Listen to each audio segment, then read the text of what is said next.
Hello! We're excited to tell you that we now have a membership plan for you. If you are interested, click on the link in the descriptions box. If you like this video, please click on the like button and make a comment below so the video would get more views. Don't forget to subscribe to the channel to get the next series or the next episodes. Go ahead, say it, though she wasn't planning to help, unless it was a matter of life and death. The woman, seeing how badly she'd scared them, looked embarrassed. I just got a little scared and wanted to ask if I could sit with you guys. The theater was actually pretty empty. Su Qinghu looked at her without saying a word. People were already leaving the screening room, clearly frightened.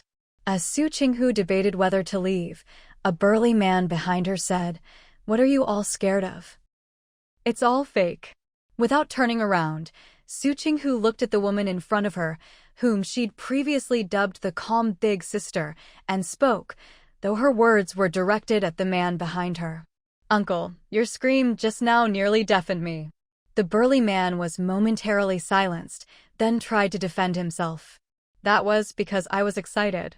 "Your excited reaction sure looked a lot like fear," Su Qinghu retorted, her wits sharpened by the fright.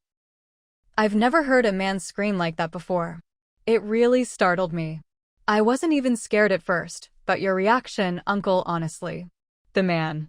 "Uncle, since you're not scared, why don't you sit down and finish the movie?" Su Qinghu turned her head. "Let's see who can last till the end and watch the whole thing." The man accepted the challenge without hesitation. Su Qinghu kept her eyes closed the entire time, and Erden followed her lead, shutting his eyes as well. The three of them sat in front, with the man behind them, so he had no way of knowing whether they were actually watching the movie. Hearing the man's sharp intakes of breath behind her, and the way his chair creaked under him, Su Qinghu couldn't help but smile. She felt absolutely no guilt about cheating. When the end credits rolled, Su Qinghu turned around. "Uncle, we didn't make a sound the whole time."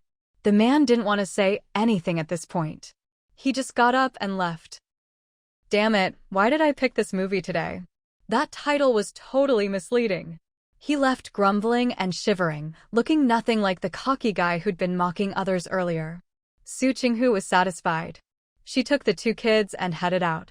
Erden was silent. Daden was silent. Their little hands were even a bit cold. So cold that Su Qinghu started to let her imagination run wild. "Are you two okay?" Su Qinghu put on a calm face. "You're the ones who wanted to see this movie, remember?" If they got scared, they couldn't blame her. Erden's voice trembled. I never want to watch a horror movie again." He'd only heard people say horror movies were super thrilling and exciting, and had forgotten what horror actually meant. Su Qinghu. "Well, domestic horror movies from this era are now on my blacklist too. Too scary. The movie was scary, and so were the other viewers." Daden stayed silent. Su Qinghu asked Daden, "Are you okay?" Daden, "Yeah." He'd kept his eyes closed from start to finish. But there was a moment when the auntie in front of him was a bit scary. They left, bought some food to regain their strength, and then took a cab home. They opened the door, turned on the lights, and went inside. "All right, go wash up and get ready for bed." Su Qinghu waved them off, telling them to get their pajamas themselves. She went to her room, pulled out her notebook, and started writing furiously. "On such and such date, at Erden's request, we went to see a horror movie. During the movie." Once she finished, she put the notebook away, grabbed her own pajamas, and got ready for a shower. After the kids finished washing up, they asked if they could skip washing their underwear tonight. Su Qinghu agreed. When she came out of the shower, she checked the doors and windows, then closed her bedroom door, turned off the lights, and went to bed.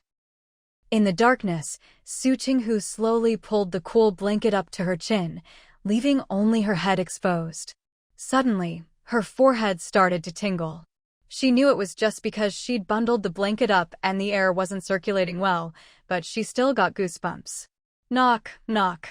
There was a soft, tentative knock at the bedroom door. Su Qinghu's heart leapt into her throat. "Mom, are you asleep?" Erden's voice came through. "Su Qinghu, what is it? Can I sleep with you tonight?" Erden whimpered. "I'm a little scared." Whenever he closed his eyes, all he could see were those vivid scenes from the horror movie. Su Qinghu asked, "You're here, where's your brother? At least the two of you can keep each other company." Erden glanced at his brother, who was also clutching a pillow, then looked back at the bedroom door. "So, I brought my brother too. I brought my brother too." That one line made Su Qinghu think of a serial killer who dismembers people. She swallowed. Dayton replied, "Yeah. Okay, so there's no serial killer, just two poor kids scared silly after a horror movie. Come on in then." Su Qinghu's bedroom was pretty dark. She didn't dare stick her hands or feet out from under the covers, let alone grope around in the dark to get out of bed. So, the kids would have to fend for themselves. If they wanted to sleep with her, they'd have to open the door and turn on the light themselves. Dayton and Erden finally relaxed, quickly opened the door, turned on the bedroom light, then dashed back to turn off the living room lights before scrambling onto the bed. They moved so fast and smoothly that Su Qinghu barely saw them before they were already in bed.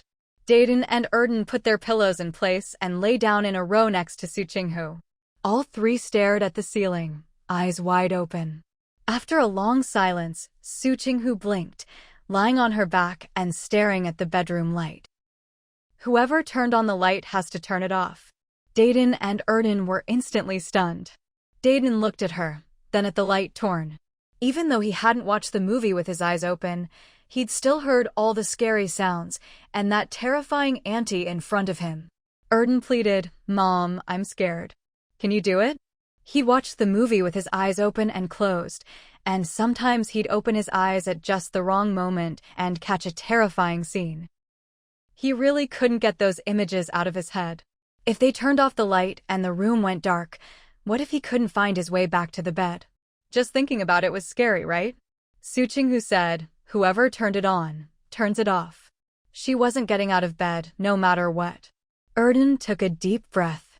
"How about we just leave the light on?" Su Qinghu and Dayton paused, then agreed to the suggestion. So, under the bright lights, the three of them closed their eyes and tried to fall asleep.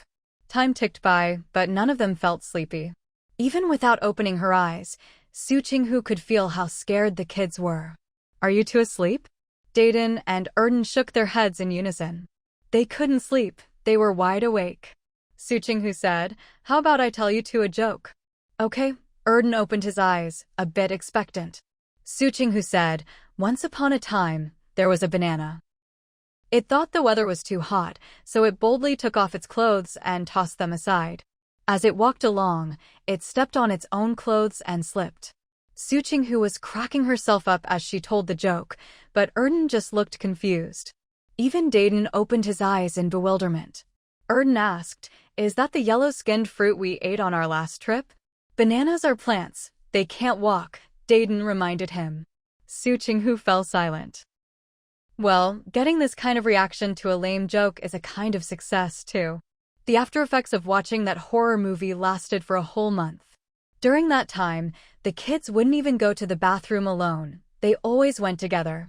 Of course, it was just the two kids going to the bathroom. Su Qinghu waited outside the door. In the first week, Su Qinghu had someone redesign the lighting system, especially for the bedroom, courtyard, and bathroom.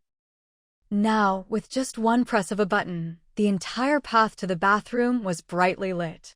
So, unlike the kids, she wasn't nearly as dramatic and didn't need anyone to accompany her. After spending 4 weekends searching, Su Qinghu finally found a sofa she liked.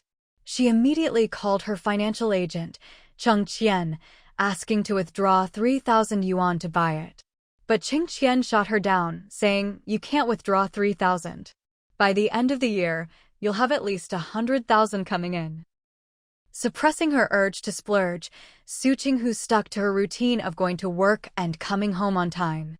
Occasionally, she'd bring a homemade meal to the old lady, Su Lilin, satisfying her desire to show off her grandchildren. As December rolled in, the old lady finally called Su Qinghu and asked her to go with her to the town to visit Su Lisin's grave. They'd be gone for a week, so she told Su Qinghu to arrange for time off. Su Qinghu agreed right away. It was a busy time of year, but what if the old lady got bullied over there? She had to take the time off. Her supervisor approved her leave without hesitation, not for any special reason, but because whenever Su Qinghu took time off, she never refused even the toughest assignments when she returned, and always got the job done. Even if she did refuse, they could always find someone else at her level to fill in. Normally, you wouldn't get such a good deal, so this was the perfect opportunity to use her leave at the end of the year. With her leave approved, Su Qinghu called the old lady to let her know everything was set. The old lady had even picked out an auspicious date for the trip. She took this visit to her brother Su Lisan's grave very seriously. As New Year's approached, Su Qinghu left the kids with her mother-in-law, Mrs. Meng, and drove with the old lady to the town. Su Lilin was itching to drive, but since she hadn't gotten her license yet, Su Qinghu wouldn't give her the chance. "I've already taken the test. I'll have my license soon," the old lady protested. Su Qinghu kept her hands on the wheel unmoved. "Soon" still means you don't have it yet. The old lady and her 2 apprentices had all learned to drive and taken the test together. Supposedly, all 3 were fine behind the wheel, and they'd aced the written test by sharing answers. Getting their licenses shouldn't be a problem. They drove straight through without stopping and arrived at the town right on schedule. Cars were a rare sight in town, especially one as rugged as theirs. From the moment they drove in, people watched them all the way. They parked in front of a run-down little courtyard. The gate was open, and it was clear someone was living there. Su Qinghu was taken aback, and the old lady looked puzzled too. She turned to Su Qinghu. "Your grandma's family?" Hadn't Su Qinghu said there was hardly anyone left on her grandma's side? Otherwise, the Li family wouldn't have been looking after the place. Su Qinghu glanced inside. "It's the Li family. Let's go ask whoever's in charge here," Su Qinghu said, not even bothering to enter. She pulled the old lady back into the car and drove straight to the town government office. The staff there were surprised. "Didn't you give them the key?" Su Qinghu frowned. "What do you mean?" Li Chengwei's mother said that even though things didn't work out between you and Li Chengwei, she's always treated you like her own daughter. You wanted to repay her for all her hard work over the years, so you let her live in the house. She had your letter and the key at the time. Su Qinghu replied, "The key to our house has always been with me. As for a letter, that's pure fiction." She shook the keys in her hand. The staff member's expression changed.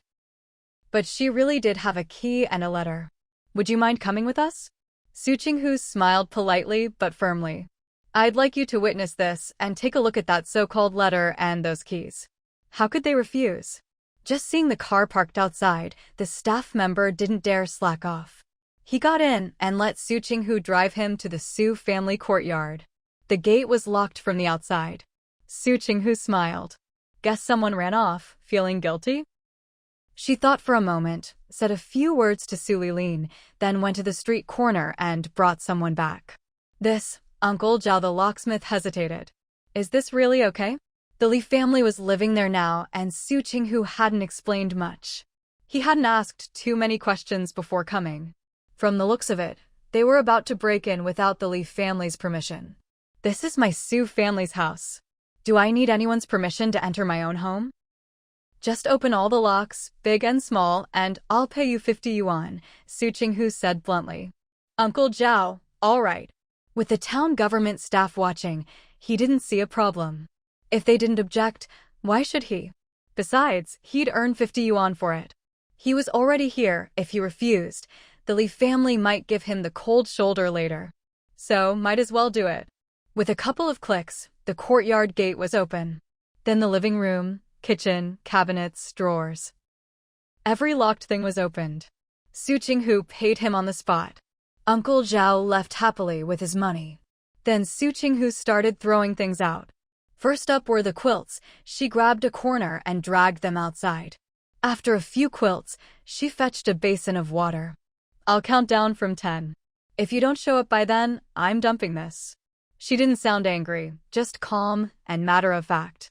10. 9. If it were clean water, the quilts could just be aired out. But this was muddy water, clearly mixed with yellow clay. If she poured it, the quilts would be ruined.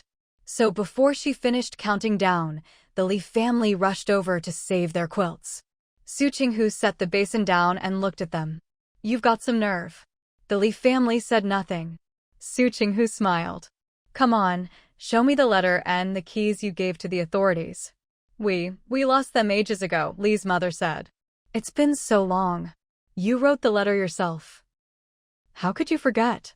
"Then let me see the keys," Su Qinghu said, not bothering to argue and changing the subject.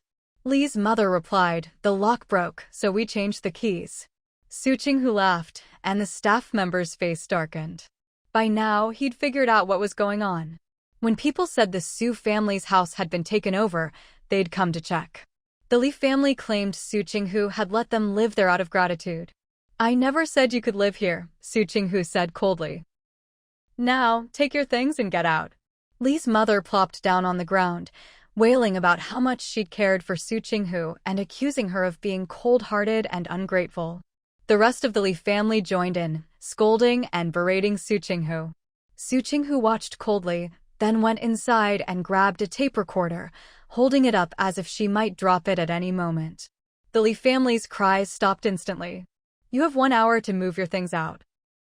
Then another hour to clean this place up," Su Qinghu said, sounding like a real tough customer. "If you go over time, I'll burn your stuff." The Li family didn't move. The staff members were also shocked by Su Qinghu's threat to burn the place down. Some of them didn't agree with her approach, but they understood that this was her home. She hadn't pressed charges against the intruders or called the police. She'd already shown more than enough mercy. Su Qinghu let out a laugh. "What? Do you really want me to call the police? When the time comes, you'll tell them you lost the letter and the keys. Do you think they'll believe you?" Li mother said, I raised you for 3 or 4 years. Su Qinghu replied, "Shut your filthy mouth. I'm being more than polite to you. I got into university, and the state supported me for 4 years, not you. It wasn't like nowadays, where you had to pay your own tuition. Hurry up and move out. If you keep dragging your feet, I'll start telling everyone about the things your son has done." Su Qinghu was growing impatient. "Or I'll just call the police right now." The Li family looked at her domineering expression, then at the silent staff members, and quickly went inside to pack up their things. Su Qinghu turned to the staff. "Thank you for coming with me today. I'll take you back now." The staff member quickly declined, saying to just contact him if anything else came up, and left on his own. Su Qinghu took off her watch and held it in her hand, creating a sense of urgency for the Li family, then explained to the stern-faced old lady. "It's not that I want to be ruthless, but this is the town they've lived in their whole lives. There are shelters out there, but without a work unit to take them in, even if we force them out, they won't leave so easily. And we're not going to live here long term. If we push them too hard, they might not do anything truly terrible, but it'd be all too easy for them to pull some petty tricks to disgust us. Like dumping excrement on your family's grave, or setting a fire at your house in the middle of the night. These things could happen. After all, there's no surveillance here. If they say it was just a kid playing with fire, there's nothing you can do." The old lady's expression softened. "I know. I'm just angry." She'd done volunteer medical work in the countryside, and she'd seen and heard things 100 times worse than this. But when it happened to her personally, she still couldn't bear it. This was her brother's home. And now, all traces of his life here were being wiped away. "Once we've dealt with them, I'll tell you about how the house used to be arranged," Su Qinghu said. "There are things I didn't remember before, but being back here, every familiar object brings back memories, and I can see scenes in my mind." Old lady Su Lilin nodded. "Okay." Su Qinghu glanced at her watch, suddenly feeling that giving them a whole hour to move out was too generous. They were being slow. It had only been a little over 10 minutes. "Want to go eat at a restaurant in town?" Su Qinghu asked. "You go buy it and bring it back." Su Lilin didn't want to leave. "Don't underestimate how nasty people can be. As long as we're watching, they can't do anything. But the moment we're out of sight, there's no end to the disgusting things they might do. Maybe by the time you come back, they'll have sped up and you won't even find anyone left to clean the place." Su Qinghu smiled. "Didn't I say? As long as you don't give up, there's always a way." They can't leave town, so it'll be easy to find them if we need to. What if you really can make them come back and clean? The old lady was a bit curious. Su Qinghu said, why not? You just have to hit them where it hurts. Their precious son, Li Chiwei, just use him as leverage. The old lady fell silent. She was just too kind, after all. Is it far? If not, I'll go eat with you, she said. It's not far, just around the corner. The fried fish soup and pancakes at that place are really good, Su Qinghu replied. Things were different now. In the past, if you caught a fish, you could get in trouble for it. Now, as long as you didn't cast your net in someone else's fish farm, you could do as you pleased if you had the skills. So, small fish and shrimp had become standard fare at the town's little restaurants.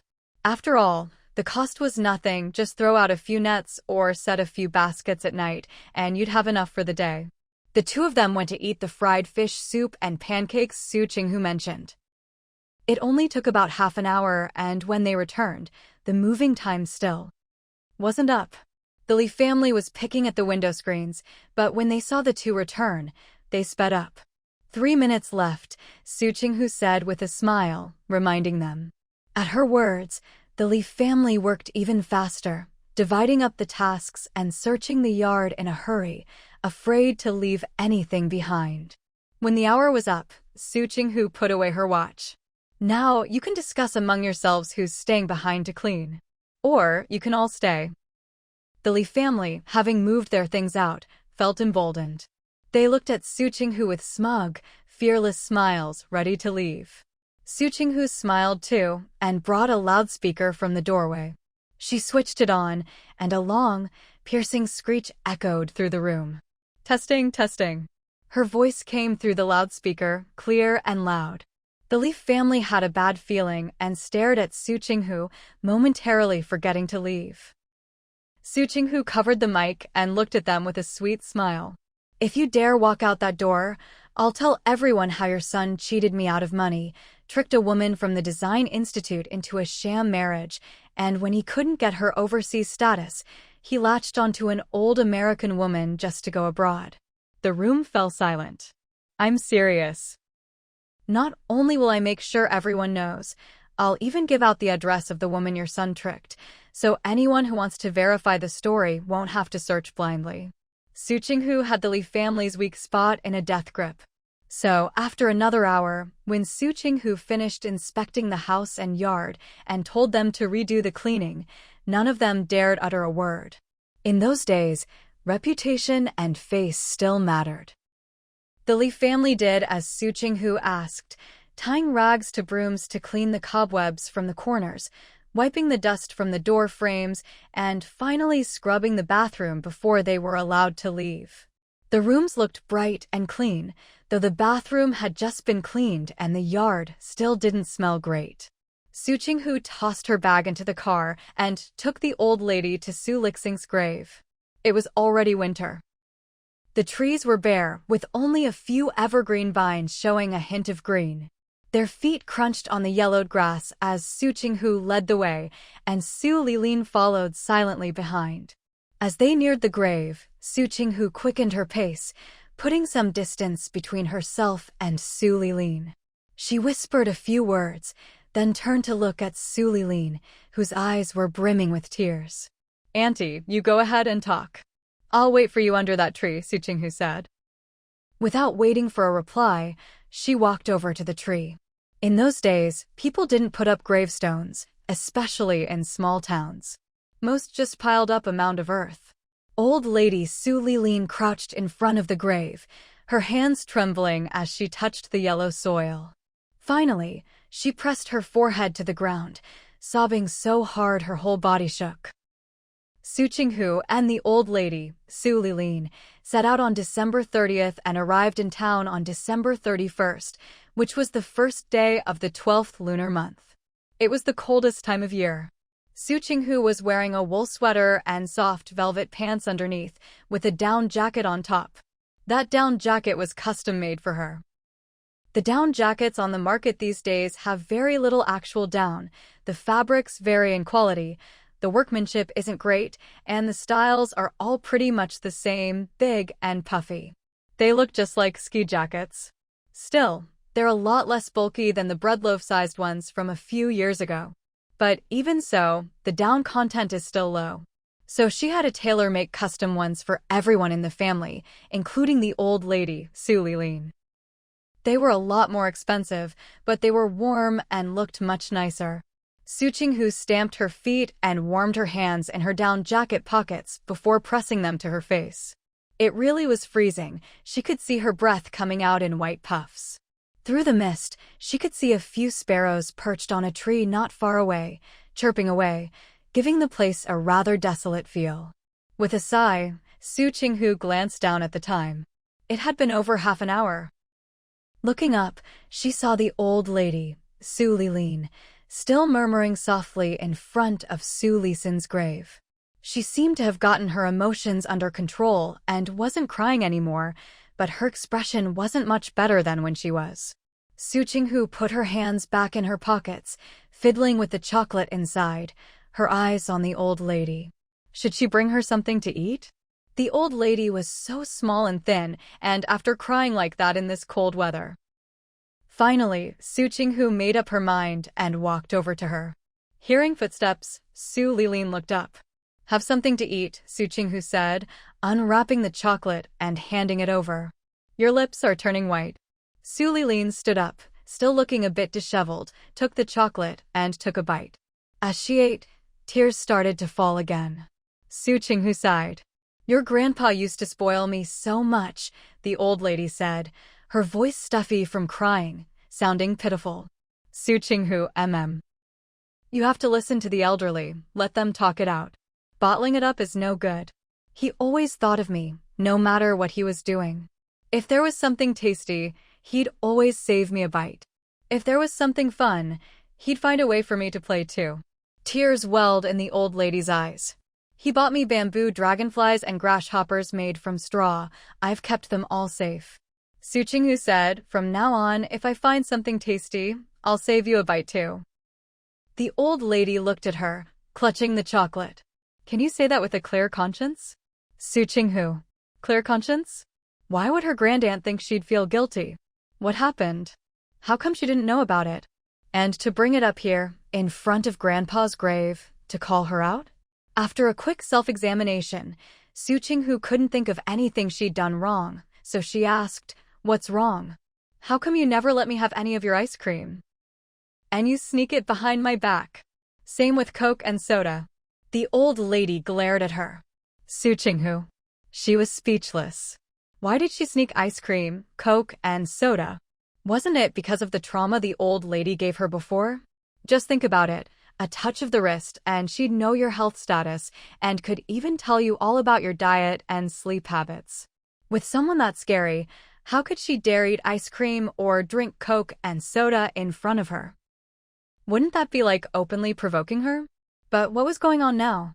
Su Qinghu was a little confused. After a while, she finally said, "So, you tell me not to eat cold stuff to my face, but then sneak around eating it yourself?" She folded her arms and looked down at the old lady. "Don't be such a double standard." "What's a double standard?" the old lady asked. Su Qinghu. All right. No need to feel guilty. I won't press you on it. It's just eating something you like. Who doesn't have their own little indulgences?" The old lady seemed satisfied and said nothing more. Su Qinghu asked, "Are we heading back now, or do you want to wait a bit longer?" "Let's go," the old lady said after thinking for a moment. "The house is empty right now. If we want to stay, we need to get some things. First, we definitely need quilts. And if we can, let's see if we can get a charcoal brazier for warmth at night. Oh, and let's see if there are any tangerines for sale in town. If there are, we can buy a few, peel them, and roast them when we get back. That'll help freshen up the air in the house." Su Qinghu nodded. "There should be. It's the 12th lunar month, and people who prepare early are probably already shopping for New Year's goods. The most expensive time for New Year's goods is after the Laba festival. So people in town either buy early, at the beginning of the month, or wait until the afternoon of New Year's Eve, around 6 o'clock. That's when things are cheapest." The two of them had it all planned out, but when they got to town, the bedding shops were almost empty. Su Qinghu was stunned. Su Lilin was silent too. Neither of them could figure out why the bedding shops were sold out so early. "Oh, you don't know," the shopkeeper said with a smile. "The closer it gets to the end of the year, the faster sheets, covers, and quilts sell out. You see, the young folks who go out to work all year finally have money to get married at the end of the year. We don't really grow cotton around here. But when people get married, they need quilts for the dowry. Some families who really value their daughters start saving cotton and buying quilt covers early, sewing the quilts themselves. If you have a lot of kids, you can barely make enough for your own use, so you have to buy 4, 6, even 8 quilts. The more you love your daughter, the more quilts you give her for her dowry. These days, it's rare for a family to have even a spare quilt. Most people just make do with one, airing it out in the sun when they can, and maybe redoing it every 2 or 3 years. The old lady seemed thoughtful. Of course, there's a lot to know about quilts. Some people give a lot for the dowry, but they're thin and light. The shopkeeper was in her element, talking about the weight of the cotton, the width, all the details, until the old lady was a bit dazed. Seeing her expression, Su Qinghu had a bad feeling. "Are you really sold out? Do you have any new ones for yourself?" Su Qinghu interrupted the shopkeeper's monologue. "Could you sell us one set? At least get one set, or they'd have nothing to sleep with tonight." She really didn't want to go stay at someone else's house. "If you have a new set, I'll pay you 5 yuan more than the price you just quoted," Su Qinghu said, seeing the shopkeeper hesitate and deciding to use the power of cash.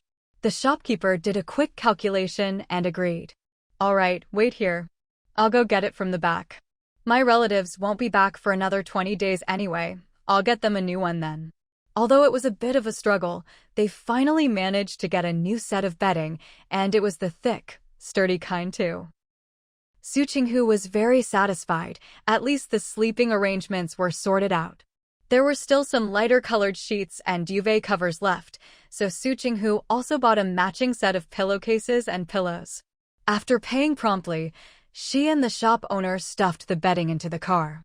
Once that was done, Su Qinghu drove the old lady to buy a charcoal brazier.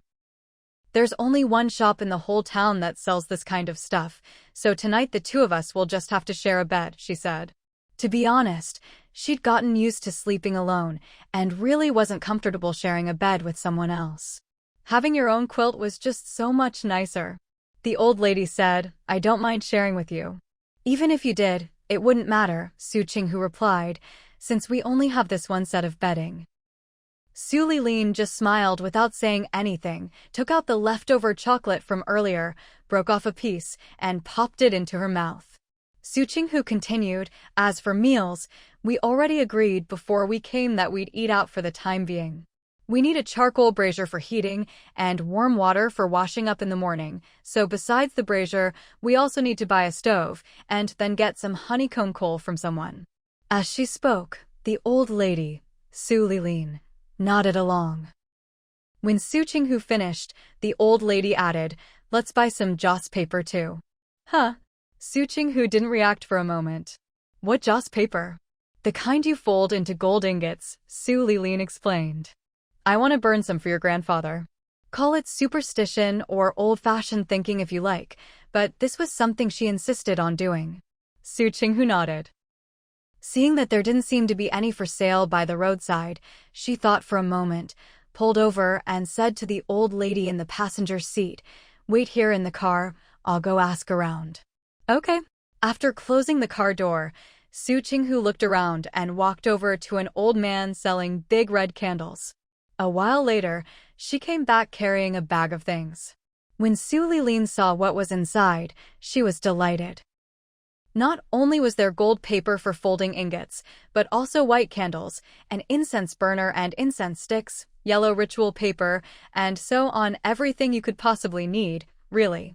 Su Qinghu got back into the driver's seat. That old man said, "If you fold gold ingots, it's best to write the weight on them, how many jin or liang." She didn't really understand it herself, but the elderly did, so she'd just follow their advice. "I know," the old lady said, looking at the bag. "I even bought some spirit money. Doesn't matter what kind of money they use down there, I'll make sure we have it all." Because spirit money was considered superstitious, it was hard to get it shipped from Guangdong, but she'd promised for a long time and finally managed to get a small bag. Su Qinghu was surprised. You even prepared that? How come I never saw it? Where did you put it? 3 questions in a row. Su Lilin replied, it's in my suitcase. Su Qinghu. Well, if the old lady didn't mind the smell of the ink, then so be it, they'd just take it out when they got home. Do you know how to fold gold ingots? I'm not very good at it, Su Qinghu admitted, then corrected herself, actually, I don't know how at all. I've been folding them for decades, Su Lilin said. Every new year, I burn a lot. I could do it with my eyes closed. These traditions had been passed down for generations. Even if they weren't openly encouraged, people still kept them up in private.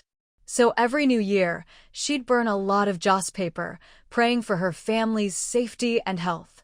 Su Qinghu responded and drove around the area. Finally, she could only sigh. I'll have to go ask. We've been all over and still haven't found anyone selling stoves or charcoal braziers. Too hard to find. You stay in the car, I'll go look, Su Qinghu said, about to get out. The old lady moved as well. I'll come with you. Su Qinghu was about to refuse, but then agreed.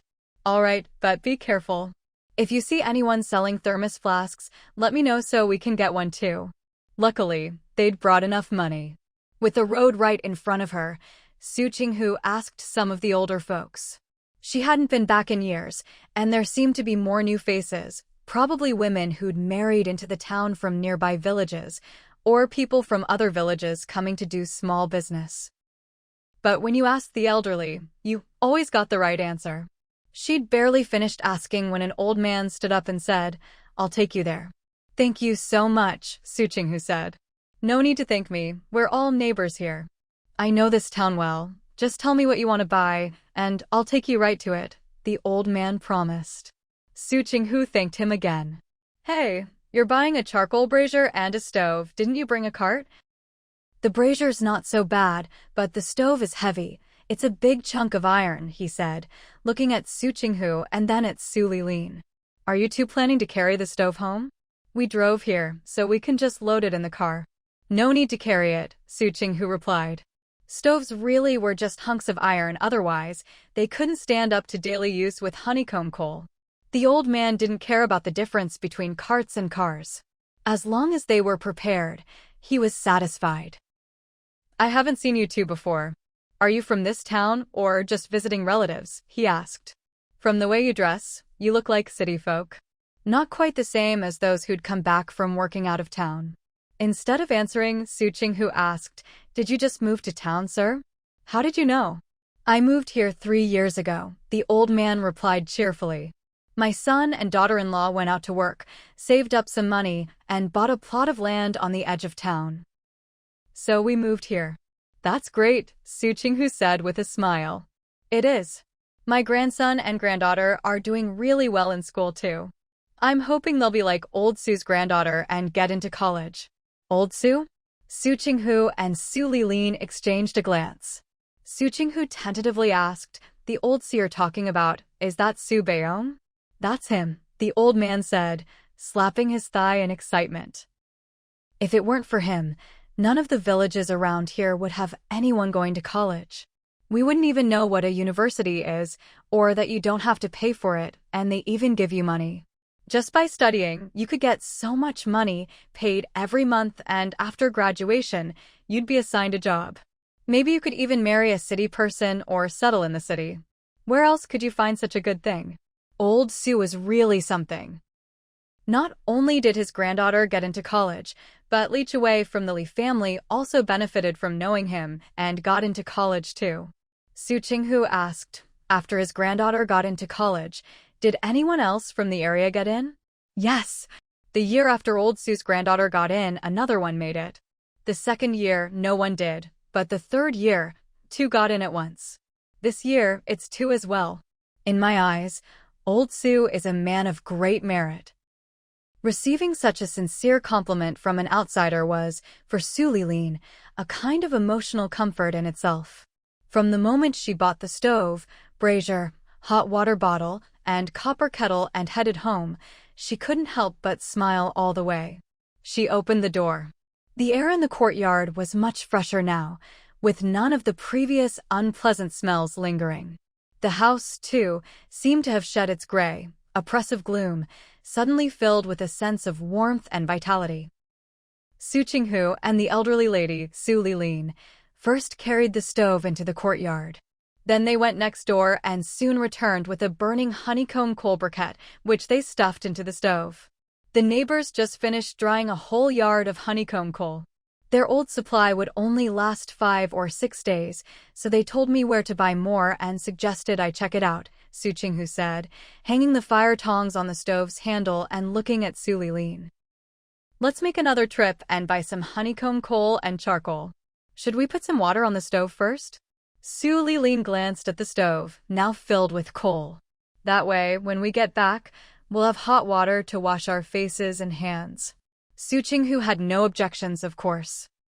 By the time the two returned from their errands, the copper kettle on the stove was already steaming, and the orange peels placed on the stove's edge were releasing their unique citrus fragrance, mingling with a hint of toasty aroma, making the whole place feel cozy and warm. This time, they had bought everything they needed. They set up the brazier first, then used it to warm up the bedroom. Su Qinghu even used the brazier to heat the bedboards, which greatly pleased the elderly lady, Su Lilin. She still felt disgusted by the previous occupants. Even if it didn't make a huge difference, at least her sense of cleanliness was somewhat satisfied and soothed. They first laid down a straw mat, then brought in the bedding from the car and made the bed. Su Lilin put pillowcases on the pillows and arranged them. The bedroom finally started to look like a proper room. Let's leave the brazier in the bedroom for now. Later, we can peel a few oranges and throw the peels in. It'll help freshen up the air in here, Su Qinghu said as she rolled up her sleeves. I need to wipe down the furniture again. Although they'd forced the Li family to clean the house thoroughly, and it was already quite clean, Su Qinghu wanted to be sure. Su Lilin agreed and started peeling oranges. I can't eat any more of these. Earlier, just to use the peels to freshen up the courtyard, I ate 4 already. Even though they split them between the two of them, eating too many oranges at once could make your teeth ache. Oranges in this era were big, not as delicate as the ones in later years. Even if they were sweet, eating so many at once was too much.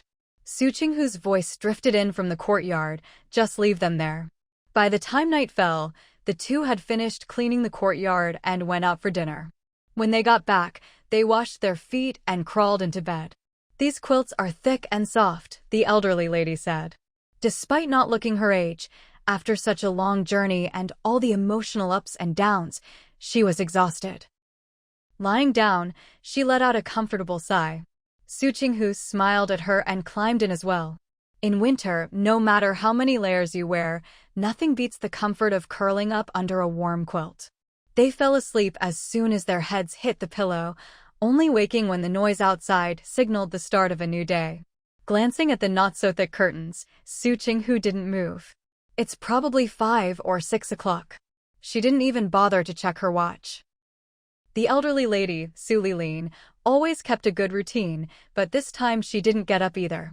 Looking at the light filtering through the window, she said, "Let's get up at 7. Okay." The two agreed, turned over, and lay on their sides with their backs to the light, dozing a bit longer. It wasn't really sleep, more like resting their eyes and gathering the energy to get up. At 7 sharp, they got up, washed, and went to a street stall in town for breakfast. After eating, they returned home, placed the brazier under the table, and sat together, folding paper ingots. By 10 o'clock, they had folded over 100 paper ingots. Gathering everything they needed, they went to Su Lixing's grave. Su Qinghu brought a shovel and dug a firebreak, then joined the elderly lady in burning the paper offerings. In the days that followed, Su Lilin visited Su Lixing's grave every day, spending some time there and burning 100 or so paper ingots before heading home. Afterwards, Su Qinghu would take her around the town and nearby villages, basically everywhere she could remember that Su Lixing had once stayed or liked. She made sure the elderly lady visited each place. They left on December 30th and departed again on the morning of January 5th. Before leaving, Su Qinghu hired someone to look after the house and someone else to tend Su Lixing's grave, and she also notified the town officials. As they drove away from the small town, the elderly lady, who had been holding it together, suddenly had tears well up in her eyes. Su Qinghu sighed. "Don't worry. Whenever you want, I can bring you back here to stay for a while." After all, her department head was easy to talk to. The elderly lady nodded, choking back her tears. "I don't really want to feel sad. I don't know why, it just hit me all of a sudden." In the past few days, she'd felt like she was okay. She'd said all she needed to say, her longing, her complaints, everything that had happened at home since he passed away. Su Qinghu listened quietly, saying nothing. On the way back, just like before, Su Qinghu drove slowly, trying to avoid bumps as much as possible. It was only when the elderly lady reminded her that the weather might change that she sped up, driving as fast as she could while still keeping things steady. In those days, if you got stuck on the road in a snowstorm, there was nothing you could do, no way to call for a tow truck. Sure enough, not long after the elderly lady's warning, snowflakes began to fall. At first, it was light, so it wasn't too bad. But the farther they drove, the heavier the snow became. Su Qinghu couldn't help but twitch her lips. Were they racing the snowstorm? By the time they reached the capital, the snow on the ground was already more than 2 fingers deep. For safety, Su Qinghu drove at a snail's pace. "Good thing you reminded me, Auntie. Otherwise, who knows when we would have made it back," she said, gripping the steering wheel, fully focused.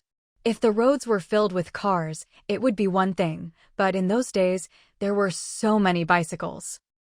One could pop out of nowhere at any moment, which was nerve-wracking. No matter how good her driving was, she didn't dare take any chances in these conditions. When another bicycle suddenly crossed in front of her car, Su Qinghu just wanted to give up. In this kind of extreme weather, and at night no less, couldn't everyone just prioritize safety? Sure, bicycles are nimble and can be abandoned at a moment's notice, but still. Finally, she got the elderly lady home, helped the housekeeper unpack, gave a few instructions, and then drove off.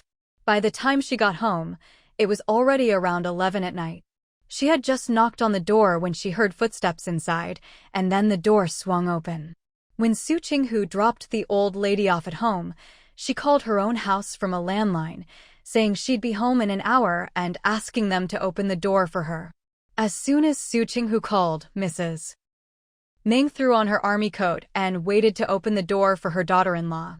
So, the moment she heard the sound of a car braking, she got out of bed and hurried outside. That's how she managed to open the door for Su Qinghu the instant she knocked.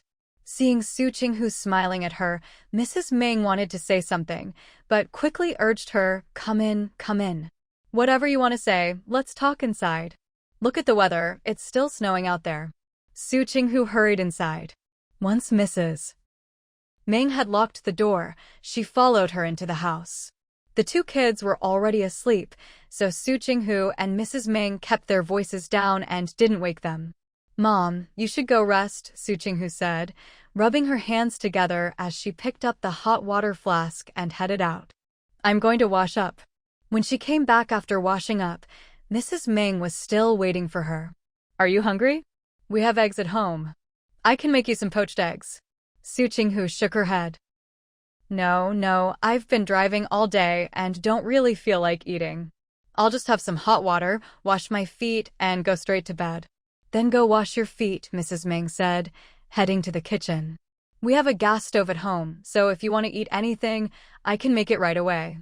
Since you say you're not hungry, I'll just make you some noodles with a poached egg, a few leaves of greens, and a dash of sesame oil. It'll be quick." There were several thermos flasks at home, all filled with hot water, so there was no need to boil more. All she had to do was turn on the gas stove and cook the noodles. Su Qinghu wanted to stop her again, but her mother-in-law was already in the kitchen. She could even hear the crisp sound of the gas stove being lit. Fine, she thought. "I'll eat."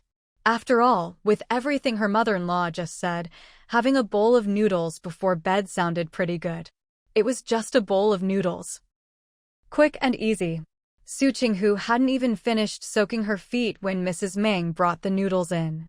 Here, eat while you soak your feet, Mrs. Meng said, handing her the bowl and a pair of chopsticks. Then she pulled over a stool, wrapped in her army coat, and watched Su Qinghu eat with a smile. Su Qinghu took a sip of soup and a bite of noodles, letting out a contented sigh. Delicious! Her mother-in-law might not be great at making complicated dishes, but she could make a really good bowl of simple noodles. Tomorrow the kids have exams.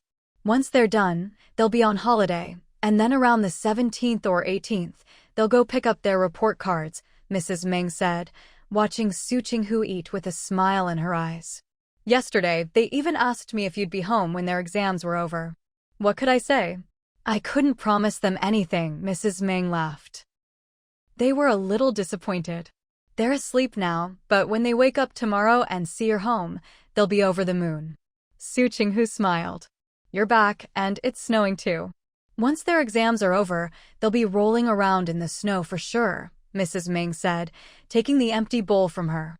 So many good things happening at once, they'll be beside themselves with joy. Su Qinghu thanked her mother-in-law affectionately, then quickly dried her feet, put on her slippers, and was about to head to the kitchen. But as soon as she put her shoes on, Mrs. Meng came back. What are you doing? If you need anything, just tell me. I'll do it. She patted her thick army coat. With this on, I'm not afraid of the cold.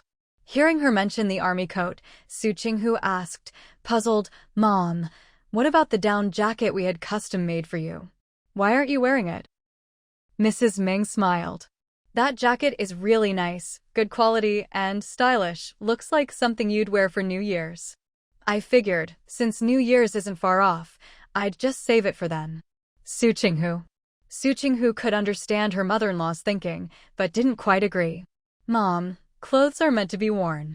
I've already ordered new outfits for New Year's. That down jacket is for everyday wear. Try it on tomorrow. Really, once you've worn it, you'll see how great it is. Lightweight and warm. Especially for someone used to heavy coats and padded jackets. The first time you wear a down jacket, it really does feel like you're flying. When Mrs. Meng heard she'd already ordered New Year's outfits, she gasped. Su Qinghu grinned mischievously. I ordered 2 sets for each of you. Mrs. Meng went silent. The 2 kids, her husband, plus her son and daughter-in-law, 6 people, 12 outfits. How much must that cost? Even if one set was 100 yuan. No, definitely more than that. She'd seen the fabric when they were being measured, and it wasn't cheap. Su Qinghu said, so you'd better start wearing that down jacket now, or else when New Year's comes, you'll suddenly have 3 new outfits. Talk about standing out. Oh, and you can't possibly save the new clothes for next year, right? Seeing Su Qinghu's happy smile, Mrs. Meng's mind was in a whirl. In the end, she sighed and playfully complained, I'll wear it tomorrow. And I'll make your dad wear his too. She said it like she was making a solemn promise. Su Qinghu shook her head. Mom, I didn't expect you not only wouldn't wear your new clothes, you wouldn't let Dad wear his either. She was teasing. Mrs. Meng snorted. It's not that I won't let him wear it, he just doesn't know where to find it. When the clothes first arrived, he'd tried his on, so he knew there was a new outfit at home. He knows we had a new outfit made for him, Mrs. Meng said. Do I have to arrange everything for him? He wishes. Su Qinghu chuckled, said a few more words, and then they both went to bed. The snow fell silently all night. By morning, everything was blanketed in white, even the trees were piled with snow.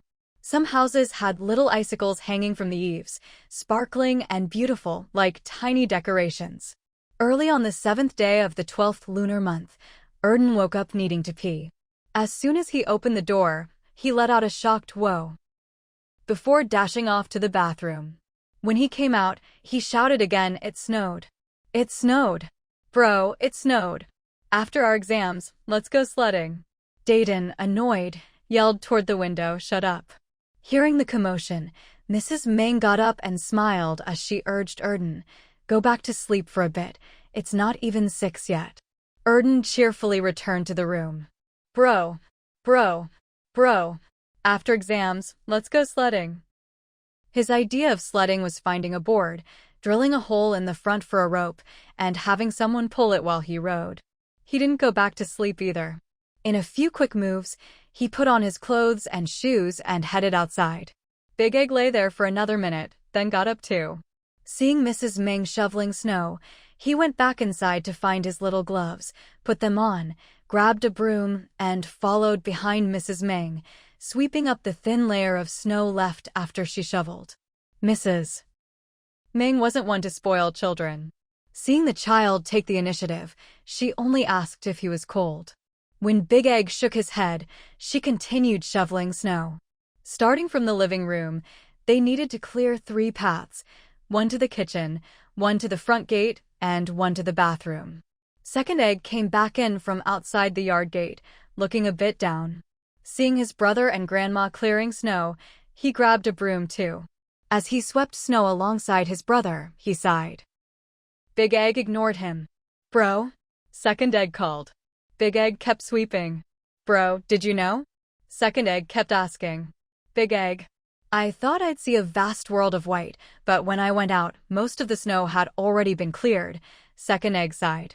Big Egg replied, the sanitation workers start working at 4 in the morning. How do you know that? Second Egg leaned on his broom, curious. We eat and sleep together, but I've never seen you get up earlier than me. Even if you do, you don't go outside, right? Big Egg, I read books. Second Egg. They fell silent. Mrs. Ming finished shoveling the snow, saw the two of them quietly sweeping behind her, smiled, and didn't say anything. She turned and went to the kitchen. The porridge was already cooking, the buns were steaming, and now she just needed to stir-fry a couple of vegetable dishes and fry an egg. While she was busy in the kitchen, Big Egg and Second Egg finished sweeping the last bit of thin snow in the yard, then slipped into the kitchen. Go wash your hands and face, Mrs. Ming said as she poured oil into the pan. Then check if you've got everything you need for the exam later. The two of them answered in unison and headed to the bathroom. While brushing his teeth, Second Egg frowned. Bro, why do I feel something's off? Big Egg felt it too. Ever since he woke up and left the living room, something just didn't feel right. But when he tried to think about it, he couldn't put his finger on what was wrong.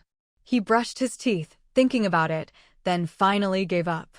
After washing up, he headed to the living room. Second Egg followed. So, the moment the two of them entered the living room, Su Qinghu suddenly jumped out from the doorway. Caught completely off guard, Big Egg and Second Egg screamed and bolted for the door. Su Qinghu. Ha ha ha ha ha. Surprised. Second Egg was in the middle of screaming when he suddenly realized something, rushed over to Su Qinghu, and hugged her around the waist, wailing. Big Egg also stopped running away, turned to see it was Su Qinghu, and instantly felt a wave of happiness. Listening to his silly little brother howl nonstop, he didn't even find it annoying anymore. Su Qinghu hugged Second Egg back, patted him to calm him down, motioned for him to let go, then walked over to the awkward Big Egg, gave him a hug too, and ruffled his hair. I'm back. That one sentence was like a spring breeze sweeping over the land. Even Second Egg felt like the house suddenly came alive. Mom, did Grandma know you were coming back? When did you get back? Why didn't you wake us up? Second Egg asked. Su Qinghu smiled. I got back last night. It was too late, so I didn't want to wake you. Then you came back just in time. We have our final exams today. After we finish, we can play with you. Second Egg grinned. Mom, have you ever ridden a sled? I have, Su Qinghu nodded, heading to the bathroom to wash up. Later, I'll take you both to school. Yay! Second Egg cheered. Mom, we went out during summer break. Will we go out during winter break too? Su Qinghu didn't look back. No trips this winter break. We have something very important to do. What important thing? Second Egg asked. My brother wants to know too. Big Egg, who was about to go check his exam supplies. He didn't. He definitely didn't want to know what important thing they'd be doing over winter break. Su Qinghu glanced at him, then smiled and looked away. Other people have friends out of nowhere, but what does he have? At least he doesn't have to conjure up a brother out of thin air. Mom, did you and Great Aunt have any interesting experiences on your trip? Did you eat anything delicious? Were you happy these past few days? Second egg trailed after Su Qinghu, peppering her with questions. Su Qinghu squeezed out some toothpaste and answered leisurely. Nothing particularly interesting happened. There was some tasty food, but not much. As for whether she was happy or not, well, spending some slow, peaceful days with Great Aunt was very calming.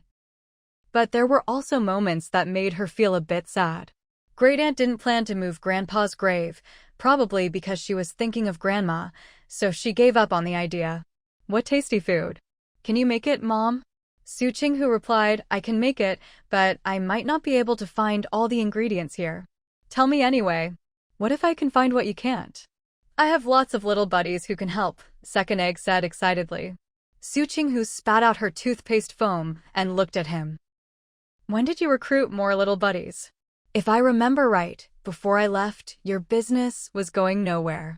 Ever since he started introducing jobs to others, some of his friends' parents even secretly did it behind their kids' backs. After all, it didn't cost anything, didn't interfere with regular work, and you could make some extra money on weekends. Why not? Second Egg's face fell, but he quickly perked up again. Even if my business isn't booming, there are still plenty of people who want to be my little buddies. They want to follow me because I'm capable, right? Maybe I haven't thought of a better business yet, but winter break is coming. I'll have time to figure it out, and then I can lead them to prosperity. He was just that confident. Su Qinghu didn't dampen his enthusiasm. Then use your winter break to observe and plan. I wish you luck in advance. Anyway, when it came time for the wedding banquet, she could just tell them closer to the date. So tell me, what ingredients do you need for that delicious dish? If I find them, I'll take you to buy them. He didn't have any money right now. I'll tell you after your exams. After Su Qinghu finished washing her face and came out, he was still following her. Mom, it's almost New Year. Do you have money to give us lucky money? Then, as if that was too subtle, he thought for a moment and said directly, I mean, did the money we invested make any profit? The investment money? Su Qinghu was taken aback for a moment, then realized what was going on. Was this kid talking about the 1,000 yuan he and his brother had pooled together before? I'm not too sure about that yet. You two focus on your exams first. Once you're done and back home, I'll be able to give you an update. She planned to go back to work and report in, then call Cheng Qian during lunch to ask about the current situation, how much money could be withdrawn around the new year. Mom, you really have to be careful with the money. Don't trust others too easily. What if you get scammed? Erden grew worried after hearing Su Qinghu's answer. What did she mean by not sure? Wasn't Mom the one handling the money? Or maybe she'd made so much she needed to calculate it. Su Qinghu laughed. What, now you're worried about how I do things? I drafted the contract myself and even had someone look it over. If anyone's getting scammed, it'll be them, not me. Erden, Uncle Kai Huayang says it's wrong to scam people. If you cheat someone out of their money, you could end up in jail, he reminded her timidly. Mom had just come back, so he didn't dare act up too much. Su Qinghu, what's gotten into you, little guy? I was only gone for a week, but you seem to have gotten silly while I was away. Where's your intelligence? Where's the confidence of a future tycoon? Erden straightened up and sighed. Maybe I've grown up. When you get older, you start thinking about more things, and then you start to worry, overthink, and lose your edge. Su Qinghu, speak normally. Absence makes the heart grow fonder. I missed you, that's all. Erden pouted. The exams are almost here, and you still weren't back. I thought you'd only come home after we finished, or worse, maybe not until New Year's. She'd been gone so many days, and hadn't even called them once. She must have been having so much fun out there she forgot all about them. If she was having a great time, of course she wouldn't think to call home, right? Every day while doing his homework, he'd listen to see if the phone would ring. But he was just overthinking it. The phone never rang, not even a call to remind them to pay the bill. Su Qinghu burst out laughing and ruffled his hair. Afterwards, the family finished their meal. Mrs. Meng headed back to the compound, and Su Qinghu took the kids to their exams. At the school gate, Su Qinghu checked her watch. All right, go inside, get familiar with the exam room, use the bathroom if you need to, and get ready for the test. Dayton nodded and headed toward the school. Erden tugged on his brother's backpack strap, then turned to Su Qinghu. Mom, look over there. Do you think that boy's sweater looks nice? Su Qinghu followed his gaze and saw a little boy wearing a knitted vest. The colors were nice, a pale sky blue with a diamond pattern. It looked fresh and neat. It looks good, Su Qinghu replied honestly. Erden said, I've noticed him for days. He said his mom knitted that vest for him. Su Qinghu. A bad feeling suddenly crept up on Su Qinghu. Sure enough, the next second, the kid spoke again. My brother and I want sweaters knitted by mom too. Su Qinghu. As expected, her bad feeling came true. Knit sweaters? What sweaters? She didn't know how to knit. There are several classmates in my class, boys and girls, who all have sweaters knitted by their moms. Erden's eyes sparkled as he looked at Su Qinghu. Mom, can we have one too?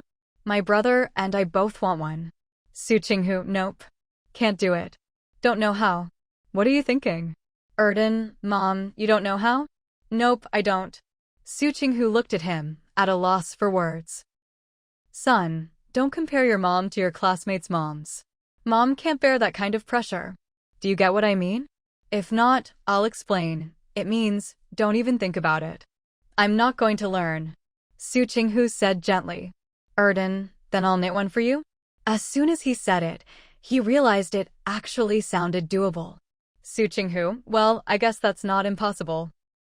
She looked at Erden and suddenly imagined a little figure, up at dawn and working late into the night with knitting needles, finally finishing a misshapen sweater before New Year's. And then she'd have to wear it for the holiday. She shuddered and asked seriously, Are you sure you want to learn how to knit? If you're sure, I'll find you a teacher and you can learn from them. I'll also buy you the needles and yarn you need. Erden, yes. A man's word is his bond. Su Qinghu took a deep breath, suddenly feeling she'd refused a bit too quickly earlier. After a moment, she said, I don't know how to knit, but I can spend money. I'll take you two to the department store, and you can pick out any sweater you like. I'll buy it for you. Any problem that can be solved with money isn't really a problem. Our investment money, you said it yourself, it's still tied up, right? Meaning, the money couldn't be withdrawn just yet. He understood. Su Qinghu. All right. I'll explain the investment stuff to you tonight. For now, you two go in and get ready for your exams. She watched the two kids go in, then walked to where her car was parked, got in, and drove to work. She made it to the office just in time. She wasn't late, but the office was already bustling. Clearly everyone else had started working early. They must have arrived well before her. Sister Lee saw her and greeted her, then said, Go find the director. He'll give you your assignments. I'm busy right now and can't chat, but we'll talk at lunch. With that, she left with her documents. Su Qinghu entered the office. The director's frown relaxed when he saw her, and he smiled. Xiaoshu, you're back? Come, take a look at these files and pick 3 to take on. As he spoke, he pushed a stack of tough assignments her way. Su Qinghu didn't hesitate. She took them and looked through carefully. When she saw the ones related to large machine tools, she picked them out. I'll do this series. Oh?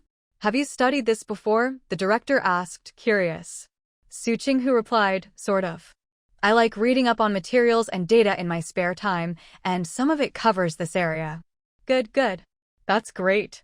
If you have some background, these interviews should be a breeze for you. The director was pleased.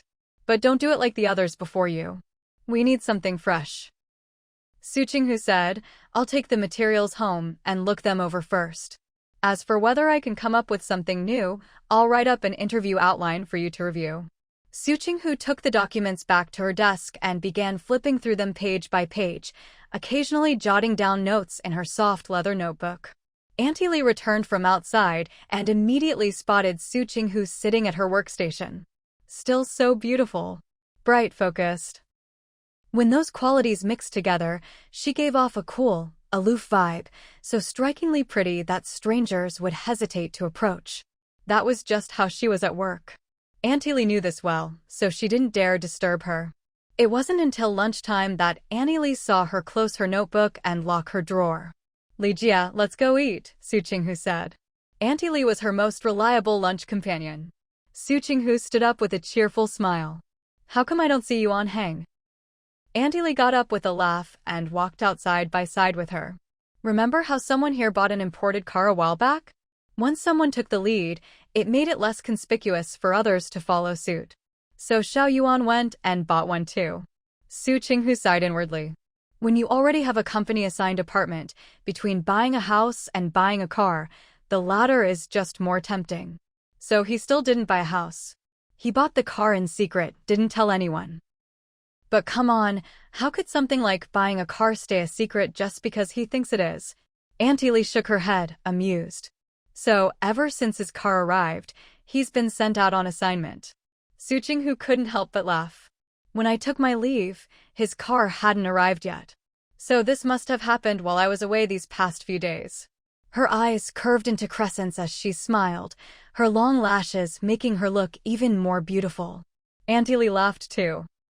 Exactly, it happened right after you left. The day after you left, his car arrived, and then he was sent out on assignment. At the time, Xiao Yuan was actually pretty happy, since his car had arrived, but he barely got to enjoy it. He was gone for about 3 days, finished the assignment, then came back. But right after, he was given another tough job, this time with a big-name reporter tagging along. As soon as Auntie Lee mentioned the big reporter, Su Qinghu understood. An old hand, the kind who could be a host. Auntie Lee smiled. When he left again, he looked so downcast, kept saying he regretted it, regretted not listening to you. By the way, what did you say to him that made him regret it so much? Su Qinghu pressed her lips together in a smile. Don't believe his nonsense. Is that regret? That's what you call painful but happy. If he had another chance, he'd still buy the car. Yuan Heng just wasn't the type to stay put in one place. He was the living embodiment of the world is so big, I want to see it. Hey, tell me, what did you want him to buy? I'm just curious, Auntie Lee said. If it's something I can afford, maybe I'll buy it too. Su Qinghu, huh? Did she ever recommend something to Auntie Lee before? If she did her recommendation give Auntie Lee some mysterious confidence? Don't hunt me. These days, a lot of people are taking their savings and either starting small businesses, buying stocks, or investing in property, Auntie Lee sighed. I've worked for so many years and saved up a bit. Maybe it's not much compared to some, but you know, it's definitely more than most people. Su Qinghu nodded. If you just leave the money in the bank, the interest alone adds up to something over a year, better than letting it sit idle. As for stocks, I'm not ready to touch those yet. I'm worried, what if they suddenly can't be traded anymore? And as for investing in property, with the amount I have, what could I really buy? I honestly can't think of anything. And as for starting a business, I don't want to take a leave of absence from work. I like my job. If I were to partner up with someone for a small business, that's not out of the question. I do know a few reliable people. Right now, Auntie Lee was most inclined to either partner with someone to start a small business or invest in some property, all while keeping her regular job. Su Qinghu said, if you invest in property, it's hard to cash out in the short term, long-term holding is the way to go. If it's a business, what kind of business does your friend want to do? Food, Auntie Lee replied. Su Qinghu said, if it's food, you need to think about what your advantage is. To be honest, it's just opening a stir-fry restaurant, Auntie Lee said. A bit bigger than your average place, clean and tidy, with 2 helpers. The main advantage is that we've found a master chef. Su Qinghu asked, what if the chef leaves? Would the restaurant still have an advantage? No, Auntie Lee said after thinking for a moment, suddenly looking a bit hesitant. The whole restaurant relied on that one chef. Is the chef one of the owners? Su Qinghu asked. This time, Auntie Lee nodded quickly. Yes, he's a technical partner, but he still gets a monthly salary, so he only owns 1/5 of the business. Su Qinghu smiled. Li Jia, you already know the answer in your heart. Auntie Lee, you've told me all this, but you haven't said a single bad thing about the restaurant. That says a lot, Su Qinghu said with a smile. What you're really looking for now is peace of mind. If you're still unsure, go home and analyze it carefully. Write down the pros and cons before you decide. Auntie Lee paused, then laughed. Now that you put it that way, I guess I do already have my answer. But it's my first time doing business, so I'm nervous. I keep thinking, what if it doesn't work out?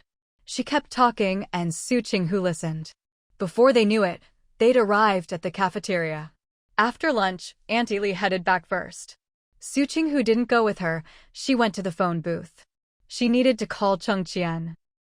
The call went through, and it happened to be Cheng Qian who answered.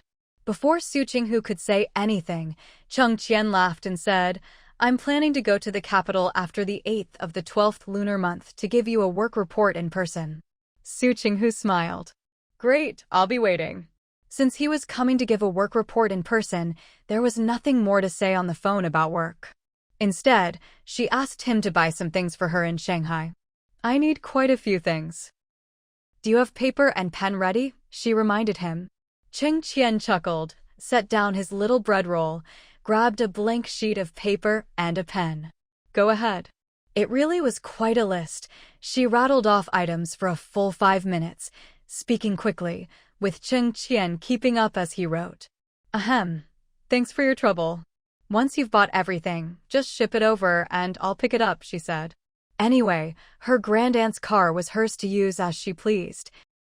No need to feel awkward about driving it a couple times at the end of the year. Cheng Qian replied, "I'll see when the time comes. If I can carry it all, I'll bring it with me. If not, I'll have to ship it." He glanced at the list he'd written and figured he'd probably have to ship it. Actually, arranging for shipping isn't a bad idea either. But there's always uncertainty. You never know if the staff will handle things with care. Su Qinghu was well aware of this, but those things really weren't something she could carry all by herself. "Just go ahead and ship them," Su Qinghu said with a smile, not wanting to overwork her financial manager. "Unless you have your own car and can drive over here yourself." Cheng Qian replied, "To be honest, I actually did buy a car. It's secondhand, but still about 70% new." Su Qinghu. She hadn't even bought a car yet, and her financial manager was already driving one. At that moment, Su Qinghu couldn't help but feel a little complicated inside. "It belonged to a foreign businessman I know," Cheng Qian explained with a laugh. "He took a liking to another imported car and was going to leave this one in storage. I did him a favor and in the end, he sold it to me. Cost me 70,000. Su Qinghu. She didn't even know what to say. After all, Cheng Qian had once chased after her, recommending himself as her financial manager, and was happy to manage her money for just 2,000 or 3,000. "Looks like the money I entrusted you to manage has made a tidy profit," Su Qinghu said with a bright smile.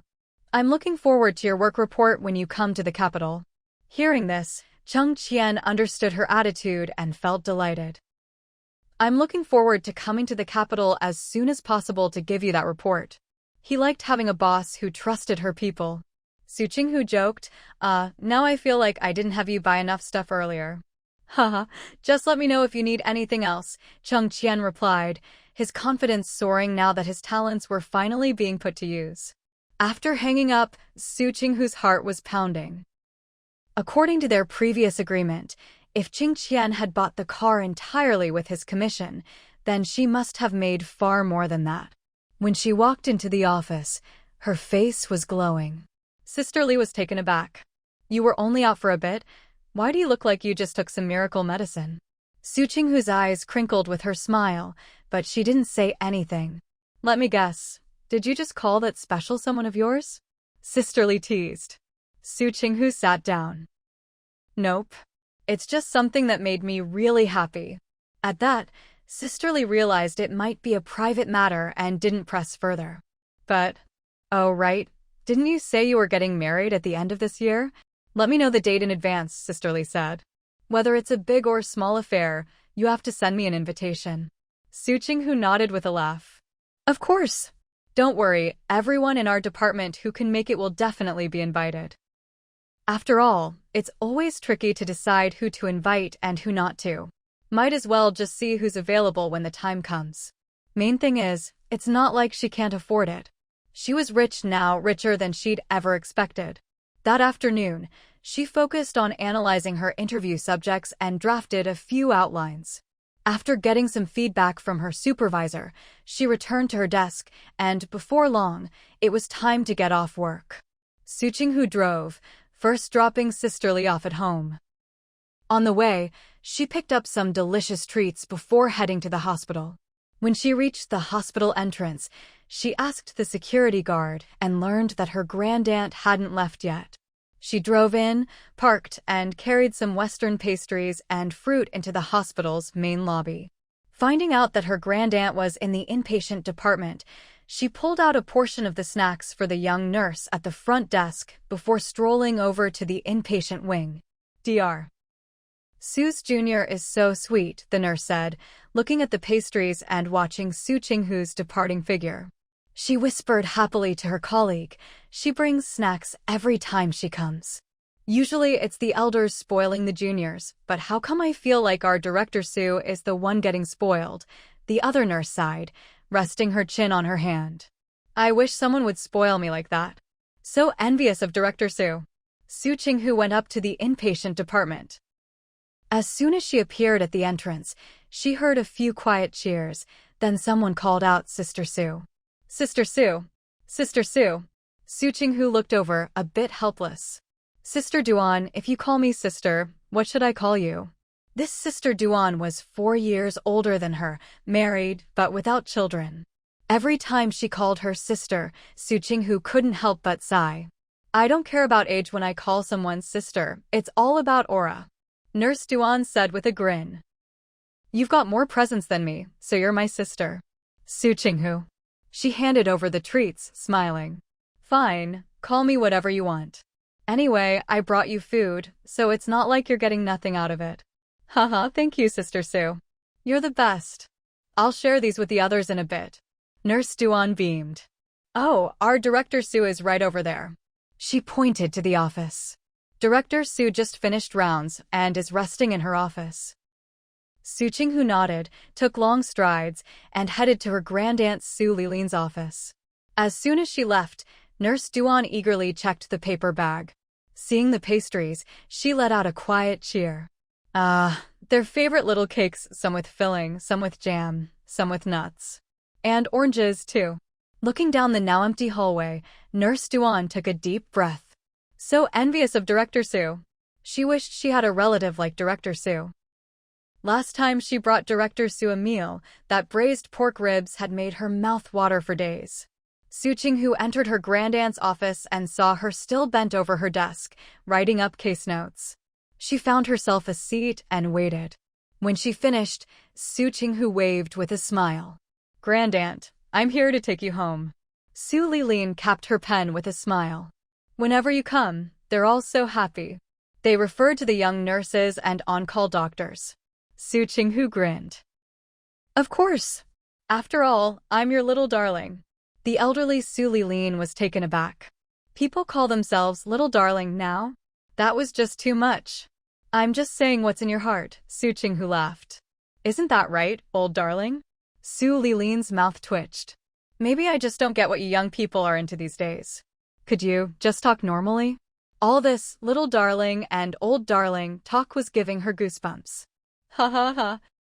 Su Qinghu laughed, helping her out and closing the door behind them. Got it. You know what they say, an elder at home is a treasure." Su Lilin said, "Still, you can't call me that. If the young doctors hear you, they'll gossip about me behind my back. If people started talking, and one day in some serious setting someone called her old darling, wouldn't that be a disaster?" Just thinking about it made her shudder. Su Qinghu could barely hold back her laughter. Her grandaunt was just too adorable. "Stop laughing. What's so funny about this?" Su Lilin grumbled. "Fine, laugh all you want.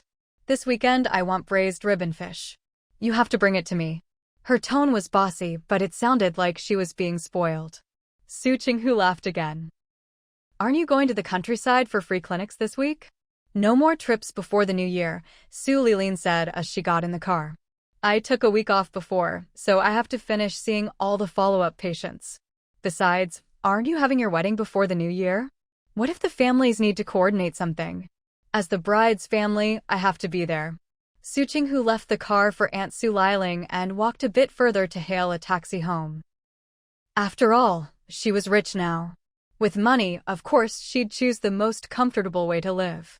When she didn't have much, she was just as skilled at taking the bus. Dan and Erdan had finished their exams and were already home. Looking at the clean streets outside, they had no motivation to build even a simple sled. So, one read a book, and the other sat around with a slingshot, bored, waiting for Su Qinghu to come back. "Bro, what time is it?" Erdan turned and called out to his brother, who was reading in the living room. "I've been waiting for you from daylight to dark." Dan. This silly little brother had been out with his slingshot shooting sparrows nearby and only came back right before dark. He'd waited less than half an hour, and he had the nerve to say he'd been waiting from day to night? "You've only been waiting for less than half an hour," Dan exposed him. "Oh, so what time is it now?" Half an hour still counts as day turning to night. 6:30. Dan glanced at the wall clock and reported the time. Dan sighed. "Why? Don't we have a car? Why is she still so late coming back, even though there's no snow on the road?" Dan. Knowing his silly brother was about to start rambling, Dan ignored him and went back to reading. "Bro, stop reading. Reading at night is bad for your eyes. Mom said you should get up and walk around every half hour, look into the distance." Dan walked over with his slingshot, pressing down on the book. "Come on, it's time. You need to look far away." Dan. "When you went out just now, you didn't think to come back every half hour to remind me to look into the distance. Only when he's bored does he come bother me." "Huh? Didn't I tell you before I left? Every half hour, you should get up, walk around, and look into the distance."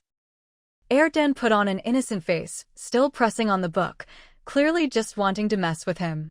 "Bro, don't tell me you just ignored me when I said that before I went out." Dan let go. "Stand up first," Dan said with a grin. Dan stared at him for a moment, then finally gave up on playing tug-of-war with this little rascal. He stood up, walked to the living room door, and, expressionless, looked out at the pitch-black night. Dan looked at his brother, then at the dark sky outside, and burst out laughing. "Ha ha, this is hilarious." His brother was looking into the distance at nothing but darkness. "Dan, if you laugh again, the 500 yuan you invested will all be lost." Dan immediately stopped laughing, looking shocked. "Bro, do you even know what you're saying? If I lose money, you'll lose money too, and Mom will lose even more. Are you trying to make our family starve this new year?" Dan didn't reply. Ever since winter began, she'd been talking about wanting to buy a sofa, a fancy one, the kind you sink into when you lie down. But now it was almost New Year, and she still hadn't bought one. That probably meant she hadn't made much money, right? Otherwise, with her spending habits, there's no way she'd wait this long to buy a sofa. "Bro, you'd better hope for the best.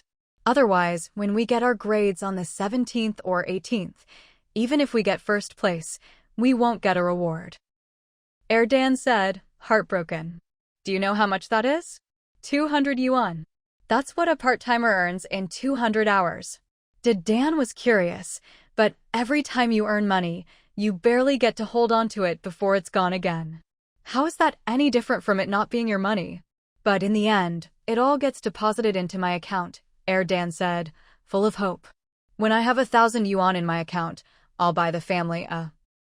He stopped mid-sentence, maybe just a radio. "If I buy a TV, there'll be nothing left of my 1,000 yuan. What if Mom wants me to invest again? Then I'll have no money left. If the dividends are based on how much you put in, then his brother will always have more than him." Dan looked at the dark night and chatted with his brother, half interested. "Oh? And you're so sure the money we invested this time will turn into 1,000 yuan? Wait, could it become 2,000? Dan gasped. "If it's 2,000, I'll buy the family a color TV." Dan. "Bro, you really can dream. Is this what they mean by the bolder you are, the more you get?" Dan thought it was great. Dan turned to look at him. Dan looked back. "Bro, you're amazing." As they were talking, Su Qinghu pushed open the door and entered the yard. Dan immediately darted over, grabbed her bag, and said eagerly, "Mom, are you tired? Was it dark on the way home?" The moment Su Qinghu felt her hand empty, she instinctively glanced at the sky. Not tired, it was fine. I could see. What a silly question. Mom, my brother studied hard today and took good care of his eyes. Dan patted his chest. I supervised him. Su Qinghu glanced at Dan standing at the living room door, walked over, and reached up to feel his forehead. Good, no fever. Dan, what does that mean? It's so cold. Why are you standing outside looking into the distance? You could do your eye exercises inside the house. Silly boy. Dan. He'd been messed with by his silly brother and forgot.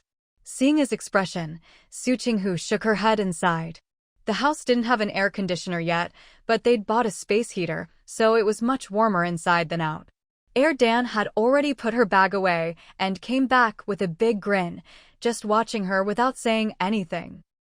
Su Qinghu took off her diamond-patterned scarf and headed to the kitchen. You two have been thinking about whether our investment made money all day, haven't you? Come to the kitchen and help me out while I tell you. Dan cheered, okay. Dan followed too. He didn't really care about the money, just went to help wash and prep the vegetables. Su Qinghu opened the fridge, took out a small bundle of spinach, then handed some garlic sprouts to the kids, keeping a piece of meat for herself to wash and slice. Dan sat on his usual little stool and quietly started picking through the vegetables. He chose the small bunch of garlic sprouts. Dan grabbed a stool too and, as usual, picked the easiest few big spinach leaves, pulled off the yellow ones, lined up the roots, and chopped them off in one go. Done. Veggies prepped. Mom, tell us now. Dan put the spinach in the wash basin, eyes shining as he turned on the tap and looked at Su Qinghu. Su Qinghu saw that Dan had let Dan take the easy job again and shook her head helplessly. I'll tell you when you're both done. She kept slicing the meat. In winter, nothing beats a steaming bowl of noodle soup to warm you up from head to toe. These garlic shoots were grown at home, planted in the small plot of land that father-in-law Chenbo had cleared, which was later renovated by Chenlai. To save trouble, she had just planted whole garlic bulbs directly into the soil, so the garlic shoots grew in little clusters. They weren't thick, but they were long, slender, and a vibrant green, one of the main green vegetables available in winter. These were probably harvested by mother-in-law Mrs. Ming right before it snowed, worried the vegetables would freeze, so she cut them and put them in the fridge. Dealing with each stalk one by one was definitely time-consuming. When heard Su Qinghu talking, he turned to look at his older brother and immediately felt a bit ashamed. He quietly squatted down and took a handful from his brother. Once Su Qinghu finished slicing the pork, she washed the spinach. By the time she was done, the garlic shoots had been picked clean, so she tossed them into the second rinse water for the spinach, saving water in the process. This time, didn't ask any questions, just waited for her to speak. Su Qinghu said, "We should have a pretty good harvest this time." Instantly lit up, grinning from ear to ear. Silly and delighted. Dan also relaxed. Good, they wouldn't have to worry about going hungry during the new year. While cooking, Su Qinghu continued, I'm not sure exactly how much yet. We'll have to wait until someone comes to find out. Someone? Who? Asked. Is it Uncle Chun? Su Qinghu nodded. As she spoke, she got busy in the kitchen. Soon, the water was boiling, and she blanched the spinach first, setting it aside when it was done. Then she started stir-frying the garlic shoots with shredded pork. Next up was shredded pork noodles, plus a side of spinach tossed with sesame oil. She just made whatever was convenient and quick. What's he coming for? To tell you how much money you made? Asked. Su Qinghu replied, he's coming to give a work report, review the past, and look forward to the future. In plain terms, to say how much money we made before the new year and how much we plan to make after. Asked, Mom, can my 500 yuan turn into 2,000? He wanted to buy a big color TV to watch Journey to the West and Calabash Brothers. Su Qinghu could hear the nervousness in his voice. She glanced at him and fell silent. She didn't even know how much money she had made herself, let alone how much her son had made by following her lead. As she thought about it in silence, Erden's face gradually fell. Even so, he still tried to comfort Su Qinghu. Actually, it's okay if we didn't make any money. Even if we lost money, that's fine too. Just as long as we don't lose it all, right? If they lost everything, then everyone's money would be gone. Erden felt like crying, but tried to stay strong. All right, even if we lose it all, it's okay. Isn't there a saying, 30 years east of the river, 30 years west? We can always start from scratch. We'll make money eventually. Su Qinghu. Her expression turned a little odd. In the time she'd spent thinking, what had this kid imagined? How did his mood change so quickly? He'd been so happy just a moment ago, and now he looked like a wilted eggplant. Well, whatever. Let him think what he wants. When it's time to give them the money, it'll be a nice surprise. So, Su Qinghu just let it be. Dayton glanced at her, a little uncertain. Did she make money or not? After dinner, Dayton and Erden went to wash up. Because of the earlier conversation, Erden was completely deflated. After washing up, he went straight to bed, heavy-hearted and listless. Su Qinghu stifled a laugh, but managed to hold back from explaining. She decided to give the kids a little love-powered stress training. Completely unaware, Erden started sulking the night after his exams and stayed that way for 2 days. When asked what was wrong, he just said he was contemplating life's big questions. Su Qinghu didn't bother him, letting him think things through on his own. She went to work and waited for Cheng Qian to come to the capital for the work report. She waited until Saturday night at 9:30 before getting a call from Cheng Qian, saying he'd arrived in the capital, found a hotel, and would come see her the next day for the report. He asked where they should meet. Su Qinghu gave him the name of a quiet, upscale tea house and arranged to meet there the next day. As soon as she hung up, she quickly called Aunt Su Liling to let her know that the braised fish she'd wanted for the weekend would have to be postponed until next Sunday. Su Liling asked a few questions, and when she realized Su Qinghu had something to do, she didn't press further, telling her to take care of her own business. Just as she hung up, she noticed the door to Dayton and Erden's room was open a crack. Su Qinghu, come out, Erden. Erden came out grinning, Mom. Why aren't you asleep yet? Su Qinghu pointed at the clock. Look what time it is. Erden replied, you said before that if your throat is dry and itchy, it might be because you're overheated and need to drink more water. My throat was dry and itchy today, so I drank a lot of water before dinner and again before bed. He'd woken up because he had to pee. I need to go to the bathroom. Erden patted his belly through his pajamas. Immediately, Su Qinghu heard a crisp sound like tapping a watermelon. What could she do? She wanted to laugh. Seeing Su Qinghu stay silent, Erden got anxious. I really wasn't eavesdropping on your call. It was just a coincidence, that's all. Mom always said that eavesdropping was a bad habit for kids. She'd even told him stories about how curiosity could kill the cat. He hadn't eavesdropped in a long time. Besides, Mom never spoke quietly on the phone anyway. Su Qinghu said, all right, hurry up and go to the bathroom. Come right back to bed when you're done. It was too cold for the kid to be standing around. Erden quickly finished and came back. Seeing Su Qinghu still in the living room in her down jacket, his eyes darted around. Mom, was that Uncle Chen? Su Qinghu watched him close the living room door and smiled. What, do you want to come along too? Yeah. Erden nodded furiously, reaching to tug at Su Qinghu's clothes. Before he did, he showed her his hands. I washed my hands, see? Su Qinghu let him tug her sleeve. Give me a good reason. Erden knew the drill and answered right away. I want to see how other people do business and how a work report is given. Is it done standing up or sitting down? Is it like when the principal and teachers speak on stage, with Mom listening below? Su Qinghu couldn't be bothered to say more. All right, I'll take you tomorrow. She'd bring them along, but planned to have them eat and play in the next room at first. When her business was almost done, she'd call them over and let them ask Cheng Qian whatever questions they wanted. Yep, now the kids had another uncle willing to teach them things. So, Mom, what time should I get up tomorrow? Erden was excited. Su Qinghu said, go to bed. I'll wake you up tomorrow. No rush. The meeting was set for the afternoon tea and a work chat, then dinner together in the evening. That was her plan. Su Qinghu arrived at the tea house an hour early. She settled the two children first, ordered them fruit tea and snacks, then took 2 books out of her medium-sized genuine leather commuter bag and handed one to each child. Dan was momentarily stunned, but obediently reached out to take the book. He glanced at it. It was a science magazine, with some foreign language mixed in. He looked up at Su Qinghu, who handed him a pen. Here, circle any words or terms you don't understand. I'll teach you tonight.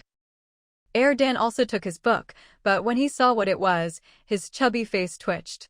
He looked at his brother's book, then at his own, and asked from the depths of his soul, "Why is mine different from my brother's?" His brother got a science magazine, but he got a workbook. His brother got to read, while he had to do exercises. No matter how you looked at it, he had it worse. Su Qinghu handed him a pen, smiling. "What's different?" "They're both books. Both come with a pen." Dan protested. "My brother's is a book, mine is a workbook." Su Qinghu argued shamelessly. "They're both books." Dan, "Come on, I'll give you 20 cents for every page you finish until I'm done with my meeting," Su Qinghu said offhandedly.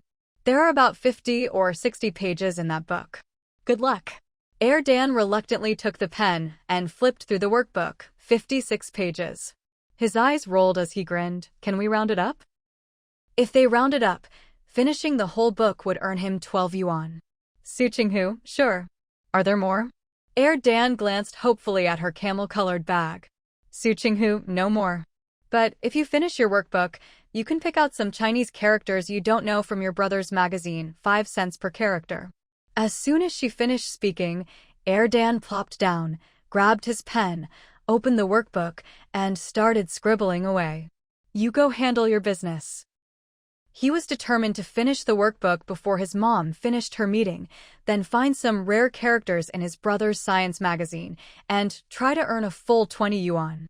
Su Qinghu smiled in satisfaction, picked up her bag, and headed to the other private room she'd reserved. As soon as she left, Dan jumped up, dashed out of the room before Dan could react, and then, just as quickly, rushed back in and stuffed a blank sheet of paper into his brother's hand. As he sat back down with his workbook, Dan said, "Bro, when you're reading, if you come across any rare characters, write them down on this paper." Dan. He looked at the paper in his hand, then at Dan, who was already furiously working on his exercises. "Are you cheating?" "This isn't cheating, it's called pre-screening. If there are characters you don't know, I definitely won't know them either. Once you've written down and circled all the ones you don't know, when it's my turn, I can just look for the ones that are left.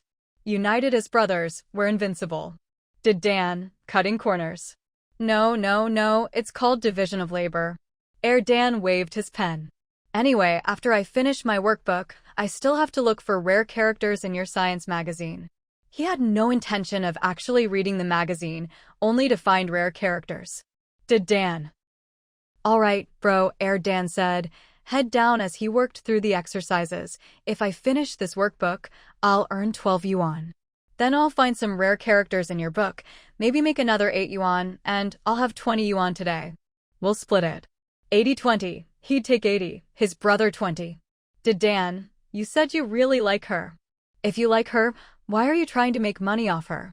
He truly didn't understand. Dan, making money and liking someone aren't mutually exclusive. Besides, when I earn money, I buy her things too. Dan, I've never seen you buy her anything. "I took Mom to the movies," Dan said proudly. "After we watched that horror movie together."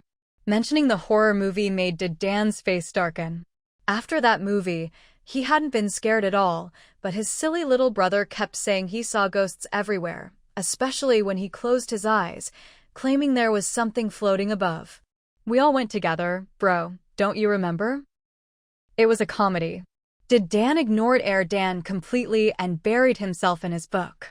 "Here you go, young sirs, this is your fruit tea and the pastries you ordered. We'll also bring you a plate of pumpkin seeds and candied hawthorn balls. Booking 2 private rooms at once meant special service. If you need anything, just call us. Your mom told us to keep an eye on you." Dan didn't even look up. "Okay." Got it. Did Dan put down his book and nodded politely? Thank you. No need to thank me. It's our job. The manager smiled and gave a few more reminders before leaving. Qingqian arrived half an hour early. As soon as he entered the tea house, someone greeted him, confirmed his identity, and led him directly to Su Qinghu's private room.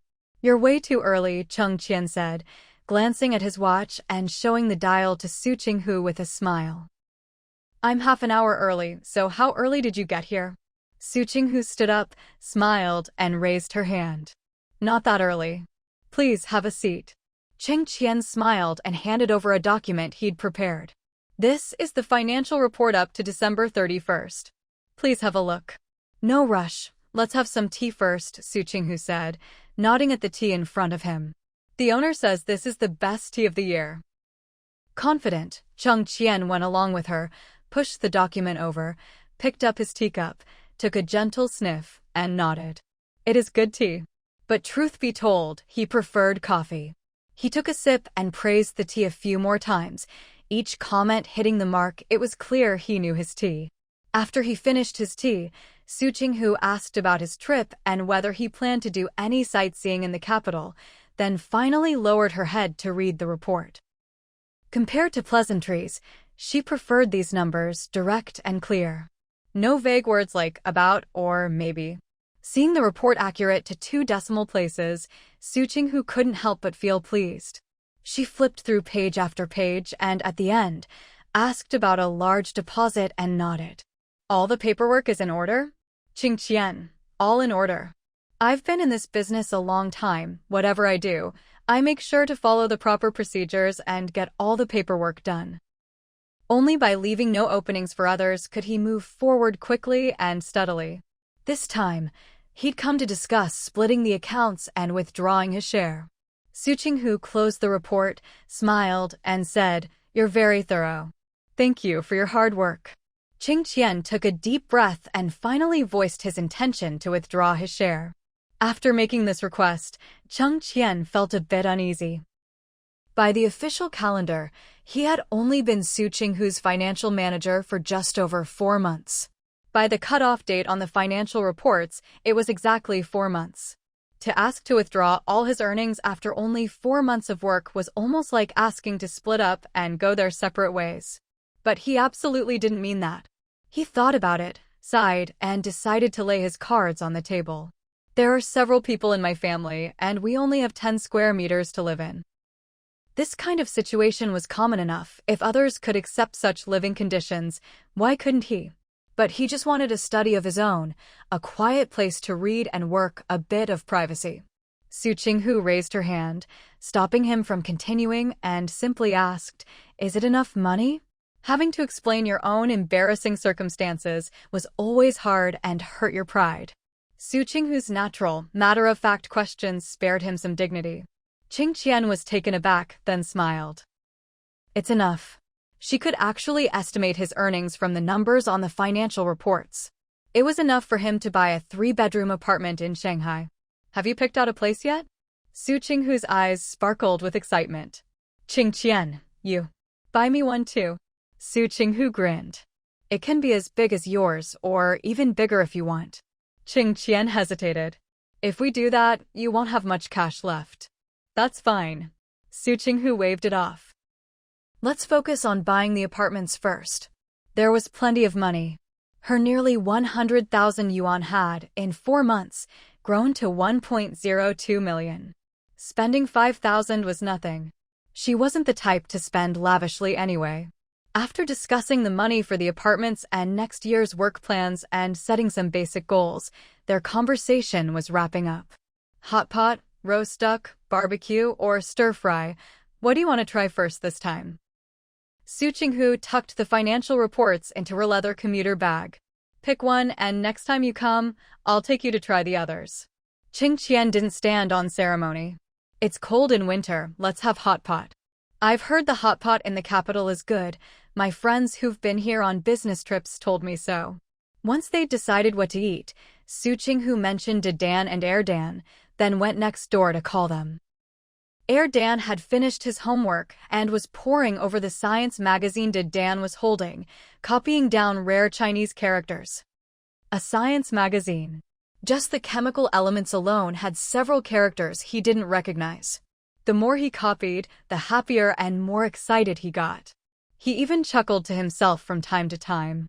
By the time Su Qinghu came in, he'd already filled one side of a sheet of paper and half the back. "Let's go. Time for hot pot." Su Qinghu stood at the door and knocked to remind them. A science magazine. Just the chemical elements alone had several characters he didn't recognize. The more he copied, the happier and more excited he got. He even chuckled to himself from time to time. By the time Su Qinghu came in, he'd already filled one side of a sheet of paper and half the back. "Let's go. Time for hot pot." Su Qinghu stood at the door and knocked to remind them. Dan stood up and nudged his brother, who was still engrossed in finding rare characters. "Let's go." Dan didn't even look up. "Wait. Just a minute. Only a few more pages." 160 rare characters would earn him 8 yuan, enough to make up his share of the 20 yuan split with his brother. Now, by his rough estimate, he'd copied about 500 characters. Well, his handwriting was a bit big. Su Qinghu, half amused, half exasperated, asked, still trying to delay turning it in? At that, Dan knew not to push his luck. He gathered up the science magazine, workbook, and the sheet with the rare characters, and handed them all to Su Qinghu. She was the only one with a bag big enough to carry them. Su Qinghu didn't even look, just stuffed them into her bag and waved for everyone to go meet Cheng Qian. Cheng Qian was ready and, seeing Dan and Dan, handed each of them a red envelope with a smile. "Here's your New Year's money in advance." There was no way the kids could refuse. She nodded.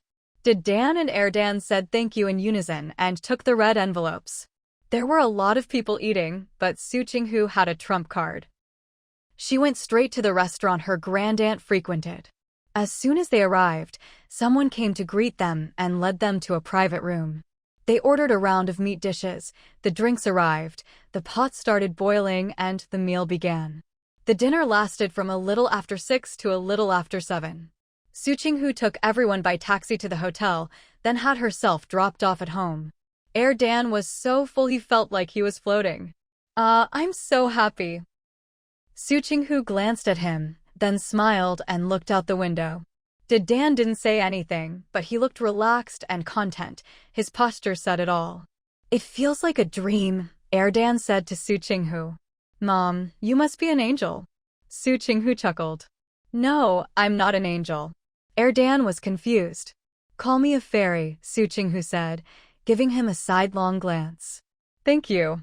Dan, is there a difference? Aren't they both compliments?" Su Qinghu started teasing. "Angels are Western, fairies are Eastern."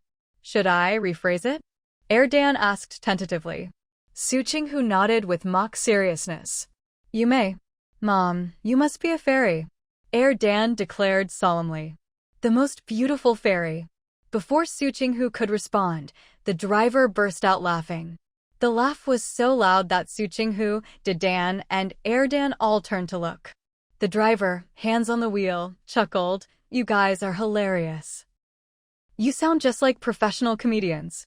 "Really?" Dan asked. As soon as Dan spoke, Su Qinghu fell silent. "Really? Otherwise, why would I laugh like this?" the driver replied.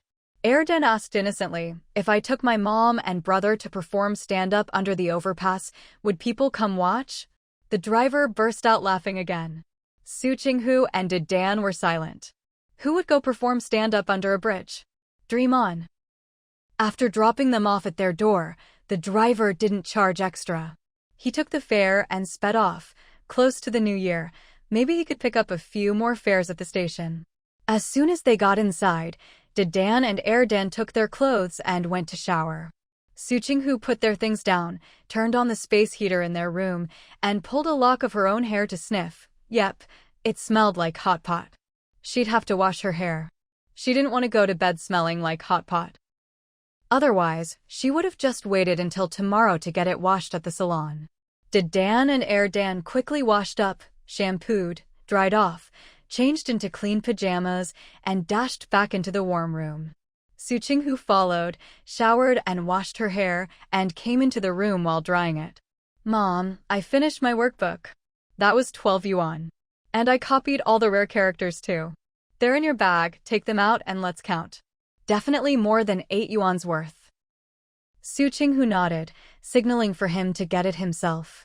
Dan trotted over and brought it to her. As soon as Su Qinghu saw the characters, her eyes narrowed. She asked, "Remind me, how much did I say I'd pay per rare character?" 5 cents. Count how many rare characters there are." Su Qinghu kept drying her hair, as if she hadn't noticed anything. Did Dan, hearing her tone, sense something was off? Dan was still delighted. After counting, he reported 550 characters. "Let's round it up, 600. Su Qinghu said coolly, "If you can read them aloud correctly, you get 10 cents per character. If you get one wrong, I deduct 20 cents. For every character he read correctly, he'd earn 1 mao. For every one he got wrong, he'd lose 2 mao. Dan's head was buzzing. Rounding things up a bit, let's say there were 500 characters. If he read 300 of them correctly, that'd be 30 yuan, but the rest would be wrong, so he'd lose 40 yuan. In the end, he'd owe his mom 10 yuan? He could recite the multiplication table backwards, and he was quick at doing the math. So he'd have to use the 12 yuan he earned from finishing that workbook to pay his debt.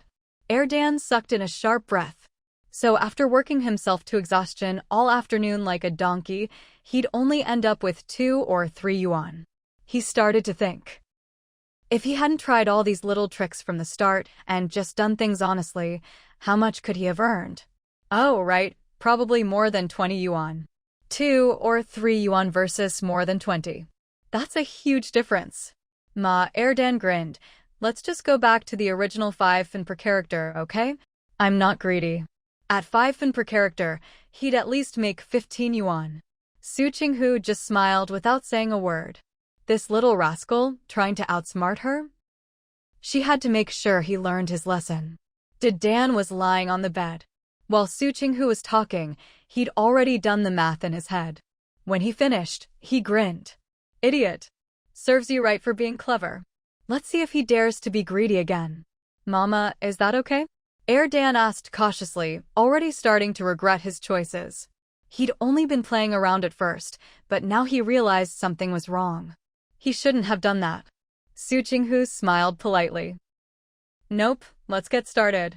Dan wanted to argue, but when he saw the smile disappear from Su Qinghu's eyes, he realized this was serious. He didn't dare say anything more and just opened his mouth to start reading. Su Qinghu, wait a second. Dan's eyes lit up instantly. His mom really did care about him. She must have just been scaring him earlier. Su Qinghu nodded her chin, signaling for him to pick up the pen on the table. Dan picked it up, and Su Qinghu, while drying her hair, said, "Come sit closer. Circle the characters you don't know first. For the ones you think you recognize, read them out loud later, I'll correct you. If you get any wrong, remember to circle those too." These characters, he'd probably never forget them again. Su Qinghu smiled, suddenly wanting to applaud herself. She really was a clever woman. Dan didn't dare say a word. He obediently moved closer and nodded. So, while Su Qinghu dried her hair, she absent-mindedly looked elsewhere. Seeing this, Dan felt much calmer inside and started struggling to circle the characters he didn't know. When he came across ones he was unsure about, he agonized over whether to circle them or not. This went on for 7 minutes. Su Qinghu enjoyed the show for 7 minutes. To break even, he'd have to get more right than wrong, so coming across characters he might know but wasn't sure about was really stressful. Dan was genuinely worried, calculating as he went, figuring out how many uncertain characters he should circle so the deductions and earnings would balance out. "Are you done?" Su Qinghu saw he only had a few left and smiled. "Ready to start reading?" Dan took a deep breath, like a soldier going into battle. "Ready." He read carefully, constantly watching his mom's expression, afraid she'd interrupt him. If she spoke up, that meant he'd gotten it wrong. He was terrified. "Someone save him." Where was his brother? Why was his brother still sleeping? Couldn't he get up and help, maybe give him some hand signals? Boo-hoo. But in reality, Dan had gotten up and was hiding behind the door, listening in. At first, things went okay, but the further Dan got, the more often he was interrupted, until his heart was in his throat. It was over, he probably wouldn't break even on those uncertain characters. Behind the door, Dan's mouth was twitching. He couldn't believe his little brother was basically illiterate. When Dan finished the last character, his eyes were brimming with tears. He'd been reading and calculating, and now... Did you do the math? Su Qinghu smiled, her eyes curving with delight. So, how much do you owe me? When it came to money, this little guy's mental math was lightning fast. She didn't believe for a second he hadn't been calculating otherwise. Why would his face look so miserable? Ha ha ha ha ha. Dan pursed his lips, then again, almost bursting into tears. He used to think he was unbeatable when it came to studying. Now, he felt like he was nothing. He hadn't even managed to make money doing what he was most proud of, studying. He wanted to go read. He wanted to memorize the dictionary whale. Forget it, I'll do the math, Su Qinghu said, adjusting her expression. She pulled a pen from the holder on the table and reached out. Give me your paper. Dan pouted and handed it over, reporting the number. I owe you 2 yuan. Su Qinghu raised her eyebrows. That's not right, is it? Dan, embarrassed. I rounded it for you. Su Qinghu, pfft. She burst out laughing, and Dan shot her a reproachful look. Ahem. Su Qinghu cleared her throat, trying to hold back her laughter. I'm not trying to make fun of you, I just think. Pfft.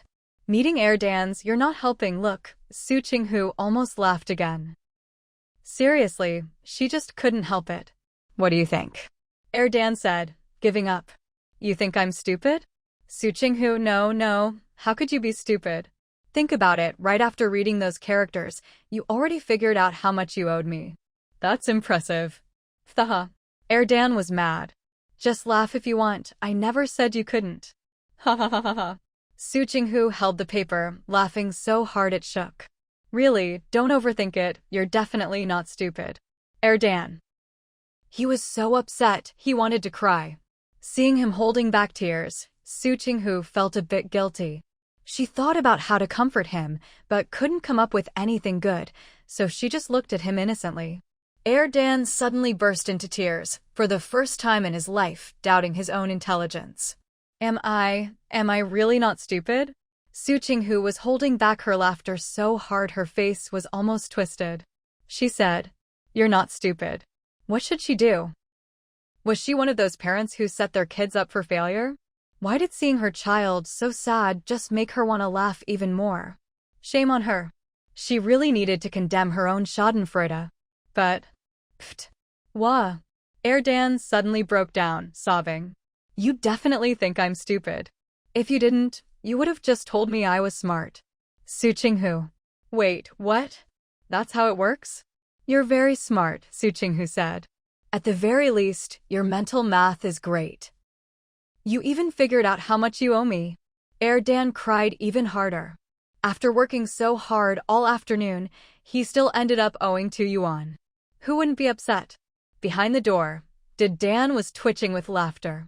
He looked up at the ceiling, sighed, and went back to bed.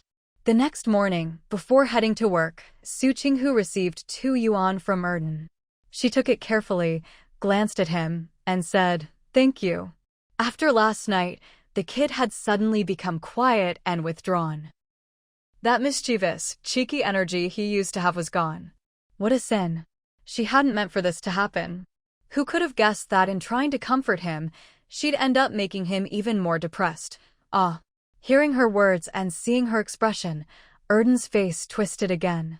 Why was she thanking him? A bet's a bet, he lost, so he pays up. Of course, he'd give her the money he owed. What did she mean by thank you?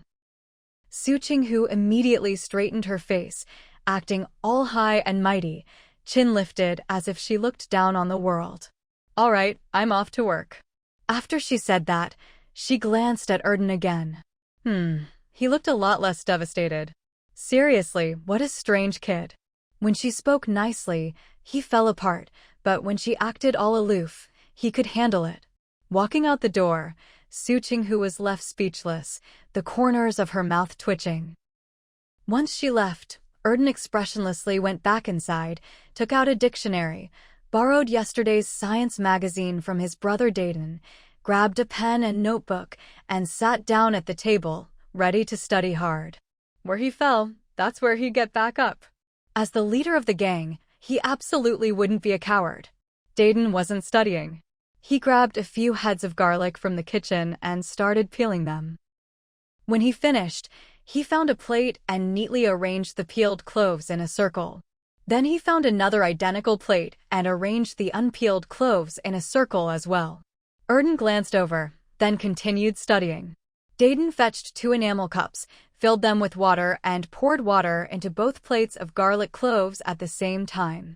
Erden watched for a moment but didn't say anything.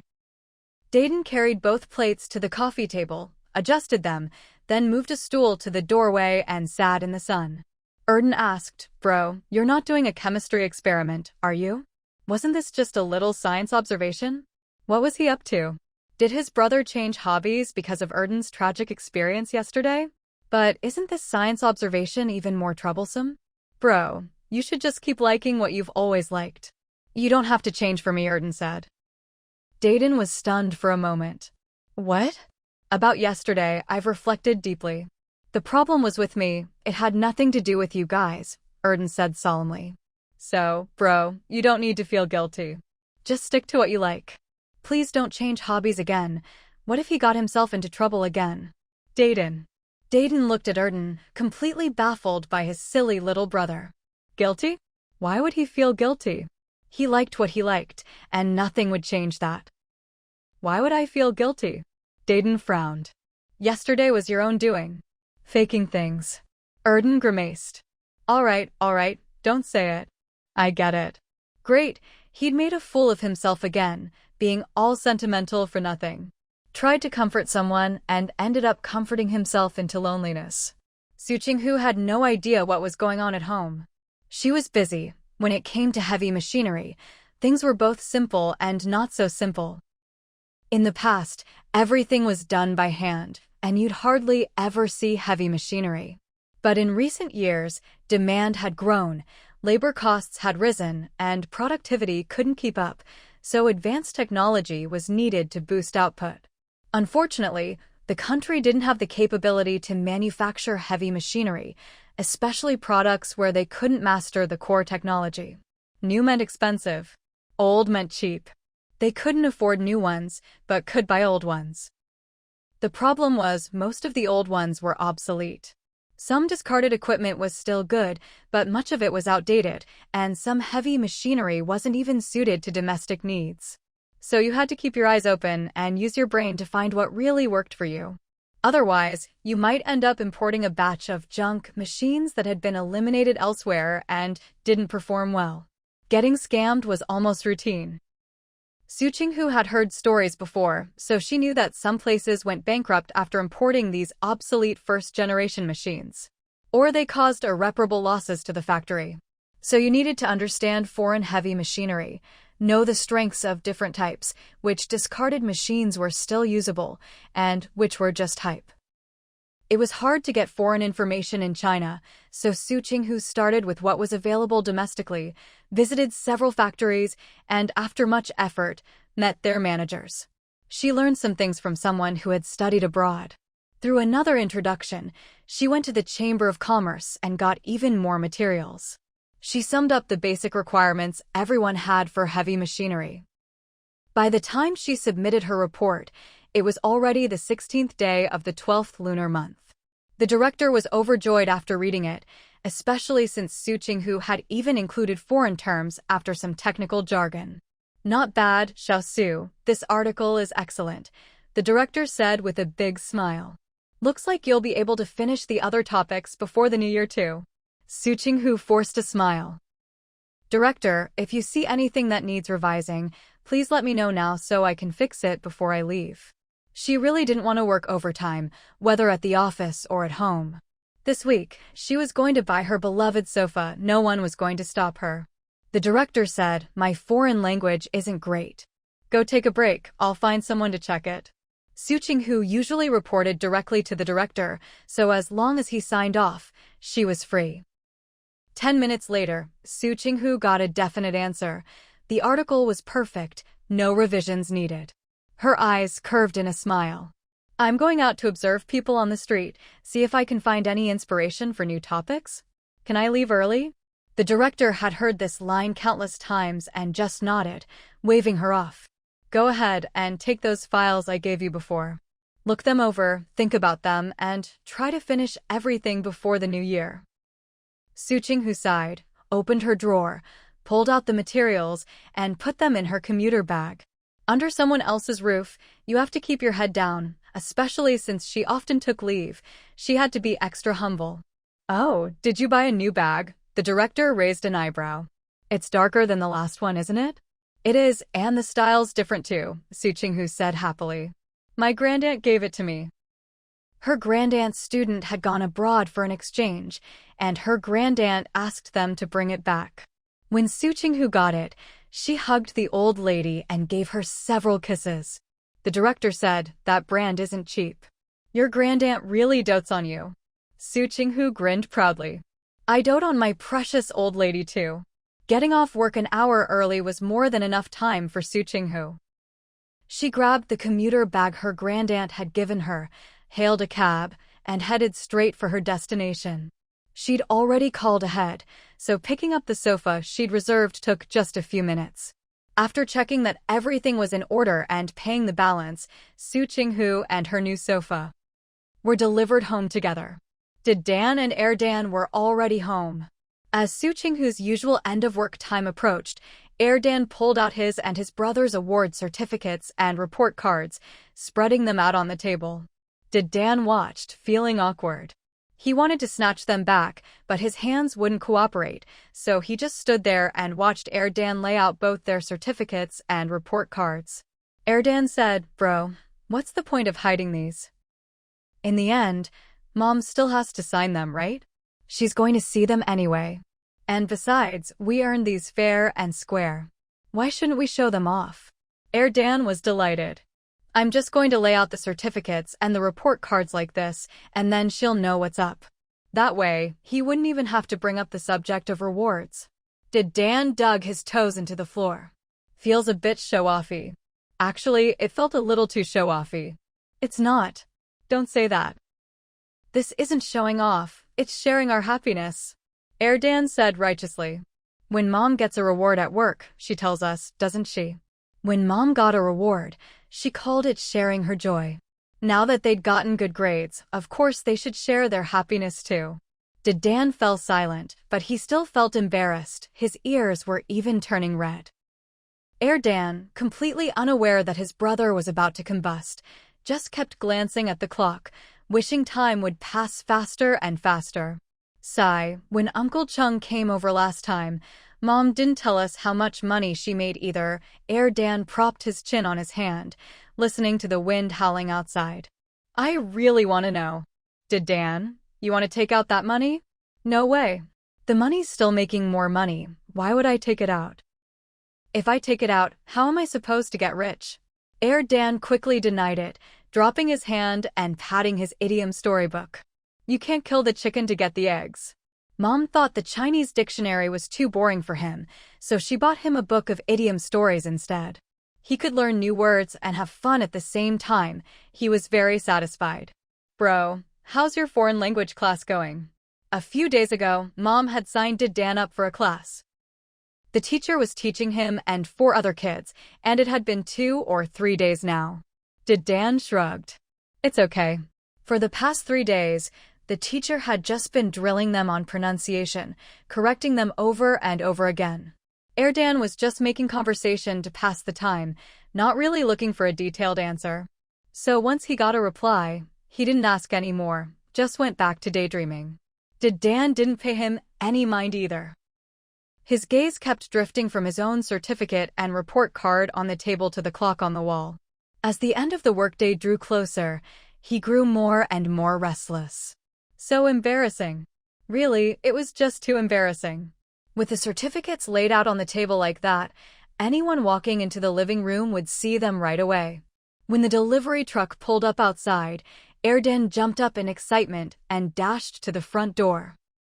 As soon as he opened the door, before he could say anything, he was stunned by the sight of the truck. What on earth had Mom been up to? Su Qinghu patted his head but didn't say anything to him. Instead, she turned to the movers, showing them where to put the sofa.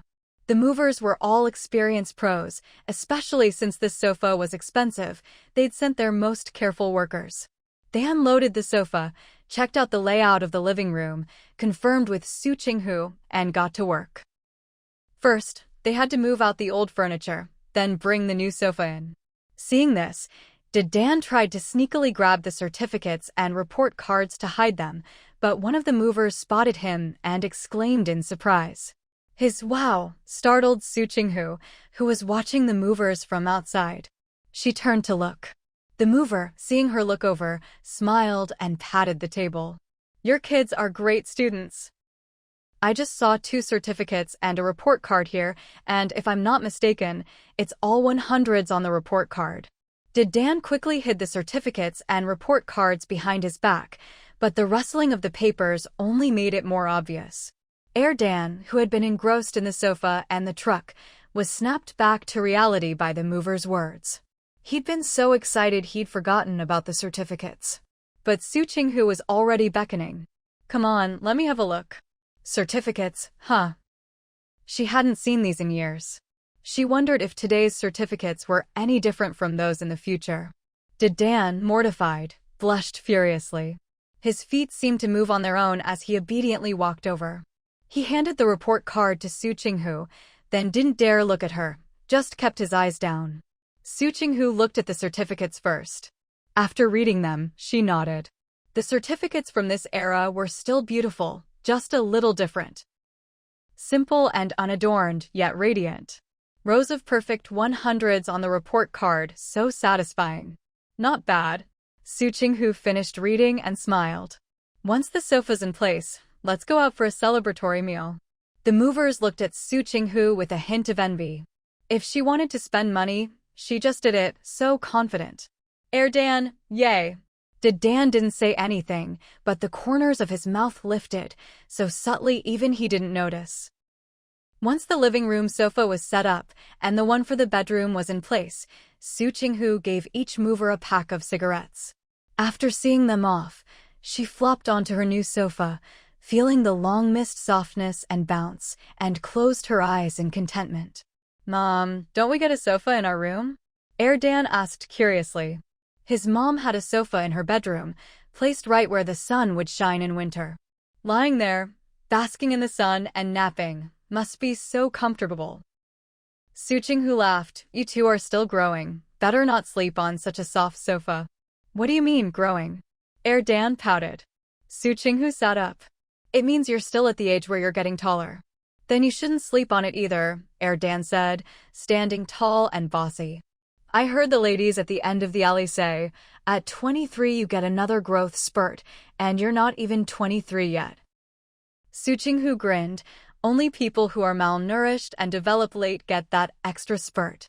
That's not happening for me." Besides, she was perfectly happy with her current height. Dan. "Fine, whatever. If there's no sofa in their room, there's always the one in the living room. It's just a couple of steps away. He could lie down whenever he wanted." Sitting on the sofa, Su Qinghu called out, "Go get my wallet from my bedroom." Dan perked up, dashed into her room, grabbed the wallet, and handed it over with a big grin. Su Qinghu took out a wad of cash, counted out 20 10-yuan bills, and handed them to Dan. "Here you go, your reward. Aren't you going to ask if we got first place?" Dan walked over, feeling like there was no point in protesting. Su Qinghu acted like she'd just remembered. "Oh, right, let me ask, did you get first place?" Of course the answer was yes. After giving Dan his reward as well, Su Qinghu said, "All right, put your money away. Take a good look at it these next few days, because soon you won't be seeing it anymore." Dan and Dan. Over the past 2 days, every time Su Qinghu got off work and saw the sofa, she felt like it had gotten lower to the ground. Thankfully, she'd put covers on the sofas so they weren't getting damaged. Otherwise, they'd probably end up like those strings of beads old men like to handle all day, polished smooth with use. Leaning back on the sofa, Su Qinghu looked at the two boys, blinked, and suddenly said something in a foreign language. Dan was baffled and blinked in confusion. Dan understood, pursed his lips, and replied in the same language. Dan looked at his brother, question marks all over his face. What did that mean? What were they saying right in front of him? Su Qinghu's eyes curved with amusement. She rattled off another string of foreign words to Dan. Dan glanced at her, then at the pitch-black sky outside, looking a little hesitant. Before he could say anything, Dan protested, "What are you two doing? Speaking gibberish in front of me, isn't that just like whispering behind my back? If you've got something to say it in a language I understand." Su Qinghu shot him a look, thought for a moment, and then said a few sentences to him as well. When she finished, she just smiled mysteriously. Dan was completely lost. He even wanted to pull his own hair out on the spot. What? What on earth are they saying? He turned to his brother, hoping for an answer or at least a hint. But the brother who used to be his partner in crime was now looking at the sky, the ground, the light bulb, anywhere but at him. Dan decided to go for a direct approach and grinned cheekily. "Mom, how about you say it again in Mandarin?" Su Qinghu lifted her chin. "If you don't understand, then just let it go." She smiled mysteriously, while Dan was so anxious he was practically scratching his ears.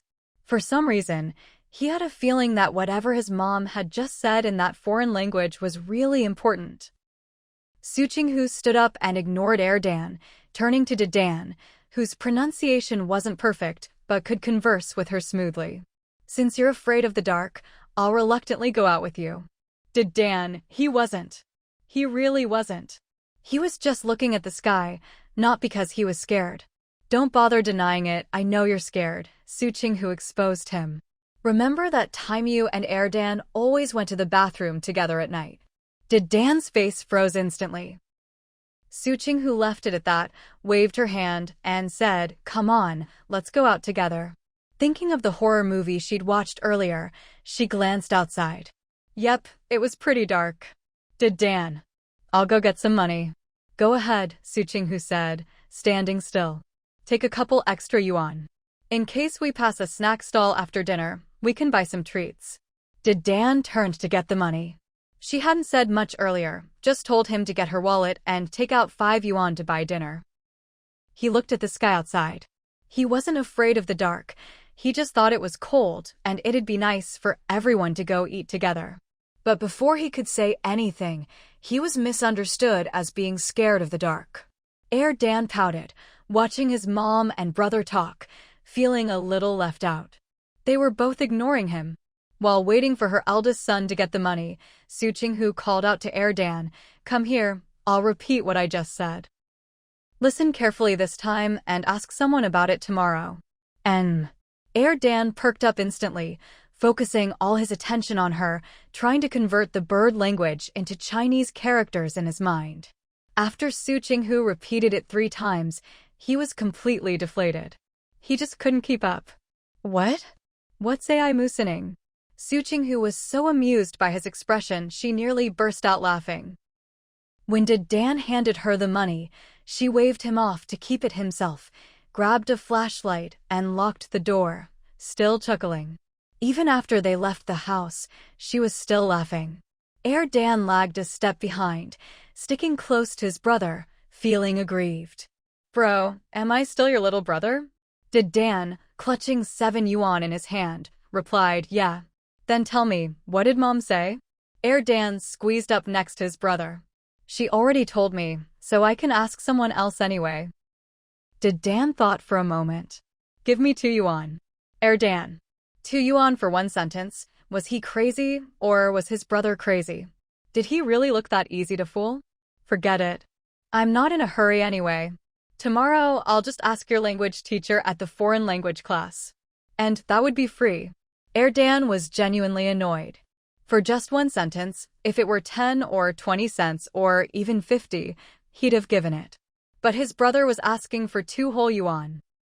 Dan said, "Knowledge is priceless." Priceless? If it's priceless, that means it has no price, right? And if it has no price, then it's up to you to decide. If it's up to you, why do you want so much? Dan retorted, accusingly. Now that you've got more money, you don't care about your little brother anymore. I know everything. And to think he even took him out to play and bought him milk candies. Dan. The two of them spoke in low voices, but Su Qinghu wasn't deaf. She could still hear them in the quiet night. She joined in with a laugh. Hey, I know someone gave Duo a pencil and an exercise book. Dan immediately shut up. He definitely didn't give Duo the pencil and exercise book because he liked him. He just wanted to. Forget it. Better not say it. If he said it out loud, it wouldn't work anymore. Dan walked right next to Dan. Even in the dim light cast by distant street lamps, he could see the conflicted yet stubborn look on his little brother's face and couldn't help but let a smile tug at his lips. Su Qinghu shone the flashlight on the road ahead. Seeing the two boys go quiet, she worried they'd get distracted and not watch their step, so she reminded them, watch where you're going and avoid the shiny spots. It was cold enough for water to freeze instantly. Near the roadside, if anyone spilled a little water, it would quickly turn to a thin sheet of ice. Slipping and falling wouldn't be surprising at all. Hearing this, Dan and Dan immediately paid attention to the road. On the roadside, 1 adult and 2 kids walked along, their shadows stretched long by the distant streetlights. As they walked, Su Qinghu suddenly sensed something and turned to see an elderly man with white hair hurrying along, using the light from their flashlight to guide his way. Su Qinghu paused and stopped walking. Dan and Dan noticed and turned back to look at her, immediately spotting the elderly man as well. They exchanged a glance and walked back. Dan was the first to speak. "Grandpa, why are you out so late? Isn't anyone from your family with you?" The old man smiled, stopped, and first thanked Su Qinghu, then answered Dan, "I was busy with work and forgot to eat. When I finally got hungry, I realized I hadn't had dinner yet." He chuckled. "I was afraid of falling, so when I saw you had a flashlight, I thought I'd borrow some light." As he spoke, he looked apologetically at Su Qinghu. Su Qinghu noticed his attire and demeanor. He had the air of a researcher, gentle and reserved. Only someone like that would still be working at his age and get so busy he'd forget to eat. "If you need to eat and so do we, why not go together?" Su Qinghu nodded her chin, and Dan and Dan went over to help the old man. The old man accepted gladly. "Thank you very much." "You're welcome. It's just 100 meters ahead," Su Qinghu said, taking a half step forward to walk alongside the old man. Yep, now that she wasn't blocking the light, the old man looked even more like a scientist. Of course, they had to share a table for dinner. After all, it was Saturday night. The money spent eating out could buy a lot of meat and vegetables to cook several delicious meals at home.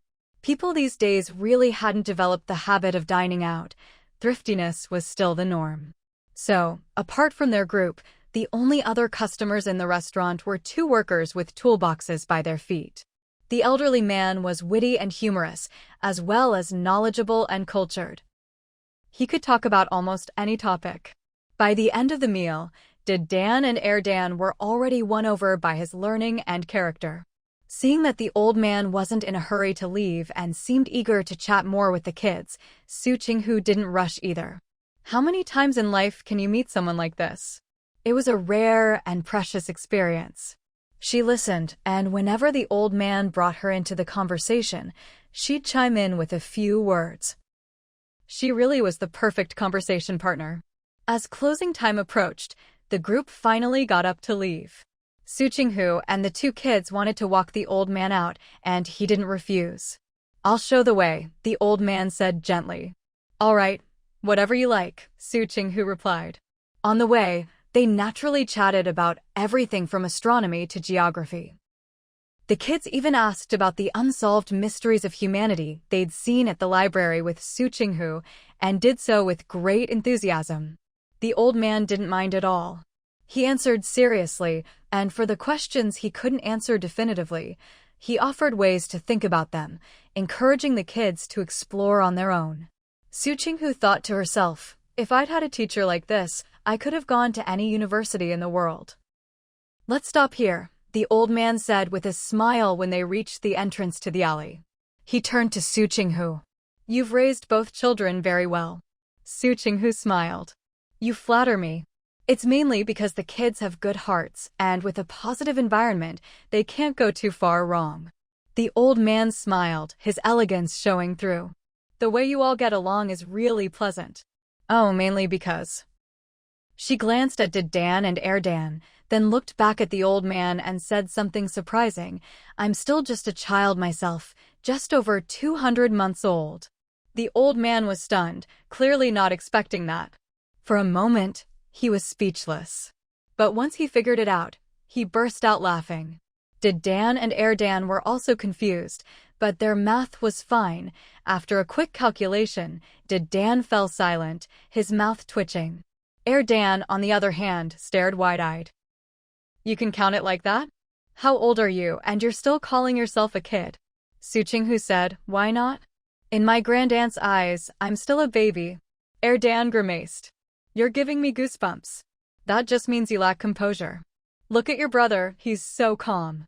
Su Qinghu ignored the fact that Dan was fiddling with the seam of his pants and retorted.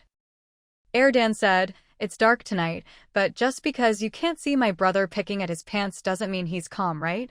He only needed a glance to know his brother was barely holding back laughter. My brother's awkward.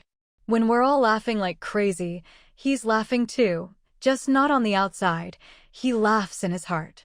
Dan exposed him directly, adding, maybe he's already rolling on the floor laughing inside. Su Qinghu couldn't help but laugh, and when she saw her older son's hand frozen at his pants seam, wanting to pick but holding back, she started giggling even more. She tried to be considerate of Dan's feelings and didn't laugh too obviously.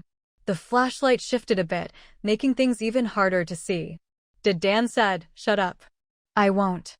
Dan retorted, unless you tell me what Mom just said to you in that foreign language, and what she said to me. Dan replied coolly to Yuan. No way. Dan refused immediately. 50 cents, not a cent more. Dan, then ask the teacher tomorrow. Dan was silent for a while. Not wanting to be kept up all night thinking about it, he gritted his teeth and raised the price. 1 yuan. Deal or not? If not, forget it. Dan tugged at the corner of his mouth, suppressing a smile. If you can understand what I'm saying right now, I'll give you 5 yuan. Dan was thunderstruck. 5 yuan. Really? Dan nodded, feeling balanced now, and stopped picking at his pants. Dan looked at Su Qinghu teary-eyed. Mom, is my brother telling the truth? Su Qinghu nodded, then delivered the final blow. But the time limit's up, so it doesn't count. Dan howled. Then hugged his brother and started shaking him. Brother, tomorrow I'm going to foreign language class with you. Even if you go, you won't pay attention, Dan said. Maybe it was the night, or maybe the conversation with the old man had opened something up inside him, but Dan was talking more than usual tonight and seemed more relaxed. Su Qinghu noticed. The wisdom of a lifetime had, in the end, soothed something in this young boy's heart. It wasn't comfort nor guidance, but the wisdom in the old man's words had a greater effect on a smart kid like Dan. She could tell the old man liked these 2 kids, so she didn't interrupt their affectionate bickering. She quietly kept track of the time, and when it felt about right, she stopped the 2 kids and said goodbye to the old man. As the 3 of them walked away, the old man could still hear their voices from the entrance of the alley. Mom, my brother bullies me. I'm so pitiful. You're not pitiful. You and your brother are in cahoots. I'm the one who's pitiful. Mom, you can't break my heart like that. I always listen to you. Dan, your brother's breaking your heart. He doesn't listen to you anymore. Dan, I'm still a kid.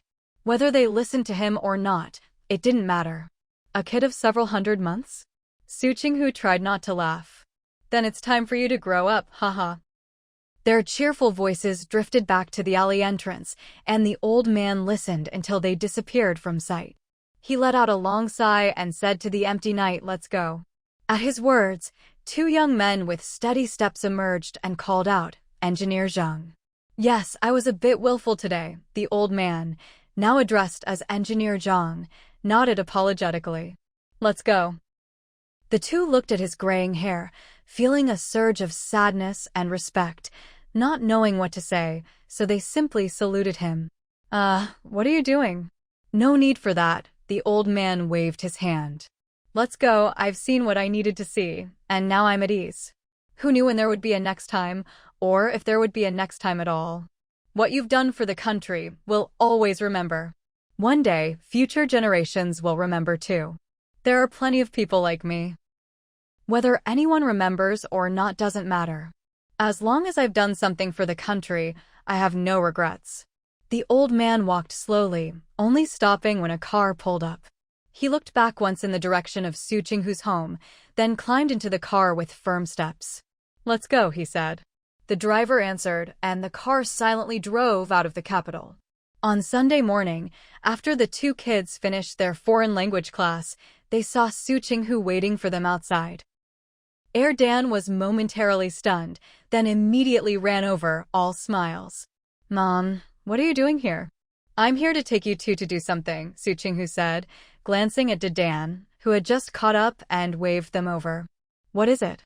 Dan asked curiously. Su Qinghu replied, "You'll know when we get there." It wasn't anything mysterious. She'd actually planned to do this before, but got too busy and forgot. After looking into it again recently, she finally made up her mind. She wanted to buy insurance for everyone in the family. Back then, insurance wasn't as fancy as it would be in later years, nor was it as expensive, less than 100 yuan a year. Why not buy it? When they arrived, the person she'd contacted was already waiting. As soon as they saw Su Qinghu, they got ready to help them with the paperwork. Dan was confused. What's insurance? It was the first time he'd heard of it. Dan frowned and didn't say anything, but what Dan asked was exactly what he wanted to know. Su Qinghu looked at the staff member. "Could you please explain it to them?" The staff member thought, "Just two kids? This'll take 5 minutes, tops." But to his surprise, it turned into a full hour of back-and-forth questions and answers. When they finally finished and sent the staff member off, he let out a long sigh of relief. These two kids, while some of their questions were childish, really got to the heart of things with many others. It almost felt like he was talking to adults, not children. Of course, with their parents sitting quietly beside them, he didn't dare brush them off or give half-hearted answers.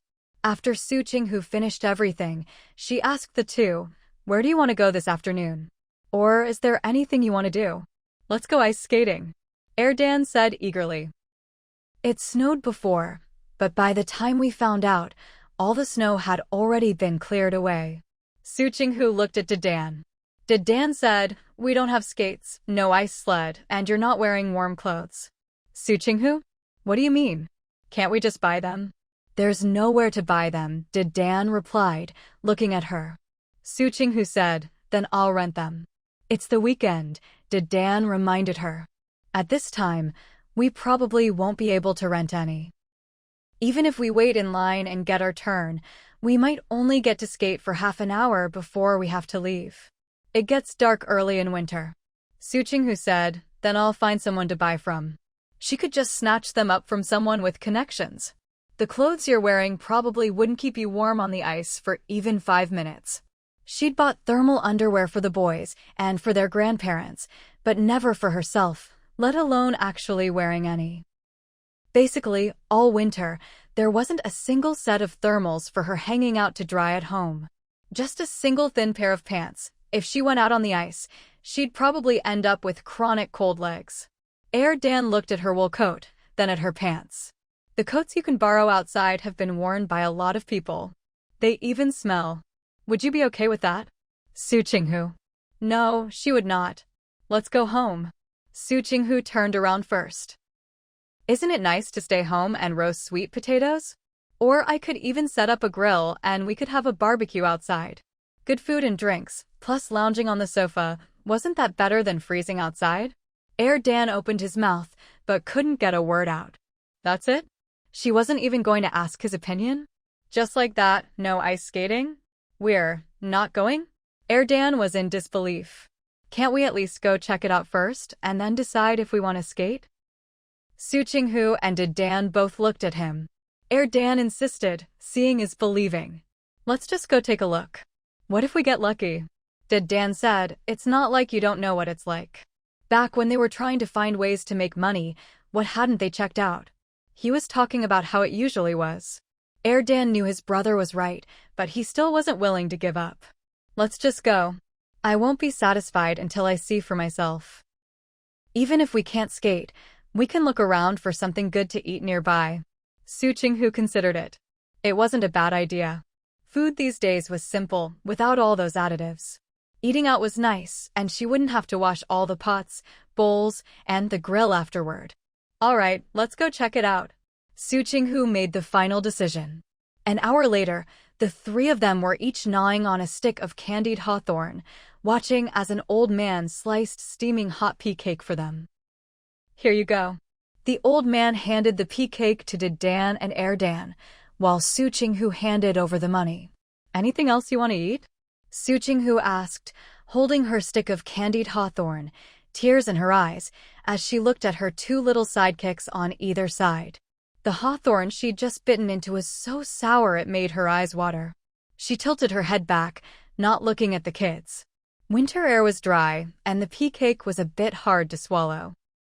Dan choked and let out a burp, then kept hiccuping. Dan was fine. He'd seen people eat it before and knew it could get stuck, so he took small bites. But his mouth was dry, and it took some effort to swallow. By the time he managed to swallow and tried to speak, Su Qinghu had already noticed something was wrong. She glanced at the kids, then looked around, but didn't see anywhere selling drinks. Not one to be shy, she stopped an old man carrying a birdcage and asked. The old man was friendly, glanced at the hiccuping child, and pointed her in the right direction. In this cold weather, nothing beats a hot drink to soothe the throat. Pear soup was the best choice. Su Qinghu thanked him, glanced at the kids, and the three of them immediately hurried off together. As they got close, Su Qinghu caught a whiff of sweetness in the air. They were greeted as they entered, and Su Qinghu ordered a small pot of pear soup. The old man with the birdcage had said this place was pretty good. Dan and Erdan sat down with Su Qinghu, waiting for the pear soup to be served. A slender teapot and special cups, quite charming. Su Qinghu didn't pour first. Instead, she nodded at the teapot on the table, signaling the kids to help themselves. Erdan boldly watched the people next to them to see how they drank it. But Dan had already started pouring while Erdan was still looking around. Su Qinghu watched, smiling slightly. Stop looking, she gently reminded Erdan, watch your brother. Erdan turned back and saw the pear soup already poured in front of him. He said, Bro, hick, have you had this before, hick? No.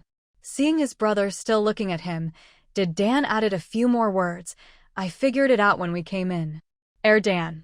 All right, he was just too dizzy from hiccuping. They served the pear soup in wide-mouthed cups, with no spoons or anything. It was Erdan's first time drinking it, first time even seeing it up close, so he hadn't paid attention to anything else. Su Qinghu watched like an old grandpa, not saying a word, still holding her stick of candied hawthorn. She wasn't one to waste food, but that last hawthorn had been so sour she still hadn't recovered. If only she could just display it, whatever she couldn't finish, she could give to him. Putting herself in their shoes, Su Qinghu couldn't bring herself to trick the kids.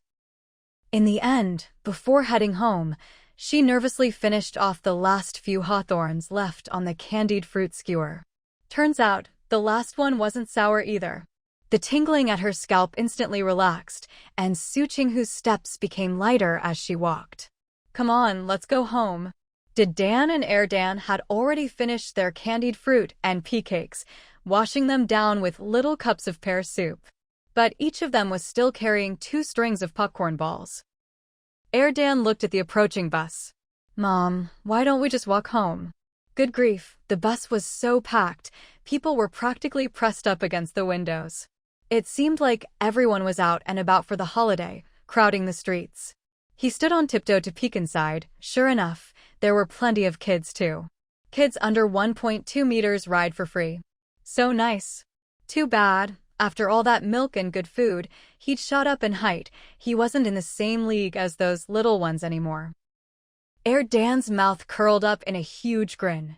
Dan glanced at him and looked away. He knew exactly what his brother was thinking. Probably just showing off that he's tall now and has to pay for the bus like an adult. Su Qinghu didn't say yes or no. Instead, she checked out the situation on the bus and even looked at the ones that weren't their route. Every single bus was packed to the brim. Some people couldn't even stand up straight, leaning against the windows. But walk all the way home? She looked at her little sheepskin winter boots and thought for a moment. Well, let's walk for a bit first. While she was checking out the buses, she'd also noticed how hard it was to get a taxi. Every time a taxi came from afar, before it even reached the stop, a crowd would rush over. She couldn't get through that human wall. And besides, she couldn't bring herself to push others aside to get ahead. She kept an eye on their route, and every 2 or 3 stops, she'd check the nearest bus stop. The situation was always the same. After half an hour, Dan was a little dazed, gnawing on a popcorn ball and muttering, "There are so many people, it's like a big market day." Did Dan just eat? He was really afraid his silly little brother would spray popcorn crumbs everywhere. Now that would be embarrassing in public. Su Qinghu, you've been to a market day? Where? I'd like to see it. Did Dan? What's so great about it? It's just a crush of people, and you might even get your clothes snagged on something on the way out. Dan swallowed a mouthful of popcorn ball, grinning. My brother and I used to have it tough. We didn't have any money, so we'd go where there were lots of people and try our luck. Maybe someone would need help carrying things, and we could earn a bit. Did Dan? Sure enough, his silly brother was never embarrassed about anything. Su Qinghu. So you really did go? How much could you make in a day? She was genuinely curious. Dan, sometimes we made a little, but most of the time, nothing. Some people were afraid we'd run off with their stuff and ignored us. Some wanted help but only offered a penny, and the stuff was so heavy, my brother and I had to carry it together. If we asked for a dime, they'd get mad and say, "What can't you buy for a dime? I'll just tough it out myself." Just thinking about it made Dan feel a bit bitter. But there were some well-dressed uncles and aunties, or teachers, who'd let us help and wouldn't haggle. Sometimes they'd even give us extra.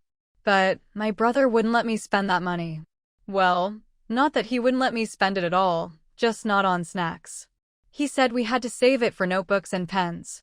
When times were tight, they saved for school supplies. When things were better, they could do as they pleased. In the summer, when we earned a bit more, my brother would let me use some to buy snacks. Back then, he could be generous, but also really stingy. Dan glanced at his brother, Did Dan, and huffed, "Now, when I buy snacks, my brother doesn't care. But he's started scamming money off me." Su Qinghu looked at Did Dan, finding it all quite fascinating. Her pretty eyes widened, clear and bright. "How much does he scam off you?" First time she'd heard of this. How interesting. Dan pouted. "It's not a set amount. I've noticed a few times, he doesn't take all my money, just about half each time." Did Dan? You give me money because you want something from me, right? If his silly brother had any change, he'd spend it all on snacks. Now he even dared to break a 5 yuan bill into change just to buy food. If he didn't keep an eye on this, who knows what would happen? Dan, caught out and seeing Did Dan's look of accusation, wilted and didn't say anything for a while. Su Qinghu. "So, how much money do you have now?" Hopefully he hadn't spent the 200 yuan reward already. She'd originally planned to take them to deposit that 200 yuan reward in the bank. But with the new year coming up and more lucky money on the way, she figured she'd let them keep it a bit longer and deposit it all together after the holiday. Plus, she wanted them to enjoy having the money for a few days. Dan looked a bit nervous at first, but quickly straightened up. "The 200 yuan reward you gave me, I haven't spent it." That was a big sum, and he didn't dare touch it. As for pocket money, of course he'd spend it bit by bit. Otherwise, why call it pocket money? "Grandma's pocket money and the pocket money you give me, I've spent." Dan grinned. twisting the string of his popcorn ball, and tried to defend himself. I get hungry. I'm growing, so when I'm hungry, I buy something to eat. I haven't really kept track of how much is left. Not that he'd admit it if he had. His brother saved almost all his pocket money. As for his own, after spending it here and there and giving his brother some for translating a few sentences yesterday, he only had 1.35 yuan left. Compared to his brother's nearly 10 yuan, well, there's just no comparison. If you're hungry and buy something to eat, that's fine. No need to feel bad, Su Qinghu nodded, then looked at Dan, you should learn from your brother on this. Dan.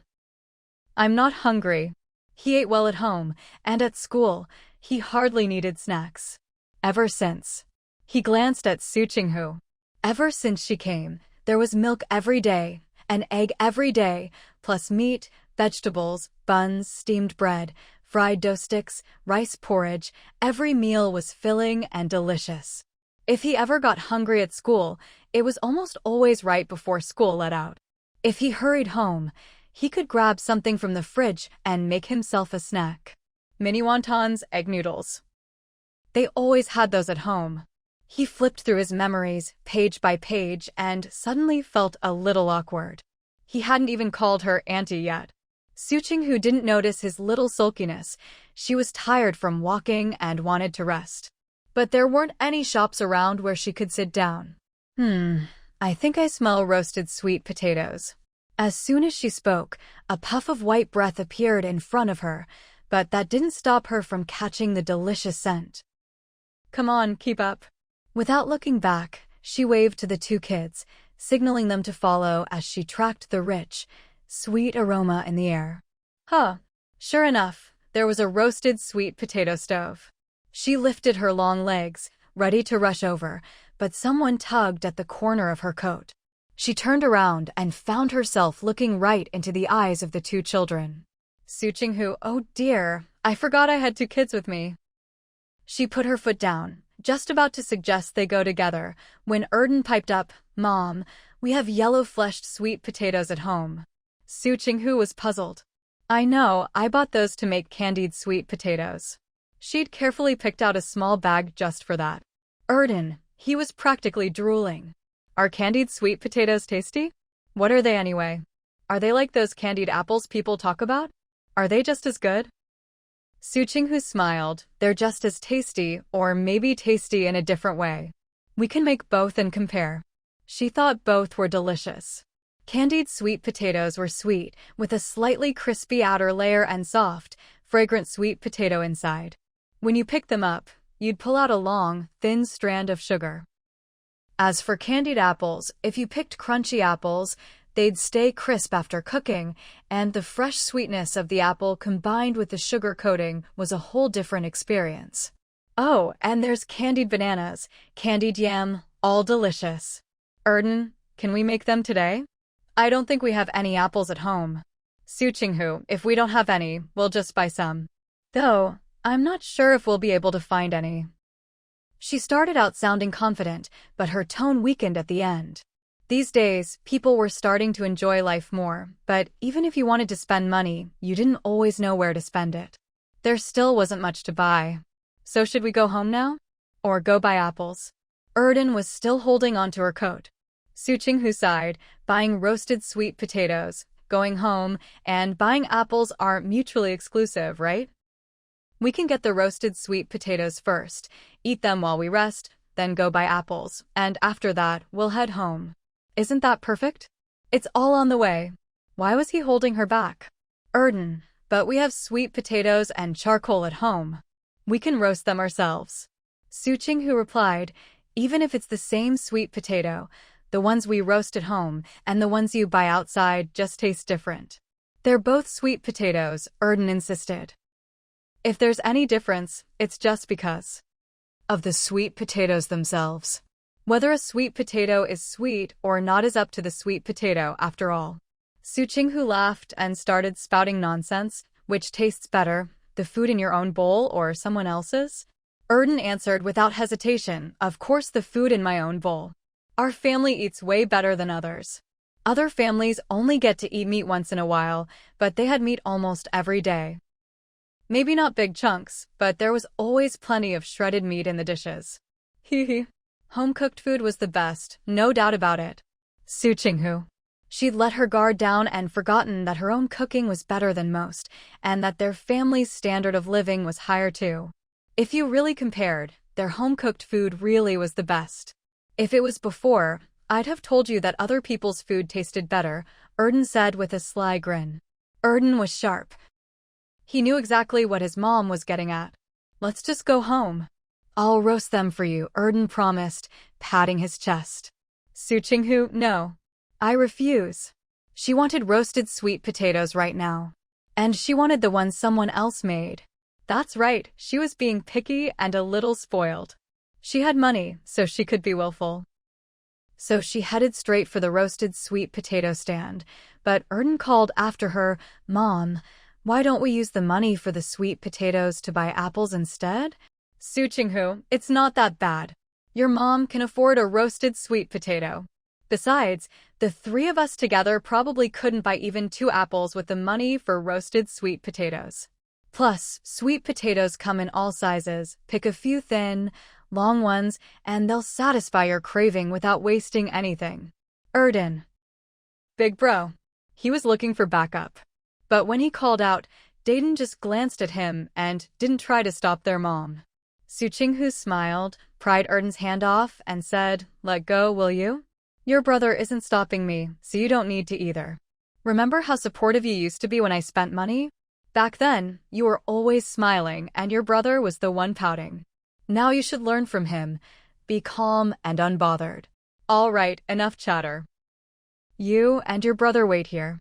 With that, Su Qinghu crossed the street and headed straight for the roasted sweet potato stall. When she came back, she was holding 3 sweet potatoes, each wrapped in neatly cut newspaper. She handed one to each of them, not bothering to warn them about how hot they might be, and started peeling her own. The flesh was golden, stringy, almost dripping with syrup. Su Qinghu was very satisfied, extremely satisfied. She cupped the roasted sweet potato in her hand, took a bite, and her eyes squinted in delight. Dayton and Erden were both amazed by how good it was. That old man really knows how to roast sweet potatoes, Erden said, blowing on his and eyeing the man in the black cotton jacket. And he's honest, too. Su Qinghu, huh? There was a guy who sold roasted sweet potatoes outside our school. If he didn't sell out, he'd just reheat them and sell them the next day, Erden said, looking at the sweet potato in his hand. You can't even compare those to this. Su Qinghu nodded. It was true, leftover sweet potatoes, reheated and sold the next day, were easy to spot, let alone eat. The flesh wasn't fresh and there was no golden syrup oozing out. After eating their fill, they continued on. When they got home, Su Qinghu saw an old man squatting by the door. As she walked over, she studied him, but couldn't remember if she'd seen him before. Maybe he was someone Qinlai knew? Or maybe he was the father of one of Qinlai's old army buddies. She walked up, and before she could say anything, the man looked up. Su Qinghu was slightly taken aback. The old man's face quickly matched up with a memory. It was that retired teacher. Hello. Is your family member feeling better? Su Qinghu asked as she unlocked the door. Come in and have a seat. I've never had the chance to thank you for all the fruits and vegetables you brought us. Erden and Dayton looked on curiously, but didn't say anything. But in their hearts, they realized not all the fruits and vegetables they'd received before were from Zhongdongxing. Some were from this old man. It's all good now, thanks to you telling me which department to go to, the old man said, his wrinkles smoothing into a smile. They had surgery, and now it's just a matter of recovery. He lifted a bag. It's almost New Year's. We don't have much, but we raise chickens, so I brought you 2. People in the city had to scramble to buy things, unlike us who could be self-sufficient. I won't come in and sit, I need to catch the last transfer bus. It was better in the city, buses still ran after dark. He had to take 2 buses to get home, and couldn't afford to be delayed. If he missed them, he'd have to walk the rest of the way. He set the bag with 2 chickens inside the door and was about to leave. Su Qinghu really didn't dare hold up the old man. After thinking for a moment, she said, Dayton, Erden, go walk Grandpa out, take it slow. As she said slow, she winked at the two kids. Dayton and Erden instantly understood, nodded in unison, and, ignoring the old man's protests, each grabbed one of his hands and started walking him to the bus stop. They chatted slowly, walked slowly. By the time Su Qinghu finished packing things into a woven bag and caught up, the two kids had only managed to get halfway there with the old man. Amusement flashed in Su Qinghu's eyes and her lips curled up. I don't have much to give you, but with the new year coming, I can't let you go home empty-handed. Here are some things we have extra of at home, please don't mind. The old man was flustered and waved his hands. You're too kind, I can't accept this. You've already helped me so much, I don't even know how to thank you. If you give me more, I'll really feel ashamed. They're just everyday items. Come on, let's get you on the bus. Between Su Qinghu and the two kids coaxing and half-dragging him along, the old man ended up with the woven bag in his hands just as the bus doors closed. Watching the bus drive away, Su Qinghu smiled, perfect. Erden, wouldn't it have been better just to give him money? On the way home, Erden asked Su Qinghu, puzzled. Su Qinghu replied, that wouldn't be appropriate. Giving money would make him feel bad. Erden thought about it and understood. The old man had come all this way to bring them 2 chickens as a gesture of thanks. If they gave him money, it would just embarrass him, right? All right, time for donations. Su Qinghu looked at Dayton and Erden as they walked. How much are you two planning to donate? Erden asked, donate? But didn't you just say giving money would make people feel bad? Dayton looked over too, curious how she'd answer. Su Qinghu rubbed her hands and covered her nose for a moment before saying, didn't Grandpa say? After his wife's surgery, he was rehired as a teacher. So, why don't we buy some school supplies and send them to him? He can use them as rewards for his students. It might inspire them to study harder. As she spoke, Erden stared in astonishment. Just now, his mom had chatted with the old man about all sorts of random things, north, south, this and that. A lot of it seemed like nonsense. But, was none of it actually nonsense? Dayton asked, will the courier deliver there? As long as it's within China, the postal service will get it there. Su Qinghu lifted her chin. Besides, Grandpa just lives in the suburbs, not at the ends of the earth. What a joke, of course they can deliver. So, how much are you two going to donate? Su Qinghu patted their heads. You have until we get home to think it over. She didn't have much ability, but she could help those within her reach. Once home, Su Qinghu washed her face, sat on the sofa, and looked at the kids with a smile. Before she could say anything, Dayton and Erden naturally poured 3 cups of plain water, 1 for each of them, to warm their hands. Erden pulled over a small stool and sat in front of her. Mom, I've thought about it. How much I donate depends on you. Su Qinghu.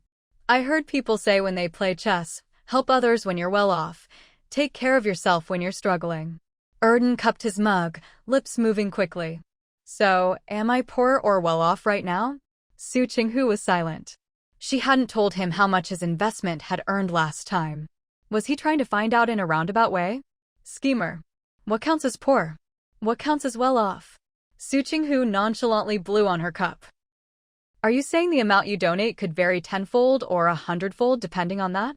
Erden. What was that supposed to mean? Was his mom trying to fleece him? I'll think about it. Erden tilted his head. If I'm really poor, then all I have is the 200 yuan you gave me as a reward for getting first place. He had no pocket money left, just that 200. Erden blinked. Other kids have their own parents to take care of them, so I don't need to donate to them, right? But I'm happy to give Grandpa money. Let's just say it's for the chickens.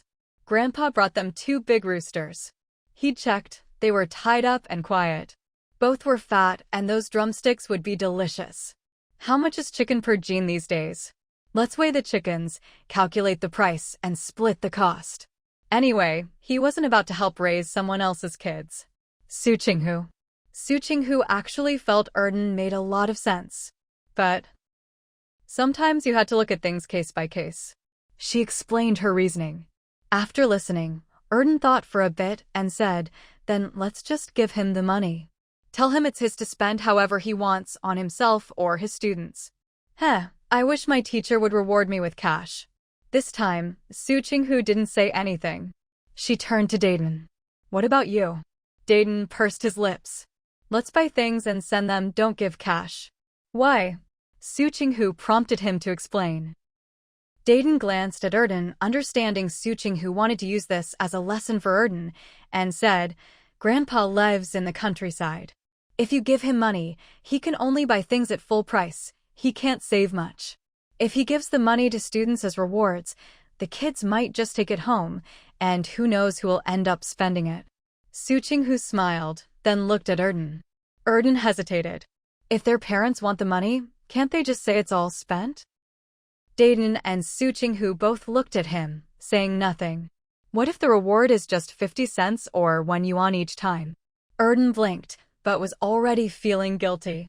He'd forgotten what life used to be like, and that not everyone could stand up to their parents like he and his brother, refusing to hand over money even if it meant getting a beating.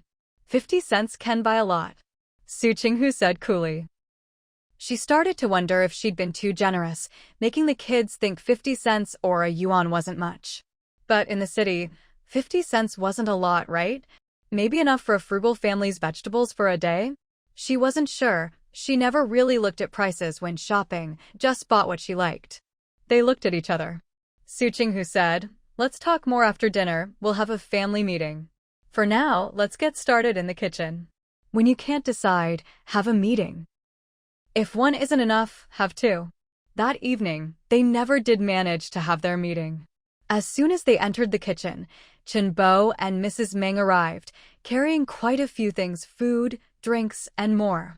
Su Qinghu had originally planned to just make a simple meal, but seeing Chen Bo and Mrs. Meng, she had no choice but to add a few more dishes. She wheeled her bicycle over, hooked the bag with 2 chickens onto the back seat, told Chen Bo and Mrs. Meng to make themselves at home, then hopped on and rode off. She was stunningly beautiful, but what she did was so down-to-earth that Chen Bo and Mrs. Meng were left staring in a daze. By the time they snapped out of it, she had already lifted the bike over the threshold and disappeared in a flash. Dan greeted them, "Grandpa, Grandma, come inside and have a seat. I'll pour you some water." Mrs. Meng turned and asked, "Where's your mom?" "Huh? My mom? What about her?" Dan noticed their confusion and grinned. "My mom doesn't dare kill chickens, so she's taking them to someone who can do it for her." Mrs. Meng was surprised. "There are people who do that? Wasn't it normal to kill chickens yourself? You just pour hot water over them, swish them around, and then pluck the feathers." She quickly stopped herself. Her younger daughter-in-law was a college graduate, probably never done this kind of thing before. Not knowing how to kill a chicken was perfectly normal. Still, she really didn't know there were people who specialized in killing chickens for others. Maybe there weren't before, but now there are. Dan's eyes sparkled. "My mom doesn't dare kill chickens, so she asked around for someone who does."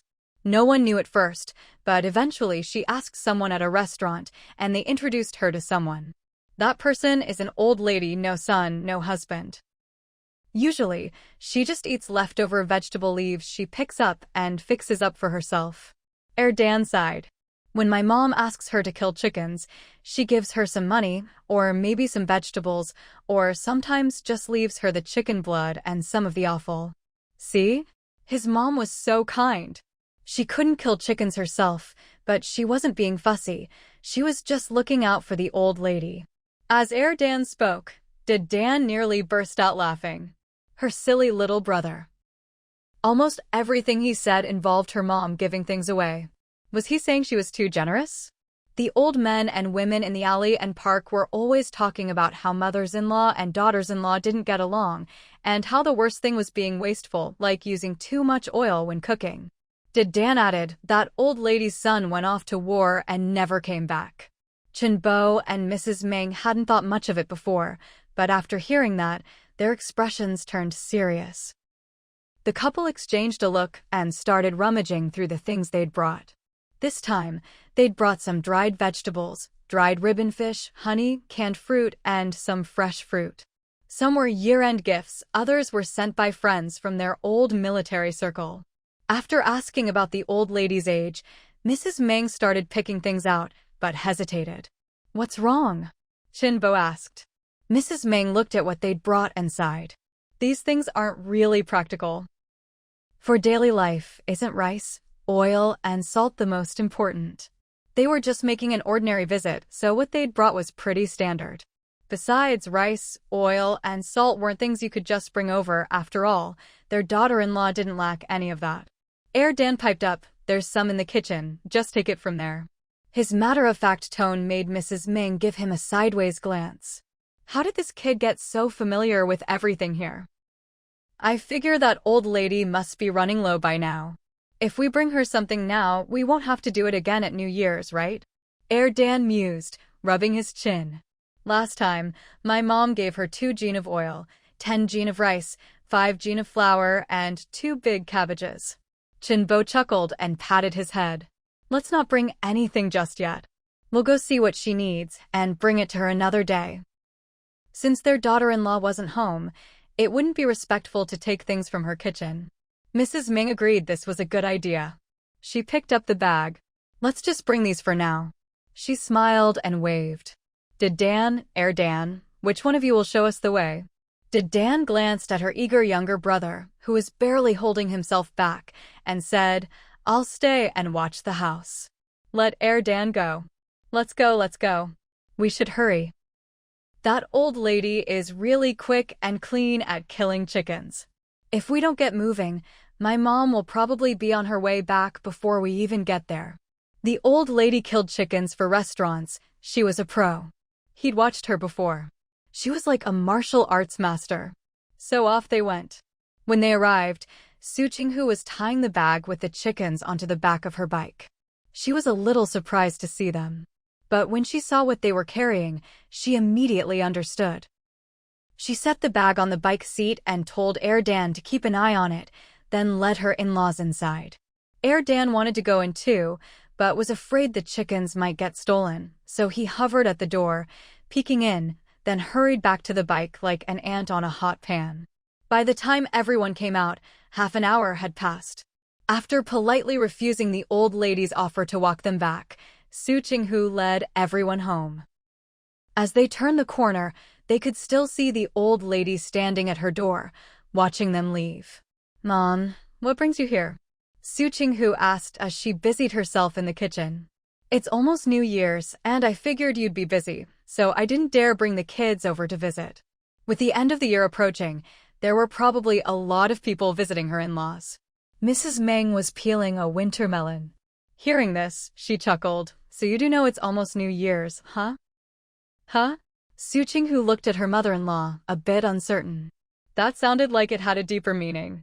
What did she mean?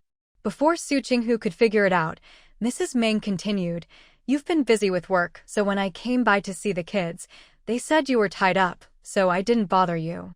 Now that New Year's is almost here, we need to go over the wedding plans." Su Qinghu blurted out, "But Chenlai hasn't called yet, has he?" "Even if we set a date, it's no use if he doesn't call, right?"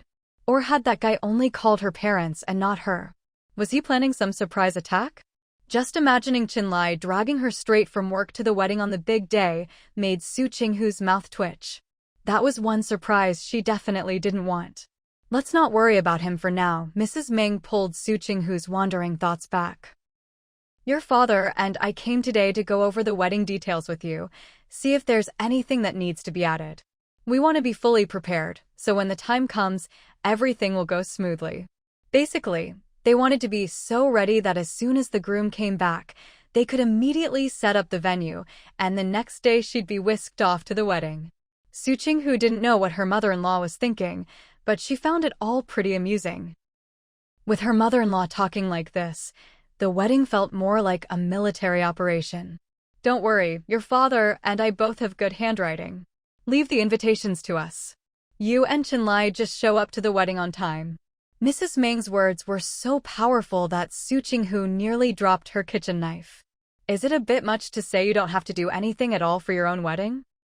After dinner, when everyone sat down together to go over the wedding process, Su Qinghu suddenly realized that, Just like her mother-in-law had said before, on the wedding day, all she and Qinlai had to do was show up.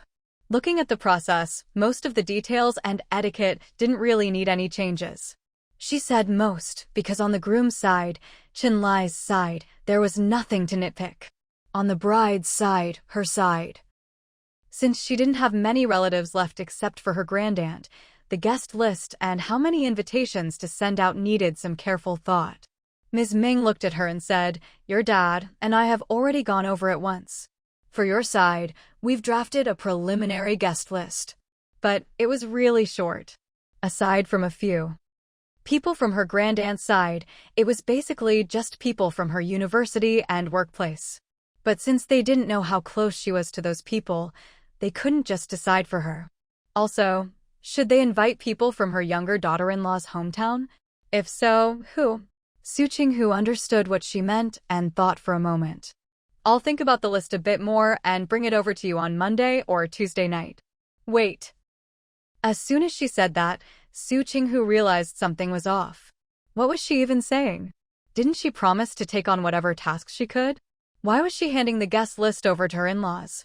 She had hands, after all, and her handwriting with a brush was okay? Forget it.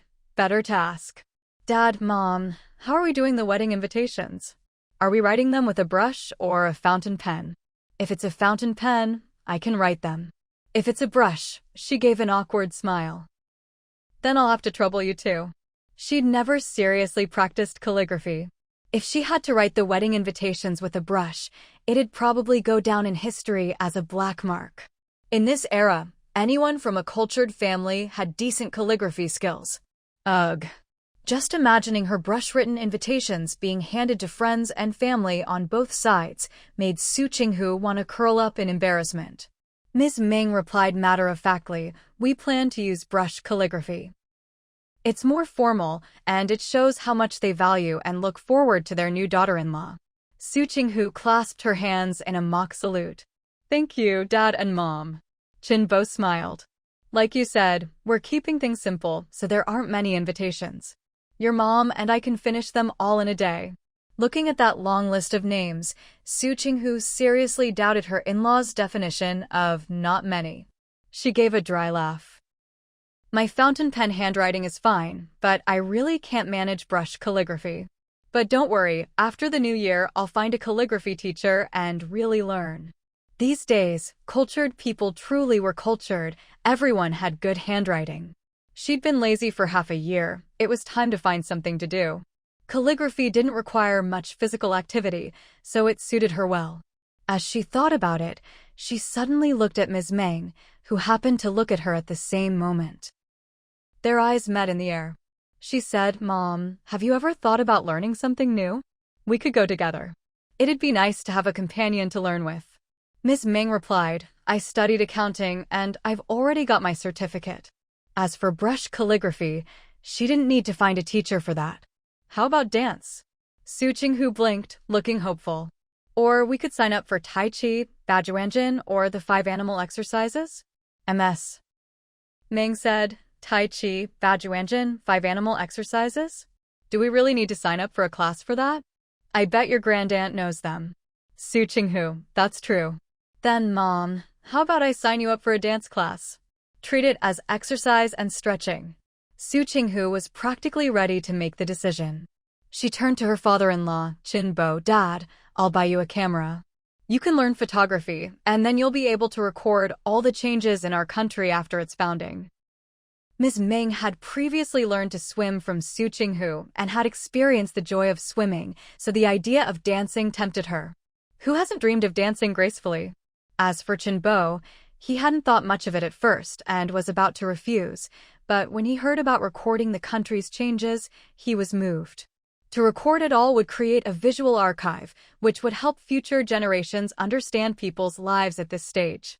Ms. Ming said, "At my age, can I still learn?"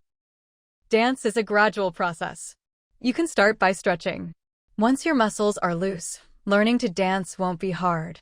I'm sure my grandaunt has told you about health and wellness methods, and that's probably included. Ms. Meng nodded. That was true. "Hey, if you start learning to dance, I'll pick you up when I'm free, and maybe one day I'll join you." Then we'll get you some dance outfits. Su Qinghu was getting excited, drumming her fingers on the table, full of energy. And when Dad figures out how to use the camera, you can be his model and let him take photos of you.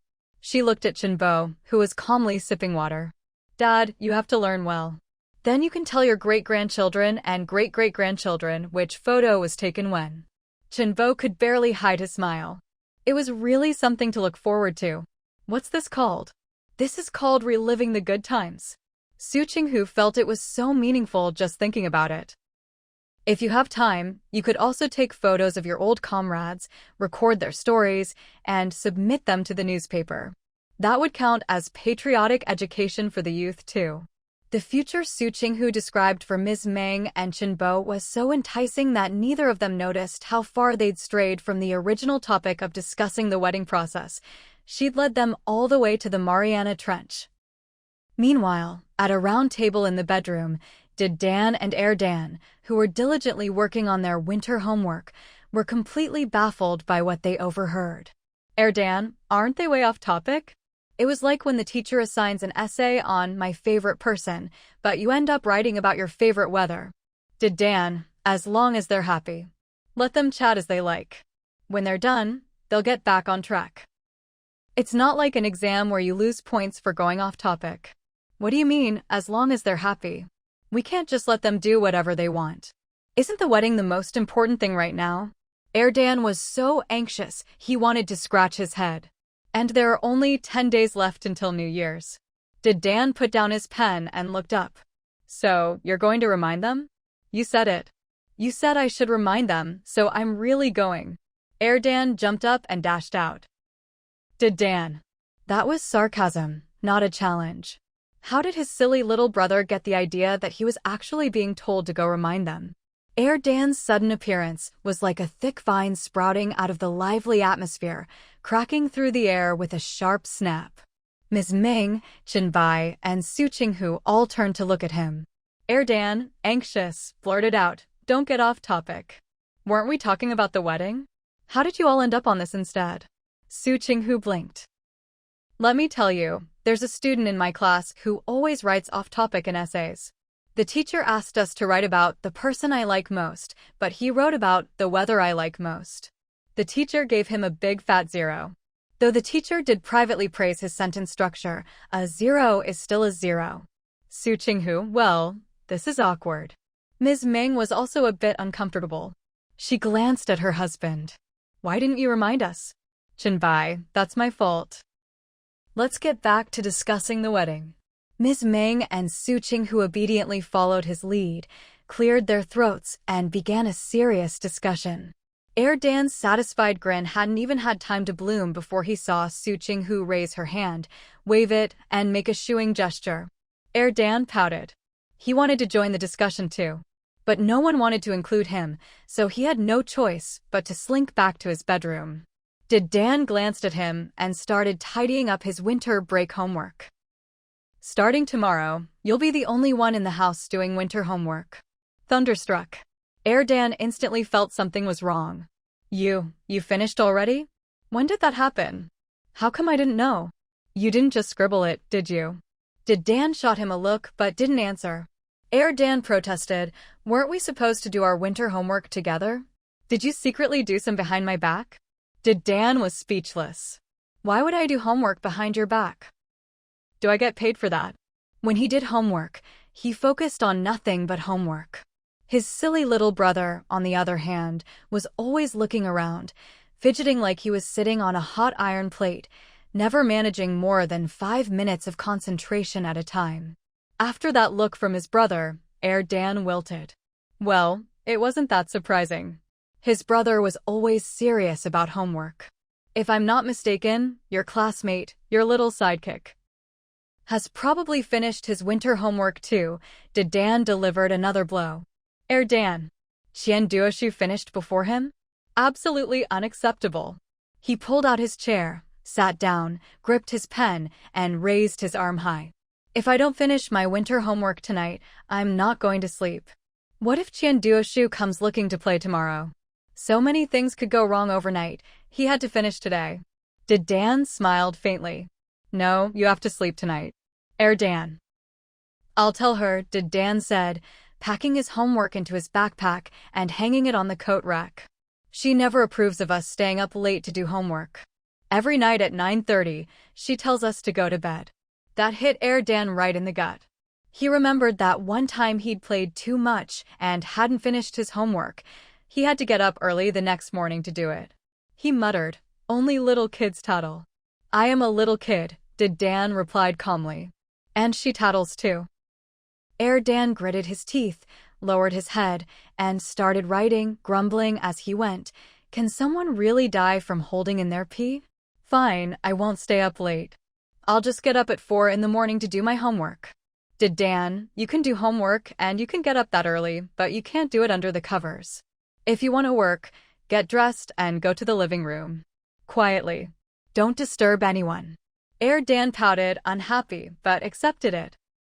If he couldn't do homework under the covers, then so be it. He'd just get dressed, turn on the electric heater, and be comfortable anyway. In the living room, Su Qinghu and her in-laws had already gone over the wedding process and details, written down the issues still to be discussed, and were now urging the in-laws to go wash up. She went to the room she'd prepared for her in-laws, plugged in an electric heater, and set out a basin of water to keep the air moist. Once her in-laws were settled in, Su Qinghu washed up herself, closed the living room door, and walked to Dan and Dan's bedroom. She knocked. Time for bed. Dan? How did the day go by so fast? What's wrong? Not hearing a reply, Su Qinghu called out. Dan said, "Give me 5 more minutes, no, 10 more minutes, and I'll go to bed." He was just a bit away from finishing one subject's homework. Su Qinghu replied, "Are you sure you won't disturb your brother? And you haven't washed up yet, either." She'd noticed earlier, out of the corner of her eye, that Dan had quietly gone to wash up. Dan hadn't. Huh? Dan glanced at his brother, who was already lying in bed, and gritted his teeth. If I give my brother 50 cents, he'll agree to let me have 10 more minutes. Since the brothers had worked it out, Su Qinghu had nothing more to say. Remember to wash up. Brushing your teeth is a must every day. Dan, okay, I know. Once I finish this bit of homework, I'll brush my teeth, wash my face, and wash my feet. The 3 things he did every winter night, he remembered them all. Only then did Su Qinghu go to her own room, sat at her vanity, and carefully did her skincare and massage routine. Auntie's advice was really good. After that, Su Qinghu got on with her own tasks, occasionally checking in with her in-laws to address any unresolved or new issues. Great Aunt Su Lilin was also making the most of her time, seeing patients and trying to clear her schedule for the end of the year. After the little new year, Qinlai finally gave a definite answer. He'd be back on the 26th day of the 12th lunar month. With his schedule set, everything else fell into place. They notified everyone as planned, and the wedding venue was confirmed. The venue was chosen by her in-laws safe, secure, and spacious. Su Qinghu had no objections. Dan and Dan had finished their homework long ago. Other than going to their extracurricular classes, they spent their time acting as messengers between Ms. Meng and Su Qinghu. The day before Qinlai returned, Su Qinghu took leave from work, double-checked that everything was in order, and watched as Dan chattered away at her while Dan wiped the tables and swept the floor every day. She fell into deep thought. These 2 kids, why do they seem to have pre-wedding anxiety? Zhang and Yan, the floor is clean enough already. If she had a cigarette right now, Su Qinghu would definitely take a drag, blow out a melancholy smoke ring, glance at Dan, and gaze up at the sky at a 45-degree angle. Dan paused, rag in hand. My dad likes things clean. Su Qinghu. Dan scratched his head. Mom, can you be a little nervous? Or at least a little shy? If other people saw you like this, they'd say you're too chill. Acting like nothing's happening. How is that okay? Su Qinghu let out a sigh at Dan's grumbling, and I replied sheepishly, what can I do? I'm so well cared for, everything is handled for me, I don't even get a chance to step in. Every time I think about it, I can't help but grin from ear to ear. She said, "Sigh, I just can't get anxious about it." Erden was utterly dumbfounded, staring at Su Qinghu's affected manner. He opened his mouth, and it took him a while to find his voice again. "Mom, if you said stuff like this in front of other adults, even if they didn't smack you, they'd definitely curse you out behind your back." Seriously. He was starting to feel a little annoyed. Su Qinghu just spread her hands. "Can't help it. What can I say? I'm just so likable and outstanding. If you can't get anxious, at least act a little shy." Erden was exasperated. "Mom, you're starting to sound like a street punk lately. Not that you're wandering the streets all day, but, well, I don't even know how to say it." Su Qinghu replied, "Kiddo, your dad and I have had our marriage certificate for half a year now." She stood up, stretched a little, and said to Dayton and Erden, "Starting tomorrow, I'm not going to work. I'll take you two out to have some fun." The wedding was set for the 29th day of the 12th lunar month, a date chosen by both her mother-in-law and grandaunt. Today was the 25th, still a few days to go. Instead of sitting around at home every day, it was better to go out and pass the time. Erden said, "I'm not going. I just like staying at home." "Go out? Is this really the time to go out? What if Grandpa and Grandma come looking for us and can't find us? Wouldn't that just delay things another day? A wedding, can you really afford any delays?" "No way." Dayton said, "I'm not going either. I have to memorize my vocabulary every day. You'll be busy with the wedding for at least 3 days, so I need to get ahead and memorize those 3 days' worth of words now." Su Qinghu. "Fine, if you don't want to go out, we won't. We'll just stay home and grow mushrooms or something." With no one to go with her, Su Qinghu lost interest in going out too. "If we really get bored, we can go to the market, buy all sorts of rare veggies, and try grilling them all, have ourselves a big barbecue feast." Erden, "I like meat." Su Qinghu. "Then we'll buy meat as long as we can get our hands on it." "I can get up super early to wait in line," Erden volunteered, raising his hand. "As long as you agree. Like 3 or 4 in the morning." Su Qinghu shot him a look. "You? Please. Other people line up all night. By the time you get up and go, there'll probably be nothing left." He talked a big game, but she figured once he got dressed and saw it was still pitch dark outside, he'd chicken out. Su Qinghu turned to Dayton. "What grilled veggies do you want to eat, big guy?" Dayton thought for a moment, but in the end, he was honest with himself. "I want grilled meat. Pork belly. Sliced just right, laid on the grill, sizzling and crackling, grilled until both sides are golden and crisp, then wrapped with thinly sliced garlic. Take a bite." Erden swallowed hard. "Me too. Especially now, with Mom just off work and no dinner yet." Su Qinghu's mouth was watering from their talk, her stomach growling, suddenly feeling empty. She took a deep breath, grabbed her pretty scarf from the sofa. Quick, you two get ready. Let's go out now and see if we can find a barbecue place for dinner." She said this without even looking at the kids, heading straight into the bedroom. When she came out, the 2 kids already had their gloves and earmuffs on, waiting for her. Su Qinghu grabbed her little purse and lifted it up. "Got enough cash, let's go."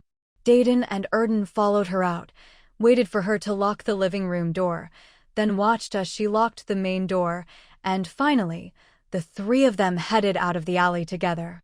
Erden looked curiously at her purse. "Mom, your bag is so tiny. What's it even for?" It was for carrying money, just like a wallet, but it didn't look like a wallet. Still, it was kind of cute.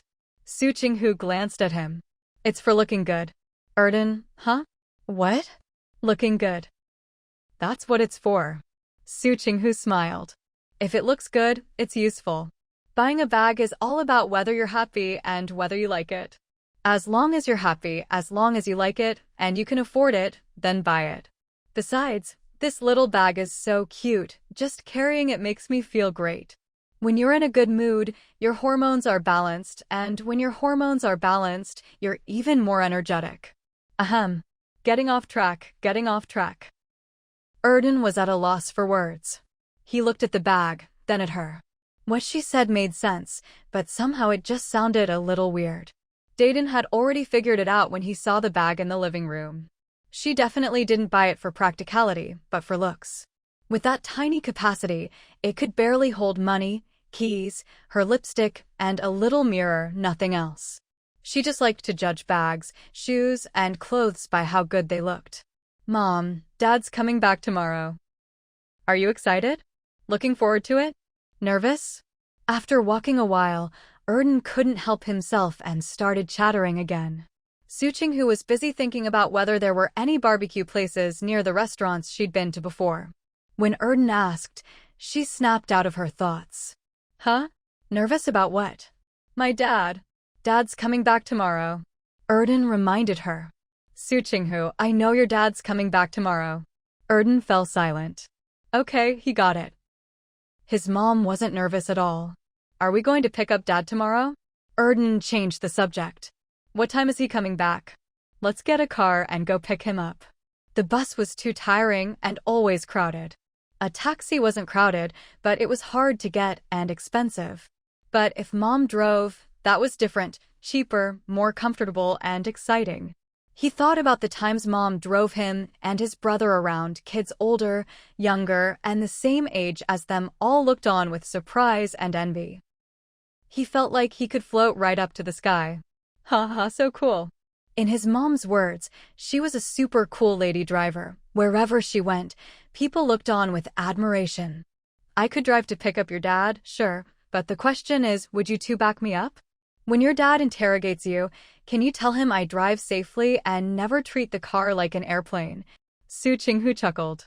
She could stand up to Chenlai, but she really didn't want to see that cold look on his face. Erden, I can. As soon as he said it, Dayton gave him a look, so direct that Erden couldn't help but gulp. Su Qinghu said, enough about that. 50 meters ahead, there's a restaurant that also sells skewers. Let's just eat there, and later we can grill our own meat at home. Over an hour later, snowflakes began to fall from the sky. The three of them, one adult, 2 kids, ambled home, close enough to hear the grown-up muttering. I got careless, I got careless. Never again. Next time, if I order more, my son will gain 10 pounds. On the 26th day of the 12th lunar month, at 4 in the morning, the light in Su Qinghu's bedroom flickered on. She quickly got dressed, then knocked on the door to Dayton and Erden's room. Hurry, hurry, hurry. You're going to be late for school. The knocking startled Dayton and Erden awake. Add to that Su Qinghu's words, and before they'd even fully come to their senses, they started pulling on their clothes. As he was getting dressed, Dayton was the first to realize something was off. He stopped halfway out of bed. Wait a minute, it's winter break right now. Why would we be going to school? The teacher didn't say anything. Or did the teacher call the house or come by to let them know after he and his brother fell asleep last night? But that's never happened before. No one suddenly goes back to school in the middle of winter break. Erden, still half asleep, hurriedly got out of bed and started putting on his shoes. He hadn't even tied his laces yet when he stumbled out and opened the bedroom door. Mom, I'll skip breakfast. Erden called out as he rushed outside. But Su Qinghu was quick. She grabbed him by the back of his collar and pulled him back. Wait a second, she said. Just then, Dayton came out with his shoes on, looking thoroughly confused. Are we going to pick up Dad? He asked. There's no way she woke them up just for school. That could only mean one thing, they were going to pick someone up. We'll talk about it in a minute. Let your brother finish putting on his shoes first, Su Qinghu said. At her words, Erden quickly squatted down to tie his laces. As he stood up, he suddenly looked bewildered. Mom, it's still dark out. Did we sleep so deeply that we slept through the day and it's night again already? Su Qinghu just smiled mysteriously. Don't ask yet. You two go wash up first. I'll explain after you're done. Though still confused, Dayton and Erden obediently went to brush their teeth and wash their faces. Seeing them behave, Su Qinghu went to the kitchen, turned on the stove, boiled some water, washed a piece of ginger, quickly sliced it into thin strips, and tossed them into the pot. Once the water started boiling, she scooped out the ginger strips with a slotted spoon and cracked a few eggs into the pot. When the poached eggs began to float, she took a ceramic ladle and added several spoonfuls of brown sugar. Immediately, the the sweet aroma of brown sugar mixed with the spicy scent of ginger, filling the kitchen. Erden, rubbing some face cream on his cheeks, found his feet unconsciously carrying him toward the kitchen. Dayton had long since given up resisting the face cream. With a blank expression, he finished applying what he considered a girly product and followed Erden to the kitchen. Erden caught a whiff of ginger before he even stepped inside. "Mom? What are you making?" "It smells really gingery," he called as he walked in, spotting the plump white poached eggs bobbing in the sweet soup. Delighted for a moment, he grew a little anxious. "Mom, did you put ginger in the poached eggs this time?" He didn't see any ginger strips. "I did, but I put in even more sugar," Su Qinghu replied with a smile. "Do you want some? If you don't, you can have it later when we get back. Everything tastes best when it's fresh. If you leave it too long, it's not as good. Since you made some for me, of course I'll eat it." "I can't waste your effort," Erden said. Su Qinghu turned off the stove. "Well, since you said that, tell me, how many poached eggs are you planning to eat?" "5, Erden replied. Actually, he liked the sweet soup more, but since there was ginger in it this time, he'd drink less soup and eat more eggs. These eggs were all collected from the countryside. Not very big, but delicious. 5 should be doable for him. Su Qinghu paused, ladle in hand, and replied bluntly, "No." It was the middle of the night, well, for something in the morning, but still. Who could have such an appetite this early? Could he really eat that much? Regardless, whether he could finish them or not, 5 was out of the question. She'd only made 10 poached eggs after all. Her plan was for each child to have 4, and she'd eat 2 herself. You can only have 4. There's no more. If you're still hungry after that, just bear with it, Su Qinghu said, unwilling to give up her own share. And he couldn't have too much sweet soup either. What if he needed the bathroom while they were out? Where would she find a toilet for him? Just pee anywhere? Absolutely not. For is fine.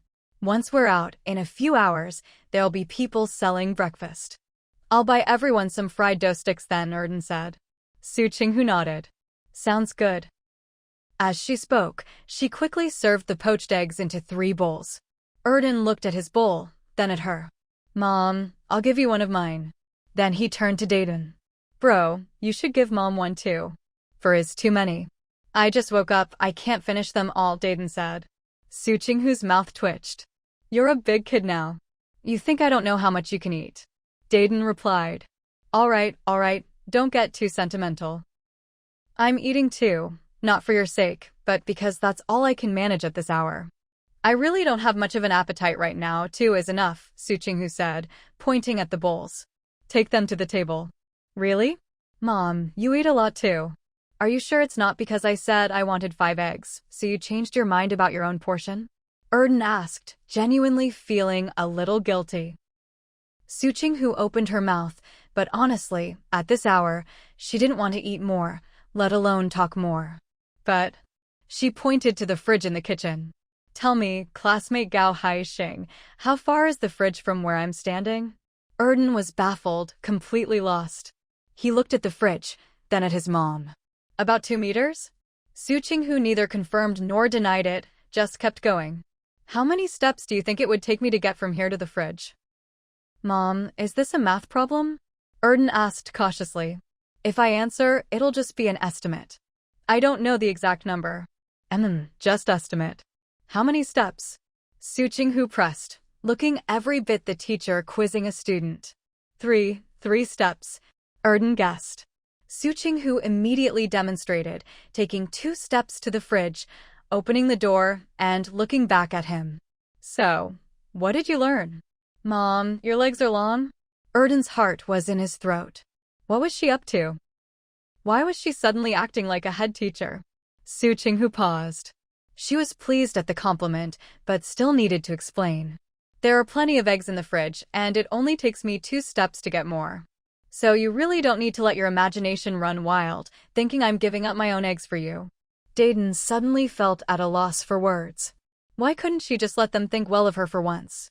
That touching feeling from earlier shattered like glass, crack. All over the floor. Erden was left speechless, mouth agape. Su Qinghu, sounding like an old professor, said, so, sometimes, don't overthink things or get too emotional. Try to analyze things rationally. Erden. Dayton. After class, Su Qinghu left the room feeling satisfied and went to wash up.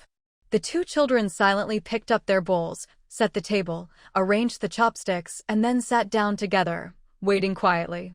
Dan couldn't hold it in any longer. Mom, why is it like this? He just couldn't figure it out. Dan said, I don't know.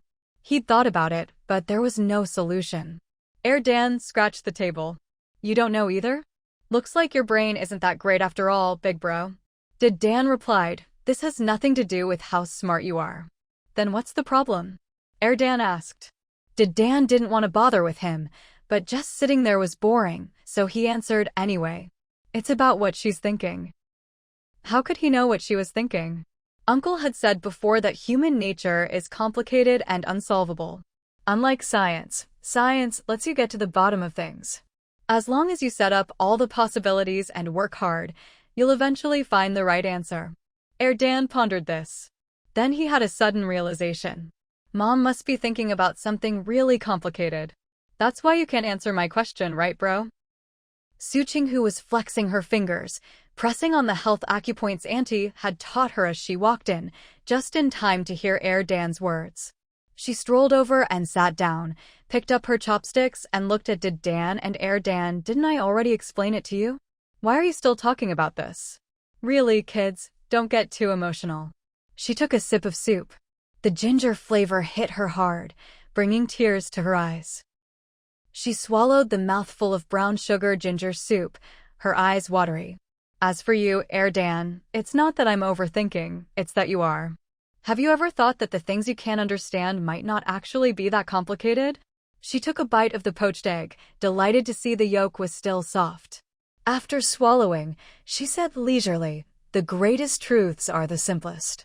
Dan choked. Huh? Dan also paused mid-chew and looked at Su Qinghu. The greatest truths are the simplest, Su Qinghu repeated, breaking down the characters for them.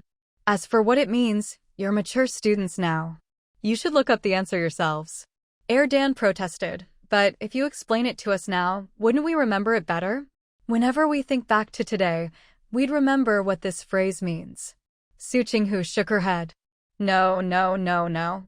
Explaining it would be too complicated. You can look it up yourselves. Dan. So that's what she was waiting for. Complicated? How complicated can it be to explain a phrase? But no way. He wanted to know what it meant right now. Bro. He turned to his brother, who was busy eating his egg.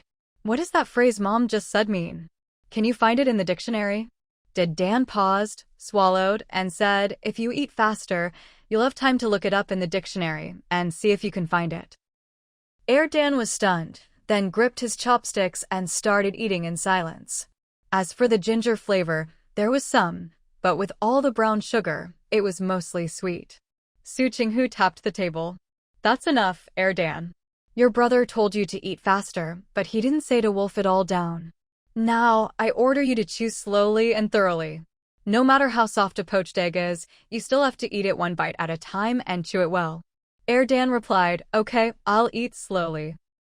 But Mom, why did you wake us up so early? Are we really going to the station to pick up Dad? It was still dark outside. Don't ask so many questions. No talking at the table, Su Qinghu said, though her tone was gentle and her face wasn't stern. Even so, the two kids obediently stopped asking.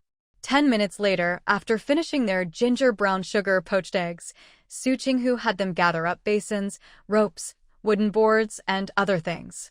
Dan was completely confused. Mom, what are we actually doing? Aren't we picking up Dad? Why would you need basins, ropes, and wooden boards to pick someone up? Could you use these things to pick someone up? How? Was Dad supposed to sit in the basin and have them drag him home? And what about the wide wooden board? Were they supposed to knock Dad out, put him in the basin, and drag him home? Mom, if Dad got hit by this board, it wouldn't even faze him, Dan shivered. Besides, isn't it weird to show up with a wooden board? Even though he was a gang leader himself, he'd never done anything so violent, nor had he ever challenged an adult. If something really happened, he wouldn't be much help. Su Qinghu looked at him strangely. Why would we need a wooden board to pick up your dad? Your dad's already wrapped around my little finger. I don't need to knock him out and drag him to the wedding. Did Dan listen to Su Qinghu and his silly brother talking past each other and was speechless? How could they keep chatting when they weren't even on the same wavelength? And yet, somehow, there was no communication barrier at all. Mom, what are you talking about? Let's get back to the first question. What are we doing right now? Dan gave up. Su Qinghu said, isn't it obvious? I'm taking you two sledding. Dan. Dan was calm. He'd already figured it out. The wide wooden board he was holding had 2 holes drilled in it, probably for threading the rope through. Someone would sit on the board, and someone else would pull it along. The big plastic basin Su Qinghu was carrying also had 2 holes drilled in the rim. It was probably for the same purpose. Dan held a bundle of rope, dumbfounded. Mom, it's not even light out yet. Since when was Mom more playful than him? It was freezing before dawn. Well, after that bowl of ginger brown sugar poached eggs, he wasn't cold anymore. But that wasn't the point. The point was, they were going out to play in the middle of the night. If you wait until it's light, there won't be any snow left, Su Qinghu said matter-of-factly. So if you want to go sledding, you have to get up early. Dan pouted. But this is way too early. I'd rather sleep. The bed was so warm and cozy. Dan didn't mind. He always went to bed on time, and today he'd even gone to bed early, so he wasn't tired at all. Su Qinghu exhaled, her breath forming a white cloud. I just want to give you two an exciting and unforgettable childhood. Is that so wrong? Dan and Dan suddenly had a bad feeling and fell silent. Su Qinghu continued, really, you should be moved right now. Remember last time? Last time it snowed, you two wanted to rush out and play, but the snow had already been swept away, and you were so disappointed. This time, I'm making it up to you, aren't I? Dan and Dan looked at the snow under their feet, and, suddenly, the whole world felt filled with joy. Su Qinghu had already scoped out this spot beforehand. There were rarely any vehicles passing by, well, not cars anyway, just the occasional pedestrian, so it was the perfect location. She took the 4 ropes she'd brought and tied them to the wooden board and the big basin. Clapping her hands, she stood up and asked, which one of you wants to go first? Dan and Dan exchanged a glance. Dan stepped forward eagerly, eyes shining. Me? I'll go first. I'm really light. All right, Su Qinghu nodded. Hop on. Dan immediately climbed onto the wooden board. I'm ready. Su Qinghu nodded, then turned to Dan, you stay here and watch our basin. When we come back, it'll be your turn. Before Dan could say anything, she grabbed 2 ropes and dashed off, dragging the board behind her. Dan whooped and hollered in excitement. Keep your voice down. Su Qinghu scolded. Sound carries far in the snow. It was almost 5 o'clock now, so it wasn't completely quiet, but plenty of people were still asleep. After all, the sun hadn't even come up yet. Dan nodded quickly, but his excitement was obvious. Su Qinghu pulled him from one end to the other, and then back again, moving so fast that the cold wind slapped Dan's face red. But he was thrilled. When he got off the board, he was still buzzing. Bro. Hurry up and try it, it's just like flying. Dan nodded, sat on the board, and grabbed the 2 extra ends of rope. I'm ready. Without another word, Su Qinghu took off, pulling him at top speed. Dan even worried that her messy bun would come undone from all the running. When she brought him back, Su Qinghu handed 1 rope to Dan and another to Dan. I weigh just over 90 kg. You two should be able to pull me, right? Together, you weigh more than I do. If they weighed more than her, there was no reason they couldn't pull her, right? Su Qinghu looked at the 2 kids. They looked at her, then nodded in unison. All right, let's go. Su Qinghu crouched on the board, grabbed the rope ends, and grinned, her eyes crinkling. Dan and Dan made sure she was steady, then each grabbed a rope and took off running. Dan saw there were already people on the road, so he didn't bother keeping quiet anymore and shouted as he ran. Only Dedan stayed silent, pulling the rope seriously, head down and focused. When they reached the other end and needed to turn around, Su Qinghu reminded them, "Don't shout when you're running, or you'll breathe in cold air and end up with a stomachache." Erdan protested, "I won't. It's not fun if you can't shout. That's the best part." Su Qinghu didn't argue further. Fine, let it be. If he really got a stomachache, she'd just call Auntie for advice, and if that didn't work, she'd take him to Auntie's place. So the three of them played to their heart's content, hair damp with sweat and melted snow. When the sanitation worker came by to clean this area, she was stunned. It's the middle of winter. Aren't their beds warm enough? Up this early just to play in the snow? Are they out of their minds? She looked at the oldest one. She didn't look that old herself. Was she their older sister taking her brothers out to play? Did their parents know? She stood there staring, and others, curious, took a few steps closer and joined her. Soon, a whole crowd had gathered. When Su Qinghu got off the board, ready to pull the kids, she looked up and saw a group of people at the corner. She quickly glanced at her watch. It was only 6 o'clock. She looked at the people across from her, and they looked back, a bit embarrassed under her gaze. But even so, they couldn't help but stare. This girl was really pretty, with bright eyes and a lively spirit, like a fresh spring hillside shrouded in morning mist. They just wanted to look a little longer. Some people wanted more than just a look. They wanted to chat. "Young lady, are you out here playing with your little brothers? Do your parents know? If not, you'd better hurry home while everyone's just getting up." Little brothers? Heh. Being mistaken for a young girl made Su Qinghu's lips curl up in amusement. All right, we'll head back now. No need to explain. Now that there were more people around, it wasn't a good idea to keep playing so wildly. Time to go home. Erdan pouted. That was his mom, not his sister. But seeing how happy she was, he didn't say anything. Dedan frowned slightly, studying her face for any sign of emotion. But aside from happiness and pride, there was nothing else. When the bystanders heard Su Qinghu's answer, they perked up. "Young lady, how old are you?" 21. Su Qinghu replied. 21. That's a great age. An older woman came over, looking her up and down. Are you in high school or college? Su Qinghu smiled, in a good mood from all the compliments. I've graduated from college and started working already. Oh my, that's wonderful. A college graduate. The woman grabbed Su Qinghu's hand. But the moment she did, she froze. This hand. It was warm, soft, delicate. She wanted to hold on tight, afraid it would slip away. She looked at Su Qinghu's hand. This is a lucky hand. Su Qinghu smiled. These older ladies were so full of life. She didn't mind chatting a bit longer. The woman looked at her face and was even more pleased. Young lady, let me introduce you to someone. Don't say no yet, just hear me out.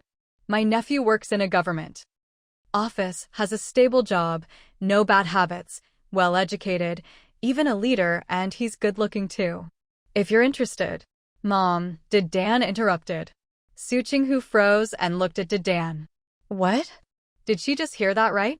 The woman was stunned too, turning to Dedan. You're a funny kid. You look about 10, right? She's 21, no way she could have a child your age. Regaining her confidence, she continued, All right, I know you're close with your sister and don't want her to get married.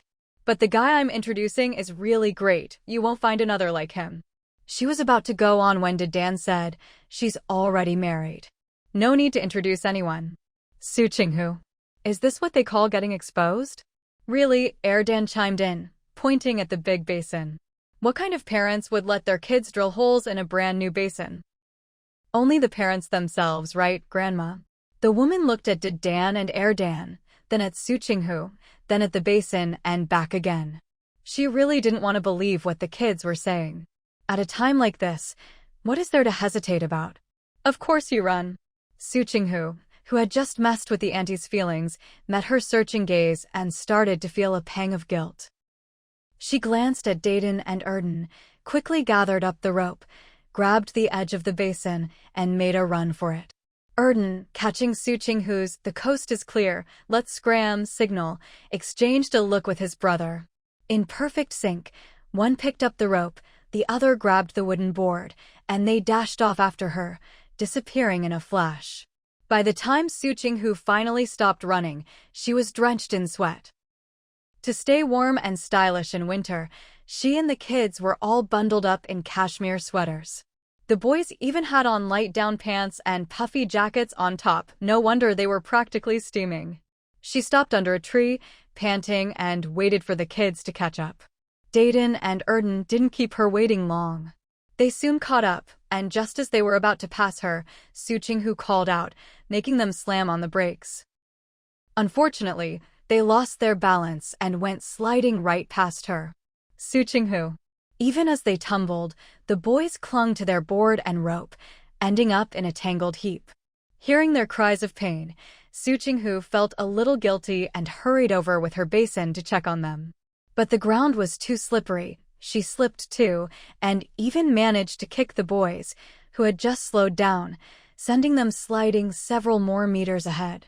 Su Qinghu, ha ha ha ha ha. Landing hard on her backside did hurt a bit, but she honestly hadn't expected to kick the kids forward like that. The boys' stunned expressions were just too funny. Hearing Su Qinghu's laughter, Deden pursed his lips, but in the end, he couldn't help but grin wider and wider, breaking into a silent laugh. Erden pouted at Su Qinghu. "Mom, did we get up so early just for this?" People passing by were already snickering at them. Did they think the three of them were putting on a circus act for their entertainment? Su Qinghu struggled to get up but failed. Trying not to laugh, she said, "Well, at least we're entertaining the masses. It's early morning. Giving people something to laugh about might make their whole day. Who knows, maybe they'll slip and fall later too, and when they remember how much fun we had, they won't even get mad." What kind of logic is that? Erden wrinkled his nose. "Mom, I can't get up." "Can you help me?" Su Qinghu, wait a second. "Let me try to stand up first, get steady, and then I'll help you." That last fall was an accident. She really didn't want to embarrass herself again in front of all these people. "Deden, you've got the board. Try using it to help yourself up." The basin in her hand was useless. Every time she pressed down, it just slid away. Deden tried a few times and finally managed to stand. He was about to head over to her, but she waved him off. "Help your brother up first, he's closer." At her words, Deden turned to Erden and pulled him up. "All right, now you two come help me," Su Qinghu directed. The boys carefully made their way over and helped Su Qinghu to her feet. Back on their feet, the three of them didn't dare run wild anymore, but walked cautiously, step by step. When they reached the end of the alley, Erden looked around and asked, "Mom, do you think everyone's going to hear about how we embarrassed ourselves today?" "If the teachers found out, that'd be fine. But the real problem would be if his little buddies found out." Su Qinghu turned to him. "I doubt it. Think about it, they don't even know our names. Even if they try to describe what we look like and what we were wearing, it probably won't matter much. Unless it's someone who actually knows us." "So you're saying some of my friends might still find out about our mishap today?" Erden sucked in a breath. "As long as the adults who saw us fall don't gossip with each other, maybe your friends won't hear about it," Su Qinghu said with a smile. "Besides, at this hour, your friends are probably still in bed. It's winter. If you can stay snuggled under the covers a bit longer, you definitely will.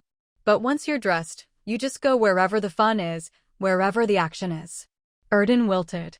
His reputation was ruined. Well, since it was such a sad thing, he decided not to dwell on it. He said, "Mom, where are we eating today? At home or out?" "We'll see. We need to go back and change first, and put our stuff away." Su Qinghu glanced at the reddening eastern sky and muttered, "I wonder if your dad will be back this morning or this afternoon? Doesn't he have a train ticket? If you check the ticket, you'll know when he's coming back, right?" Erden asked matter-of-factly. Su Qinghu freed a hand to pat his head. "Kid, you probably don't know. There's this thing called train delays in the world." Train delays back then were nothing like the ones nowadays. Back then, a delay could mean a whole day. Nowadays, it's just a few hours. As soon as she mentioned train delays, Dayton immediately understood. It had snowed all night, and the nearby cities probably got snow too. That would definitely slow down the trains. Erden sighed, if only trains never got delayed. Su Qinghu ruffled his hair with a smile, then took out the key. As she unlocked the door, she said, "Then you'd better study hard and see if you can figure out a way to make trains run on time." Erden looked up at her, eyes wide with shock. "You can research that?" "Why not?" Su Qinghu pushed open the door and walked inside. "What in this world can't be researched?" Erden fell silent. Then he noticed his brother looking at him. "What are you looking at, bro? Do you want to research it?" "I can work with you," Dayton said, eager to recruit Erden into the world of scientific research. Erden shook his head. "Forget it. I just want to be a regular kid who can make money. But don't worry, bro. If you ever need funding for your research, I'll invest in you." He patted his chest for emphasis. Dayton said nothing more. Su Qinghu listened with a smile, not interfering. When she opened the living room door and saw luggage stacked against the wall, Su Qinghu blinked, then turned to look at the boys. Comrade Chinlai is back. Dayton and Erden immediately scanned the room and spotted the distinctive large backpack by the sofa. "Dad." Erden called out several times, but there was no answer. As Dayton frowned, Su Qinghu picked up the phone to call her in-laws and ask if Chinlai had gone over there. But just as she pressed the first button, she heard the front door open. She immediately put down the phone and, a step behind the boys, rushed over. The sound of cheers rang out. Chinlai made a quick decision and immediately raised his hand, revealing the insulated food container and a bag of fried dough sticks he was carrying. Erdan was the fastest, and unable to stop in time, he simply threw his arms around Chinlai's waist. "Dad." Dan also rushed over. "Dad." He was reserved and calm, but the joy on his face was impossible to hide. Su Qinghu waved her hand and beamed, "Welcome home, Comrade Chinlai." As she spoke, she clapped her hands together in a playful seal clap, her applause enthusiastic and lingering. Erdan, where's your applause?" Prompted by her cue, Erdan paused, let go of Chinlai, and joined in the clapping, though he felt a bit silly and embarrassed. But if it made his parents happy, he could do it. Dan pressed his lips together and clapped as well, but unlike Erdan and Su Qinghu's silly enthusiasm, his applause was calm and composed, like a true academic, steady and unhurried. Chinlai couldn't help but laugh. The stern look on his handsome, serious face vanished in an instant.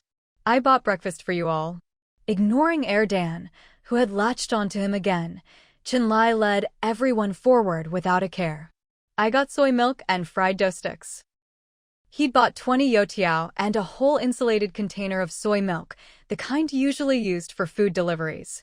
Su Qinghu took the bag of youtiao from him and glanced at the insulated container in his other hand. "Is it sweet or savory?" Erdan chimed in, "We usually drink the savory kind." Dan shot Erdan a look and quietly closed his mouth. "Idiot." We usually drink savory," Su Qinghu echoed, confirming Erdan's words. Chinlai looked at her. "It's savory." "I asked the shop to pack the youtiao bits separately. They're in the bag you're holding. Add them in when you're ready to eat." Su Qinghu nodded approvingly and gave Chinlai a thumbs up. As they chatted, they reached the dining table. Dan, having washed his hands, quickly set out 4 bowls. Erdan stood by the table, staring at the steaming hot youtiao, his mouth watering. "Freshly fried youtiao are the best." Slurp. He swallowed his saliva and hurried off to wash his hands. Chinlai unscrewed the lid of the insulated container. Seeing that Su Qinghu had already put the youtiao bits into the bowls, he followed up by pouring soy milk into each one. The rising steam, carrying the unique aroma of soy milk mingled with savory notes, filled the air. This was the happiness of everyday life. Su Qinghu took a gentle sniff, her eyes narrowing in satisfaction. After a morning of fun, her cheeks were tinged with a healthy pink. Her brows weren't overly delicate, her lips were rosy, and her long, straight lashes gave her an untamed vitality that was impossible to ignore. Chinlai found it amusing. "Want to take the first sip?" Su Qinghu's gaze shifted from the soy milk to his face. After a moment's thought, she looked at Dan. If I take the first sip, will it ruin my image as a great beauty? Dan. What is she talking about? Why ask that? In winter, when it's cold, doesn't she usually dash out with her hair all messy just to sleep a few minutes longer, then go wash up? And she's always sprawled on the sofa, making us read the newspaper to her. Don't those things ruin her image as a great beauty? He said.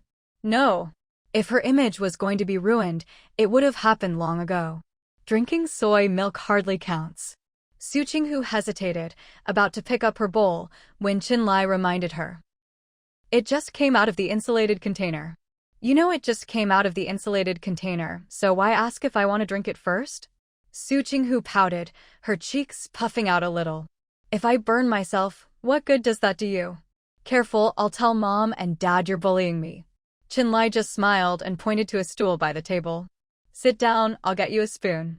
Dan, just back from washing his hands, eyed his dad's back and muttered under his breath, didn't we agree?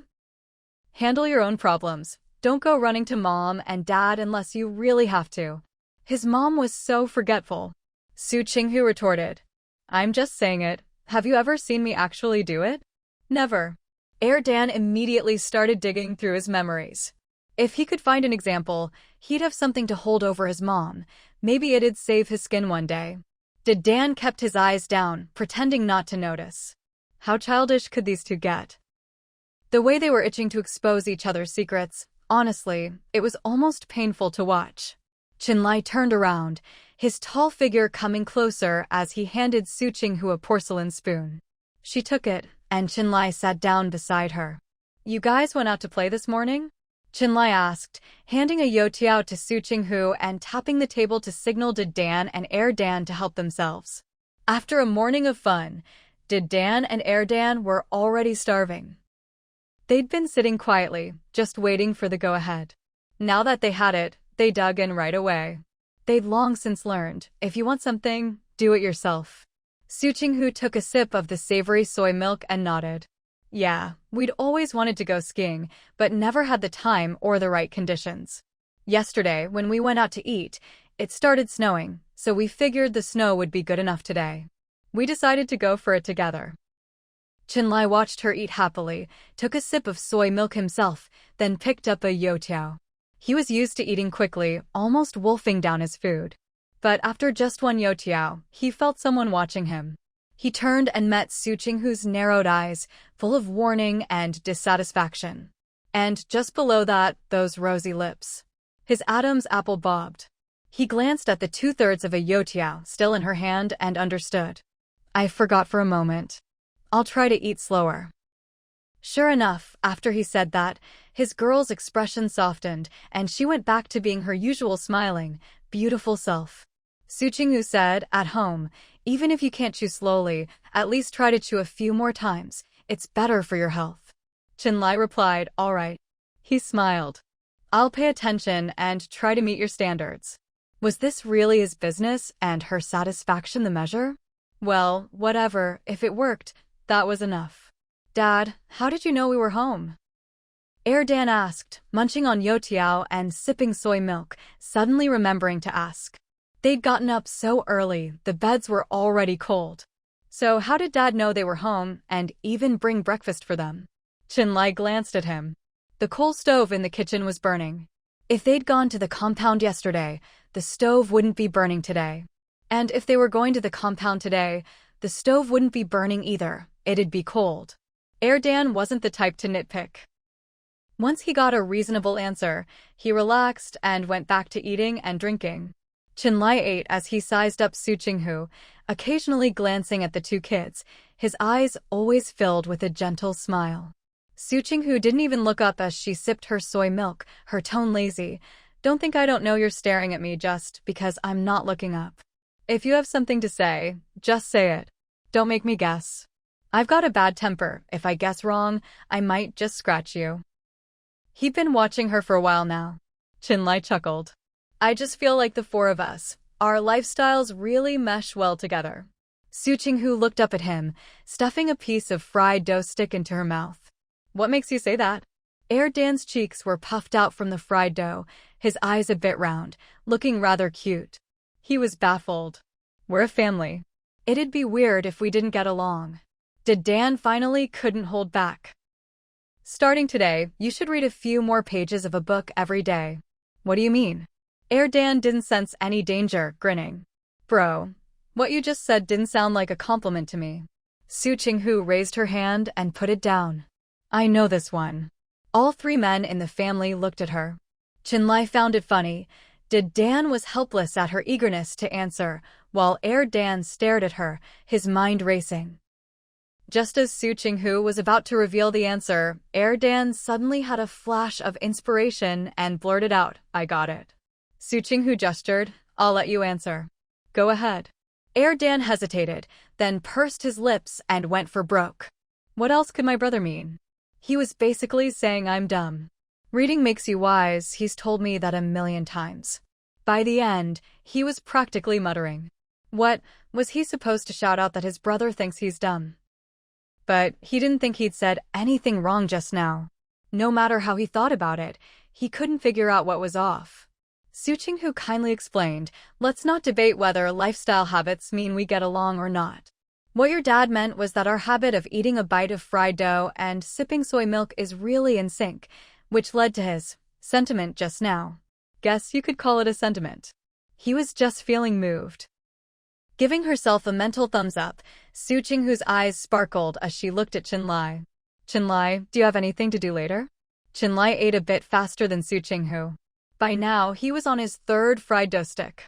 After finishing the last bite, he said, we can do your thing first. After you're done, we'll head over to the compound. The wedding had mostly been handled by his parents so far, but he needed to go check the process, see if anything was missing or if there were unnecessary steps. She hated trouble the most. Qinlai figured that after checking the process, he'd need to come back and discuss it with her. He was worried she'd be too shy to make suggestions. Also, he needed to visit his grandaunt to see if she had any requests for the wedding, so they could add them in quickly. Su Qinghu didn't know what he was thinking, just nodded. Let's do my thing first, then.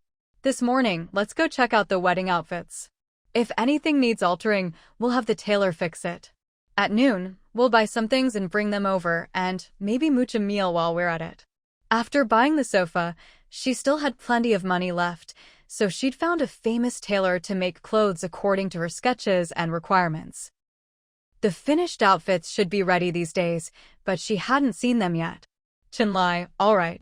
Dan immediately chimed in, I want to go too. He looked at them with puppy dog eyes, all pitiful. Under the table, Dan tugged at Dan's shirt. At first, Dan didn't notice, but after the second tug, he finally did. Bro, why was his brother pulling him? Dan was speechless and decided to give up. I just crossed my legs and accidentally bumped you. Dan was confused. He was sure it was a tug on his shirt. How did it become what his brother said? But, looking at his brother's head, Dan kept quiet. His brother was threatening him just now, telling him not to voice his doubts, right? Fine, he wouldn't say anything. It's not like keeping quiet would hurt. Such a schemer. Su Qinghu snorted with laughter. All of you are going. She waved her hand, making the decision. You only get one shot at life. At my most beautiful moment, you guys have to witness it.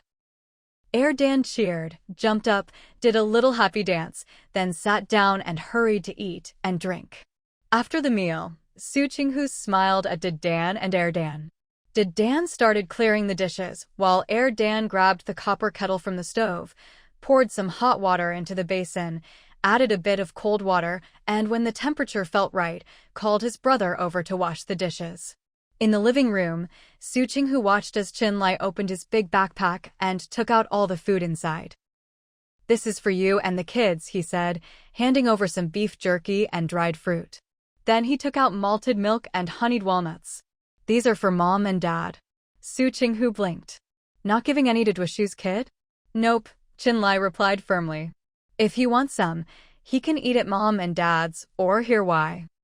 THS. In short, not giving. Su Qinghu, all right. Qinlai noticed how readily she agreed and narrowed his eyes. You're not trying to get me to make up with her, are you? Su Qinghu's beautiful eyes widened as she leaned in, making him look into her sincere gaze. How could I? Do I look like the nosy type to you? Qinlai latched onto her words. Nosy? His business was just other people's business to her? Realizing what he meant, Su Qinghu. Wasn't she just saying she wouldn't try to make him reconcile with her? As long as the main idea got across, why nitpick over words? Was this guy? Su Qinghu leaned in even closer, so close she was almost breathing on him. Feeling his breath hitch, Su Qinghu casually pulled back, teasing, "Are you picking on my words because you want some kind of reward? But the kids are home. If you want a kiss, you should at least pick the right time, right?" Qinlai. He hadn't, but he could. He glanced at the door, didn't hear the kids coming, and promptly grabbed the back of her head, stealing a kiss. Su Qinghu. She froze, her heart pounding uncontrollably. Oh my, why did that feel so exciting? Leaving the food in the living room for now, Qinlai stood up, grabbed his big bag, and pulled Su Qinghu into the bedroom. Qinlai, bring me some hangers. I'll hang up the clothes. Su Qinghu. Why did she suddenly feel at a loss for words? After quickly gathering their things, the whole family followed Su Qinghu, making their way in grand fashion to the tailor shop. The tailor shop was quite spacious, divided into several sections, making it look even more organized and elegant. Dan's eyes widened. Mom, this place is huge. It's not like the one you took us to before. The other place is better at making down jackets, and their down is softer and finer, Su Qinghu replied quietly without looking at him. Plus, the fabric colors there are more suitable for your grandparents, so we had theirs made over there. Dan nodded. Suddenly, he sensed someone beside him. Turning his head, he saw his dad, Qinlai. Dad is looking at Mom. Dad? Dan tugged at his father's pant leg. When Qinlai turned to look at him, Dan grinned. Everyone in the family got a down jacket, so don't be jealous. Qinlai. Mom had one made for you too. It's at home, Dan said curiously. Hey, when we left the house, didn't Mom give it to you to wear? His expression was comically odd. Qinlai placed his large hand on Dan's head and gave it a rough ruffle. Maybe your mom just forgot. My mom is super busy. That one sentence from Dan made Su Qinghu, who was walking ahead, break out in a sweat. Busy with what exactly? She hadn't even written the wedding invitations herself. Dan hurriedly pried his dad's hand off and tried to make up for it. You two are getting married, but it's Mom and Grandma and Grandpa who are doing all the work. Qinlai nodded. I know. Dan glanced at Dan, then looked at Su Qinghu walking in front. She did look a bit guilty. As soon as Su Qinghu stepped inside, someone came up to greet her, recognizing her immediately. Miss Su, you're here. Yes, we're here to try on the clothes. If anything needs altering, please help us adjust it on the spot, Su Qinghu said with a smile and a nod. Su Qinghu was considered a VIP customer at this tailor shop. She had ordered a full set, Western-style wedding dress, traditional Chinese wedding attire, and a dress for the toasting ceremony. She was generous with her payments, so there were no issues on their end. The clothes had been finished 2 days ago, just waiting for them to come in for fittings and any necessary adjustments. They were led to a private room. Dan and Dan sat down while Su Qinghu and Qinlai went to try on their outfits. Compared to the quietness on Qinlai's side, Su Qinghu's fitting was much livelier, with 2 young assistants helping her change. Every now and then, the kids could hear the girls' barely contained excitement. Your skin is so nice, your waist is so slim, you're so fair. Men's clothes were simple, so Qinlai was done quickly. He came out and stood by the kids, waiting for Su Qinghu. He was worried about wrinkling the outfit if he sat down, so he just stood. When Dan and Dan saw him come out, they grew excited, stood up, and circled around him a couple times. Seeing nothing needed fixing, they sat back down to wait for Su Qinghu. Su Qinghu had put her hair up in a high bun for the outing with the kids today, and it was still neat, so she didn't need to do anything to her hair, just put on the dress and come out. As soon as she appeared, Dan let out a loud wow. He jumped up, eyes sparkling. You look amazing. Afraid she wouldn't believe him, he added, really. Way better than those pale white dresses with a white scarf on your head. Su Qinghu. What kind of weird description was that? What do you mean by white scarf? That's a wedding dress. This little guy had a lot of odd ideas, but she accepted the amazement in his eyes. That's called a wedding dress, Su Qinghu said, the corners of her mouth lifting. To tell you the truth, I have one of those too. Did he think she only ordered one set? Wrong. As long as it was wedding-related, she had a set custom-made, not for any particular reason, just so she could motivate herself to fit into them even when she's old. Whether she'd actually wear them in the future or not, she just wanted to have them. After all, she had the money, so why not indulge a little? The tailor's skills were excellent, and they could handle both Chinese and Western styles. These sets of clothes were well worth the 3,000 yuan she spent. She was happy with her purchase. As for the service, whether it was professional or not, it was already considered top-notch for this era.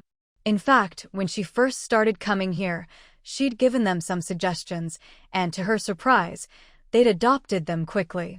Her gaze shifted to Qinlai. He took the initiative to speak. You look beautiful. He couldn't hide the joy on his face, which made Su Qinghu want to tease him. Where do I look beautiful? She asked. Everywhere, Qinlai replied without hesitation. Su Qinghu blinked. Be specific? Qinlai looked her over carefully, then said, a bit uncertainly, you look even fairer. Su Qinghu's heart skipped a beat. Was I really that dark before? Not fair enough. Is that why he blurted out even fairer? Not to brag, but she had never been dark-skinned. Even though she often went out on interviews and couldn't always use an umbrella, she'd never tanned. People from her department and others would even come over to ask what skincare products she used to keep her skin so delicate and fair. Now, with those 2 words from this man, she suddenly pictured herself lugging a sack of coal over mountains and rivers back to the motherland, only to be stopped by customs officers speaking a foreign language. Why foreign language? Because she'd be so tan they'd think she was an illegal immigrant from Africa. Qinlai was caught off guard by her question, then laughed and held out his arm. Su Qinghu, what do you mean? I know this one. Dan jumped over. Mom, you put your arm out too. Su Qinghu twitched her lips, but let the kids have their way. Dan grabbed both their arms, held them side by side, raised his eyebrows, and grinned. What Dad meant was, next to him, you'll always look fair. Su Qinghu. Qinlai, that's not what he meant. He just wanted to show her that, in the family, he was the darkest, so she never needed to worry about being too dark or too fair. But he glanced at the kids. Well, that explanation wasn't wrong either. The 2 young assistants who'd helped Su Qinghu change couldn't help but giggle, but stopped when Dan shot them a look. Meeting Qinlai's smiling eyes, Su Qinghu suddenly felt her face heat up. She quickly shifted her attention, raising her arm, turning around, and moving her neck, feeling out the dress. This one's fine, Su Qinghu told the assistant with the notepad. The girl shook her head. The waist needs to be taken in a bit more. When Su Qinghu turned just now, she'd noticed a slight bulge in the fabric at the back waist. Once that was fixed, it should be perfect. Su Qinghu listened, checked herself in the mirror, and nodded, not stingy with her praise. You're really detail-oriented. Help my husband check, too, see if anything needs adjusting, Su Qinghu said, turning to Qinlai, her eyes sparkling. Qinlai looked great in his outfit, tall, upright, clean-cut, like a young nobleman returning from the battlefield. The 2 sets of clothes on display hardly needed any alterations. For Su Qinghu, there were just a few minor adjustments to be made, so by late morning, the fittings were all done. Come on, come on. Su Qinghu changed back into her own clothes and, beaming, waved at Dayton and Erden. Let's go to your dad's fitting room. Dayton and Erden were a little confused at first, but once they realized what was happening, they started to feel a vague sense of anticipation. Though they couldn't quite say what exactly they were looking forward to. Obediently, they followed her to the fitting room where Qinlai was. Qinlai had just changed back into his own clothes and was straightening his collar when he saw Dayton and Erden poke their heads in.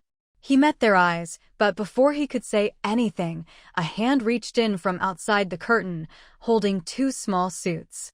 "Excuse me, sir, could you help these two young gentlemen try on their suits?" Su Qinghu said, shaking the clothes in her hand as a signal for him to take them. Chenlai played along, taking the suits. Just a moment. Dayton and Erden's eyes went wide. Erden asked in disbelief, "Dad, what's this?" "A suit," Chenlai replied simply. "Erden, kids can wear suits too?" He'd only ever seen foreign kids wearing suits when he visited places like the Great Wall or the Forbidden City, but honestly, those didn't look as nice as his. That's the magic of a mother's bias. Most tourists coming to China these days were wealthy or interested in Chinese culture, so their clothes weren't shabby. But right now, in Erden's eyes, the little suit his mom had made for him was the best in the world, no contest. Chenlai said, "As long as it's clothing and it fits, anyone can wear it. There's no such thing as can or can't wear something." Erden immediately broke into a goofy grin. "Hee, Mom didn't tell us about this before. She must have wanted to surprise me and my brother." 10 minutes later, the three of them stepped out from behind the curtain. Su Qinghu's eyes lit up. "Not bad. Looks great. Really suits you." My taste is as good as ever." Erden grinned. "Mom, I suddenly feel like I'm about to give a speech on stage. So formal." What could he do? Right now, he felt like he was the best-looking kid in the world.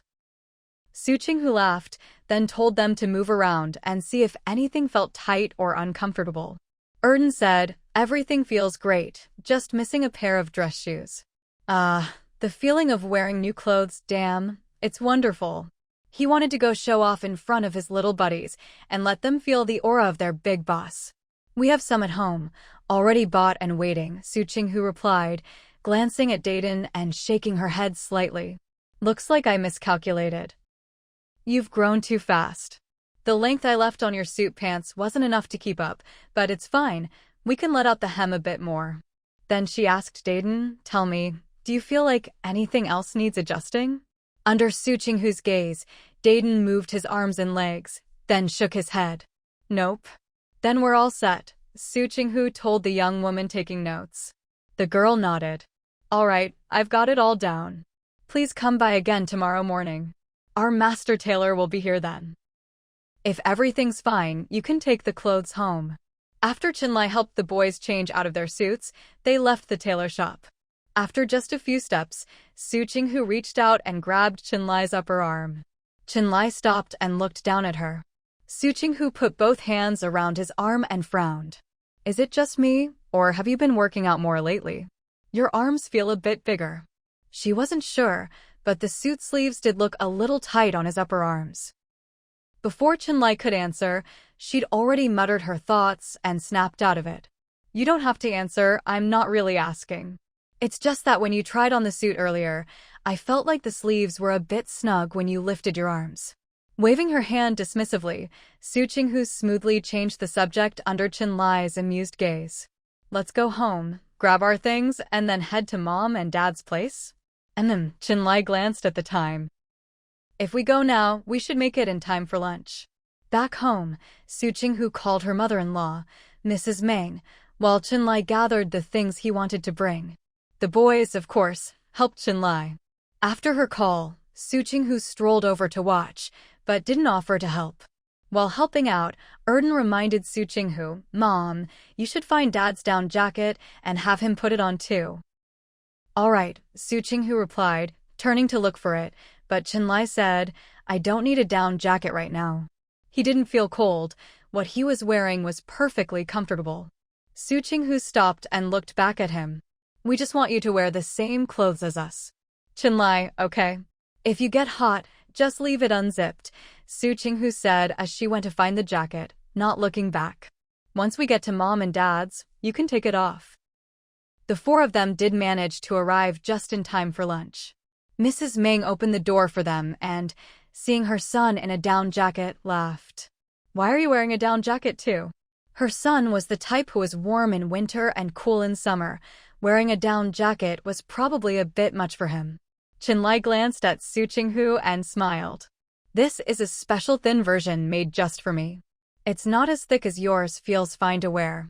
Su Qinghu and the boys had already gone inside. The boys went to greet Chenbo, while Su Qinghu turned around and handed Chenlai the pair of cotton slippers she'd prepared for him.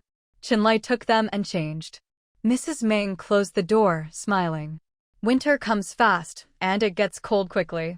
I was afraid the food would get cold, so I didn't start cooking too early. I only started about 15 minutes ago. There are still 2 dishes left, so you'll need to wait a bit. Chenlai and Su Qinghu headed to the kitchen at the same time. Chenlai said, I'll do it. Su Qinghu smiled and waved. Want me to be your assistant? Sure, Chenlai replied, eyes twinkling. Mrs. Ming opened her mouth to say something, but seeing the warmth between them, she let them be. I've already washed and chopped everything that needed it, Mrs. Ming said, joining them. See if you need anything else? Su Qinghu glanced at the counter. There was a plate with chopped scallions, ginger, and garlic all ready to go. We're good, she said. Chenlai had already turned on the stove to fry the ribbon fish. Su Qinghu quickly tied an apron on him, then turned to her mother-in-law and asked, Mom, how's it going with the typewriter? How many characters can you type per minute now? It's okay, I guess, Mrs. Meng replied, a little embarrassed. About 20-something characters a minute. She was doing her best. One meal was all it took to settle all the details of the wedding. Su Qinghu and Chenlai were given a task: to deliver the wedding invitations. On the 27th day of the 12th lunar month, the 2 of them got up early at 6 in the morning, got ready, and set off according to their planned route. First, they went to Aunt Su Lilin's place, then to teacher Sun Yun, who had acted as their matchmaker. The elderly lady noticed the atmosphere between the 2 and, smiling, invited them in to sit. Su Qinghu and Chenlai stayed for a short while before leaving. They still had other invitations to deliver and couldn't linger for long. The old lady watched them leave before heading back inside. By the time they delivered the last invitation of the day, Su Qinghu's face was nearly frozen from smiling so much. Zhao Liangen looked at them with amusement. You could have just sent someone to pass on the message for me. No need to come all this way. Though he said that, Su Qinghu felt it was important to show proper respect, so she didn't think skipping the visit was appropriate. I'll definitely arrive early that day, Zhao Liangen promised, and he and his wife saw them out. With that, all the invitations for Su Qinghu and Chenlai's side were delivered. As for Chenbo and Ms. Ming's side, they would handle those themselves. By the time they got home, it was already dark. As soon as Su Qinghu stepped into the yard, she sniffed the air. There was the smell of food. Chenlai closed the door and followed Su Qinghu into the kitchen. Inside, Erden was standing on a small stool, stir-frying, while Dayton was chopping onions with tears streaming down his face. When he saw them come in, Dayton quickly wiped his eyes. Erden, with his back to Chenlai and Su Qinghu, didn't notice them standing at the kitchen door. He just said to Dayton, Bro, do you know why you're crying? Dayton didn't reply. Erden grinned, because onions have no heart. Dayton wanted to remind Erden to behave, but when he saw Su Qinghu make a gesture to stop him, he kept quiet. He had no intention of responding to his brother's nonsense. Erden didn't expect a response anyway and continued showing off. You see, at the entrance of the alley and in the park, whenever the old folks say their kids and grandkids have no heart, they cry. So the reason you're crying is because onions have no heart. Dayton. Su Qinghu, that joke is so lame. Chenlai frowned. What have you been learning from those old folks? Erden froze, spatula in hand, mouth wide open in shock, but he didn't dare turn around. Hadn't Dad told him not to hang around with the old folks in the park and at the alley entrance? What are you cooking? Su Qinghu stepped forward, glanced at the pan, and reminded him, stir it or it'll burn. Erden quickly picked up the spatula and stirred the sliced cured meat in the pan. Bro, hurry up and add the onions. Clearly, the 2 of them were used to this division of labor. At Erden's cue, Dayton added the chopped onions to the pan. The cured meat was beautifully layered, lean meat a lovely red, fat glistening and translucent. Stir-fried with onions, the aroma of meat and onion quickly filled the air. Su Qinghu sniffed appreciatively and gave them a thumbs up. These two had gone from making scrambled eggs with tomatoes to tomato fried eggs, and now could whip up a stir-fry with meat. That was real progress. Of course, it helped that the family situation had improved. She didn't stop the kids from using the kitchen or the ingredients, which made this possible. I was busy with work and getting home late for a while. Did you two learn to cook then? Su Qinghu asked casually. Erden immediately tensed up. Well, Mom, the money you gave us for dinner, we spent it all on meat and veggies. Not a cent left. Really? Su Qinghu looked at them with mock disdain. Any money you save is yours to keep. I won't take it. And the lucky money you get at New Year's, keep it safe. When the time comes, I'll take you to deposit it. I don't want your money. Do unto others as you would have them do unto you. She still remembered the pain of having her lucky money taken away as a child. She wouldn't put her kids through that. But they still couldn't waste money. Erden, Dad, you heard that, right? Mom said she won't take our lucky money at New Year. Ours. Great, his little stash could grow again. Last time Mom asked him and his brother for donations, but with New Year's, he could make up the shortfall. Oh, right, Mom, for the money you asked us to donate, you have to show us where it was spent. Don't forget. That was Mom's rule too. If you do good deeds, you have to be transparent, and donors have the right and responsibility to see the details. Su Qinghu made an okay gesture. After the New Year, I'll drive you over there, and we'll go deliver some warmth. Chenlai, listening in, asked, What do you mean, deliver warmth? We're taking pencils and notebooks to an elementary school, Erden explained. That's what it means to deliver warmth. Chenlai, do you still need donations? Huh? Erden looked at Su Qinghu, blinking. Mom, do we? My brother and I donated 10 yuan. You donated 10. That's 20 yuan. That can buy a lot of pencils and notebooks. Pencils and notebooks only cost a few cents each. 20 yuan could buy a ton. Dad can buy some rice and cooking oil to give to the grandpa over there, Dayton suggested, wanting Chenlai to join in and, for once, spoke up. Just like the place Grandpa took us before. Su Qinghu agreed with a smile. After dinner, just as they were about to wash up, there was a knock at the door. Chenlai went to open it. It was Aunt Su Lilin.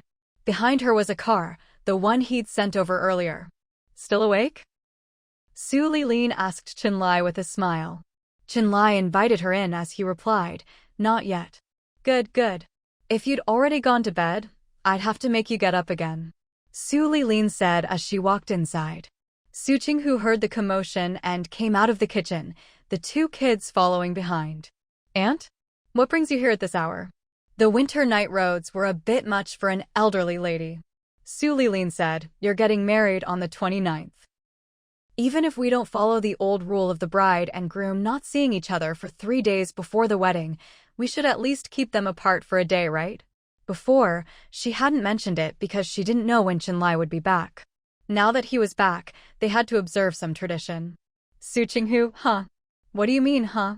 Go pack your things, including the clothes you'll wear on the wedding day. Su Lilin sat down. I brought the car. In a bit, Chenlai can carry your things up. You won't have to lift a finger. The original plan was for Su Qinghu to stay at her place the night before the wedding, and Chenlai would come pick her up the next day. But now that Chenlai was already back, she could bring her niece over early. Chenlai was a bit stunned by this sudden turn of events. Watching Su Qinghu obediently pack her things, he felt a rebellious urge rise in his heart. Why should she have to leave? Chenlai, you don't need to keep her company here. Go help her pack, Su Lilin said, then turned to the two stunned kids and reassured them with a smile. Don't worry, your dad will be home. She'll be back in a couple of days. An hour later, Chenlai and the kids stood watching the car disappear in a cloud of dust, all feeling a bit chilly and wistful. Erden couldn't stop thinking about his mom gripping the steering wheel, confidently driving out of the alley, so cool and dashing. She didn't look back at all. She wasn't the least bit sentimental. In fact, she seemed a little excited. Dan had also noticed Su Qinghu's shining eyes as she held the wheel, looking almost impatient to hit the road. If he guessed right, as soon as she got out of the alley, she'd be tearing down the street like the wind. Chenlai put a big hand on each of their heads, turned them around, and herded them back into the courtyard. He closed the gate and took the kids to wash up. Chinlai barely said a word. As Dan brushed his teeth, he sneaked a look at his dad's face. "Dad?" Chinlai glanced at him, then went back to brushing his teeth. That look couldn't have been clearer. If you have something to say, just say it, don't beat around the bush. So Dan didn't hold back. "Dad, there's a reason Mom didn't let you drive her." Before Chinlai could reply, Dan went on, "If you'd driven Mom and great-grandma over, how would you get back? Would Mom have to drive you home and then go back herself? Or would you drive the car back and leave them there? Neither way works. If Mom drove you back and then returned, you'd just worry the whole time. The two of you could end up shuttling back and forth forever. And if you drove the car back, how would great-grandma get to work?"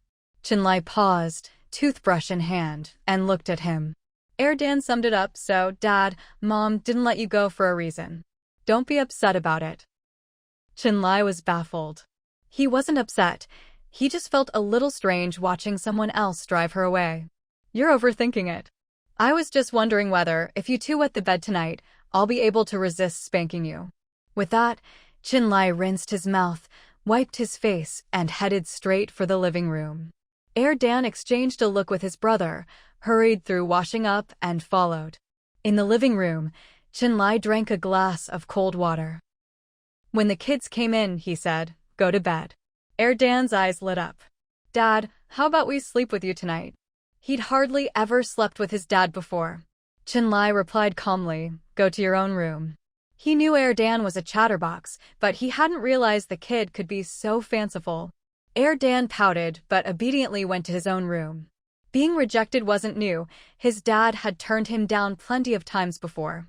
Dan had already gone to bed before Dan, curling up under the covers. Dan looked at his brother and sighed. "Sigh, it just feels weird." Dan barely stopped himself from rolling his eyes. What was so weird? Their mom had gone on business trips before, hadn't she? Too lazy to bother with his silly brother, Dan closed his eyes and tried to sleep. But after 10 minutes in the dark, he still wasn't asleep, and Dan was still sighing and muttering. Once Chinlai saw the kids were asleep, he returned to his and Su Qinghu's bedroom. He couldn't sleep, so he got down on the floor and started doing push-ups at a leisurely pace. The room was filled with a fresh, grassy scent, soothing and calming. As he did push-ups, Chinlai thought of Su Qinghu's eagerness as she drove away and couldn't help but chuckle. To her, the car was more exciting than people. Over at Su Lilin's place, Su Qinghu had just parked the car and hadn't even opened the door when the old lady grumbled, "I reminded you 3 times not to drive so fast." Su Qinghu took a breath. "Auntie, I was accelerating within the speed limit." And really, she'd only sped up a tiny bit. Sure, it was the dead of winter, but did they have to crawl along like snails? If they did, who knows when they'd ever get there? She had an elderly passenger and it was winter. Did she dare drive recklessly? "You have a record," the old lady huffed. "Your mother-in-law told me to drive slowly, not to learn from you. If I ever saw you driving, I was supposed to remind you not to go so fast." Su Qinghu was surprised.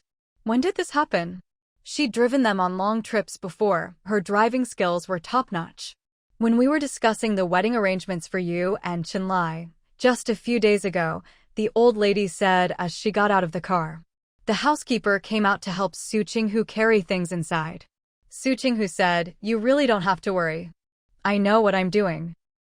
The old lady muttered a few more complaints before letting Su Qinghu go wash up, while she herself went to the kitchen to boil some water with peppercorns and mugwort. Su Qinghu hadn't even finished washing up when she smelled it. When she came out, there were 2 wooden tubs by the sofa. The old lady was soaking her feet and waved her over. "Come soak your feet." Su Qinghu walked over. "This basin looks brand new." "I got it just for you," the old lady said grumpily. "Who knew you'd never come stay even once?" Su Qinghu grinned, sat on the sofa, and put her feet in. The water was a bit hot, but still bearable. She sighed in contentment. "So comfortable." "I gave you those foot bath packs. Have you used them?" the old lady asked. Su Qinghu replied, "I have." But really, she only used them sporadically. No need to tell the old lady that. After soaking her feet, Su Qinghu went back to her room and was stunned. The room was practically drowning in festive red. The bedding was red, the pillowcases were red, there were round, puffy balloons in the corners, and even a red carpet on the floor. Su Qinghu said, "Auntie, the red carpet, isn't that a bit much? Why not? What if the next generation comes to visit and bumps into something?" The old lady beamed. The next generation of the Su family, just thinking about it made her so happy. Su Qinghu shivered. Red carpet, chubby baby dolls. This wasn't festive, it was terrifying. It wasn't scary to dream of kids turning into spider demons or gourd babies.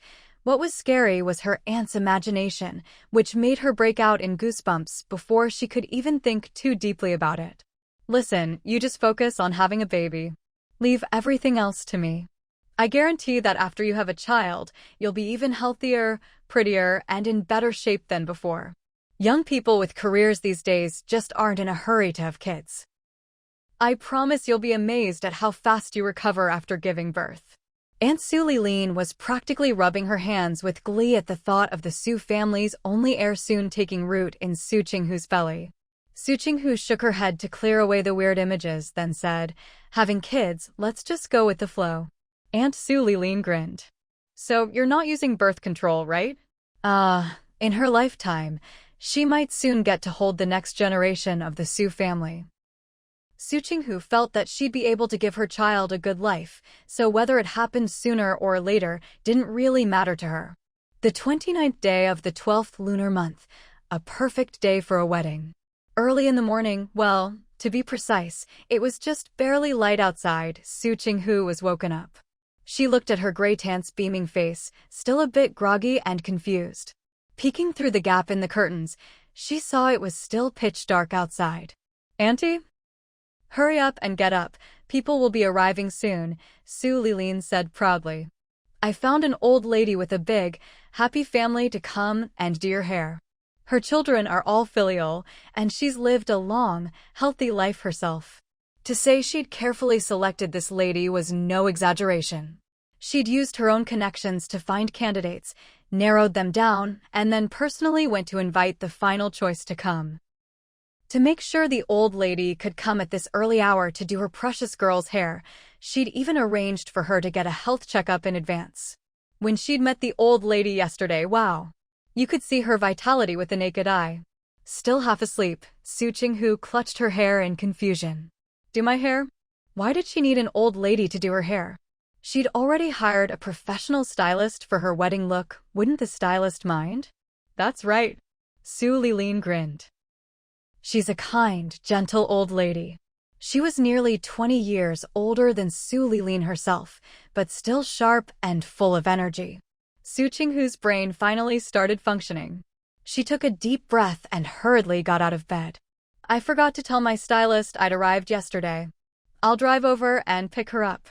How could she forget someone so important?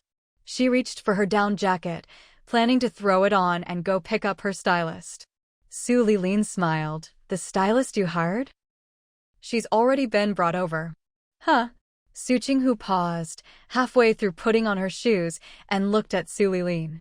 "Qinlai already came?" "Not Qinlai. I told you, you two can't see each other before the wedding." Su Lilin was quite pleased that Qinlai had sent a friend to deliver the stylist instead of coming himself. He sent someone named Zhao Liangen to bring her. "Your stylist is in the living room right now." Su Qinghu relaxed instantly. "But if both the old lady and my stylist are here to do my hair, won't that be awkward? Should she just pay her stylist and send her away? What's the problem?" Su Lilin looked puzzled. "There's no conflict. The old lady is here to give her blessings, and your stylist is here to actually do your hair. Each has their own role." Hearing this, Su Qinghu thought it over and blinked. "So while she's combing my hair, she'll say things like, 'With each stroke, may you have wealth and no worries?'" Su Lilin's eyes crinkled with her smile. "Exactly. It's just the two of us in the family, and I don't know much about these traditions, so I had to ask around. People say young couples these days don't care much for all the old customs, and if you go overboard, it can feel a bit superstitious. So I thought, let's skip the rest, but keep the blessings." Before she could finish, Su Qinghu threw her arms around her, whining and acting spoiled, making the old lady's smile grow even wider. "Oh, you're such a big girl and still so clingy," the old lady pretended to grumble. "Hurry up and give me a great-grandchild, so my great-grandchild can cling to me instead." Thinking about the next generation of the Su family made her heart melt. Ever since Su Qinghu had said she'd let things happen naturally when it came to children, Su Lilin had been truly happy. Both kids were healthy, and if they didn't use contraception, there'd probably be a new baby soon. The thought that by the end of next year, she might have a little one to cuddle and lift up made her almost giddy. Su Qinghu gave her a little shake and said helplessly, "No need to remind me, Auntie. Kids and all that, we'll just let fate decide." Of course, of course." The old lady grinned so widely her eyes disappeared. "I know, but I just can't help thinking about what the baby will be like." Just thinking about it made her happy. Su Qinghu shook her head in resignation and went to wash up. Once she was ready, she put on her white wedding dress and sat down to have her hair done. She'd already discussed the hairstyle with her stylist, nothing too over the top or Hong Kong style. After the ceremony, it could be quickly changed into a traditional Chinese bun, so she could change into a red Chinese wedding dress and hair accessories for the toasts. The gold jewelry to go with the Chinese dress had all been prepared by the old lady, several sets, collected over the years in case she ever reunited with her family, to be given to the younger generation for their weddings. Su Qinghu's set had been custom-made at the beginning of the year. The old lady hadn't rushed the craftsman, only asked for the finest workmanship. When she'd received it, she hadn't even reunited with Su Qinghu yet, so she'd asked the craftsman to add a few more touches. Su Qinghu had seen the set before, absolutely stunning, with craftsmanship that rivaled anything on the market. When she first saw it, she'd thought that even if she had a daughter in the future, she wouldn't give her the set, she'd keep it just to admire herself. As the night faded and daylight streamed through the window, the stylist looked at her finished work with satisfaction, wishing she could take a photo for her shop's portfolio. But that was just wishful thinking. She knew this family would never agree. Su Qinghu did her own makeup. She couldn't stand a ghostly white face or heavy blush, so she didn't let anyone use their own products on her.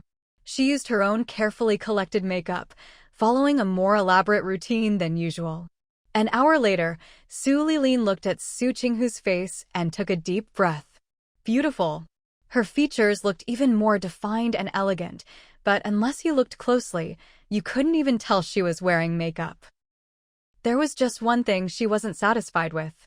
How about a bit more blush? The old lady looked her over. A little more for good luck. Su Qinghu paused, halfway through zipping up her makeup bag, and saw the hopeful look in her aunt's eyes. She gave in. All right, just a little. Hum. The old lady nodded. A bit more and you'll look full of vitality. Su Qinghu. Full of vitality? What kind of description was that? She dusted on a little more blush and showed her aunt. Is that enough? Any more and people will think I'm just red from the cold. Su Lilin burst out laughing. Su Qinghu glanced at the watch on her dressing table and reminded her aunt, Auntie, it's already this late. Aren't we having breakfast? It was 8:15 already. If they didn't eat soon, there wouldn't be time. She hadn't even put on lipstick yet, just so she could eat breakfast first. Su Lilin said, You can eat, but not too much. I made you a small bowl of plain noodles, easy to digest, and it won't make you gassy. Su Qinghu. Auntie, you're so thoughtful. Wouldn't a fried egg be more filling? On the groom's side, Yuan Hang and Sister Li arrived with Chen Lai's car to pick everyone up. The two of them were not only guests, but also the wedding videographers. They started filming from the groom's house and didn't stop even on the way over. It wasn't until they reached Su Lilin's courtyard that Sister Li reminded Yuan Hang again, lighting and composition. Lighting and composition. Don't forget.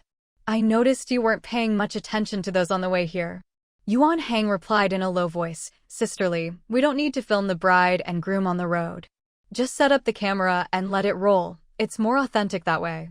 Xiao Su has drilled me hard on my filming skills. I'm shooting exactly the way she wants, so don't worry. As they chatted, Did Dan and Dan, both dressed in matching custom little suits, watched them. Their eyes met Yuan Hang's, and he suddenly pointed the camera at the two boys. Did Dan and Dan froze for a second, staring nervously at the camera lens. What's going on?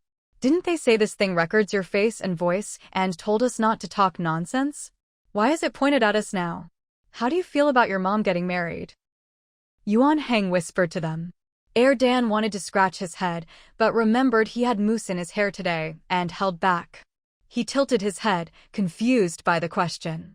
Shouldn't you be asking my dad how he feels about my mom getting married? I'm not my dad. I don't know how I feel. Is this colleague of mom's dumb or what? Yuan Hang stifled a laugh, thinking this was great footage, and pressed on quietly. Just tell us how you feel today. Dan glanced at Chenlai, who was sitting upright, then thought seriously before speaking to the camera. Mom, after you and Dad get married, are you going to team up and beat me up together? Chenlai, who had been sitting ramrod straight, finally looked at Dan. Dan didn't dare meet his gaze and, feeling flustered, tried to recover. I wish my mom and dad happiness every year. May you always be together. May true love always find its way. May you have children soon. May your family be full of descendants. May your... He couldn't think of what to say next, so he looked to his brother for help, only to find Dan staring straight ahead, completely ignoring his SOS. Sister Lee was shaking with laughter, covering her mouth to keep from making a sound. Yuan Hang's camera was shaking from laughter too. He cleared his throat and aimed it at Dan, who refused to turn his head until Yuan Hang poked him. With no choice, Dan turned and answered, I'm in a great mood today. My brother's in a great mood too. Dad's in an even better mood. Yuan Hang waited, but when Dan didn't continue, he prompted, how about a blessing for them? Dan oust for a second, then blurted out, I wish my mom lots of money to spend, and may she never run out. And your dad? Yuan Hang was nearly dying of laughter at these two kids, and wanted to keep the conversation going to pass the time on the road. Dan, I wish my dad all his wishes come true, and everything goes his way. Why is mom's colleague so clueless? Asking and asking won't stop. Why not go ask the groom? After listening, Yuan Hang felt the kid was a bit biased. His blessing for Su Qinghu was heartfelt, like he really meant it. But the one for Chenlai was just a generic formality. Hearing his brother's answer, Dan got excited and asked Yuan Hang, can I say a blessing too? Mom's colleague hadn't asked him that. Go ahead, Yuan Hang nodded. Dan, I wish my mom, Ms. Su Qinghu, takes us to make a fortune, get rich, and may wealth flow in year after year. Yuan Hang. Sisterly. Chenlai's lips moved, but in the end, he said nothing. Right now, his mind was too preoccupied. He was worried that if Yuan Hang asked him something, he'd get nervous and mess up, just like Dan had. Finally, Yuan Hang let the kids off the hook and turned the camera to the man sitting upright, whose face, despite his composure, couldn't hide a look of joyful anticipation. Is there anything you'd like to say to your wife? Chenlai's Adam's apple bobbed. I'll treat her well. Always. Yuan Hang was stumped by this simple answer. He wanted to ask more, but with such a statement, anything else seemed unnecessary. But if he didn't ask, compared to what the kids just said, Chenlai's answer seemed a bit thin. Would Xiaosu hold it against him later? Brotherhood kicked in. Yuan Hang couldn't just stand by. What's the most unforgettable image of your wife in your mind? Chenlai's mind flashed to the time Su Qinghu pressed him down and kissed him. His Adam's apple moved, and his ears quietly turned red. Sisterly watched with interest. Was this man blushing? What could make such a mature, steady man blush? Was it a confession, or something not suitable for kids? After all, the two had already registered their marriage and were living together. As a once-married woman, Sister Lee's mind started going down a certain path. But Yuan Hang, the pure-hearted youth who'd give his all for his career, didn't think much of it. He kept the camera on Chenlai, waiting for his answer. Chenlai looked at Yuan Hang, realizing he was completely oblivious and had no choice but to speak up. He said, next question. Yuan Hang, what? Next question? You haven't answered this one yet. Bro, I'm giving you a chance to shine here. Take it. Sisterly tugged at Yuan Hang, then asked the next question for him. Did you two ever write love letters to each other? Did Dan and Dan immediately looked at Chenlai, eyes sparkling. Haha, now they could hear their parents' little secrets. They were so excited they wanted to do somersaults. Chenlai glanced at the kids and nodded seriously. We did. Sisterly, what was in the first love letter? Chenlai, she drew me a picture. What kind of picture? Sisterly pressed. Chenlai, it's not convenient to say. Sisterly was a bit frustrated by this answer, but could only move on. So, Xiaoxi wrote you the first love letter? What about yours? Chenlai, not convenient to say. Thinking back on what he wrote, it all seemed a bit too mundane now. While Chenlai was thinking, Dan felt awkward, picking at the car seat, wondering if Mom would flip out and beat up Dad after hearing this. After all, he'd heard the backstory about that drawing from his silly little brother. As for Dan, he opened his mouth a few times, but finally shut it. Forget it. Don't hit a man where it hurts. Don't air dirty laundry in public. To avoid embarrassing Dad, he'd better keep quiet. But, that drawing may have been done by Mom, but he was the one who sent it. So, does it really count as a love letter from Mom to Dad? One was embarrassed, the other conflicted, but in the end, they tacitly agreed not to expose anyone on the spot. Over at Su Qinghu's place, she only managed to eat a pitifully small bowl of noodles. There really wasn't much else to eat. In the words of the old lady, you can go hungry, but you absolutely can't stuff yourself. What if you overeat and have to pause the wedding? Even if you did, would you be able to save face? Su Qinghu thought about it and realized she really couldn't, so she gave up on the idea of eating anymore. At 8:30, Chenlai arrived at Su Lilin's house with a group of friends and brothers. The wedding festivities began in earnest, and after a series of traditional games and challenges, they finally made it into the room. Chenlai's lips couldn't help but curl into a huge smile, his handsome features unable to hide his joy. Su Qinghu, I'm here to marry you. After he said it, Chenlai's heart felt full to bursting, a sense of satisfaction and belonging washed over him, making him feel grounded. The rush of emotion made his throat tighten. Looking into Su Qinghu's smiling eyes, he repeated, Su Qinghu, I'm here to marry you. Seeing Chenlai's silly, teary-eyed face, Su Qinghu almost wanted to laugh. Well then, I'll let you marry me. So, please don't start crying right now, I'm terrible at comforting people. Everyone burst out laughing. Chenlai stepped forward and gave Su Qinghu a solid, heartfelt hug. After the commotion died down, the two of them, faces flushed, went to the living room to serve tea to Su Lilin. Su Qinghu admitted she was a total newbie at this. She'd never served tea to elders before. She used to think the wedding tea ceremony involved green tea or black tea or something, but it turned out to be red date and lotus seed tea. And the people drinking the tea weren't even the bride and groom themselves. She glanced at the 2 red dates and 2 lotus seeds floating in her cup, blinked, and then looked at Chenlai's cup. Exactly the same. Chenlai respectfully offered the tea. Auntie. Su Lilin smiled as she took the cup and handed over a red envelope. Good child. Chenlai accepted it. Then it was Su Qinghu's turn. She offered the tea, said a few auspicious words, winked at Su Lilin, and glanced at the cup in her hand before nodding slightly. Su Lilin couldn't stop laughing and quickly handed over a red envelope. Good child. Wishing you a happy marriage, unity as a couple, and an early arrival of children. Su Qinghu almost burst out laughing, but managed to hold it in. After bidding farewell to Su Lilin, Chenlai carried Su Qinghu to the car. In the Su family, it was just Su Qinghu and Su Lilin now. As for Su Baishua's family, they were distant relatives, so distant they might as well not be related at all. Su Qinghu didn't want to trouble them, so she let Chenlai handle everything. He carried her in and out of the car. Chenlai's sight had brought a huge crowd. From the moment Su Qinghu arrived at the Chen house, she was overwhelmed.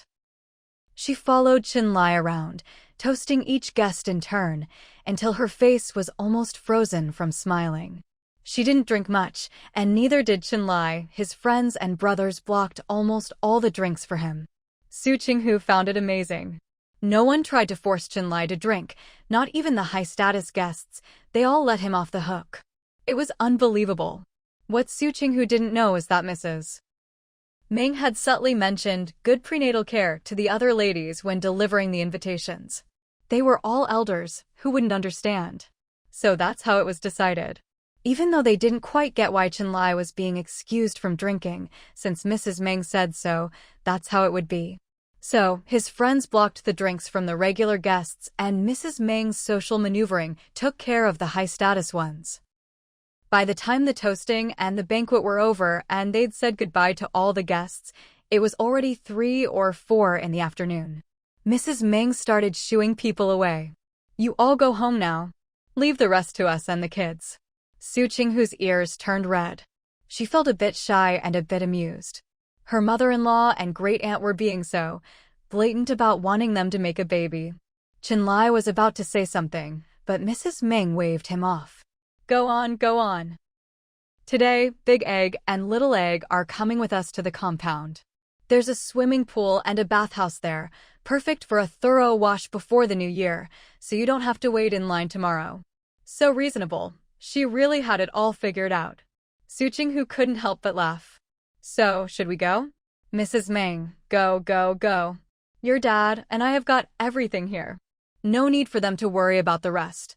And so, the two of them were sent home. Qinlai drove, and Su Qinghu sat in the passenger seat, smiling.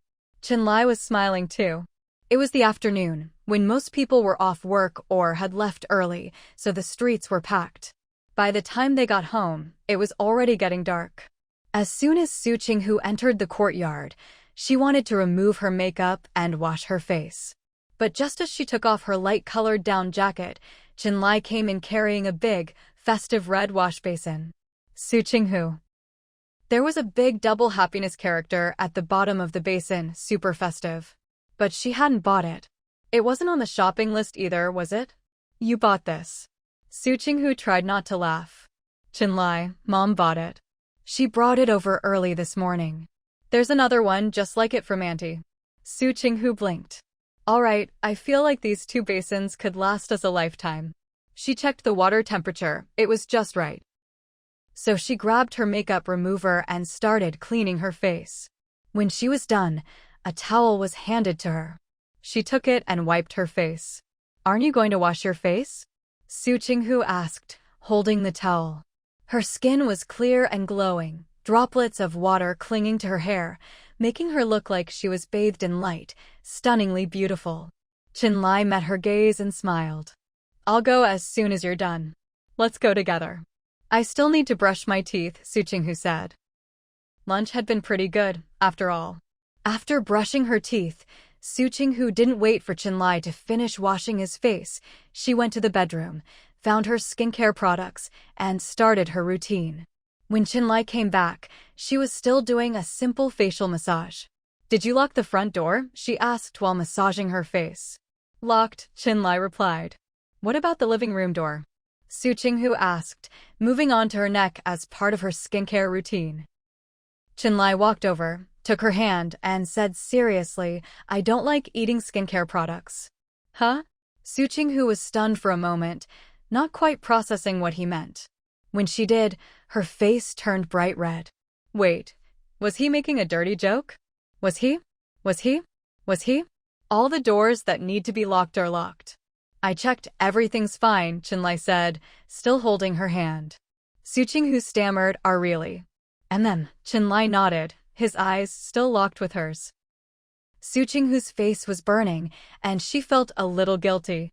She was a giant in theory, a dwarf in practice. That saying fit her perfectly.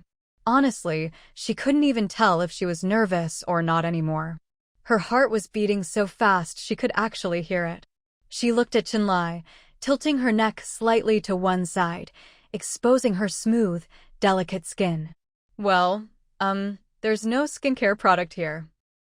On the night of the 29th day of the 12th lunar month, winter rain pattered down, drumming relentlessly in the courtyard, gathering into little streams that flowed toward the lowest spots.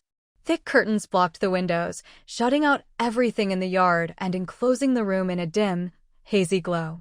They also trapped the low, urgent sounds within. Suppressed, wanton, pleading, begging, intense, sounds that made one blush and heart race, scattered through the room. Even the bedside lamp's warm light seemed tightly bound, unable to break free.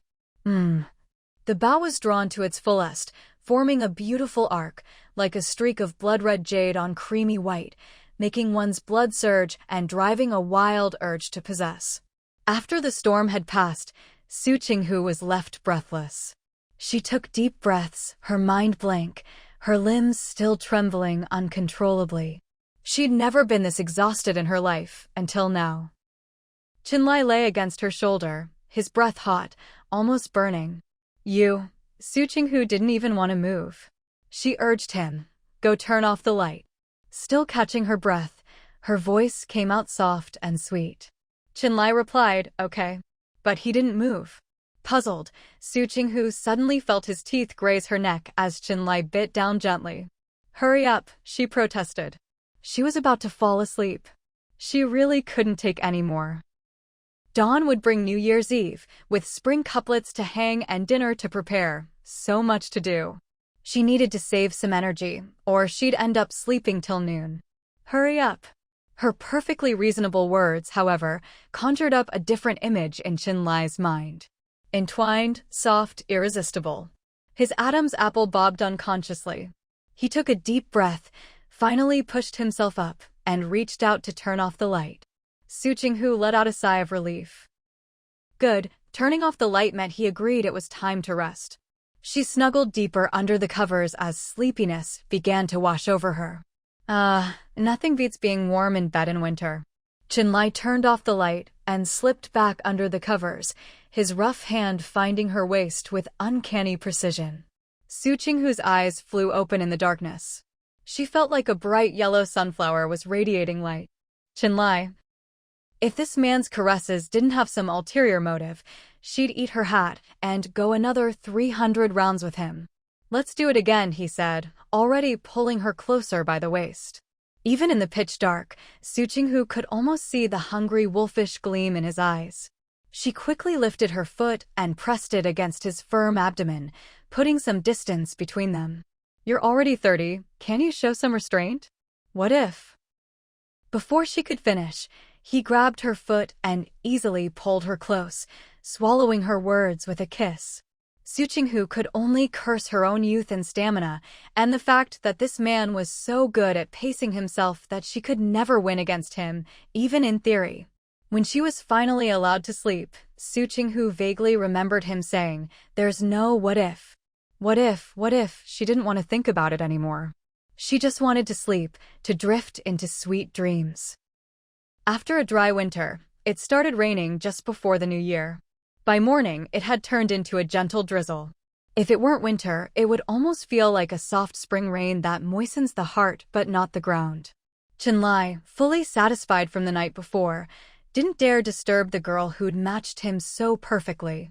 He quietly got out of bed. After years of practice, he could move without making a sound. He picked up his clothes, slipped out of the bedroom, and gently closed the door behind him. The living room was cold, but he was used to it. He got dressed, washed up, and went to the kitchen to start a pot of red date, longan, and lotus seed porridge. Only then did he head to the living room to find the spring couplets and door decorations. Everything was ready. He used a small knife to cut where needed, made some paste, and leisurely put up all the couplets and decorations. Everything was perfectly aligned and symmetrical. So, when Dan and Erdan rushed home, the first thing they saw was the bright red couplets and decorations on the door. Both of them fell silent. Erdan took a deep breath. Don't tell me you put up everything already? This was their first new year at home, how could they have no part in it? Dan glanced at him, but said nothing, just tried pushing the door. The door opened.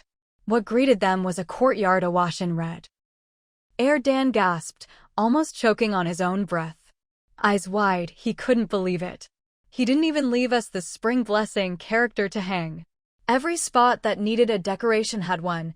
Even the usually unnoticed tree in the yard was draped with a big red banner reading, "Spring fills the garden." Seeing their disbelief, Xiao Huang, who had brought them home, smiled. What was the big deal? For people like them, this kind of thing could be done in minutes. Qinlai, hearing the commotion, poked his head out of the kitchen holding a big green onion. Seeing the boys, he called out, "You're back? Have you eaten?" Dan replied calmly, "We ate." Dan nodded. "Yeah." After they greeted each other, Xiao Huang smiled and said, "Now that I've brought them back, I should get going. Happy New Year." Qinlai nodded, exchanged a few words, and saw him out. When he returned, he found Dan standing in the yard, baring his teeth at the sea of red decorations. Qinlai raised an eyebrow. "You're this happy about not having to put up the decorations?" He looked like he was about to jump for joy. Dan, what? Was his dad crazy? Where did he look happy? Qinlai was already back in the kitchen. "If you're hungry, there's money in the tin in the living room. Go out and get something to eat." Dan protested, "Dad, it's New Year's Eve. No one's selling food today." Dan said, "I'm not hungry, no need to go out." He followed Qinlai. "Dad, what do we need to do next?" "Nothing much," Qinlai said, looking around. "We'll have dumplings for lunch, and tonight we'll go to your grandparents' place for the New Year's vigil." Dan's annoyance vanished instantly. "Really?" Grandma and Grandpa's house had a TV. If they went over for the vigil, he could watch the Spring Festival Gala. Qinlai, Dan had already gone to get the ginger. Ginger and green onion were musts for dumpling filling. Dan, now reassured, was happy until he saw the ginger in his brother's hand and his mood soured. "Bro, can't we skip the ginger? Dumplings are so delicious. Why ruin them with ginger?" He complained, "Mom never puts ginger in her dumplings now." Dan, "She does, you just don't notice." "I don't believe it." Dan insisted. "I never taste ginger." He never saw it, either. Dan couldn't be bothered to argue. "Washing the ginger," as he said, "just because you don't taste it doesn't mean it's not there. She uses water boiled with these things for the filling, so you don't bite into ginger pieces, that's all." Su Qinghu woke up naturally, feeling her strength restored and her mind clear. She blinked at the thick quilt wrapped tightly around her. There was only one such bright red wedding quilt in the house, and it had been given to her by that ruthless man, Qinlai. She reached out from under the covers to touch the other side of the bed. As expected, it was empty. She froze for a moment, took a deep breath, then pulled her clothes into the bed one by one and got dressed under the covers before finally exhaling and crawling out. Getting out of bed, she first did a set of slow, health-preserving exercises her grandaunt had taught her. Only after finishing did she wrap herself in a pale pink down jacket and walk around the room a few times, making sure she could walk properly. Young people have good bodies. After last night, aside from a bit of shyness, she didn't feel much discomfort. She could only praise Qinlai. He really knew how to balance work and rest, combining science and passion. Enough. Leaving the bedroom, Su Qinghu heard noises from the kitchen. After thinking for a moment, she decided to wash up first. Qinlai sensed someone approaching, took off his apron, let the two boys continue making dumplings, put down the rolling pin, and brought over a pot of hot water. So, just as Su Qinghu finished squeezing toothpaste and was hesitating whether to use cold water, Qinlai came over and deftly mixed hot water for her. Su Qinghu couldn't help but laugh. "How should I praise you, comrade Qinlai?" She smiled brightly, her tone teasing. Qinlai replied without thinking, "Save your praise for later, show me in bed." Su Qinghu. She looked at him, her mouth twitching. "It's broad daylight. Put some clothes on." She turned away, refusing to look at him, and focused on brushing her teeth. When she finished rinsing and saw he still hadn't left, she looked at him in confusion. "You've already prepared hot water for brushing and washing. There's nothing else left, right?" The subtext, "Why are you still here?" Qinlai smiled. "I wanted to see if you still have any marks from yesterday." He pointed to his own neck. So what if there are? So what if there aren't?" Su Qinghu said expressionlessly. Is this a man's childishness and pride? Chinlai, if there are, next time we'll change locations? Su Qinghu looked at him for a moment, then suddenly smiled. Tonight, we're staying up for New Year's Eve. Change locations? Just wait. Chinlai, rest is for better work ahead. Any wait is worth it. The marks hadn't faded, but with her wearing a high-neck sweater, they weren't so obvious. Su Qinghu spat at him. Childish. Chinlai just laughed and carried the hot water kettle out. In the kitchen, Dan and Dan were skillfully making dumplings. Dan was a bit worried. Will the dumpling filling Dad made taste good? Dan replied, if you're worried, why don't you try it? Dan looked down at the bowl of filling on the table and hesitated. It's raw, how can I try it? Dan was concise. So, what's the point of worrying? Dan. After a moment of silence, he couldn't help but ask, Bro, have you been a bit irritable lately? Why does he keep picking on him? He was starting to feel like a fool. Dan glanced at him, hands still busy. I think you're getting dumber lately. It's making me anxious. Dan, what? You know what I scored on my finals, right? In our grade, Dan stood up, wanting to say more, but halfway through, he sat back down. He almost dug a hole for himself. He was second in the grade, but couldn't compare to his brother's first. How much? Dan pressed. Dan, bro, is this necessary? Don't hit people where it hurts, okay? Some things are better left unsaid. Dan answered for him, you're second. Dan immediately squished a dumpling wrapper. Dan continued, Xian Duoshu is first, and he's younger than you. Dan reacted like his tail had been stepped on. He yelped. Bro, do you like Qian Duoshu or something? You want him as your brother, so you keep picking on me. Dan sneered. As the brothers entered a cold war, Chinlai walked in. Seeing the dumpling wrappers almost used up, he joined in, skillfully rolling out more. Dan and Dan exchanged glances, and Dan turned away in a huff. From now on, he was cutting ties with his brother, at least until the dumplings were done. Dan really didn't want to look at his silly brother anymore. No matter how helpless or speechless he felt, he couldn't hide his disdain. Su Qinghu came in and saw the scene. She ruffled Dan's hair and said with a smile, everyone's intelligence is different. Don't hold your brother to your or Duodua's standards. Let him have a simple, happy childhood. Dan lowered his head, pursed his lips, picked up a dumpling wrapper, and replied, okay. Is this what they mean by fools have their own luck? He couldn't help but glance at his brother, whose face looked a bit blank. He frowned again, but remembering Su Qinghu's words, he let his not-so-bright brother off the hook. Dan, meanwhile, had been grinning foolishly since he saw Su Qinghu. When she said not to push him too hard, his heart filled with sweet bubbles. But the sweetness lasted less than 3 seconds before he realized. Everyone's intelligence is different. Don't hold your brother to your or Duodua's standards. Let him have a simple, happy childhood.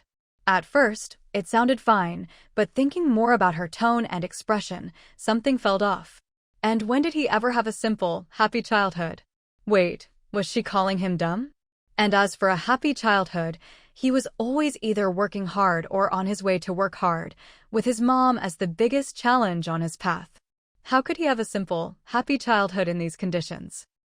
Su Qinghu walked over to Chinlai and, seeing him bring something out, asked curiously, what's that?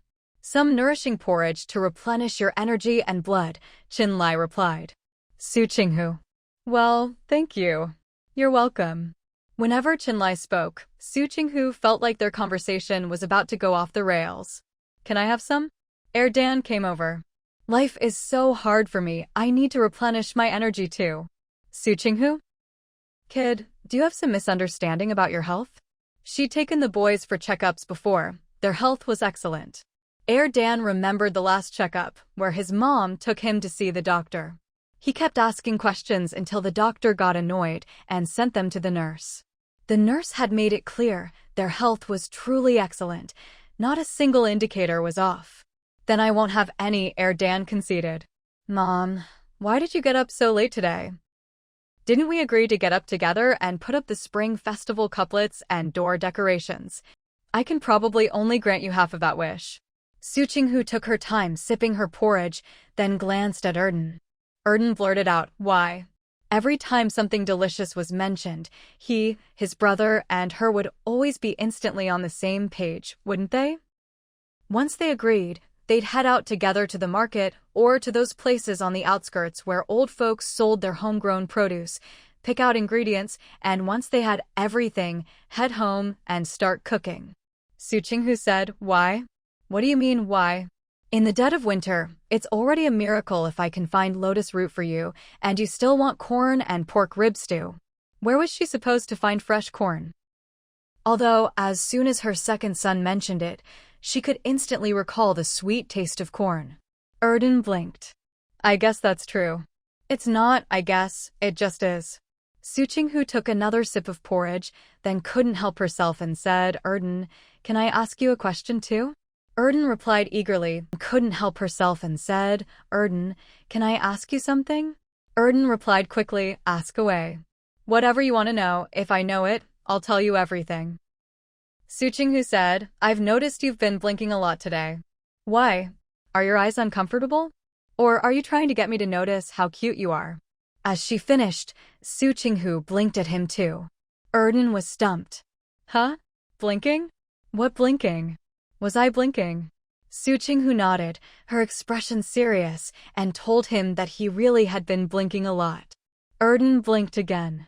"I don't think so. I don't even like blinking. I feel like blinking isn't very manly." Su Qinghu.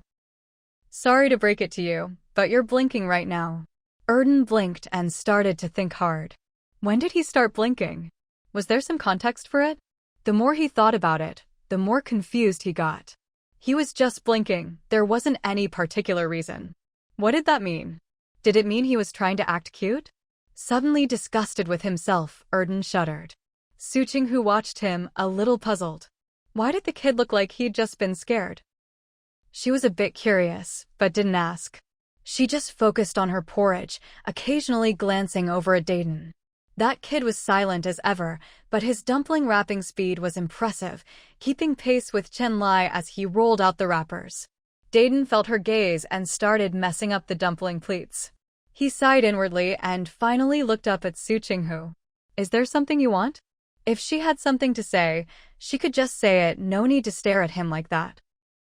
Su Qinghu said, "Before, when the three of us made dumplings together, we were all about the same speed, so I thought we were all equally skilled. But today, you're really fast." Dayton kept working as he looked at her. "So, how about on the second day of the new year, we just make a bunch of stuff? Dumplings, wontons, buns, we can freeze them, and whenever we want to eat, just take some out and steam them. Super convenient." Dayton reminded her, "You always said everything tastes best fresh." Even when she tried to get them to eat carrots or crisp green radishes, whenever she cut vegetables and they were around, she'd always slice them a piece to snack on.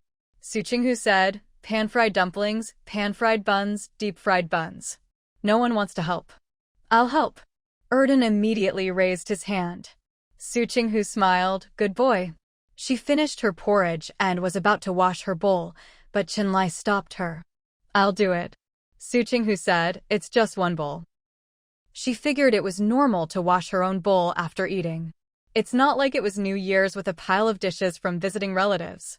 Besides, he hadn't even finished his own work yet. "Just leave it there. I'll wash it when I wash my hands later." "You don't need to get your hands wet," Chen Lai insisted, as if he hadn't even heard her. Su Qinghu said, "All right, since you insist, I'll go make dumplings then." Dayton said, "There are only a few wrappers left, no need." Erden chimed in, "Yeah, Mom, if you join in, Dad won't be able to keep up with the supply." Su Qinghu tucked her hands into her sleeves and started to leave. "Fine, I'll go." With nothing to do in the kitchen, she decided to check the living room and see if there was anything they'd forgotten to bring to her mother-in-law's for lunch. If there was, she'd write it down and make sure to get it before they left. As soon as she left, the three of them fell silent. "Did we hurt Mom's pride?" Erden whispered to Dayton across the table. Dayton just glanced at him, keeping his face blank until Erden tugged at his sleeve, prompting him to reply, Do you really think that's possible? Erden? Dayton looked at his clueless brother and sighed. She always says she has the thickest skin in the world. If she's not number one, no one else would dare claim it. With that kind of confidence, do you really think her pride can be hurt? Erden said, you just believe whatever she says? If she said she was rich, really rich, he'd love to believe that. But just now, she really did look like she'd been hurt. Dayton looked at him. Is there anything she said before that you shouldn't believe? Erden was left speechless, mumbling, I don't care about believing or not, but she really did look hurt just now. Not allowed to wash dishes, not allowed to make dumplings, how hurtful is that? Dayton saw his expression and went blank-faced. He finally understood his silly brother's logic. You think not letting her do chores hurt her pride? Dayton asked, at a loss for words. Erden didn't reply, but his eyes said it all. Dayton took a deep breath. No. How many people do you know who actually like doing chores? She definitely wasn't one of them. If she really liked it, they wouldn't have split up the housework between the three of them in the first place. Erden said, Mom's really hardworking. In what way? Dayton shot back. Erden, she just seems hardworking. Dayton. Dayton was speechless, and Chinlai, who was rolling out dumpling wrappers, just listened. Seeing Dayton at a loss for words, Chinlai asked Erden, what do you mean by seems? Erden turned to look at Chinlai. Dad, think about it. Ever since Mom came, my brother and I have always had clean clothes, and not just for holidays, we've got several new outfits. And we eat well too. Look at me. He ran over to Chinlai and stood up straight to show how much he'd grown. See, last time I came up to here on you, now I'm up to here. That's all thanks to her, right? Erden's eyes sparkled. She's really hardworking. Dayton said, that's called being smart. He wanted to smack his silly brother. He was so happy these days. He barely even used his brain. Chinlai said, she's helped you too develop good habits. That's a good thing. Dan had no idea what Dan was thinking. He just looked at his older brother and said, bro, don't treat me like a grown-up. Right now, I'm just a kid who can ask mom and dad for things. After all, he'd seen plenty of kids ask their parents for stuff. Now he could be just like those kids, making requests to his parents. Whether they agreed or refused, at least he could ask. You have money. Even now, you've got a lot of pocket money. If you want to buy a kite or candied hawthorn or roasted chestnuts, you can pay for them yourself. So why do you still want to ask mom and dad for money? Dan really couldn't understand. If you're capable, shouldn't you be self-reliant? What's the point of mooching off your parents? Dan and and looked at each other, both confused by the other's logic. Su Qinghu and Chinlai exchanged a glance as well, then looked at the two kids, waiting to see what they'd say next. Dan said, I have pocket money, so I can buy those things myself. But it's not the same as when mom and dad buy them for me. When he bought things himself, it was just something he bought. But when his parents bought them, it was an expression of their love. How could that be the same? Anyway, he thought the things his parents bought for him always tasted better. Dan looked at him but didn't say anything. How could it be different? Dan continued, think about it. How do you feel when you buy something for yourself, and how do you feel when mom and dad buy something for you? Dan seriously pictured the scenarios in his mind. When he bought something for himself, it didn't really feel like anything special, just the same old, same old. But if his parents bought something for him, Dan's heart suddenly skipped a beat. He glanced at Chinlai and Su Qinghu, only to find them looking right at him. Startled, he quickly turned away. Chinbo chuckled and patted Dan's head. No need to be so uptight. Just be a kid, at least for this spring festival. This child had such a strong sense of responsibility. It wasn't a bad thing, but it did make people feel sorry for him.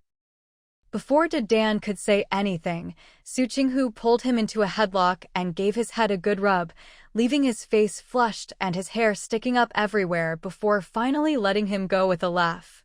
Su Qinghu said, don't worry. Even if you don't say it, I know you like me too.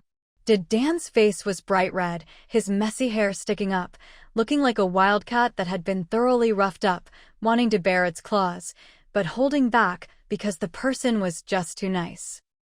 Chinlai raised his hand, about to reach for Dan's head, but Dan, now on high alert, dodged away. Dan looked at Chinlai warily. Dad, I'm a big kid now. So, he should be treated with respect. Chinlai laughed and switched to patting his shoulder.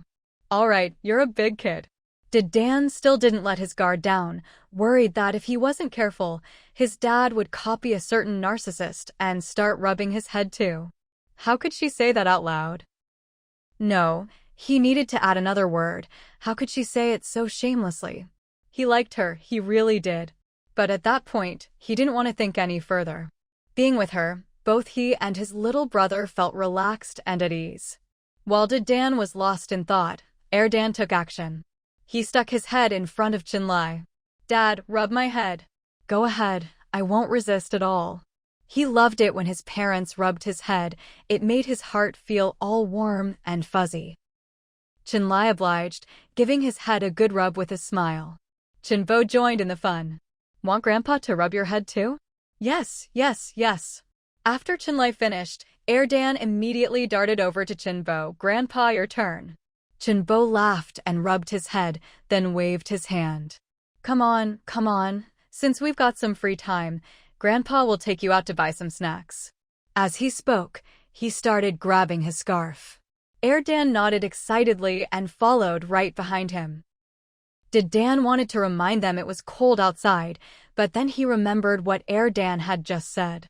What you buy for yourself is never the same as what your parents or elders buy for you. Comrade Meng, I'm taking the kids out for a walk, okay? Chinbo called out. Madame Meng's voice came from the kitchen. Go ahead, just don't come back too late. We're still waiting for New Year's Eve dinner. Chinbo replied, got it. With Chinbo taking the kids out, only Chinlai, Su Qinghu, and Madame Meng were left at home. Chinlai and Su Qinghu headed to the kitchen together. Su Qinghu rolled up her sleeves. Mom, let me help? Madame Meng waved her off. No need, no need. It's not time to start cooking yet. I'll just wash the vegetables first.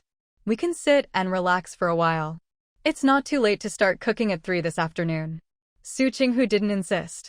Chinlai was already checking out the ingredients. After looking them over, he started washing a piece of lamb. The rest can wait until 3, but the lamb can be cleaned now and put in the pot to simmer. As soon as he started, Madame Meng and Su Qinghu were squeezed to the side of the kitchen. Su Qinghu went to look at the ingredients too, and after she finished, she wanted to help as well. But as soon as she reached out, Chinlai looked over. You're full of energy, aren't you? Su Qinghu. No, she wasn't. She just got excited seeing ingredients she liked. If he wouldn't let her help, then fine. She turned to Madame Meng. Mom, I made some clothes for you and Dad. Let's go take a look. Madame Meng smiled, feeling the warmth and closeness between her son and daughter-in-law. She nodded. All right. They went to the living room together. Su Qinghu opened the suitcase with the clothes and started taking them out. Su Qinghu said, This set I made for you. The color really suits you. Madame Meng looked at the clothes handed to her, her heart skipping a beat for a moment. Me, wearing this color. Is it really suitable? Madame Meng's heart was racing a bit. I'm not that young anymore. Su Qinghu just smiled and asked, Don't you think it looks good? She had chosen the color based on her mother-in-law's preferences and complexion. She didn't believe she wouldn't like it. Sure enough, Madame Meng nodded. It does look good, but isn't it a bit too bold for someone my age? If people saw her, they might call her an old witch. Su Qinghu replied, How could it be? If you walk around the busy streets, you'll see plenty of people wearing colors even brighter than this. This was nothing, it was just brick red. She hadn't even taken out the other ones yet. A down jacket in this color, paired with the light-colored sweater and corduroy pants I got for you, you'll be the most fashionable lady on the street. As she spoke, Su Qinghu took out the sweater and pants too.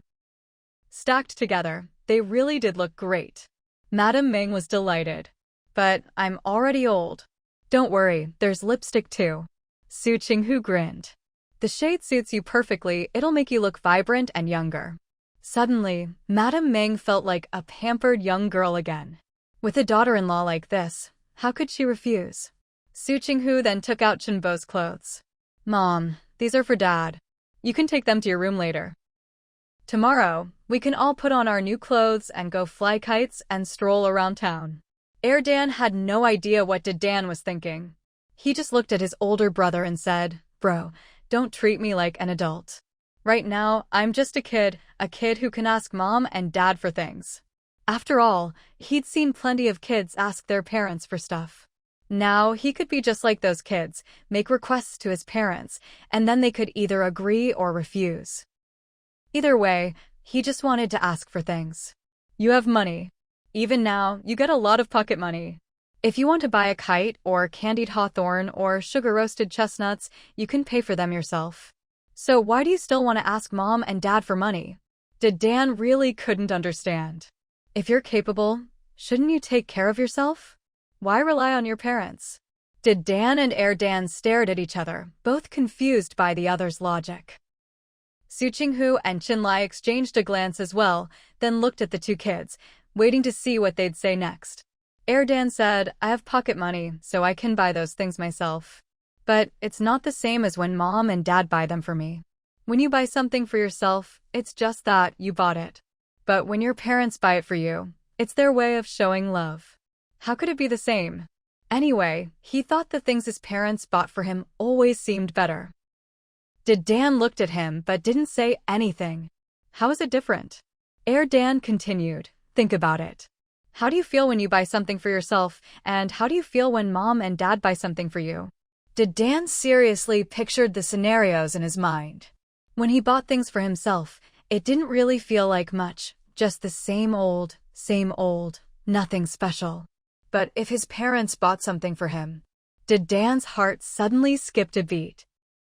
He glanced at Qinlai and Su Qinghu, and to his surprise, they were both looking at him.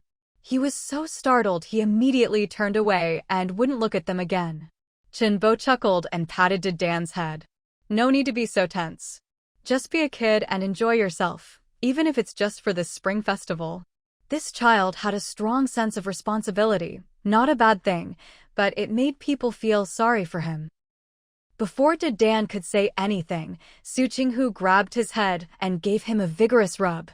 His face turned bright red, his hair stuck up all over, and only then did Su Qinghu, still smiling, let him go. Su Qinghu said, "Don't worry. Even if you don't say it, I know you definitely like me too." Dan's face was beet red, his messy hair sticking up, looking like a wildcat that had been thoroughly ruffled, wanting to show its claws, but holding back because the person was just too nice. Qinlai reached out his hand, about to pat Dan's head, but Dan, snapping back to his senses, dodged away. Dan looked at Qinlai warily. "Dad, I'm a big kid now. So, he should be treated with respect." Qinlai laughed and switched to patting his shoulder. "All right, you're a big kid." Dan still didn't let his guard down, worried that if he wasn't careful, his dad would copy a certain someone and ruffle his hair too. How did she say that out loud? No, he should add, how did she have the nerve to say it like that? He liked her, really. But at that point, he didn't want to think any further. Being with her, both he and his little brother felt relaxed and at ease. While Dan was lost in thought, Dan put his words into action, sticking his head out in front of Qinlai. "Dad, rub my head." "Go ahead, I won't resist at all." He loved it when his parents rubbed his head. It made his heart feel all soft and bubbly. Qinlai obliged, smiling as he gave him a good rub. Qinbo joined in the fun. "Want Grandpa to give you a rub too?" "Yes, yes, yes." After Qinlai finished, Dan darted over to Qinbo. "Grandpa, your turn." Qinbo laughed as he ruffled Dan's hair, then waved his hand. "All right, let's go. Since we've got some free time, Grandpa will take you out to buy some snacks." As he spoke, he was already grabbing his scarf. Dan nodded excitedly and followed close behind. Dan wanted to remind them it was cold outside, but then he remembered what Dan had just said. The things you buy for yourself are never the same as the things your parents or elders buy for you. "Comrade Ming, I'm taking the kids out for a walk, okay?" Qinbo called out.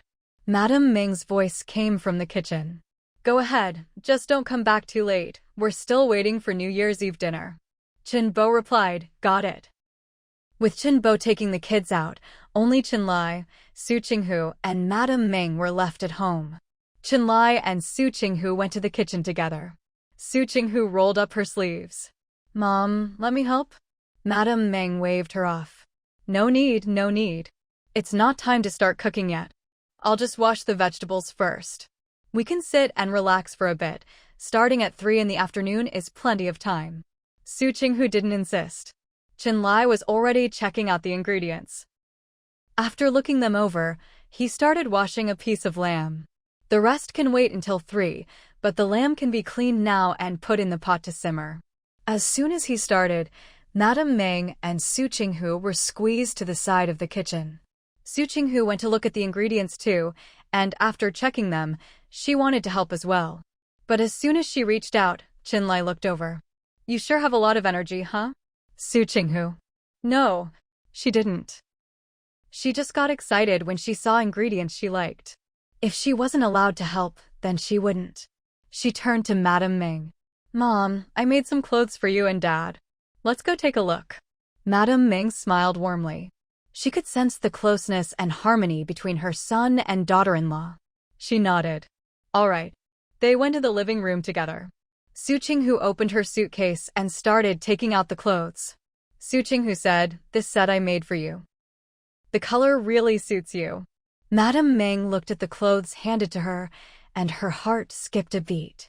Me, wearing this color, is it really suitable? Madame Ming's heart was racing a bit. I'm not that young anymore. Su Qinghu didn't answer directly, just smiled and asked, doesn't it look good? She'd chosen the color based on her mother-in-law's preferences and complexion. She didn't believe she wouldn't like it. Sure enough, Madame Ming nodded. It does look good, but isn't it a bit too bold for someone my age? If people saw her, they might even call her an old witch. Su Qinghu said, how could that be? If you walk down any busy street, you'll see colors way more eye-catching than this everywhere. This was nothing, it was just a brick red color. She hadn't even taken out the other ones yet.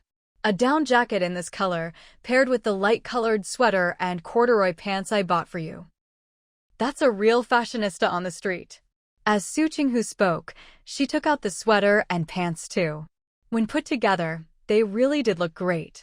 Madame Ming was delighted. But I'm already old. Don't worry, there's lipstick too, Su Qinghu said with a mischievous grin. A color that suits you, put it on and you'll look vibrant and years younger. Suddenly, Madame Ming felt like a pampered young girl again. With a daughter-in-law like this, how could she say no? Su Qinghu then took out Qinbo's clothes. Mom, these are for Dad. Take them to your room later. Tomorrow, let's all wear our new clothes to fly kites and stroll around town.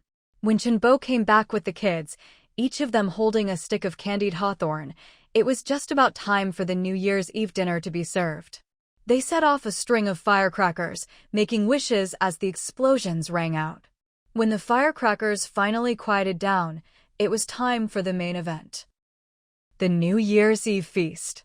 Braised lamb, pork aspic, meatballs, stir-fried cabbage and vinegar, stewed fish, red braised pork. There were both cold and hot dishes, making the table look especially festive and complete. Did Dan and Erdan had long since learned good table manners from Su Qinghu, so they didn't wolf down the food just because there were delicious meats and dishes on the table. Of course, that was also because Su Qinghu never shortchanged them, or herself, when it came to food. The whole family chatted and laughed as they ate, occasionally talking about the future. Whenever they heard firecrackers going off at other houses, they'd pause to listen for a bit, then go right back to their conversation and laughter. Erdan kept glancing at the wall clock as he ate. When he saw that it was only 7:15 after dinner, he let out a sigh of relief. Thank goodness, I won't miss the Spring Festival Gala. Su Qinghu had already noticed Erdan's little movements. As for Dan, he just focused on his food, not letting his eyes wander at all. Their personalities really were so different. After dinner, Mrs. Ming and Su Qinghu went to wash the dishes. Just as they were finishing up, they heard the familiar opening announcement from the gala hosts that had played for years. Mrs. Ming paused. The gala started? Already? She hadn't even finished washing the dishes. Chenlai had been chatting with Chenbo, but when he heard the gala had started, he headed to the kitchen. Seeing that Mrs. Meng and his wife weren't done yet, he shooed Mrs. Meng out. Once she was gone, he took over the remaining chores, but didn't let Su Qinghu leave either. He wanted her to keep him company. Su Qinghu wasn't all that excited about watching TV. Besides, with the internet in later years, you could find whatever you wanted to watch with a quick search. As for the Spring Festival Gala, she'd seen every year's show. Yep, it was just background noise while eating. Chenlai worked quickly, still managing to steal glances at Su Qinghu. Su Qinghu found it amusing. Every time he looked over, she'd flash him a smile, sweet, playful, the kind that made you want to pull her in for a kiss. Chenlai's Adam's apple bobbed as he looked away, but then he'd look back, only to get another sweet smile. The two of them ended up playing this little game, and eventually both burst out laughing. "You're so childish," Su Qinghu teased. But in Chenlai's eyes, her teasing wasn't just mockery, it was a kind of coy affection, like a kitten or puppy nuzzling up to you. Chenlai grinned. "Aren't you having fun too?" As he spoke, his hands moved even faster, and he glanced, pretending it was unintentional, toward the kitchen door. Su Qinghu followed his gaze, but didn't see anything. She turned back. "What are you looking at?" "People," Chenlai replied. "Su Qinghu? So? Did you see anyone?" "Nope." Chenlai still wore that same smile. Su Qinghu didn't press further. Chenlai said, "Aren't you going to ask why I was looking outside?" "Why?" Su Qinghu batted her eyes, putting on an innocent look. What on earth did this man want to say? She was playing along, was he satisfied now? Apparently he was.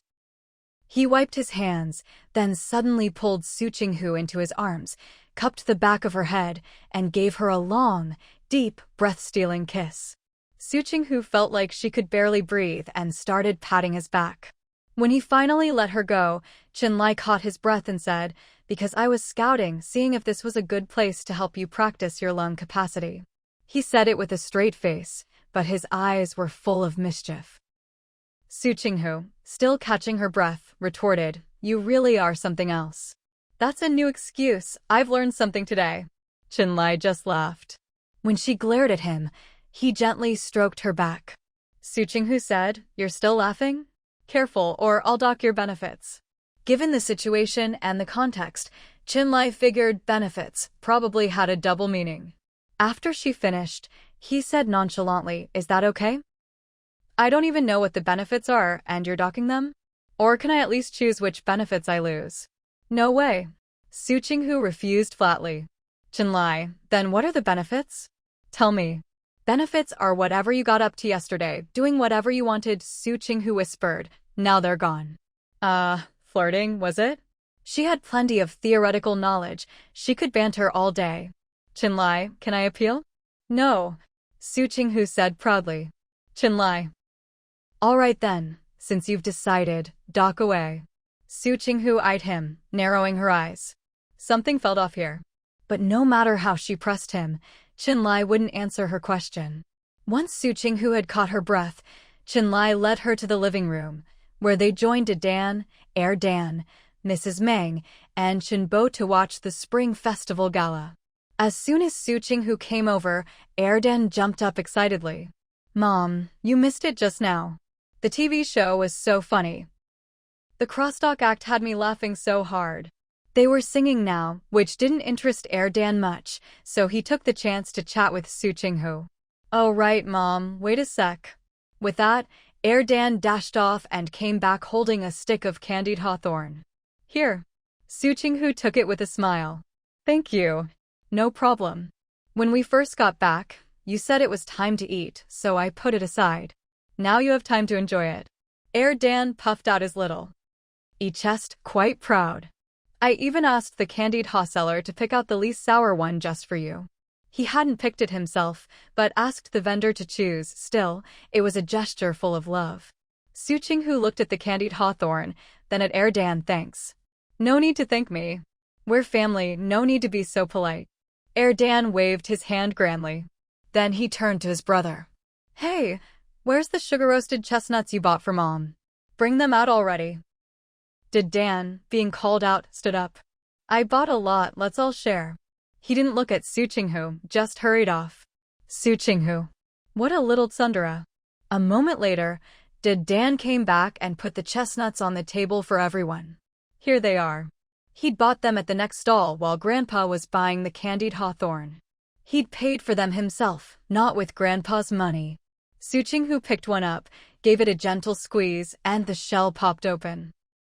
Seeing the golden yellow nut inside, she nodded. Not bad, good choice. She didn't look at Dan as she spoke, but out of the corner of her eye, she saw his eyes light up and curve with pleasure. Kids just can't handle a little praise. The lively atmosphere continued as the whole family sat in front of the TV, watching while reaching for snacks on the table. Su Qinghu held a stick of candied hawthorn, nibbling at it slowly, her eyes gradually welling up with tears. Dan noticed that Su Qinghu beside him had gone quiet. He turned to look and saw the tears in her eyes glistening even more under the light from the TV. Dan gaped. What's going on? He only looked away for a moment, and now she's crying? Why is she crying? He couldn't figure it out. Then, glancing at the candied hawthorn in her hand, he suddenly understood. His mom must be so touched that he remembered to bring her a treat from outside, and that's why she's crying, right? He looked at Su Qinghu, wanting to comfort her but not knowing how, and felt a bit proud inside. Su Qinghu sensed his gaze and shifted her eyes from the TV to him.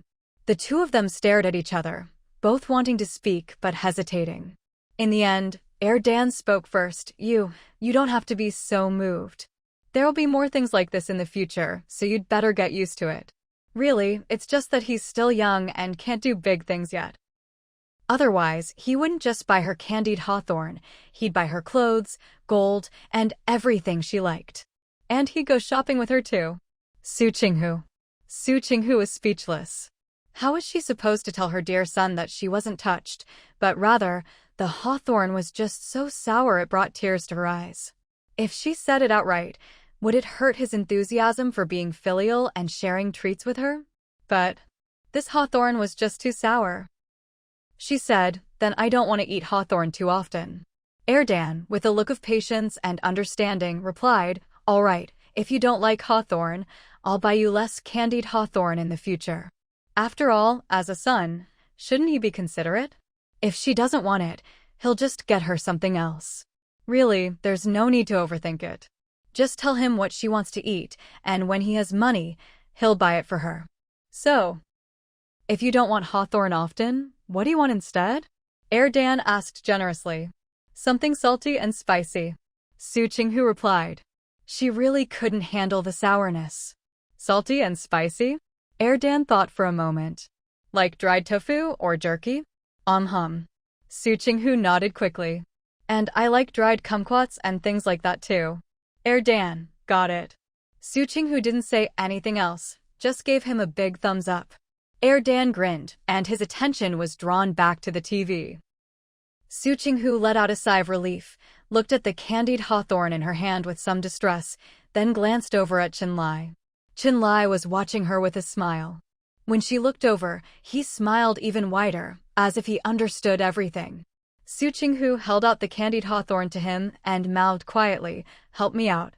Chenlai leaned in slightly and whispered, will there be a reward if I eat it? Su Qinghu replied, of course, you're the best. She meant it innocently, but when Chenlai took the candied hawthorn from her and tickled her palm, she suddenly realized something. Seriously? Couldn't this man ever think about something proper? Chenlai, face perfectly calm, ate the candied hawthorn while handing Su Qinghu a few sugar-roasted chestnuts. Peel them for me. Those 3 silent words made Su Qinghu understand immediately. Thinking about how sour that hawthorn was, Su Qinghu started peeling chestnuts without hesitation. She peeled them, but didn't eat any herself, just placed them in front of her. Every time Chenlai finished a hawthorn, he'd pick up a peeled chestnut from Su Qinghu, stuff it in his mouth with a straight face, chew, and swallow. Dan sensed something was up and looked over, only to see his dad acting like a boss, waiting for his mom to serve him. Dad, if you're a real man, do it yourself. With that, Dan handed him a few chestnuts. Here you go. Why should his dad get to enjoy being waited on by his mom like that? Chinlai glanced at him, said nothing, took the chestnuts, and bit into the last hawthorn.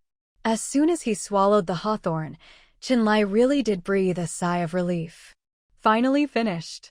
Su Qinghu tried to hold back her laughter as she watched the father-son interaction. As she laughed, she suddenly met Dan's eyes. Dan froze and quickly looked away, his awkwardness as obvious as if he'd shouted, "There's no silver here." Su Qinghu picked up a chestnut and patted Dan's shoulder. He turned around, and she pushed a chestnut right in front of him. He silently took it, then grabbed another from the coffee table and handed it to Dan. Dan looked at his brother confused. "Bro, I don't have time to eat chestnuts right now." Did Dan peel it for Mom and Dad? He said Mom and Dad, but only handed Dan one chestnut, so it was clear who it was for. Su Qinghu pressed her hands together in thanks. "Thank you for peeling chestnuts for me, my son." Dan accepted this instantly, quickly peeled the chestnut, and handed it to Su Qinghu. She took it, and only then did he turn back to the TV.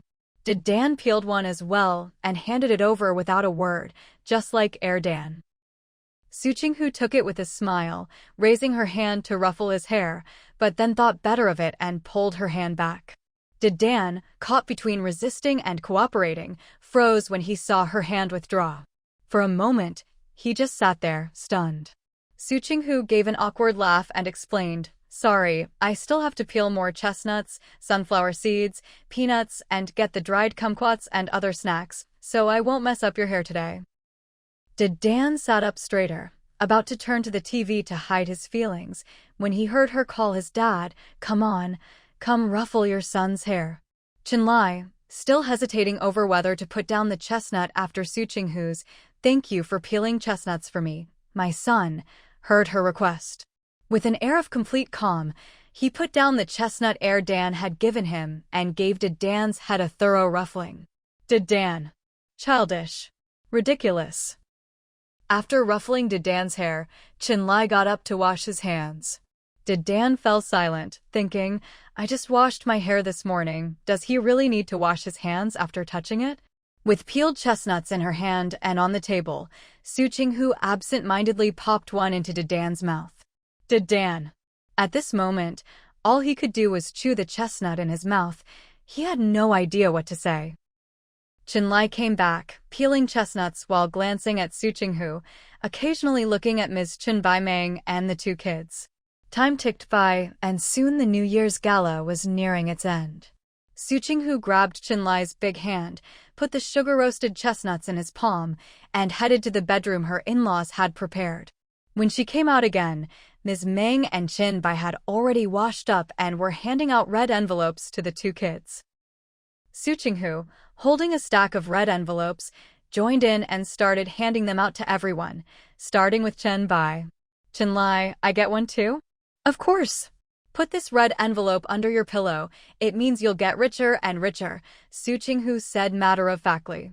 Chinbai and Ms. Meng, holding their red envelopes, were delighted, though they protested out loud. After Su Qinghu bombarded them with auspicious words, they stopped refusing and even gave her a red envelope in return. As for Chinlai, Ms. Meng and Chinbai hadn't prepared one for him. When Chinlai came back inside after washing up, he found his girl still playing rock-paper-scissors with his sharp-witted second son. Su Qinghu and noticed Chinlai come in, but barely spared him a glance, too busy with their game. Chinlai walked over to the calm Daden. "What's going on?" Daden gave him a quick summary of what Su Qinghu had said. After listening, Chinlai looked at Daden. "How much are you giving her?" Daden replied, 2 yuan. A few more rounds later, both Su Qinghu and threw out scissors at the same time. Chinlai smiled, then turned his attention to the two who were starting to get frustrated. Even though they both shouted rock, paper, scissors, and threw out their hands together, if their choices didn't match, they'd just keep going. It looked harmless, but clearly tempers were flaring. After yet another mismatch, Su Qinghu took a deep breath. "Paper, paper, paper, paper. Can't you just play paper for once?" Little rascal. Trying to outsmart her? Did he really think she was that easy to fool? She hadn't noticed at first, but after this stalemate, even a fool would catch on. This little brat was only playing scissors and rock. Erden said, and what about you? Why do you keep playing paper? Pouting, Erden muttered, you only ever play paper, at least I'm switching between rock and scissors. Su Qinghu. I do not always play paper, you're slandering me. Erden, well, I played paper once too, you just missed it. Su Qinghu, humph. You started cheating first, so don't blame me. She only started sticking to paper after she realized he was being sneaky. Erden looked at her, not sure what to say. Wasn't he avoiding paper because he figured out her strategy? I'm not cheating, I'm a person of integrity, Erden argued. All that money I invested is still tied up, I never even got to touch it. I only have 9 yuan of spending money right now. If I give you 5 yuan, I won't be able to do what I wanted. Su Qinghu, don't you still have the red envelopes from your grandparents? Grandpa and Grandma gave us a lot for New Year's, 50 yuan. I want to put it in the bank before school starts, and when I save up to 100, I'll give it to you to invest for me. Mom gave him 10 yuan, and his brother 10 yuan, so he and his brother still had a ways to go before they could pool 100. Su Qinghu glanced at Qinlai and held out her hand. Come on, hand over the red envelope Mom and Dad gave me. Qinlai passed it to her. Su Qinghu opened it and broke into a wide smile. Mom and Dad gave me 100 yuan together. The little flicker of jealousy in Dayton and Erden's eyes instantly vanished. So their New Year's money was all the same, how nice. All right, Erden, now tell me, why do you want to keep a few extra yuan? If you give me a good reason, I might sponsor you a little. Erden said, we were so busy before the new year I never had time. I want to buy some things to give to people I've helped. He looked a little embarrassed after saying that, his eyes darting away. Su Qinghu didn't say anything, just ran through the list of people he'd helped in her mind. Then she reached out her hand. She said, come on, let's finish what we started. No cheating this time, and no stubbornness. Erden, okay. So the two of them finished the parent-child red envelope exchange fair and square. Su Qinghu waved her open palm. 5 yuan. Erden took a deep breath, but handed over the 5 yuan anyway. Fine, fine, guess that's just his fate. Su Qinghu, so now, besides the red envelope from your grandparents, you only have 4 yuan left, right? Erden sighed and nodded, looking defeated. Why even ask? He'd already said he only had 9 yuan of pocket money. Was she just trying to show off her mental math skills under 10? Su Qinghu, hand over the other 4 yuan too. Erden. He didn't get it. He really didn't get it. She wanted all his pocket money, just 9 yuan in total. Did she really care that much? Dayton was shocked too, staring at Su Qinghu, his intelligent eyes full of confusion. Was she really not going to leave her silly little brother a single cent? Would silly little brother really hand over his last 4 yuan? Qinlai, on the other hand, was calm, just watching Su Qinghu seriously and subtly prod at the kids' nerves, forcing them to react. Su Qinghu, come on, hand it over. She held out her hand. Erden took a deep breath, resigned. Fine, fine, if he had to give up all his pocket money, so be it. At least he still had his New Year's money, 3 envelopes worth. Erden handed over his last 4 yuan to Su Qinghu. Su Qinghu took the money and was about to say something when Erden suddenly asked, Grandpa and Grandma gave us red envelopes, and you gave us red envelopes, but Dad hasn't given us one yet. Su Qinghu turned her head and called out like a mountain bandit summoning her gang, come here, come here. You play rock, paper, scissors with them. If you match, just like I said, you give them a red envelope. Erden instantly perked up. Hey, this is fun. Without hesitation, Qinlai played rock, paper, scissors with Erden first. When they both threw out rock, Erden wilted. Rock meant 0, no red envelope. Su Qinghu feigned grievance. Erden, you didn't try to trick your dad? Looks like I haven't been strict enough with you too. Erden, didn't we agree just now? We're playing fair, no cheating. Was he supposed to try to trick his dad? If he dared, he'd probably get a smack before morning. Su Qinghu, true enough. By now, Qinlai was playing with Dayton. After a few rounds, they both threw out paper. With that result, Qinlai was straightforward, pulling out 5 yuan and handing it to Dayton. Dayton stood up and accepted it. "Thanks, Dad." Erden was dumbfounded. He didn't get it. It could work like that? "All right, that's enough for today. Anything else can wait until tomorrow," Su Qinghu announced. Dayton and Erden obediently went back to their rooms, and Su Qinghu and Qinlai returned to their own room to sleep. As soon as they lay down, Qinlai snuggled over. Through the thin pajamas, his mind started to wander. Even in this era, Su Qinghu didn't like wearing long underwear, preferring to sleep in light pajamas. It really was comfortable. Qinlai, with his abundant energy, definitely didn't wear much either, especially with such thick blankets at home. So, Su Qinghu could clearly feel a certain someone's reaction. She shifted away a little. "Don't get carried away. Impulse is the devil. Tell your little brother to calm down." "Qinlai, what the heck?" Feeling his gaze on her back, Su Qinghu turned over and, keeping some distance, met his eyes. "Want me to tell you a joke to distract you?" Could Qinlai really let her tell him jokes in a situation like this? Absolutely not. His wife had quite the talent for making people laugh, and sometimes she'd say the most outrageous things. He was worried that if this moment became too memorable, he'd think of it later whenever they tried to get intimate, and then, for the sake of his future happiness in bed, he'd better not dwell on it. He stared at her for a moment. No need. Before Su Qinghu could say anything, he pulled her into his arms, wrapping her up completely in his territory. "Go to sleep.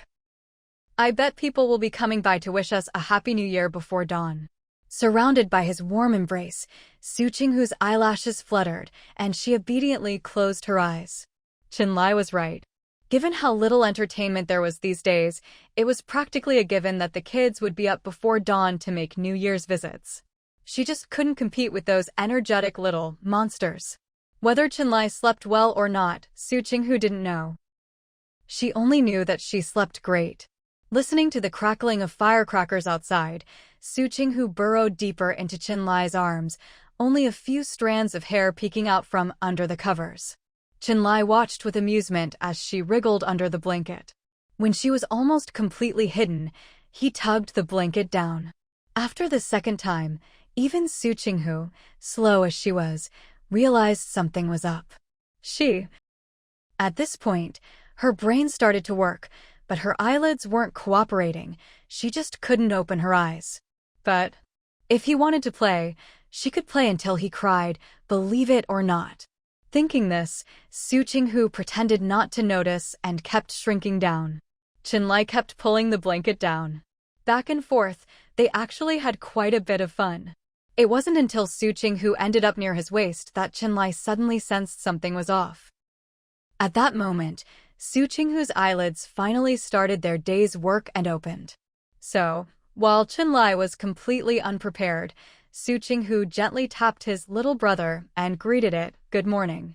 Then she quickly sat up, got out of bed, and started to get dressed. Qinlai snapped out of it and was about to pull her back to put out the fire, but saw her jump out of bed, then in a flash, lift the covers and dive right back in. Su Qinghu, so cold. So cold. She'd miscalculated. She'd only thought about how to tease him and how to escape after teasing him, but she'd completely forgotten to factor in the weather. Cold. That was the signal her brain sent the moment she jumped out of bed. She didn't even have time to think. Her body made the decision for her. The two of them stared at each other. Seeing Su Qinghu's dazed, at-a-loss expression, Qinlai couldn't help but burst out laughing. "Cold?" he asked. Su Qinghu played cute. Her voice was soft and sweet, perfectly adapting to the situation. "Qinlai, wanna warm up?" "I do." Su Qinghu blinked, giving her answer, then quickly added a condition, "But don't even think about making me go for a run with you at this hour." Running in the dead of winter? She'd freeze her nose off before she finished. Qinlai grabbed her hand and pulled her down. "If you move around, you won't be cold." Su Qinghu? "No, stop it." Before she could finish, he cut her off. Who knows how long it was before Qinlai bloomed in her hand. Su Qinghu was left a bit dazed. Even though they hadn't actually done it, she was exhausted. "Help me get dressed," she demanded, full of righteous authority. Qinlai laughed. All right. Having gotten what she wanted, and given him a bit of a cardio workout in the process, she was quite pleased.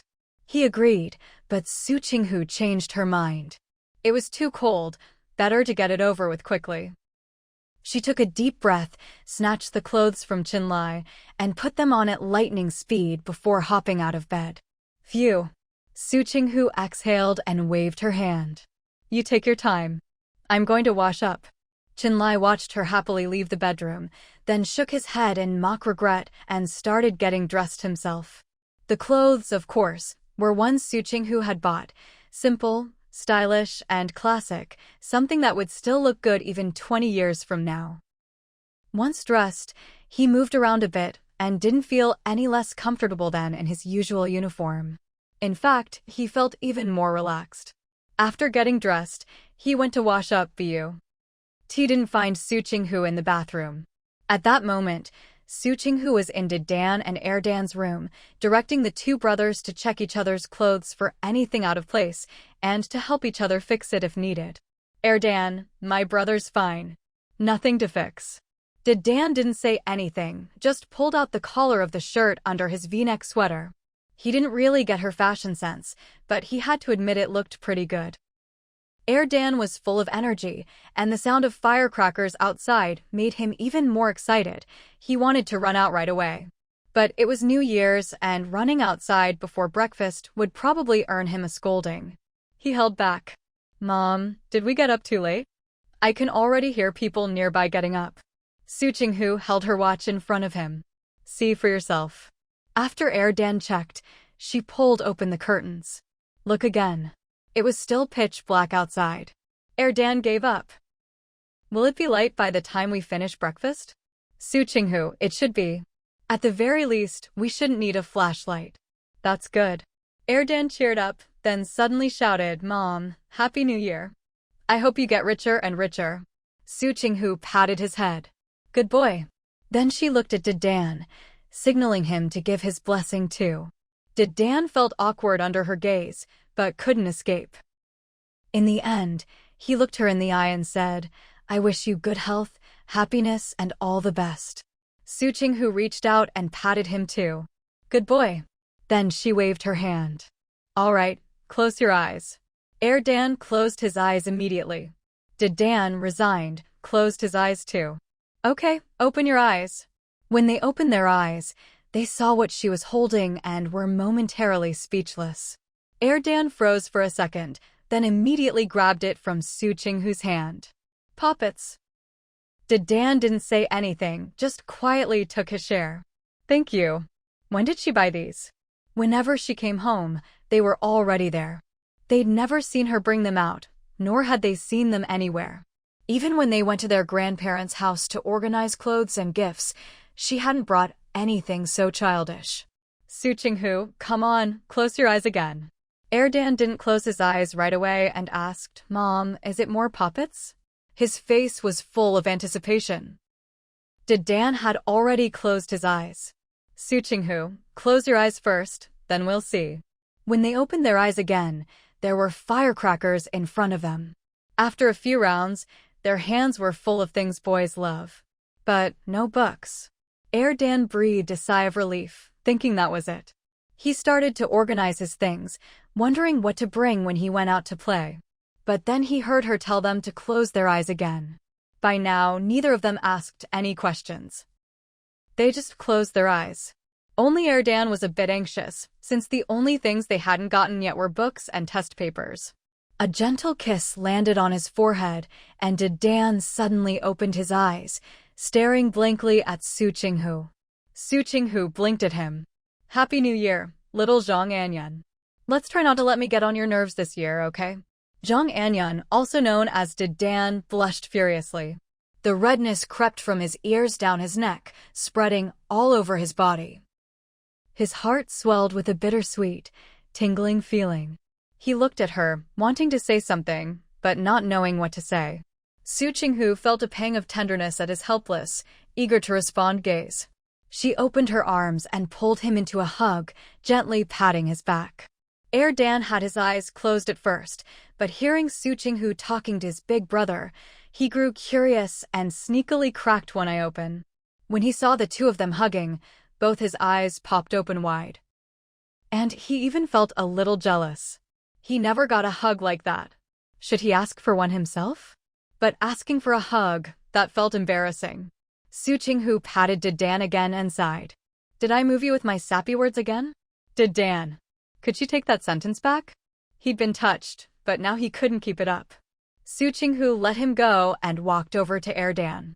Seeing him suddenly squeeze his eyes shut again, she was speechless. She watched him for a moment, then tapped his forehead with her finger. Dan opened his eyes, full of accusation. A poke on the forehead and a kiss on the forehead, how could those be the same? Was she really going to brush him off like that? He wasn't stupid. As Su Qinghu leaned closer, he got nervous and shut his eyes again. Su Qinghu almost laughed, but managed to hold it in for the sake of the child's fragile heart. She bent down and kissed his forehead. Then she said, Happy New Year, little Gao Hai Xing. This year, try to be a bit more diligent with your homework, okay?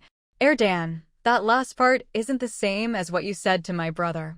Su Qinghu raised an eyebrow and asked directly, Would you ever get mad at me? Dan, yes. He answered without a moment's hesitation. Su Qinghu looked at him and blinked. So what should I do about that? Dan, isn't that your problem to figure out? Su Qinghu nodded. True. Seeing Dan's eager eyes, Su Qinghu said, How about this year? Try not to tick off your brother? Dan, well, that actually makes sense. All right, time to go wash up, Su Qinghu said, heading off to help in the kitchen. At 5:30, the whole family sat down at the table, looking toward the family patriarch, Qinbai. Qinbai took a plate of peanuts and a dish of sliced pork and set them on a folding round table. He filled several small wine cups with liquor, left the rest of the bottle on the table, set out a few pairs of chopsticks, muttered a few words, drank a cup of wine, and only then returned to their table to eat. Su Qinghu couldn't quite hear what he was saying, but judging by his expression, she could guess the gist. When Qinlai also stood up, raised his wine cup, and drank it facing that table, she was even more certain. Dan sat quietly, but his eyes were a little red. Dan blinked and quietly scooted closer to Dan, whispering, Big bro, what are Grandpa and Dad doing? They'd hardly ever spent New Year's together before, and even if they had, it was a distant memory, so Dan wasn't sure. Dan replied, paying respects to our ancestors. Dan immediately fell silent, his playful expression turning solemn. Once Qinlai returned, Qinbai smiled, picked up his chopsticks, and took the first bite of fish. Eat, let's all eat. May we always have abundance year after year. Once he started, everyone else dug in too, and the earlier heaviness gradually faded away. After dinner, Qinbai and Mrs. Ming changed into the clothes Su Qinghu had prepared for them. Mrs. Ming was dressed head to toe in clothes picked out by Su Qinghu. Qinbai only wore the wool sweater and thermal pants she'd bought him. His outerwear was still his usual. They'd just finished tidying up, barely had time to wash the dishes, when a group of kids burst in to wish them a Happy New Year. Mrs. Ming had already prepared red envelopes and handed them out one by one. It wasn't much money, just a token for good luck. Su Qinghu gave out red envelopes too, not out of pride, but because she knew that for kids, the best part of New Year's was getting lucky money, even if they didn't get to keep it in the end. Sure enough, as soon as she pulled out a stack of red envelopes, the kids lit up, showering her with well wishes.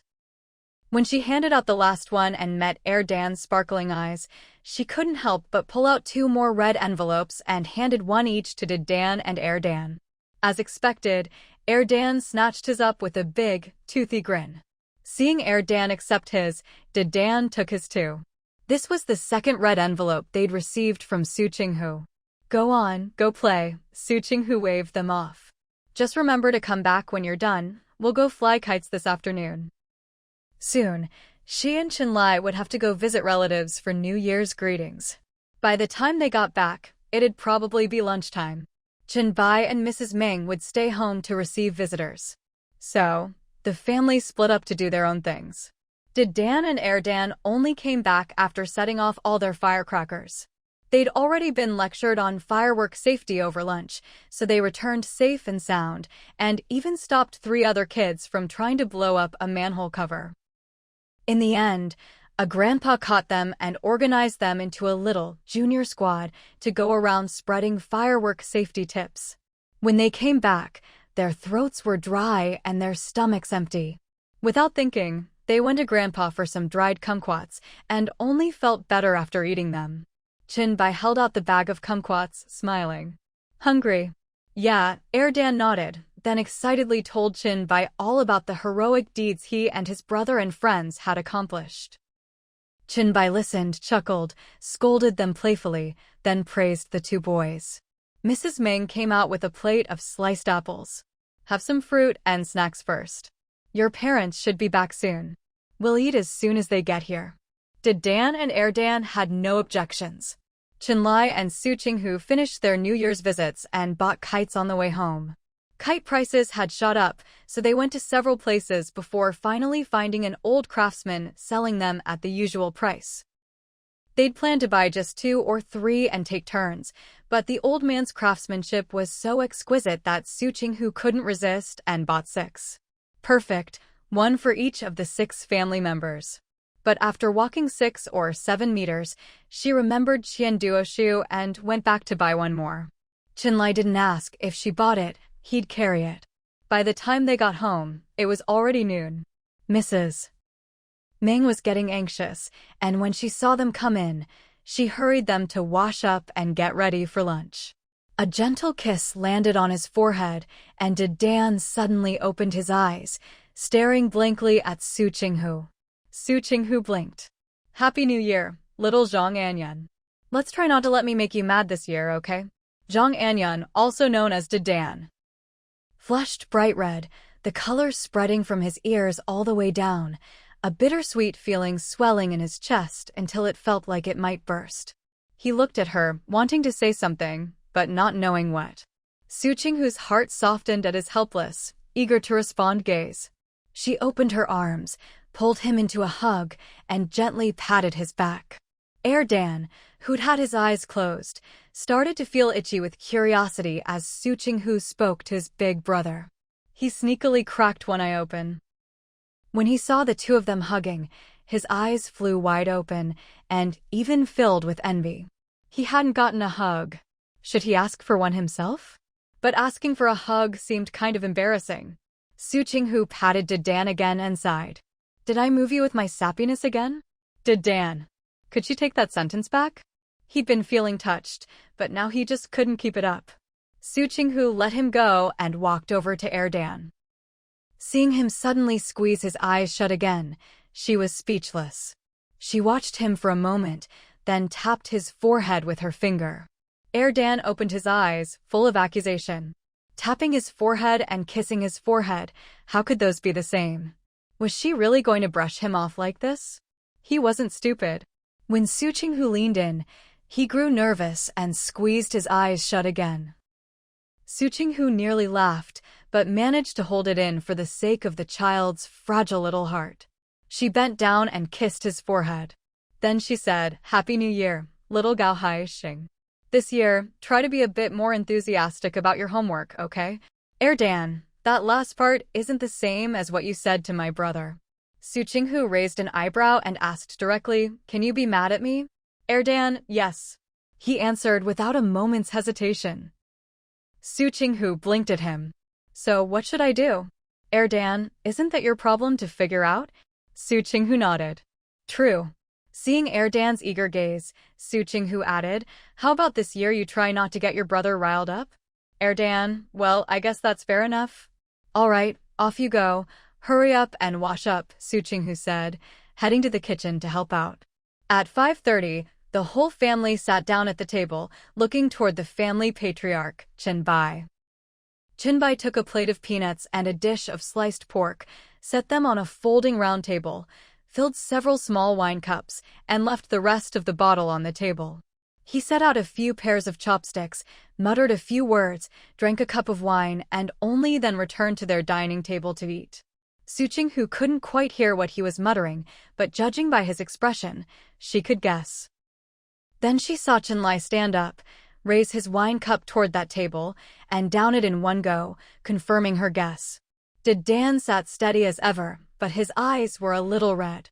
Dan blinked, scooted over to Dan, and whispered, "Brother, what are Grandpa and Dad doing?" They'd hardly ever spent New Year's together before, and if they had, it was so long ago Dan couldn't remember. He was a bit confused.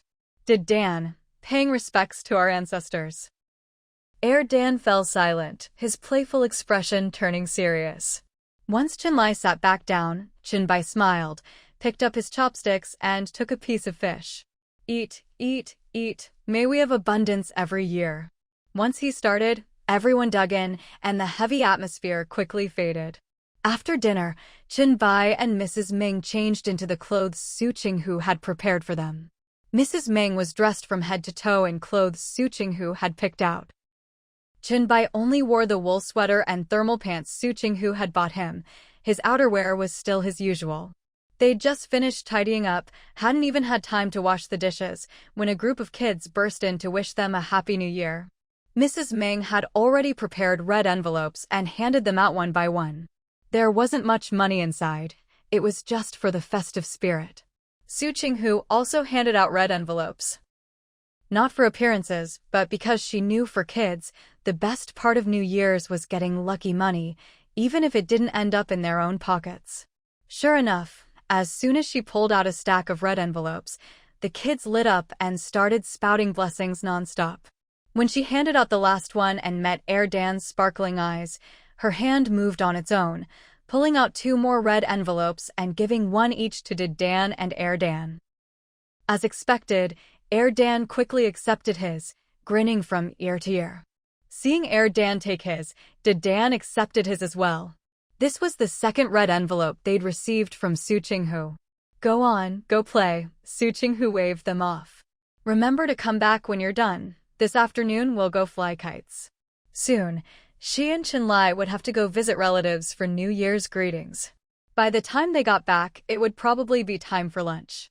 Chenbai and Mrs. Ming would definitely stay home to receive visitors. So the family split up, each doing their own thing. Dan and Dan only came back after setting off all their firecrackers and rockets. The safety rules had already been covered at lunch, so they returned safe and sound, didn't blow up any manhole covers, and even stopped 3 other kids from trying. In the end, a grandpa caught them and organized them into a little scout troop to go around spreading firework safety knowledge. By the time they got back, their throats were dry and their stomachs empty. Without thinking, they went straight to Grandpa for some dried kumquats and only felt better after eating a few. Chenbai held the bag of kumquats, smiling.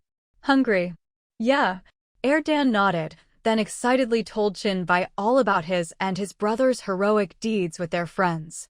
Chenbai listened, chuckled, scolded them a little, then praised the 2 boys. Mrs. Ming came out with a plate of sliced apples. "Have some fruit and snacks first. Your parents should be back soon. When they're back, we'll eat." Dan and Dan had no objections. Chenlai and Su Qinghu finished their New Year visits and bought kites before coming home. The price of kites had gone up a lot. They had to visit several places before finding an old craftsman selling them at the usual price.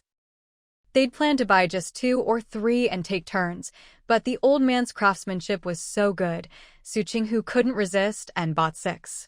Perfect, 1 for each of the 6 family members. Then, after walking 6 or 7 meters, she remembered little Qianduo and went back to buy 1 more. Chenlai didn't ask any questions. If she bought it, he'd carry it. By the time they got home, it was already noon. Mrs. Ming was getting anxious, and when she saw them, she hurried them to wash up and get ready for lunch. On the first day of the Lunar New Year, we finished all the necessary chores by late morning. By the afternoon, it was pure leisure time. Those who knew how to play cards gathered for a game, while others chatted in small groups about family matters or simply wandered aimlessly through the streets. A light drizzle had fallen in the morning, but by afternoon it had stopped. The cold wind soon swept away any lingering dampness from the air. When our family arrived at the open field with our kites, there were already quite a few people flying theirs. Wow, look at all those kites! Erden craned his neck, gazing at the colorful kites dancing in the sky, a little worried. What if the kite strings get tangled up? After all, each of us only had one kite. That shouldn't happen, right? Su Qinghu held her swallow-patterned kite, glanced up, then started letting out the string. Whatever, let's just give it a try. If they do get tangled, then we'll all just be done for the day. Seeing her start, Erden quickly followed suit. I don't mind if we're all done, but what if someone makes a fuss and wants us to pay for their kite? We'll just compensate each other, Su Qinghu replied nonchalantly. It's the wind's business, not ours. The wind blows wherever it wants. If she could control the wind, she'd be more than just a meteorologist. Probably even the United Front Department would be fighting to recruit her. Erden paused, then nodded, reassured. True. Chenlai and the others listened to Su Qinghu and Erden's conversation. It was a little funny, but also made sense. Chenlai, Su Qinghu said, still busy with her kite, nodding in a certain direction. Help Mom and Dad get their kites up first. There's a spot open right over there. Chenlai took Mrs. Ming's kite, exchanged a glance with Dayton, who then held the kite up high. Chenlai let out some string and started running, and in no time, the kite was airborne. He adjusted the string to let it fly higher, then handed it back to Mrs. Ming. Mrs. Ming felt a bit embarrassed. Kite flying was supposed to be for kids, and here she was, joining in the fun. Mom, Su Qinghu called out. Mrs. Ming, still a little clumsy with the kite, looked over. Su Qinghu pointed. Mom, look at that old gentleman. His kite is so high. And it was huge, too. Mrs. Ming followed her finger and saw a medium-built old man, calmly letting his kite soar higher and higher, drawing exclamations from the children around him. Go, Mom, go. Su Qinghu cheered, then glanced at her father-in-law, only to see that he didn't need any help from Chenlai or Dayton. He simply tugged at the string, made a few small adjustments, and his kite quickly caught the wind and rose into the sky. Su Qinghu. You could do it like that? Erden ran over, watched closely, then started imitating the old man's technique, and soon had his own kite flying. Dayton looked at her, then at Chenlai, and finally decided not to ask for help either. Copying the moves, he managed to get his kite up all by himself. Su Qinghu. Erden cheered, haha, my kite's higher than Grandma's. Su Qinghu looked up. Among the family's kites, Grandpa's was the highest, Erden's was second, and Mrs. Ming and Dayton were about even. Only hers hadn't taken off yet. Chenlai walked over. Should I hold the kite while you run, or do you want me to run? Su Qinghu met his gaze, smiled sweetly, and handed him the string. You get it up for me, then give it back.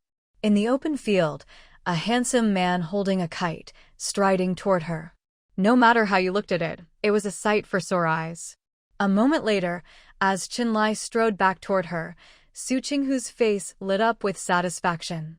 She'd been right, the scene was just too good to miss. She quickly lifted the camera hanging from her neck and started snapping away at Chenlai. As for the cost of film, compared to capturing this memory, who cared about a few rolls? Chenlai paused, caught off guard by her actions. Against the bleak winter backdrop, she stood there, warm and glowing, her fair hands holding up the camera, one eye squinting as she focused on her beloved. Beautiful and full of life, like the vitality hidden beneath winter grass, waiting for a spring rain to bring the earth to life. Su Qinghu adjusted her position, occasionally directing Chenlai to move for the perfect angle, trying to get the light, composition, and mood to blend seamlessly. Before Chenlai could say anything, Erden protested first. He walked over with his kite. Mom, if you keep taking pictures of Dad, we'll run out of film. Didn't you say you'd take more photos of me and my brother for our childhood memories? Su Qinghu felt a little guilty and laughed awkwardly. Oh, have I taken that many? Yes, you've taken a lot of Dad. Erden's earnest eyes made it clear she really had. Su Qinghu, all right, I'll take yours now. Better take some of Grandpa and Grandma first. Erden shook his head. If they get tired from flying kites, you won't get the chance. My brother and I can go last. That worked too. Su Qinghu called to Chenlai, keep flying the kite and follow me. She ran over to Mrs. Meng and Chenbo, looking for the best angles. Sometimes she caught them sharing a smile, sometimes exchanging competitive glances. Each candid shot made Su Qinghu chuckle. These funny, heartwarming snapshots would make a great album, laid out like a comic strip. In the future, anyone flipping through it would surely smile. Mrs. Meng noticed Su Qinghu taking her photo and felt a little uneasy, but when she saw her son trailing behind Su Qinghu like a loyal dog, she couldn't help but laugh. Su Qinghu quickly captured that moment, then turned and snapped another shot of Chenlai. Hey, these two photos would go perfectly together on the same album page. Chenlai, didn't you already take my picture? I can take more even if I already did. Su Qinghu winked. Shoo, don't let Erden catch me playing favorites. Chenlai couldn't help but laugh, his smile dazzling. So Su Qinghu took another shot. Erden. What did she mean by not letting him find out? He'd already noticed, okay? Sensing the aggrieved gaze behind her, Su Qinghu didn't hesitate. She whipped around and snapped a quick photo of Erden before he could hide his expression. Erden's eyes went wide. No. Wait. He hadn't even posed. And that last shot, he was probably looking as jealous as could be. Auntie. Just as Su Qinghu had finished taking photos of the family and was asking Chenlai to take one for her, a little cannonball shot toward her at lightning speed. Su Qinghu didn't even have time to see who it was before she instinctively opened her arms and caught the cannonball. Her heart skipped a beat in that instant. It wasn't excitement, but fear, afraid that the child's momentum was too strong and the two of them would end up taking a spectacular fall in front of the crowd. Auntie, you're flying kites too? Little Qian Duoshu looked up at Su Qinghu eagerly. I bought a kite for you too. I'll give it to you tomorrow. Wow, we really are on the same wavelength. Su Qinghu exaggeratedly widened her eyes. I bought one for you too. I'll give it to you tomorrow. What kind did you get me, Auntie? Qian Duoshu hugged Su Qinghu's waist and asked. Su Qinghu replied, the Monkey King. Qian Duoshu's eyes lit up instantly. Thank you, Auntie. I got you a dragonfly kite, it has beautiful wings. He chattered on, completely oblivious to Erden's darkening expression, Dayton's pursed lips, and Chenlai's furrowed brow. As soon as Su Qinghu let go of her kite, Erden dashed forward and just managed to grab the kite she'd dropped. After grabbing it, he looked at his mom, only to see her hugging the very culprit who'd almost made them lose the kite. Where are your parents? Erden put on his big brother act, face serious. You're too little to be out here alone. Someone might kidnap you. Qian Duoshu let go of Su Qinghu and ran over to Erden. Happy New Year, second brother. Erden, oh. Sensing his brother glaring at him, he added, Happy New Year. Chenbo and Mrs. Ming finished putting away their kite and walked over, just in time to run into Chen Yan and Qian Yin. Qian Yin hurried forward to greet Chenbo and Mrs. Meng, while Chen Yan gave up on looking for her son first and came over to say hello to her parents. Mrs. Meng said, There are a lot of people here. You need to keep a close eye on the kids, don't let them out of your sight. Qian Yin didn't explain, just nodded solemnly. Mom, Dad, we'll be more careful from now on. Chen Yan, always protective of Qian Yin, couldn't help but explain, someone was talking to Qian Yin just now.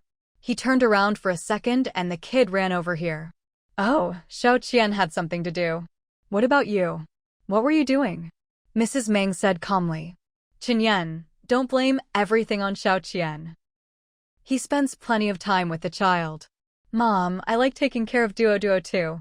He's smart, and when I'm with him, I can teach him things, Qian Yin said good-naturedly.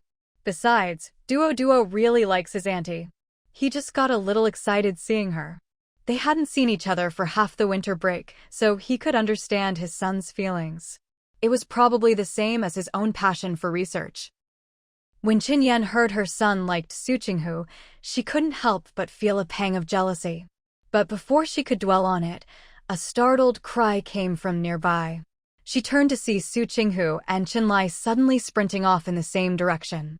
Seeing she was about to fall behind, Su Qinghu pulled a small folding pair of scissors from her pocket and handed them to Chenlai, who took them without hesitation, unfolding them as he ran. For a brief moment, the air seemed to freeze. Everyone stared in that direction, some parents even covering their children's eyes. Before Chenlai even reached the scene, he stretched out his hand with the scissors and swiftly snipped the kite string in the air. The kite shot upward, and the child on the ground was finally able to breathe. There was a red mark around the child's neck, no bleeding, but it definitely looked like a hospital visit was needed. Su Qinghu ran over as well. "You'd better take the child to the hospital, just to be safe. Even if it looks fine, ask the doctor if you should give something to calm them down." The couple, still speechless with shock, finally snapped out of it and rushed off with their child. Chenlai glanced at Su Qinghu. She nodded and waved him on, so he quickly followed after them, soon disappearing from view. Mrs. Meng was still in a daze.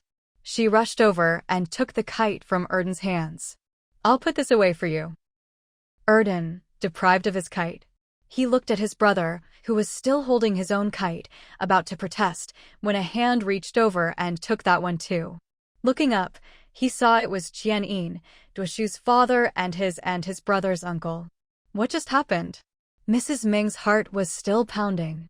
Su Qinghu said, "I didn't see clearly, just heard someone shouting for help. Chenlai and I ran over." As for why she carried folding scissors with her, well, she'd seen news stories in her previous life about people getting their throats cut by kite strings or earphone wires. She always carried them, just in case. She'd never expected to actually need them, but today she did. Dayton and Erden were still processing what had happened. By the time they did, the people involved were already gone, so aside from being a bit confused and reminding themselves to be careful, they didn't feel much fear. But after something like that, no one was in the mood to fly kites anymore. Su Qinghu thought for a moment and suggested they all go play by Hohai Lake instead. No one objected, so off they went. Su Qinghu hailed a cab for them, told them where to meet up, and let them go ahead. As for herself, she headed to the nearest hospital to find Chenlai and check on the situation. Sure enough, when she got there and asked around, she quickly learned where Chenlai and the others were. After getting directions, she headed upstairs. As she reached the second floor and was about to go up to the third, she heard someone behind her calling, "Lin Jiachu? Is Lin Jiachu here?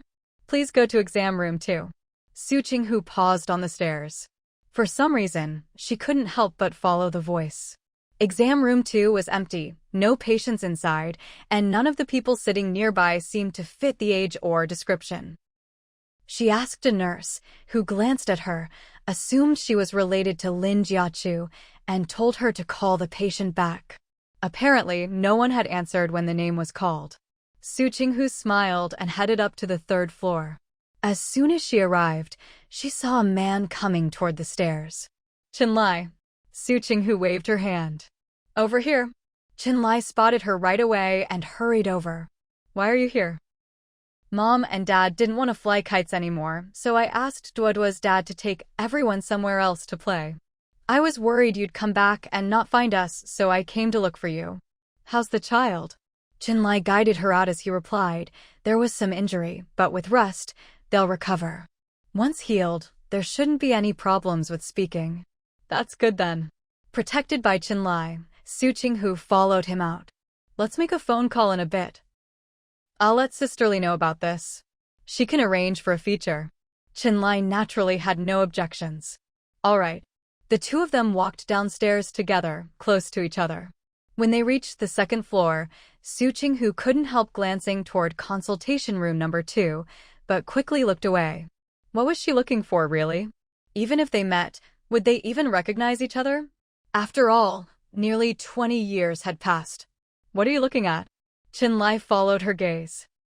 "Is your stomach bothering you?" Su Qinghu shook her head. "No, just looking around. It's surprising how many patients this department has during the new year. In later years, it was understandable that people had stomach issues during the holidays. Everyone would eat and drink to excess. But in this era, when everyone was so frugal, was it really the same during the new year? Of course, it was just a passing thought as she glanced over. When they reached the first floor, a very fashionable woman approached the nurse's station. "Nurse, you're here for a consultation. Why weren't you waiting here? You didn't even tell your family or friends, made them waste time looking for you." "What?" The fashionable woman looked puzzled, but even that small gesture was full of feminine charm, gentle and graceful. "Nurse, a young girl was looking for you just now, but you weren't here. Anyway, hurry up and go to consultation room number 2. The woman paused, glanced around, then went into the consultation room. "She does look a bit like her," the nurse muttered as she called the next number. But then again, maybe not. Strange, maybe good-looking people just have a certain resemblance. After her consultation, the woman came out with her prescription, wanting to ask the nurse something, only to find that a different nurse was calling numbers now. Chenlai led Su Qinghu out of the hospital. After she finished her call with Sisterly, he continued to shield her as they walked. As they walked, Su Qinghu looked up at him and said, "Sisterly said to leave everything to her. She said this matter needs to be taken seriously. Chenlai, watch where you're going. You're already looking out for me. Do I still need to watch my step?" Su Qinghu blurted out, then glanced at the road. "See? I'm walking just fine." Chenlai smiled helplessly and changed the subject. "Are we meeting up with my parents now?" Su Qinghu nodded. "Oh, by the way, there's a place nearby that serves amazing pear soup. I went there with Did Dan and Air Dan before. Today I'll take you to try it." She was already immersed in the joy of sharing her favorite snacks, unconsciously grabbing his arm and giving it a little shake. "Every time we find something delicious, we always think of you, wondering when you'll get to try it." As she spoke, Chenlai guided her safely across an intersection. Their car was parked nearby. Once they got in, Su Qinghu sounded a bit disgruntled. "I said I wanted to take you to try all the delicious food we've had. Not even a reaction? Couldn't he at least say something?" Chenlai's voice was a little hoarse, as if suppressing some emotion. He didn't look at her, just started the car and drove off. Su Qinghu, annoyed by his silence, didn't notice anything unusual.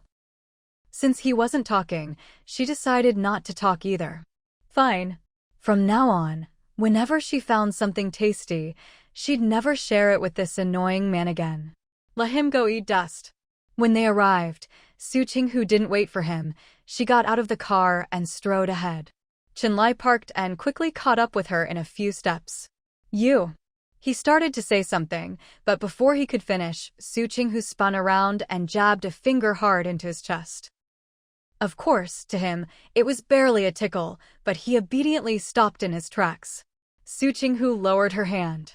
"I'm really mad right now, so you'd better not say anything. Let me calm down, or I might hit you in public and get hauled off to the police station."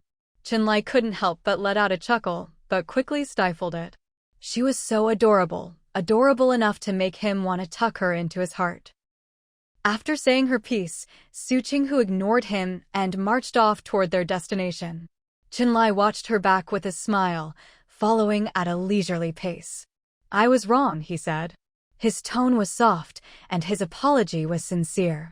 Su Qinghu decided to give him a chance to redeem himself, but didn't look back.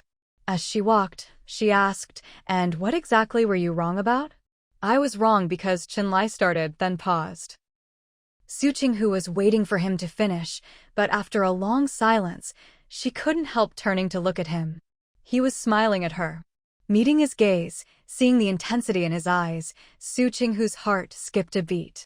Faced with that face, truly a masterpiece, she almost wanted to surrender on the spot. After all, her anger just now had been a little bit deliberate. Her motive was simple. She wanted to see how this man would coax her. And now, seeing him smile at her so openly. If she didn't forgive him, she'd almost feel guilty. But she held firm. They'd already been so close so many times. If she couldn't even muster a little resistance, that would be truly embarrassing. "Don't think just because you have a nice smile, I'll give in unconditionally," Su Qinghu said, giving him a dangerous look. "When I'm talking to you, even if you're angry, you have to answer me. Of course, if I'm angry, you can't be forced. You can answer only if you want to." Chinlai, okay. He stepped up to her, now just a step away. Su Qinghu didn't back down at all. So, why didn't you answer me just now? Because I was thinking about how to answer you, Chinlai said, gazing at her intently. Even when I'm busy with work, I think about you. I think if you were in front of me, I'd probably just want to hold you. Su Qinghu tried to stifle her laughter. After a moment, she couldn't help it, her eyes curved with a smile. Well, I'm right in front of you now. So, she was giving him permission to hug her. But with so many people around, would he dare? Chinlai dared. Very much so. He was wearing the clothes she'd bought him, just an ordinary young man in this city. Young people should be passionate and bold. He pulled her into his arms and, holding her close, started walking back toward the car. You weren't telling the truth just now. Su Qinghu, what? You ran into someone you know at the hospital, didn't you? Chinlai asked. Su Qinghu. No, I just heard the nurse call a name that sounded a bit special. Chinlai waited for her to go on. Su Qinghu thought for a moment, then decided not to hide it. You know who it is. Lin Jiachu. Chinlai fell silent for a moment, his arm tightening around her. See? You reacted the same way I did when you heard that name, Su Qinghu laughed. I know you must have looked into her. Chinlai, do you want to see her? No. Su Qinghu naturally slipped a hand into Chinlai's coat to warm it up. It's best if we just leave each other alone. Cars with 4 wheels really are fast. It didn't take them long to arrive nearby. They found a place to park, got out, and unhurriedly went to look for Ms. Meng and the others. As they walked, Su Qinghu kept her eyes on the ground and shared with Chinlai, Look, there's ice here. Chinlai glanced down. The spot she pointed at was covered by a thin layer of ice. Have you ever seen icicles before? Su Qinghu asked. Chinlai carefully guided her forward, his voice relaxed and cheerful. I have. Have you ever eaten an icicle? Su Qinghu pressed on. Chinlai replied, I have. Was it good? What did it taste like? Su Qinghu was curious. Nowadays, even if you saw these things in northern cities, you wouldn't dare try them because of air quality and hygiene concerns. Chinlai said. It's just water. Water doesn't have a taste. Su Qinghu blinked, looking at him expectantly. Just as Chinlai was getting a bad feeling, she said, I want to try it. Chinlai hesitated. It's too cold. Su Qinghu replied, I'm not afraid. I'm feeling a bit warm. As she spoke, she slipped her hand into Chinlai's sleeve, pressing her palm against the skin of his arm. Chinlai looked at her helplessly. That stuff isn't clean. If you want to eat ice, we can freeze some in the fridge at home, but only a little. Su Qinghu protested. Homemade ice isn't the same as the kind outside. It's like how we always crave food from someone else's house. If you don't try it, you just can't let it go. Chinlai looked around, then led her into a side alley. As they walked, he kept an eye out and finally spotted a small, crystal-clear icicle hanging from a water pump in the courtyard of a house with its gate wide open. Before Su Qinghu could say anything, Chinlai walked right in as if he owned the place. Su Qinghu stood at the gate, dumbfounded, utterly shocked. Does this guy have a natural talent for acting like he belongs everywhere? Who does he even know here to just walk in like that? She was nervous and embarrassed, watching as Chinlai broke off the icicle and walked straight back to her without a second glance, looking completely at ease. See? The one who's confused isn't Chinlai. The one who's embarrassed isn't Chinlai. The one who's curious isn't Chinlai. It's the people who actually live in that courtyard. This one's clean. Chinlai handed her the icicle. It's frozen from the water in the well. There hadn't been any snow, and the rain was just a drizzle, so you couldn't find icicles on the eaves. Even if there were, they'd be less than a centimeter long and very thin. Do you think they'll think you're crazy? Su Qinghu nervously took the icicle. At first, they probably thought you were visiting relatives, or maybe a kid who's always away from home. But just as they were getting curious, you broke off their icicle and left. If she were a resident there, she'd have a heart attack. The stage was set, the emotions were ready, and then the actor just left? Isn't that ridiculous? Chinlai didn't care at all. When I was a kid, I did things way more outrageous than this. He glanced at Su Qinghu. In the future, I can pass these traditional skills on to our kids. Su Qinghu burst out laughing, but the icicle slipped out of her hand before she could regret it. Qinlai had already caught it for her. Aren't you curious? Go on, try it. Qinlai looked at her as if encouraging her. Su Qinghu really did lower her head and take a bite, crunching on the ice. Qinlai reached out and tossed the rest into the bushes. Curiosity satisfied, that's enough. The rest can go. Su Qinghu had no objections. It wasn't like this was a real popsicle. It was pretty bland. When they caught up with the others, they were waiting outside a small shop that sold rolling donkeys, a kind of sticky rice cake dessert. Su Qinghu left Qinlai behind and ran up. I want one too. At the sound of her voice, the 3 kids were the first to react, but only 2 of them ran out to hug her. Su Qinghu let Qian Duoshu and Erden hug her and whine for attention, but her eyes were on the shop owner. We're together. She was already good-looking, and with her outfit, she was a sight for sore eyes. The shop owner smiled and nodded. All right, one for you too. Once she got a response, Su Qinghu greeted Ms. Meng, Qin Bai, and the others. Ms. Meng asked, "What took you so long? Everything okay?" Su Qinghu glanced at Qinlai and shook her head with a smile. We're fine. How could she tell her mother-in-law that Qinlai took her to someone else's house to find an icicle? Haha, if she said that, her mother-in-law's expression would probably crack. Qin Yan glanced discreetly at her younger brother Qinlai, but quickly looked away, afraid he'd notice. Her relationship with her brother would probably never go back to how it used to be. Qinlai, sensitive as always, noticed Qin Yan's gaze, but didn't bother to look at her. He just smiled at Su Qinghu. Suddenly, Su Qinghu seemed to remember something, gasped, and turned to the shop owner. Add one more, for my husband. She pointed at Qinlai. The shop owner nodded. All right. These 2 must be newlyweds, you could tell from the way they acted around each other. Erden piped up, Mom, did you forget about Dad and only remembered to add one for him at the last minute? Su Qinghu flatly denied it. Nonsense. At first I thought your dad and I could share one, but once I smelled it, I realized I could eat a whole one myself. So I decided to get another for your dad. MS.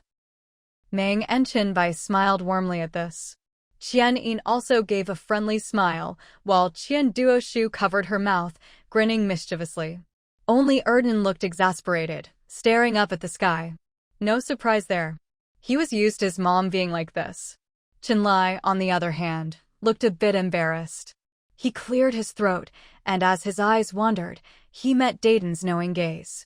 Qinlai took out a few bills and handed them to Dayton. Here, buy yourselves something you like.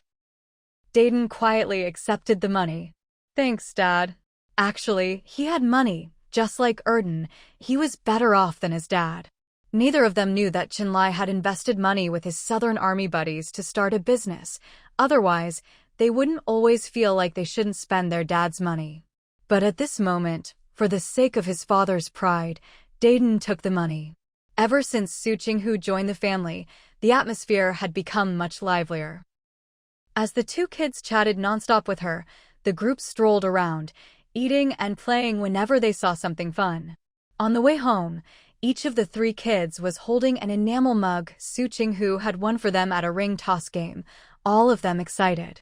Qian took a car home, while Qinlai drove Ms. Meng and Qin Bai home, parked the car, and then took Su Qinghu and the others home by bus. They were going to visit their grandaunt the next day, and all the New Year's gifts were at this house, so it made sense to stay here.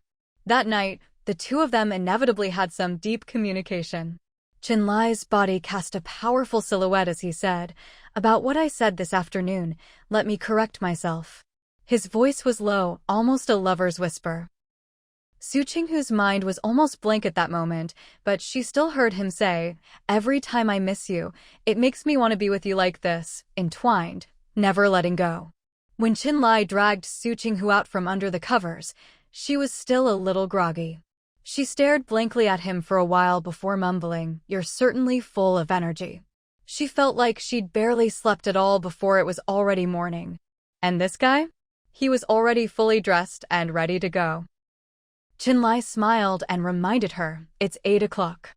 They were supposed to visit her grandaunt's house today, so he hadn't been too reckless the night before. Su Qinghu woke up fully and started getting dressed. Where are the kids? Did you wake them up? They're up. They're sweeping the yard.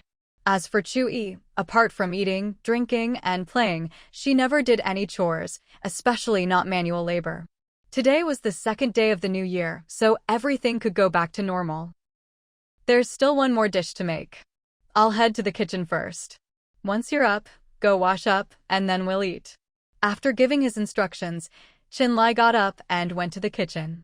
Dan and Dan had just woken up not long ago. After washing up, they were now half-heartedly sweeping the ground under Qinlai's orders.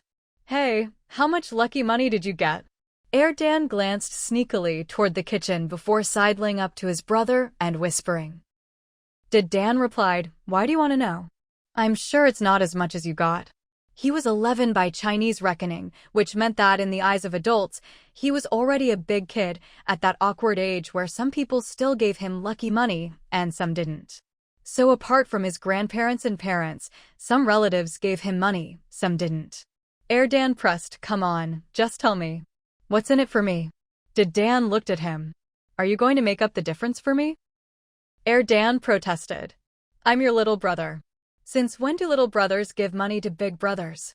Isn't it always the big brother who looks after the little one, gives him money, and helps him out? Dan replied, well, I'm still a kid too, a primary schooler, just like you. His lucky money wasn't a lot, but it wasn't little either, about 50 yuan, with the bulk coming from their parents and grandparents. Dan said, fine. How about this, you tell me and I'll give you 1 yuan. But you have to tell the truth. 2 yuan, Dan bargained. 1.5, Dan haggled. 2, Dan insisted. Dan sighed. All right, 2 it is. How much did you get this year? Money first, answer after. As soon as Dan said this, Dan hesitated, but finally gave in and handed over 2 yuan. Now tell me. Counting the 2 yuan you just gave me, I have 51 yuan and 50 cents. Some people gave 10 cents, some 50 cents, and very few gave a full yuan. He knew it was all just to make the kids happy. Dan grinned. I gave you 2 yuan, and I still have 55 left. Being younger really has its perks. Heh. Just as they were talking, Su Qinghu suddenly came over. So if you put your lucky money together, you two have over 100 yuan. Boys, have you considered investing your money with me? Dan and Dan jumped in surprise. Dan clutched his chest dramatically. Mom, you almost scared me to death. Su Qinghu just smiled without saying anything. Dan said, my money's in the bedroom. I'll give it to you after we get back from Great-Grandma's house. Great-Grandma would probably give them lucky money too, so he'd hand it all over at once. Su Qinghu nodded, then looked at Dan. Dan hesitated. I want to keep a few yuan for myself. What for? Su Qinghu asked. Dan counted on his fingers as he explained, you know, for socializing. It's New Year's after all. Other kids buy snacks and stuff, I want to buy some too. In previous years, he never got anything. This year was different. Even though he usually got pocket money, lucky money at New Year's was special. He wanted to show off in front of the other kids, let them know he had lucky money to spend, he could buy whatever he wanted. In his mind, he could already picture the looks of awe and surprise from the other kids. Su Qinghu thought for a moment and nodded. All right, I won't take your lucky money for now. After the 7th day of the new year, each of you just hand over 100 yuan to me. Dan. 100 yuan? Would he even get that much by the 7th day? Dan nodded. Seeing this, Dan thought it over and nodded too. Oh well, spending money is fun, and saving money is fun too. As long as everyone's happy, it's all good. After breakfast, the family packed up their New Year's gifts and set off in a lively group towards Su Lilin's place. As for Su Lilin, she'd been on duty on New Year's Eve, rested up on the first day, and now, on the second day, was feeling refreshed after a bit of morning exercise and a light breakfast. The housekeeper was already preparing lunch, so Su Lilin would occasionally wander to the door to check. This time, when she looked out, her face broke into a smile. They're here. Before Su Qinghu even reached her, she called out, "Hey, you little old lady, it's freezing out here. Even if you miss us, you don't have to stand outside in the cold wind." The little old lady, Su Lilin, laughed. "Show off." "Well, I have to have something to show off about, don't I?" Su Qinghu said proudly, tapping her chin. "You're waiting at the door to see me. That's something for me to brag about." Su Lilin rolled her eyes and reached out to Dan and Dan. "Come on, let me carry something." Each boy was carrying a small box of gifts. They weren't heavy, but they didn't want to burden an elder, so they just greeted her and dashed into the yard. Su Lilin chuckled, "Those two rascals." Then she turned to Chenlai. "Don't spoil her too much. The kids are all carrying things and she's empty-handed." Chenlai greeted her with a smile. "The gifts aren't heavy, I can manage them all myself." With that, he picked up 6 gift boxes and followed Su Lilin into the yard. Su Lilin looked Su Qinghu over and was very pleased. The young couple hadn't overindulged just because they were young. Su Qinghu looked healthy and steady on her feet, which showed self-restraint. Still, it was possible they just had good constitutions and recovered quickly. She figured it was probably the latter. After Chenlai put the gifts away, the 2 kids came out to offer their New Year's greetings. Su Lilin waved them off. "You don't have to stay cooped up inside. It's lively outside, go play, but don't go too far. Come back for lunch." She handed each of them a big red envelope. Dan and Dan accepted them, but worried they might lose them while playing, so while Su Lilin and Su Qinghu were chatting, they quietly slipped the red envelopes into her hanging purse. Once outside, they found the place swarming with kids, all holding little toys, poppers, spicy snacks, candies, peanuts. Enough to make your head spin. Dan shot off like an arrow, rushing over to ask where they'd bought their stuff. Once he found out, he dashed off to buy some for himself. Dan followed at a more leisurely pace. By the time he caught up, Dan had already bought his snacks and was bragging to the others. "I didn't buy that much," Dan said, hugging his snacks.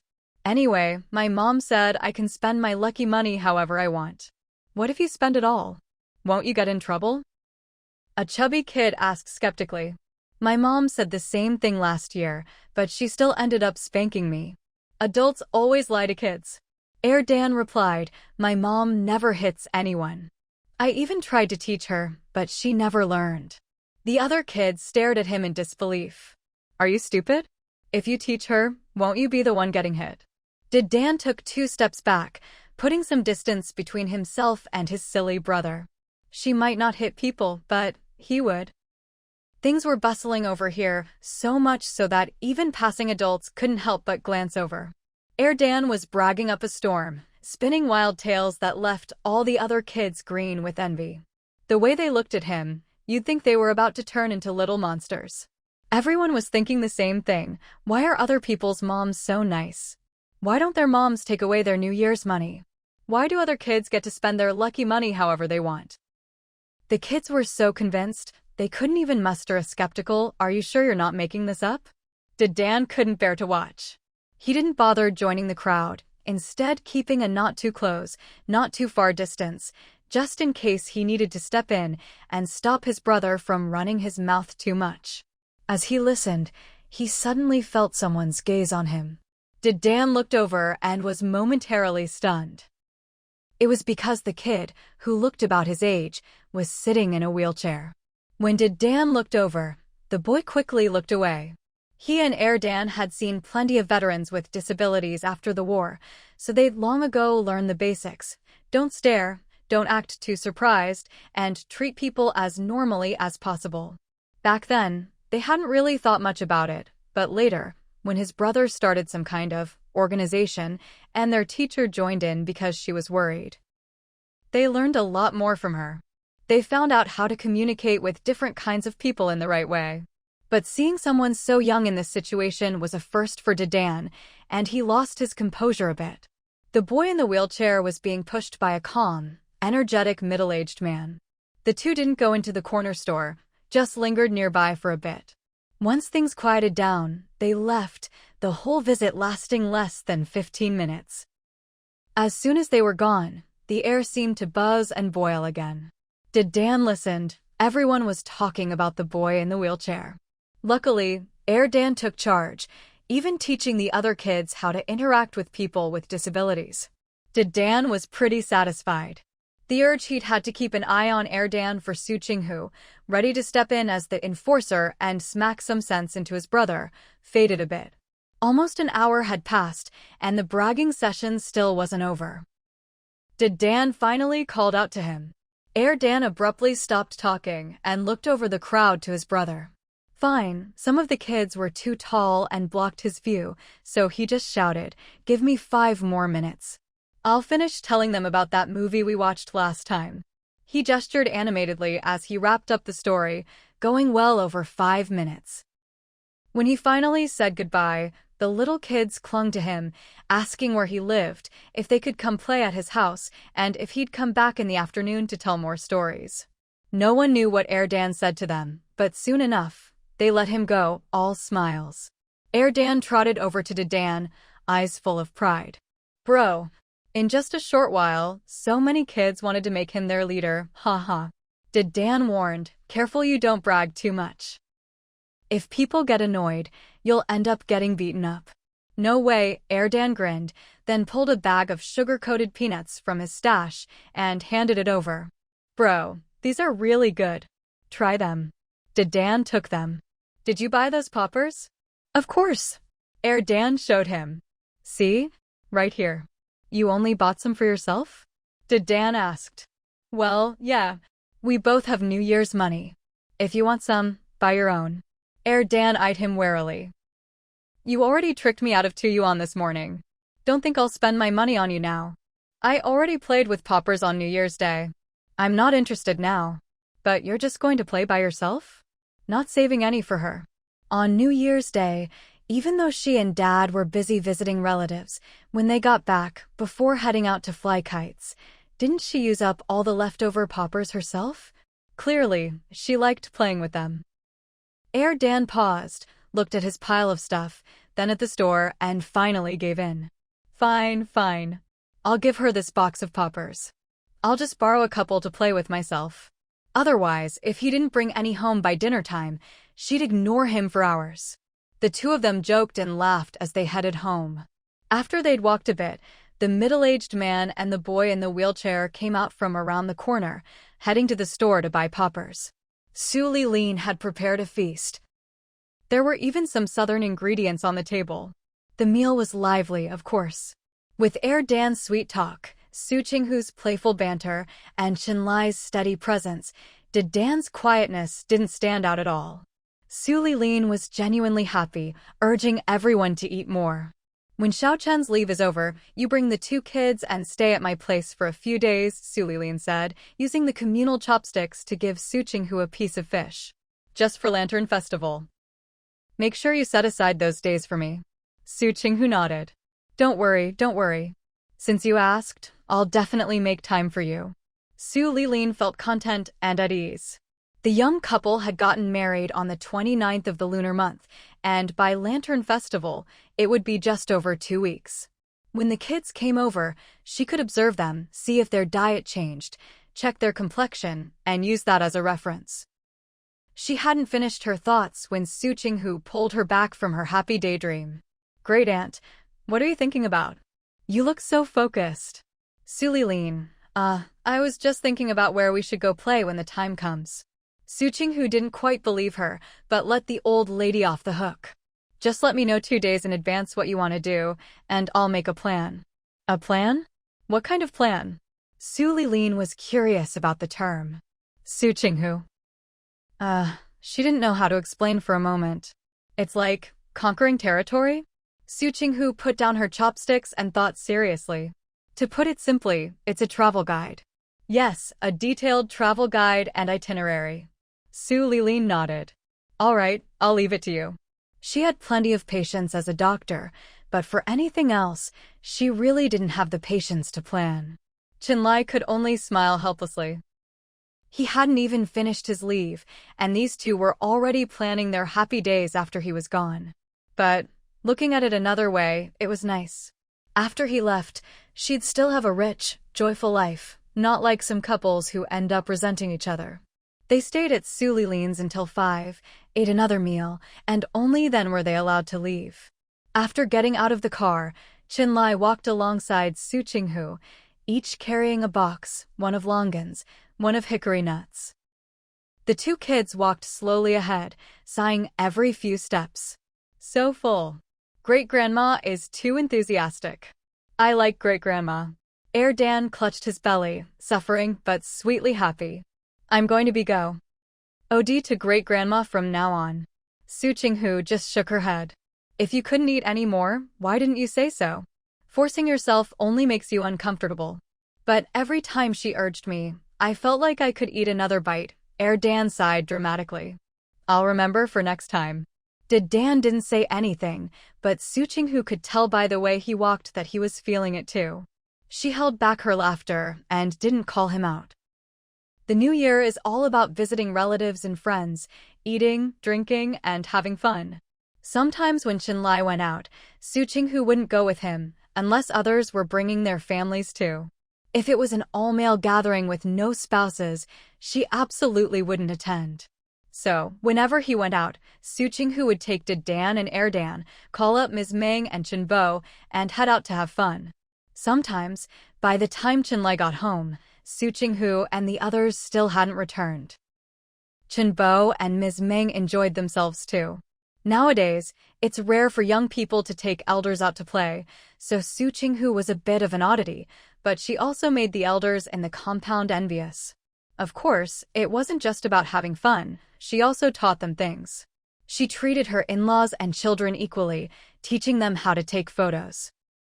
Sometimes, using Dan's visits to old veterans as an excuse, after delivering gifts, she'd take the whole family out to the countryside, lakesides, or fields to find subjects for photography.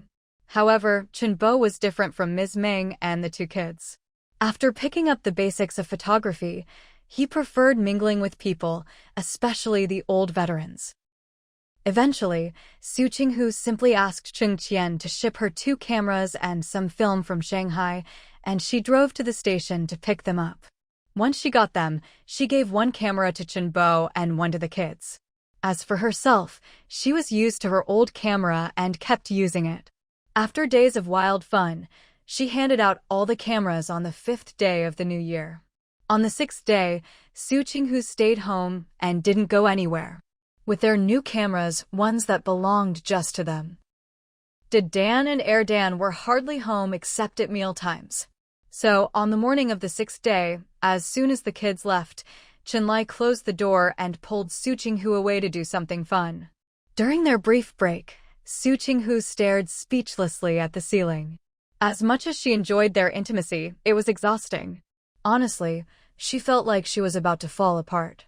At noon, just as Qinlai was about to leave, Dan and Dan finally came running back, panting.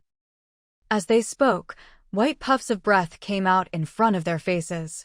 Once they'd caught their breath, they looked at Qinlai, who was holding his luggage. Dan said, "Dad, do you have money for the bus? If not, I can buy your ticket." Dan pulled a wax paper bag out of his big pocket. "Dad, I bought you some baked buns with meat inside." He'd bought the buns elsewhere, then taken them to the deli to have them stuffed with hot braised meat. Qinlai was first rendered speechless by Dan, then moved by Dan. "Tickets are reimbursed, so you don't need to buy one for me," Qinlai replied to Dan first, then turned to Dan, took the bag he was holding up, and ruffled his hair. "Remember to balance work and rest. Besides studying, you should also learn to enjoy life." Dan nodded, his throat a little tight, and just replied softly, "Okay." If there's anything you don't understand or if you're confused about something, talk to Ms. Su Qinghu or your grandparents. As for himself, it wasn't convenient for him to receive letters, so he left it at that. "Don't worry, Dad. Who doesn't love life? My mom loves life too." Dan chimed in. "If my brother doesn't know how to enjoy life, Mom can teach him." Dan didn't say anything, but Dan's words swept away any lingering sadness. Qinlai smiled at Dan. "You should study even harder. Only by being strong enough can you do bigger things." Dan replied cheerfully, "Don't worry, Dad. Just because Mom bought us a camera, I'll be wound up like a super spring, all charged up for a whole year. Su Qinghu watched them with a smile. After boasting, Erdan finally noticed something was off and looked up at Su Qinghu. Mom, why are you saying anything? Su Qinghu smiled. Say something? Say what? Her voice was hoarse now. If she spoke, she'd give herself away. She'd been fine that morning, but after just one morning, her voice was gone? How was she supposed to explain that? Chinlai patted Erdan's head. Because I'm leaving, your mom doesn't feel like talking. Don't ask. Let's go. Your mom said she'd drive me to the station. Aren't you coming? Erdan grabbed Dan's arm and said to Chinlai, of course we're going. I was just saying, whose car is that parked outside? It looked so dirty I didn't think it was ours. Chinlai corrected him, it's your grandaunt's car. Right, not grandma and grandpa's car, Erdan said as he dashed outside, only to be shaken off by Dan. Dad, are you sure you haven't forgotten anything? I've already checked, nothing's left behind. Carrying his luggage, Chinlai glanced at Su Qinghu, thought for a moment, then set down his bag and pulled a milk candy from his pocket, the same one she'd slipped in earlier. He unwrapped it and held it out to her. Su Qinghu raised an eyebrow. Seeing the slow smile at the corner of his mouth, she understood what he meant. With candy in her mouth, even if her speech was muffled, no one would notice, right? She didn't take the candy from him, just opened her mouth and let him feed it to her. Aren't you going to say thank you? Su Qinghu mumbled around the candy. Chinlai smiled. How about next time? The implication was obvious. Su Qinghu rolled her eyes at him and walked out slowly. Chinlai matched her pace as they headed out together. The car had been sent over by old lady Su Lilin's student. It had gotten so muddy because they'd gone to the countryside for free clinics a couple of days ago. It had only just been driven back today and hadn't had a chance to be washed. Chinlai drove, with Su Qinghu sitting beside him. Occasionally, when the kids paused in their chatter, she'd say a few words to him. Time flew by. In the blink of an eye, they'd reached the station. Chinlai glanced at his watch, confirming that he hadn't driven too fast. It just felt like time had passed quickly. As usual, the drive hadn't gotten any shorter. In fact, it was 5 minutes longer than before. After parking and locking the car, Su Qinghu and the kids followed him towards the station. There's still half an hour before you board. We won't go in with you, Su Qinghu said. It wasn't hard to get a platform ticket, but there was no need. Besides, with the lines for security and boarding, by the time he got in, it'd be almost time to leave. Chinlai nodded. Okay, Su Qinghu said, when you get there, don't send all your money home every month. Keep more for yourself, so if someone needs help urgently, you'll have the means. Chinlai, okay. When you eat out, keep your distance from female colleagues. Su Qinghu shot him a sidelong glance. Don't give anyone the wrong idea. Chinlai smiled and nodded. Okay. When you have time, write me letters, Su Qinghu requested. You don't have to write often, but at least one a month, okay? Even if you don't send them right away, you can save them up and mail them all at once. I'm fine with that. Chinlai, okay. Take care of yourself, stay safe, eat well, rest well. As she watched him join the long line, Su Qinghu started to feel reluctant to part. Chinlai looked at her for a long moment before replying solemnly, okay. The new year was all about visiting relatives and friends, eating, drinking, and having fun. Sometimes, when Chinlai went out, Su Qinghu wouldn't go with him, unless other people were bringing their families too. If it was an all-male gathering with no spouses, she absolutely wouldn't tag along. So, whenever he was out, Su Qinghu would take Dan and Erdan, invite Ms. Meng and Chenbo to go out and have fun. Sometimes, when Chinlai came home, Su Qinghu and the others weren't even back yet. Chenbo and Ms. Meng enjoyed themselves too. Nowadays, it was rare for young people to take elders out to play, so Su Qinghu was a bit of an oddball, but she also made the elders in the compound envious. But it wasn't just about having fun, she mixed in some teaching as well. She treated her in-laws and the kids equally, teaching them how to take photos. Sometimes, using the excuse of Dan visiting old veterans, she'd deliver gifts and then take the whole family out to the mountains, lakes, or fields to find interesting subjects to photograph. However, Bo was different from Ms. Ming and the two kids. After learning the basics of photography, he preferred mingling with people, especially the old veterans. Eventually, Su Qinghu had Cheng Qian ship her 2 cameras and some film from Shanghai. She drove to the station to pick them up. Once she got them, she gave 1 camera to Bo and 1 to the kids. As for herself, she stuck with her old camera. She was used to it. After days of wild fun, she handed out the cameras on the 5th day of the new year. On the 6th day, Su Qinghu didn't go anywhere. She stayed home. Dan and Dan, now with their very own cameras, were hardly ever home except at mealtimes. So, that morning, just after the kids had gone out, Chenlai closed the door, pulled Su Qinghu aside, and suggested they enjoy some happy time together. During their brief break, Su Qinghu stared wordlessly at the ceiling. As much as she enjoyed their intimacy, it was exhausting. Honestly, she felt like she was about to fall apart. At noon, just as Chenlai was about to leave, Dan and Dan finally came running back, panting. When they spoke, you could see their breath in the cold air. After catching their breath, they looked at Chenlai, who was holding his luggage. Dan said, "Dad, do you have money for the bus? If not, I can buy you a ticket." Dan pulled a greaseproof paper bag from his big pocket. "Dad, I bought you some baked buns with meat inside." He'd bought the buns elsewhere and taken them to a deli to have them stuffed with hot, braised meat. Chenlai was left speechless by Dan, but deeply moved by Dan. "Travel expenses are reimbursed, so you don't need to buy me a ticket." Chenlai replied to Dan first, then turned to Dan, took the bag, and ruffled his hair. "Remember to balance work and rest. Besides studying, you should also learn to enjoy life." Dan nodded, his throat a little tight. He just looked at his father and replied, "Okay. If you ever have trouble or get confused about something, talk to Ms. Su Qinghu or your grandparents." As for himself, it wasn't convenient for him to receive letters, so that was left unsaid. "Don't worry, Dad. Who doesn't love life? Mom loves life too." Dan chimed in. "If my brother doesn't know how to enjoy life, Mom can teach him." Dan didn't say anything, but Dan's words swept away any lingering sadness. Chenlai smiled and looked at Dan. "You should study a bit harder. Only by being strong can you accomplish bigger things." Dan replied cheerfully, "Don't worry, Dad. Just for the camera Mom bought us, I'll be like a super wind-up toy going non-stop for a whole year." Su Qinghu watched them with a smile. After boasting, Dan finally realized something was off. He looked up at Su Qinghu. "Mom, why are you saying anything?" Su Qinghu smiled. "Say something?" "Say what?" Her voice was hoarse now. If she spoke, she'd give herself away.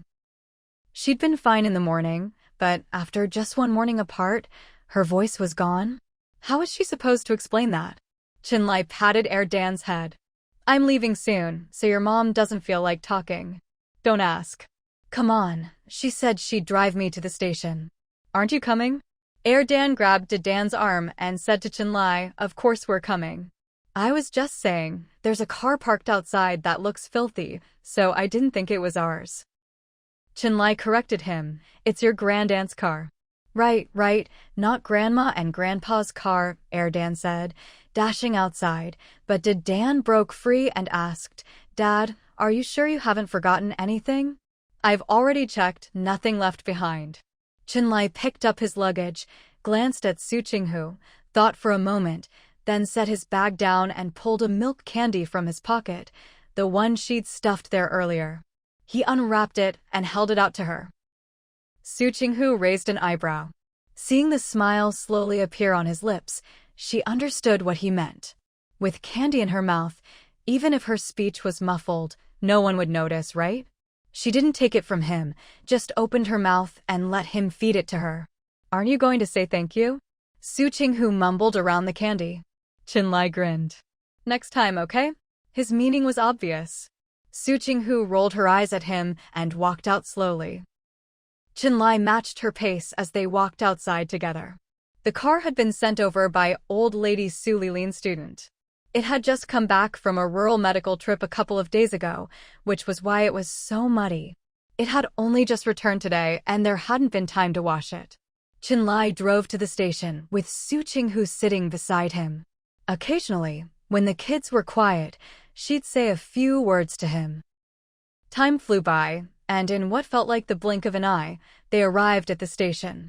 Qinlai checked his watch, confirming that it wasn't that he'd driven too fast. Time just seemed to pass quickly. As usual, the drive hadn't gotten any shorter. In fact, it was 5 minutes slower than before. After parking and locking the car, Su Qinghu and the kids followed him toward the station. "There's still half an hour before boarding, so we won't go in with you," Su Qinghu said. It wasn't hard to get a platform ticket, but there was no need. Besides, there was a long line for security and boarding. By the time he got in, it'd almost be time to leave. Qinlai nodded. "Okay," Su Qinghu said. "When you get there, don't send all your money home every month. Keep some for yourself. If someone needs help urgently, you'll have something on hand." Qinlai, "Okay. When you go out to eat, keep your distance from the women." Su Qinghu shot him a look. "Don't give anyone the wrong idea." Qinlai smiled and nodded. "Okay. When you have time, write me a letter," Su Qinghu requested. "It doesn't have to be often, at least one a month, okay? Even if you don't send them right away, you can save them up and mail them together." "I'm fine with that." Qinlai, "Okay. Well, take care of yourself, stay safe, eat well, and get plenty of rest." As she watched him join the long line, Su Qinghu started to feel reluctant to say goodbye. Qinlai gazed at her for a long moment before answering solemnly, "Okay." Who would have thought that just going out for a bit could result in homework falling from the sky? Dan was full of regret, wishing he could turn back time. If he could, he definitely wouldn't have come along to see his dad off at the station. Then he wouldn't have run into that couple, and he certainly wouldn't have had this heavy homework from the heavens experience. "How many words do I have to write?" Dan asked, reluctant but knowing he had no choice. Su Qinghu replied, "Just analyze what I just talked about thoroughly. No word limit." But with all she'd just said, it would probably take at least 1,000 words, if not more. Su Qinghu smiled. "Oh, don't look so miserable. You guys don't start school until after the Lantern Festival, but I have to go back to work tomorrow. Writing an analysis is really simple." Dan pouted and muttered, "That's easy for you to say." She'd been at the newspaper for so long, writing articles was second nature to her. But he and his brother were different. They were just elementary school students. Why should elementary schoolers have to suffer the pain of writing essays? Your grandparents will be going off to learn new things in a few days too. Everyone's making progress together. How wonderful is that? Su Qinghu beamed. "If you want, you can even tag along with your grandparents to audit their classes." Dan suddenly brightened. He almost forgot what his mom had said earlier. Haha, even his grandparents would be going to class soon. No one could escape his mom's clutches. Dan had no objections to any of this. In fact, as soon as Su Qinghu finished explaining her requirements, he was already quietly thinking through the analysis in his mind. After all, the incident happened right after her lecture about tricksters, so he'd been observing that couple with a critical eye from the start. The three of them chatted as they strolled out, walking in that idle, unhurried way that somehow still drew attention. Their clothes were well-fitted and stylish, and even without looking at their faces, just their presence gave off a warm, vibrant energy. That was a rare sight in a hospital. In the crowd, a young boy in a wheelchair was staring at them. The middle-aged man pushing him noticed and simply let him watch instead of moving on. Dan was always restless. When he wasn't talking, his eyes darted everywhere. This time, his gaze landed on the boy in the wheelchair. There were a lot of people in the hospital, and Dan was always keeping an eye on his silly brother, afraid he'd wander off. So he noticed who Dan was looking at. It was him. It was the boy in the wheelchair they'd seen near their great-aunt's house the other day. Su Qinghu was talking when she suddenly realized the boys weren't responding. She looked down and saw both of them staring in the same direction. At her first glance at the boy in the wheelchair, Su Qinghu was startled too.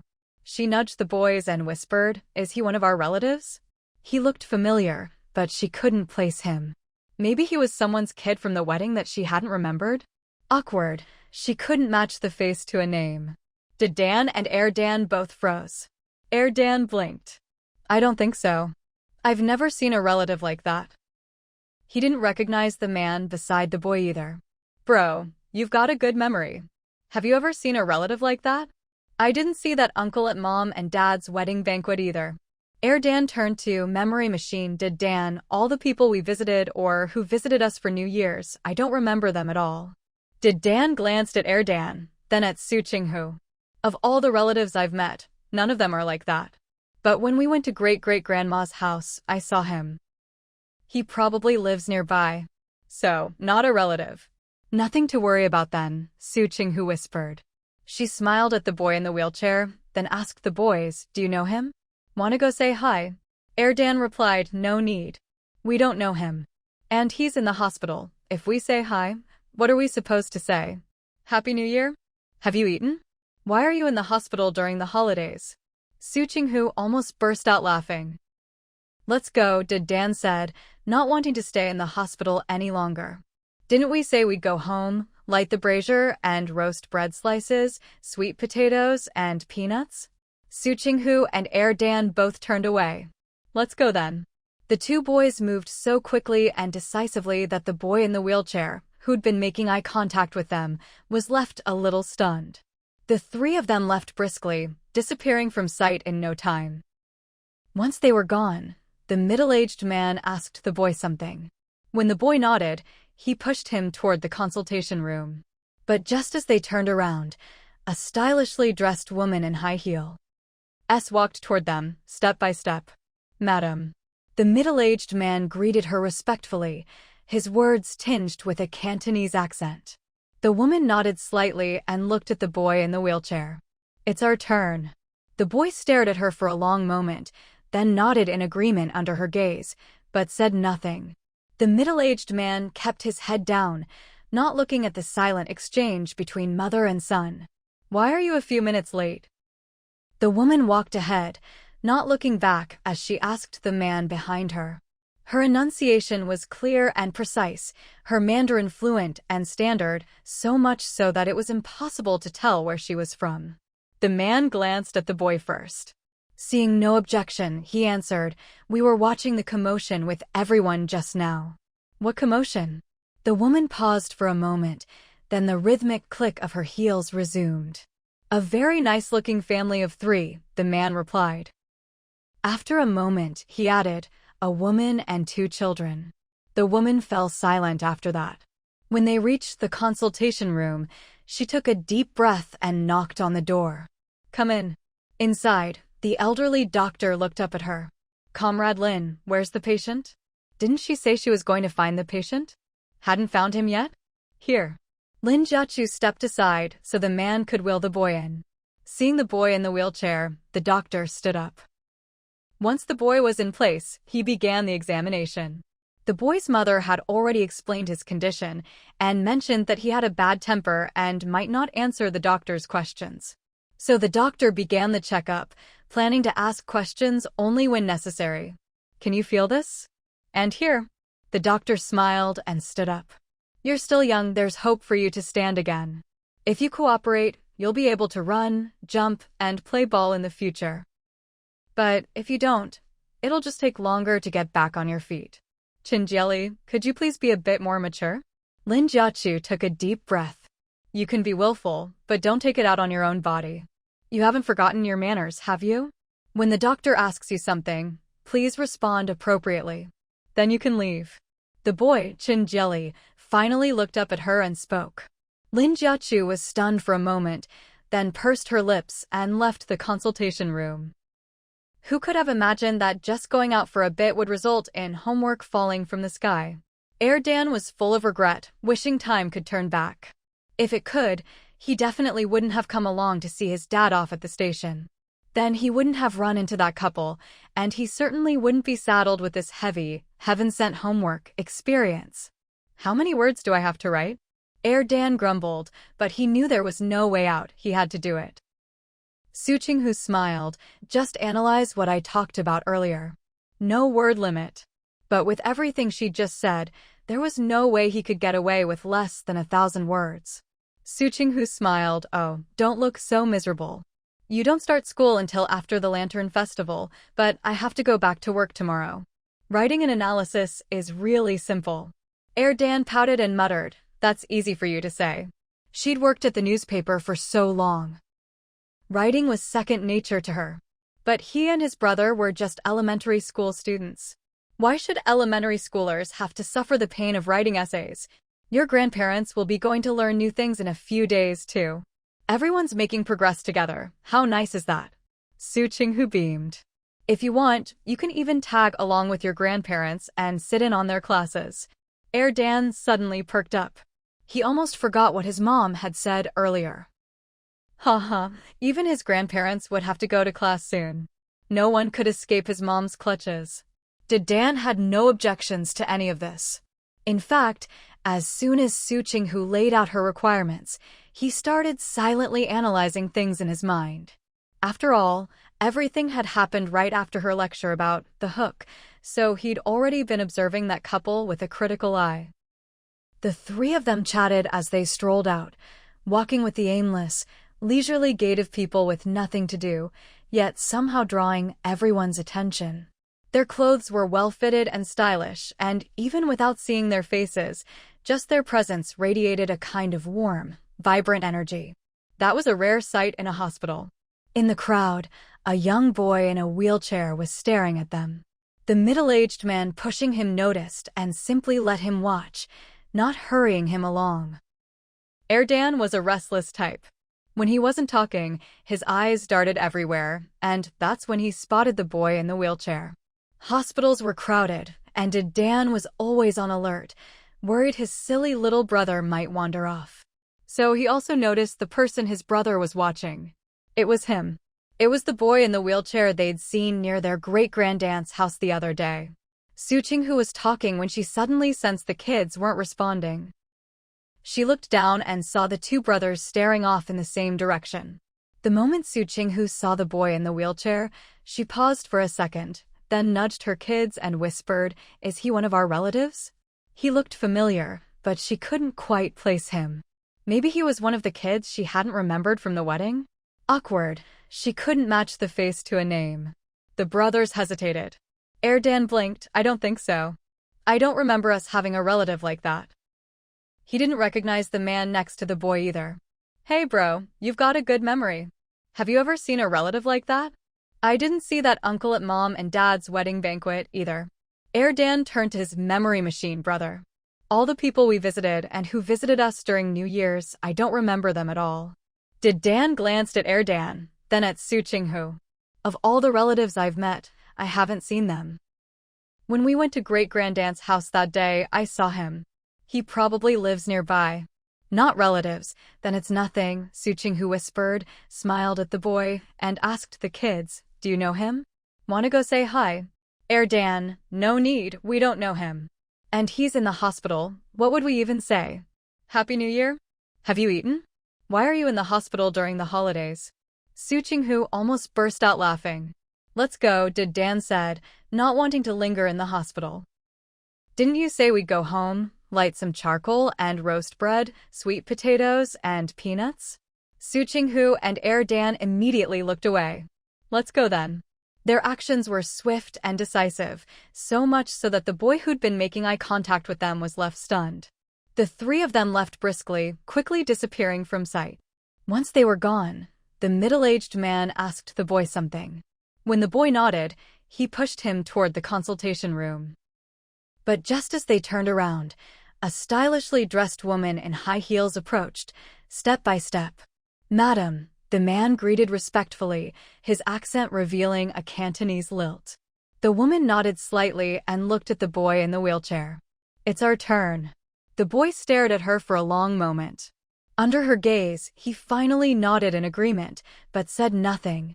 The man kept his head down, avoiding the silent exchange between mother and son. Why are you a few minutes late? The woman walked ahead, not looking back as she questioned the man behind her. Her enunciation was crisp, her Mandarin fluent and standard, so much so that it was impossible to tell where she was from. The man glanced at the boy and, seeing no objection, replied, "We were just watching the commotion with everyone else." "What commotion?" The woman paused, then the rhythmic click of her heels resumed. "A very nice family of 3, the man replied. After a moment, he added, "A woman and 2 children. The woman fell silent after that. When they reached the consultation room, she took a deep breath and knocked on the door. "Come in." Inside, the elderly doctor looked up at the woman.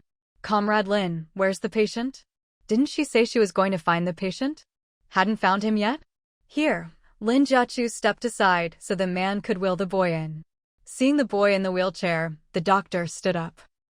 Once the boy was in place, he began the examination. The mother had already explained the boy's situation, including his bad temper and the likelihood that he wouldn't answer the doctor's questions. So the doctor started with the exam, planning to ask questions only when necessary. "Can you feel this?" "And here." The doctor chuckled and stood up. "You're still young, there's hope for you to stand up again. If you cooperate, you'll be running, jumping, and playing ball in no time. But if you keep this up, it'll just take longer to get back on your feet. Qingjieli, could you please be a bit more mature?" Lin Jiachu took a deep breath. "You can be willful, but don't take it out on your own body. You haven't forgotten your manners, have you? When the doctor asks a question, you should respond appropriately. Then you leave." The boy, Qingjieli, finally looked up at her and spoke. Lin Jiachu paused, pursed her lips, and finally turned and left the consultation room. As for the hospital, after Su Qinghu lent a helping hand, she put it out of her mind as soon as she got home. She drove the car over to her grandaunt's place, left it there for emergencies, and then they all took a ride home. Once they got home, the 3 of them divided up the work clearly. Dan and Dan went to find a basin and light the charcoal, while Su Qinghu washed her hands and started washing and chopping, picking out some long, thin sweet potatoes and plump peanuts. The kids didn't seem to be big fans of sweet potatoes. At most, they'd eat one if there was nothing else or if it was really cold, but otherwise, they wouldn't touch them. At first, Su Qinghu didn't get it, but later she realized they'd gotten sick of eating them before, and then it all made sense. But she liked them. Whether it was roasted sweet potatoes with that caramelized aroma or sweet potato slices brushed with oil and grilled, she enjoyed them all. Still, since they were going to grill pork belly later, she only picked out 4 sweet potatoes, each about 2 or 3 centimeters thick. The mantis slices were already cut, the pork belly and a few chicken wings had been marinated, and after picking out the sweet potatoes, she fiddled with the peanuts for a bit before losing patience. She just grabbed 2 handfuls, tossed them into a small bamboo basket, and headed out to the yard. "Are you guys ready yet?" Su Qinghu walked over with the sweet potatoes and peanuts. "I've got everything prepped, just waiting on you two." Dan turned his head. "We're ready. My brother and I are fanning the coals to get the fire going." Then he asked, "Mom, should we grill some garlic? You want to eat it?" Su Qinghu asked directly, then waved her hand. "If you want it, go get it yourself." Dan dashed off to the kitchen. Before he came out, Su Qinghu called, "Grab an extra head of garlic." "Okay." Dan didn't ask why, just brought it out and handed it to her. Su Qinghu didn't take it. She just started laying the peanuts along the edge of the wire mesh and put the sweet potatoes right next to the charcoal basin. "Mom?" Dan called again. Su Qinghu said, "Peel a whole head of garlic." "Huh?" Dan blinked, but then gave in and split it in half, handing some to Dan. "Here, half each. Saves time." Dan glanced at him and took it. The garlic was probably going to be sliced later and eaten with the meat. After Su Qinghu finished arranging the peanuts around the edge, she went back to the kitchen to get the leftover barbecue seasoning from last time, along with the pork belly slices and chicken wings. The charcoal was burning hot, so there was no need to wait. They could start grilling right away. The 3 of them each grabbed a little stool and sat, listening to the sizzle of the meat on the wire mesh and smelling the aroma of roasting peanuts. Suddenly, they all started to feel hungry. How about we grill some mantis slices first? Dan suggested, eyeing the plate of mantis slices that hadn't been put on yet. Su Qinghu said, the grill's already full. Then how about eating the peanuts? Dan tried again. Su Qinghu shot him a look. They're not done yet, are they? They're still in the shells. Dan, shut up. Dan stood up and went to the living room. After a while, he came back with a jar and handed it to Su Qinghu. Su Qinghu, we're about to eat meat. Who wants walnuts now? But she still took it. Zhang Anyun, this awkward kid, so rarely took the initiative, she couldn't discourage him. But if they were going to get fat, they'd all get fat together. She had Dan hold out his hand and poured some into his palm, then made Dan do the same, and finally took some for herself.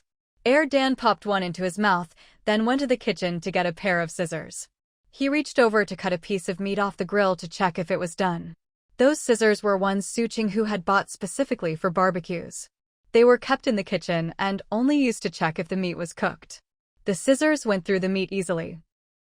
Dan's eyes lit up. Mom, the meat's done. We can eat. Thick-cut pork belly, sizzling and dripping with oil, both sides golden and crispy, looking absolutely mouth-watering. The three of them each had a little white dish, dipping the meat into the barbecue seasoning and eating with relish. They grilled batch after batch of meat, then the mantis slices, occasionally popping a few peanuts, gnawing on a chicken wing, and finally finishing off with a sweet, syrupy roasted sweet potato. Perfection. Su Qinghu watched as Dan dug out the blackened garlic from the coals. She couldn't help twitching her lips. After he ate half, she reminded him, when you're done, remember to wash your face, wash your hands, and brush your teeth. Huh? Dan paused, holding the roasted garlic, looking confused. We're not having dinner later? Su Qinghu was confused too. Do we still need dinner? Wasn't this barbecue basically dinner? She looked up at the sky. It was already getting dark, not even a bird in sight. Wait, there were still a few sparrows perched on someone's jujube tree nearby. But she checked her watch. It's 4:30. Dan said, yeah, we usually have dinner in 3 hours. Su Qinghu squinted, thought for a moment, and suggested, how about this? When it's our usual dinner time, you two can make yourselves some noodles? Or cook some fish ball soup. They had dried noodles at home, and there were fish balls in the freezer that she'd made from fish meat when Chenlai was around. You've both made those before, right? I don't need to teach you. Su Qinghu said, unable to stifle a yawn. Tears welled up in her eyes. You're both good with the gas stove now. Just remember to turn it off when you're done. Dan, got it. Dan tilted his head, staring at her for a while, then blurted out, Mom, you look like a demon from Journey to the West right now. Su Qinghu. What kind of weird comparison was that? What did he mean? Good demon or bad demon? Su Qinghu started to take it seriously, thinking of all the demons in Journey to the West. Dan scratched his head. The kind that's been chased by Monkey King for days and nights without sleep. Is that good or bad? He even threw the question back at Su Qinghu. Su Qinghu waved her hand and went off to the bathroom to wash up. Whatever, good or bad, just remember to clean up the yard. I'm going to wash up. They'd worked out the division of labor long ago. Su Qinghu handled the grilling, and the boys took care of cleaning up the grill and everything else. They were pros by now. When Su Qinghu came out, the two boys were in the kitchen, scrubbing the grill with hot water and baking soda. She poked her head in, nodded in satisfaction, and said, Don't call me when you eat later. Dan and Dan looked over and agreed. Only then did Su Qinghu wander back to her bedroom, change into pajamas, crawl into bed, and roll herself up into a big cocoon. Dan calling her a demon was totally unfair. The real demon was Chenlai. With that handsome face and amazing body, he'd run wild for days and nearly drained her dry. Of course, she hadn't exactly restrained herself either. The past few days, she'd been tangled up with him, losing herself in pleasure.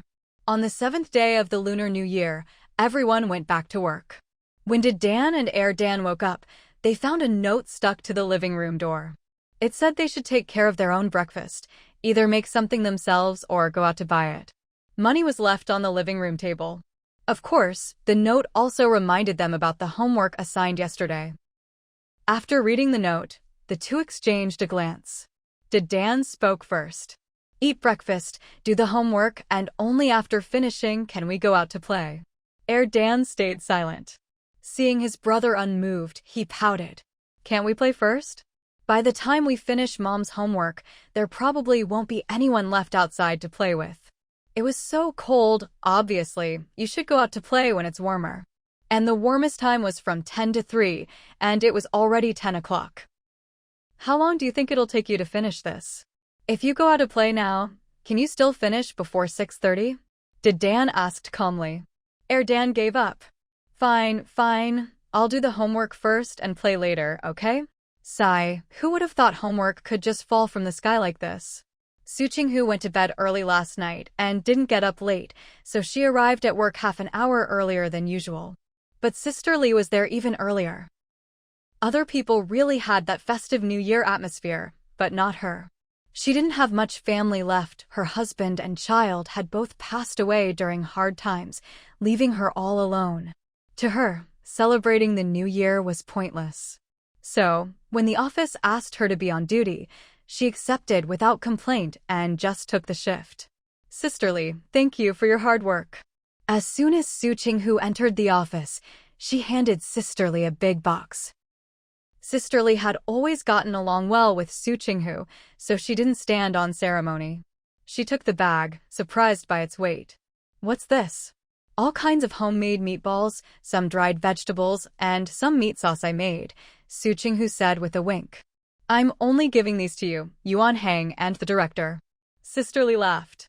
I know. I won't tell anyone else. Then she teased. Are you going to say the same thing when you give it to the director? Su Qinghu raised an eyebrow, making her meaning clear. Then she asked, Is the director here already? Yep, in the office. Sister Lee stood up. This is too conspicuous. I'd better take it home first. She had a bicycle, and if she rode fast, she could be back in time for the regular meeting. Remember to tell the director for me, Sister Lee said as she dashed out like the wind. Su Qinghu smiled, picked up another bag, and went to the director's office. She knocked, went in, and set the bag on the desk. Happy New Year, Director. The director pretended to be upright. I can't accept gifts. There's also a box of tea leaves in there, Su Qinghu said with a smile. My husband got them. The director said, I was classmates with teacher's son and your teacher's son's student. So, in a way, we're from the same school. In that case, I won't stand on ceremony. Su Qinghu laughed. It's all homemade stuff. If you're too busy or a proper meal, just add some hot water or ask the cafeteria to cook you a bowl of meatballs. It's convenient and warm. She pointed at the bag. Still just the three of us, the director asked with a smile. He knew exactly what kind of person Su Qinghu was. When she gave gifts, it was just a gesture, no strings attached, no favors asked. It was refreshing. Su Qinghu nodded. You're as wise as ever. The director didn't fall for her flattery, just smiled and said, Congratulations to you both, a perfect couple. On the wedding day, the groom's eyes barely left her. It was obvious he was completely smitten. But that was only natural. Anyone would grow fond of someone like Su Qinghu after spending time with her. Su Qinghu blushed and laughed. I'll let you get back to work, Director. I'll go see if Yuan Hang is here yet. As soon as she left the director's office, she ran into Yuan Hang. Yuan Hang said, The stuff on your desk is for me, right? I already took it. Su Qinghu asked, Where did you put it? Where else? In my car. Yuan Hang had just returned from a trip abroad. Instead of looking refreshed, he had dark circles under his eyes. After work today, don't rush off. I'll give you a ride home and bring the oven and camera to your place. Hearing this, Su Qinghu was momentarily confused. She'd asked Qing Qian to bring back 2 cameras. One for her in-laws, one for the kids to play with. She already had one herself, so who should get the extra one? Give it to Chinlai? That could work, but could you even mail digital products over there? Su Qinghu rubbed her chin. She'd write and ask him when she got home. If it was allowed, she'd send it. If not, she'd just keep it herself. Maybe give her old one to the kids? Thinking about this, she suddenly felt a bit guilty. One new, one old, how would the two kids split them up? But in the end, that wasn't her problem to worry about. Having figured it out, Su Qinghu nodded. Okay. Yuan Hang looked at her with a smile. So, will you bring me some of whatever you bake in the oven? If you need any ingredients, just let me know, I can get them for you. Su Qinghu stared at him. I have a feeling you brought back a lot of good stuff, didn't you? Yuan Hang smiled modestly. Not that much, but I did bring some things for you. Cheese, butter, and some unique spices from over there. He'd brought a bit of everything. But after he got back, he felt like he'd forgotten something. Seeing her today, he suddenly remembered. Did you feel like there was something you forgot to ask me to bring? What? Su Qinghu was puzzled. What did she forget? Yuan Hang started listing things: bags, skincare products, lipstick, shoes, clothes. He rattled off a list, then looked at Su Qinghu, waiting for her to regret not asking. But Su Qinghu didn't react as he expected. I have my grandaunt.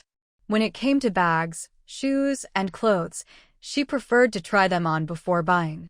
As for skincare and lipstick, her grandaunt had her covered.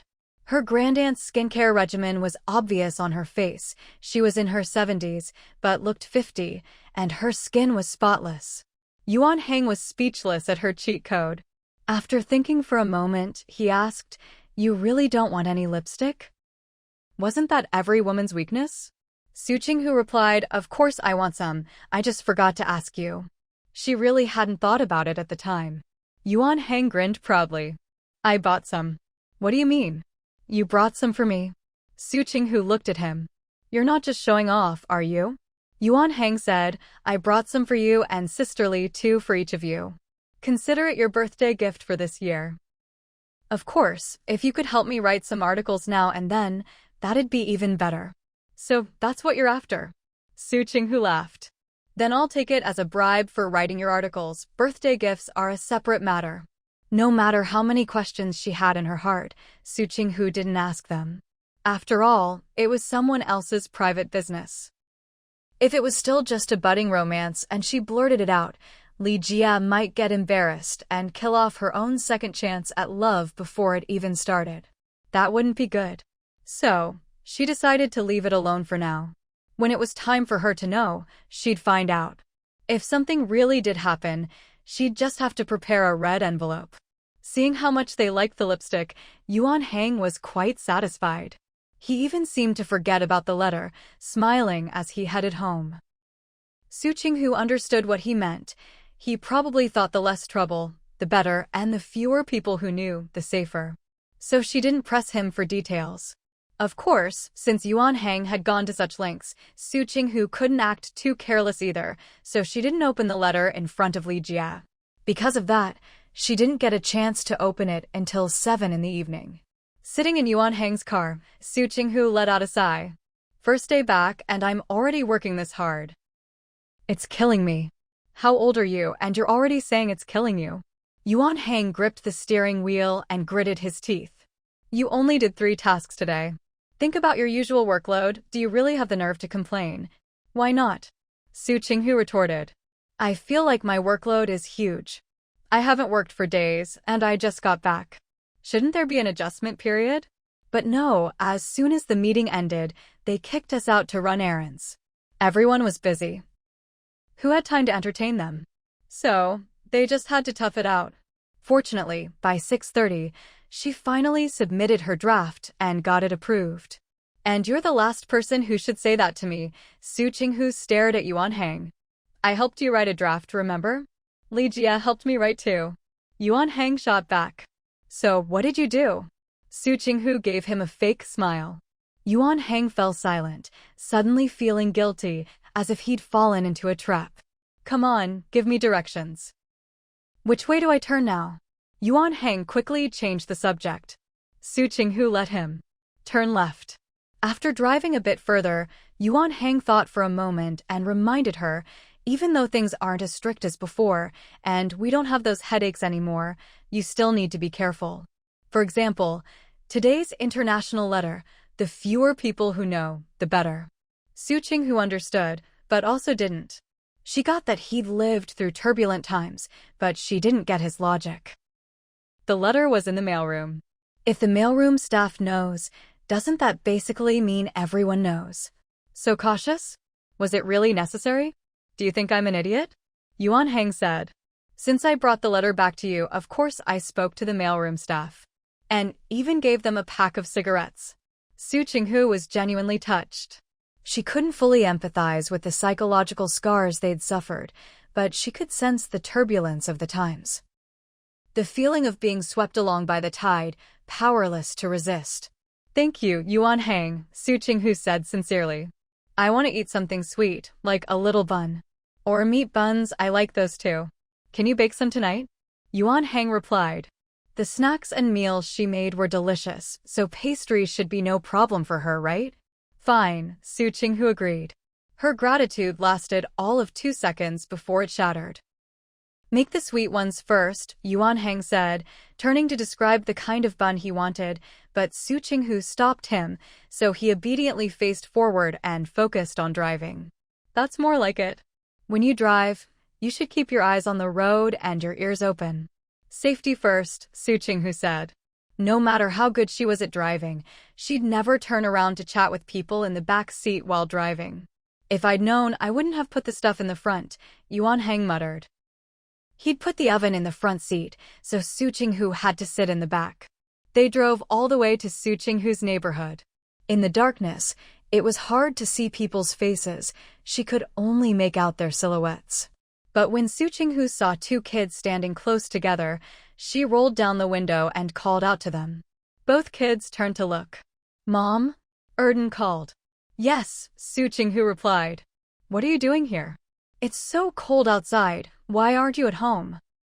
Erden was about to run over, but then remembered his brother, so he grabbed his hand and ran to Su Qinghu. Mom, why are you home so late? My brother and I have been waiting a long time.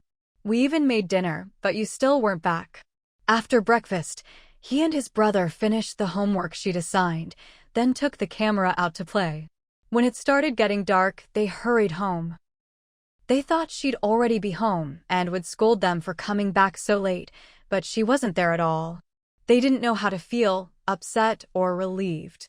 By 6:30, she still wasn't home, so he and his brother decided to make dinner. But even after dinner was ready, she hadn't come back. They called the newspaper office and were told she'd already left. So they came to wait for her at the bus stop. Get in, Su Qinghu said, opening the car door. The 2 kids climbed in, and Yuan Hang started the car again. Dayton thanked Yuan Hang, then subtly sized him up. Unfortunately, it was nighttime and the car lights were off, so he couldn't see his expression. Erden, meanwhile, clung to Su Qinghu, insisting she promised to call home next time if she'd be late, and wouldn't let up until she agreed. Su Qinghu was relieved. As they neared home, she started pretending to rummage through her bag for her keys. Hey, where are my keys? Erden, seeing her keys, blinked in confusion. Mom, my brother and I have keys. When we open the door, we'll use ours. You can look for yours after dinner. Her keys were always in one of 2 places, her office or her bag. Oh, you're right, Su Qinghu said. Erden watched her exaggerated performance, a bit puzzled and dazed. Why was Mom suddenly acting so dramatic? But he didn't think about it for long. The car stopped. Su Qinghu quickly went to open the door, and Yuan Hang carried the oven out, instructing the kids, take those 2 bags from the car and be careful. The food wasn't a big deal if it got bumped, but the camera was expensive, better not break it. Dayton and Erden exchanged a glance, but did as they were told. Once Yuan Hang finished his heavy lifting duties and left, the 2 kids got excited about the oven and the camera. Mom, is this new camera for us? Erden asked. Su Qinghu cleared her throat. No, it's for your dad. Little rascal, he knew good stuff when he saw it, already trying to claim it for himself. When it comes to the 2 kids cooking, they can't really make anything too complicated. They just used whatever ingredients were in the fridge and whipped up 2 dishes and a soup.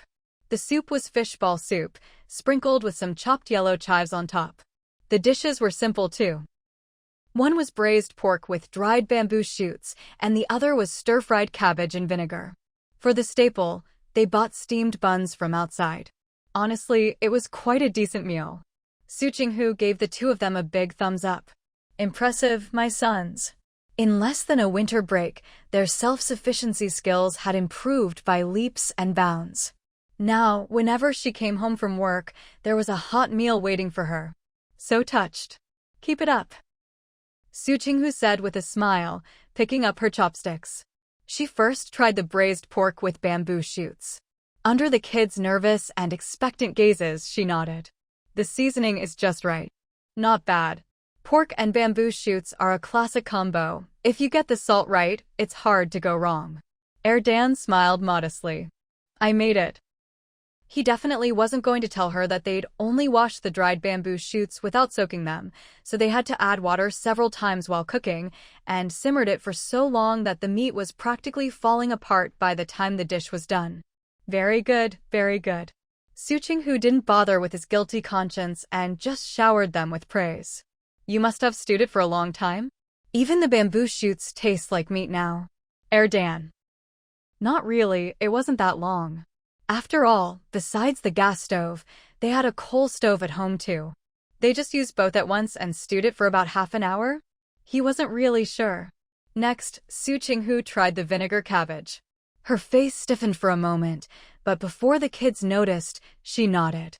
This one is really special. You two should try it. Dan, half believing, picked up some with his chopsticks. After one bite, his eyes lit up. Wow, I never knew cabbage could taste like this. Dan's chopsticks were already on the cabbage, and since he'd touched it, he had to pick it up, table manners and all. But as soon as it hit his mouth, he froze, unable to hide his grimace. He looked suspiciously at Dan and Su Qinghu. Did these two have something wrong with their taste buds? What's so delicious? What's so special? What's so surprising about this? Su Qinghu, it's so sour. With tears in her eyes, she quickly went to get some fish ball soup. In winter, food cools quickly, so the soup wasn't that hot anymore. After a couple of sips, Su Qinghu finally felt her teeth and tongue were soothed. Dan didn't bother chewing either, just swallowed it down. After Su Qinghu finished serving herself soup, he hurried to get some too. So sour. Dan's eyes were watery. I didn't even put that much vinegar. Why was it still so sour? Dan, you put in vinegar too? Huh? Dan was stunned. You put in vinegar too? The two of them stared at each other for a long moment, then gritted their teeth, divided the rest of the vinegar cabbage between their bowls, and ate it so quickly that Su Qinghu didn't even have time to stop them.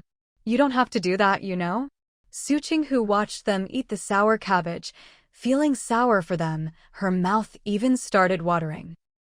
Dan didn't say a word, just ladled some soup into his bowl to balance out the sourness, then buried his head and started eating. Dan looked at Su Qinghu miserably. We have to take responsibility for our own actions. Mom, you eat the braised pork with bamboo shoots. Su Qinghu hesitated. Are you sure you two can handle it? Yeah. Dan nodded, determined to finish off the vinegar cabbage quickly. Can't waste food. Since the kids themselves insisted, even if Su Qinghu thought they didn't need to force themselves, she didn't try to stop them. Food really shouldn't be wasted. After dinner, the two kids automatically washed the dishes. Su Qinghu was still busy in the kitchen. By the time they finished washing up and cleaning themselves, she still hadn't come out. Mom, what are you doing? Dan poked his head in. Is it something tasty? Without turning around, Su Qinghu, holding a somewhat scraggly brush, was oiling the bottom of a baking tray. Then she placed the proof dough balls onto it one by one. The oven was already preheated. She brushed some water on top of the dough, sprinkled on sesame seeds, put the tray in the oven, and closed the door. She turned around to look at Dan, who was crowding beside her. Honey-glazed, crispy-bottomed buns. Should be pretty good, right? Dan looked at her with respect. Sounds delicious, just from the name. Su Qinghu rolled her eyes at him. It's my first time making them, so don't praise me yet. Since you two have nothing to do, bring me your homework, I'll check it. Dan wasn't worried. He'd finished his homework ages ago. What was there to be afraid of? He ran off and came back with Dan, both holding their homework. Su Qinghu said, "Swap and read each other's out loud." Dan. Dan. Why? Dan protested. Mom, can you just look at it yourself? Su Qinghu, nope, I have other things to do. What things? Dan pressed. Su Qinghu, mixing honey water. For what? Dan grumbled, clearly reluctant to swap and read out loud. So embarrassing. Su Qinghu laughed. For the honey-glazed, crispy-bottomed buns, of course. As soon as they come out of the oven, I need to brush them with honey water. Dan sighed and hung his head. Fine, fine, he'd read it. He had thick enough skin anyway. So, who goes first? Su Qinghu looked at Dan and, without thinking, said, "Let's be fair. You and your brother play rock, paper, scissors. Best 2 out of 3. Winner goes first." They didn't waste any time and got right to it. In the end, Dan won and had to read Dan's homework out loud. As he read, there were typos, missing words, and some sentences that sounded awkward. Even if Su Qinghu didn't say anything, Dan's face turned red and his heart pounded. He swore to himself he'd study hard from now on and stop just going through the motions. When Dan finished, he glanced at Dan and then told Su Qinghu, "I'm done." Su Qinghu nodded, mixing the honey water as she pointed her chin at Dan. "Your turn." Dan was a little confused. What did she mean? Was she not going to critique them on the spot? Did she just want them to read each other's homework? What's wrong? Was your brother's writing too advanced and there are words you don't know? Su Qinghu asked with a smile. That question hit Dan right where it hurt. He was so embarrassed he almost wanted to crawl into a hole. Was Mom indirectly scolding him for not studying hard enough? Not even recognizing the words. Is that what she meant? He glanced up at Su Qinghu, trying to sneak a look, but she caught him right away. Su Qinghu raised her eyebrows. If there are words you don't know, just skip them. So, can you start reading now? Dan nodded, bracing himself. Yeah, then go ahead. Su Qinghu kept stirring the honey water absent-mindedly, watching Dan, waiting for him to start. Dan took a deep breath, not daring to look at Su Qinghu, and read Dan's homework in one go. When he finished, he felt even more embarrassed. His brother's work had no corrections, no typos. Give each other some feedback. Su Qinghu's words made both Dan and Dan want to die of embarrassment. Their eyes widened in disbelief as they stared at Su Qinghu. Make sure your comments are substantial, no empty flattery, Su Qinghu added. Dan grimaced. Mom, can we not? I already know where I fell short and how I can improve next time. So, can we skip the feedback? Forget about wording and fluency for now. Just talk about the dangers I might have faced that day and how to handle them. Or, you can point out the flaws in each other's solutions, Su Qinghu said, glancing at her watch. If you don't hurry up, you'll be here all night. Dan and Dan exchanged a look. Dan took a deep breath. My brother can go first. Might as well get it over with quickly. Dan glanced at Dan, but didn't hesitate. He fixed his gaze on his brother and rattled off a clear, logical critique. To Dan, every word from his brother felt like a heavy blow, pounding his head into the ground. When Dan finished, he looked at Su Qinghu. I'm done. Su Qinghu turned to Dan. Now, comment on your brother's work. Dan fidgeted for a while before lowering his head. Everything I could think of, my brother already mentioned. I don't know what else to add. All right, Su Qinghu nodded. She turned around, opened the oven, put on oven mitts, and took out the baking tray. Quickly, she grabbed a well-worn brush and brushed honey water over the freshly baked buns. The sweet aroma of the little buns instantly filled the kitchen, making it feel even warmer. She took 2 small plates, placed a bun on each, and handed them to the boys. Try them. It's my first time making these, so I'm not sure if they turned out well. Taste them and let me. No, I think they should be pretty good. Dan happily took his, blew on it, and took a big bite. The warm, soft sweetness made him squint with delight. So good. It was still a bit hot, so his words came out a little slurred. Su Qinghu smiled and looked at Dan. He also blew on his bun, took a small bite, chewed, swallowed, and said, "Delicious." "Great." Su Qinghu was pleased. "That's a wrap." She covered the baking tray with something breathable, wiped her hands, and was about to leave the kitchen. Dan asked, puzzled, "Mom, aren't you going to eat?" Su Qinghu replied, "I'll have some tomorrow." "Tomorrow?" "But the buns will be cold by then. They won't taste as good." Dan didn't understand. Su Qinghu patiently explained, "If you two like them, you can each have another one. But that's the limit. The rest I need to bring to work tomorrow." She had promised to bring buns for her colleagues, at least one for everyone. So there was no way she'd let the boys eat as much as they wanted. "When you're done, check the kitchen. Put what needs to go in the fridge, and what belongs in the cupboard. Then turn off the lights and go to bed," Su Qinghu instructed as she headed to the bathroom. She paused, then added, "Oh, and remember to brush your teeth again before bed." Speaking of teeth, she suddenly turned around. "By the way, haven't either of you lost any baby teeth yet? Kids their age should be losing teeth, right?" But she hadn't heard them mention it. No, both did Dan and Dan were caught off guard by the question. Su Qinghu got her answer and didn't dwell on it. She went to wash up, but as she did, she thought about why the boys hadn't started losing their baby teeth. The most likely reason was that their bodies had been too weak before, and their development was delayed, so they hadn't started losing teeth yet. When she finished, the boys had already prepared a foot bath for her. Su Qinghu stopped in her tracks, eyes wide. "What are you two up to? What was going on? Had their genes mutated?" After living together for so long, this was the first time they'd ever prepared a foot bath for her. Did they want something from her? Had they gotten into trouble today? Before she could finish imagining things, Dan spoke up. "Dad said that as long as we're able, we should take care of you. You're the only woman in the family, so we should be gentlemen and look after you. Dad's on leave, so it's just me and my brother at home. Naturally, we should take care of you," Dan said seriously. Su Qinghu raised an eyebrow. "But you didn't do this yesterday." She pointed at the foot bath. Dan looked confused. "Yesterday? You went to bed before 5 o'clock.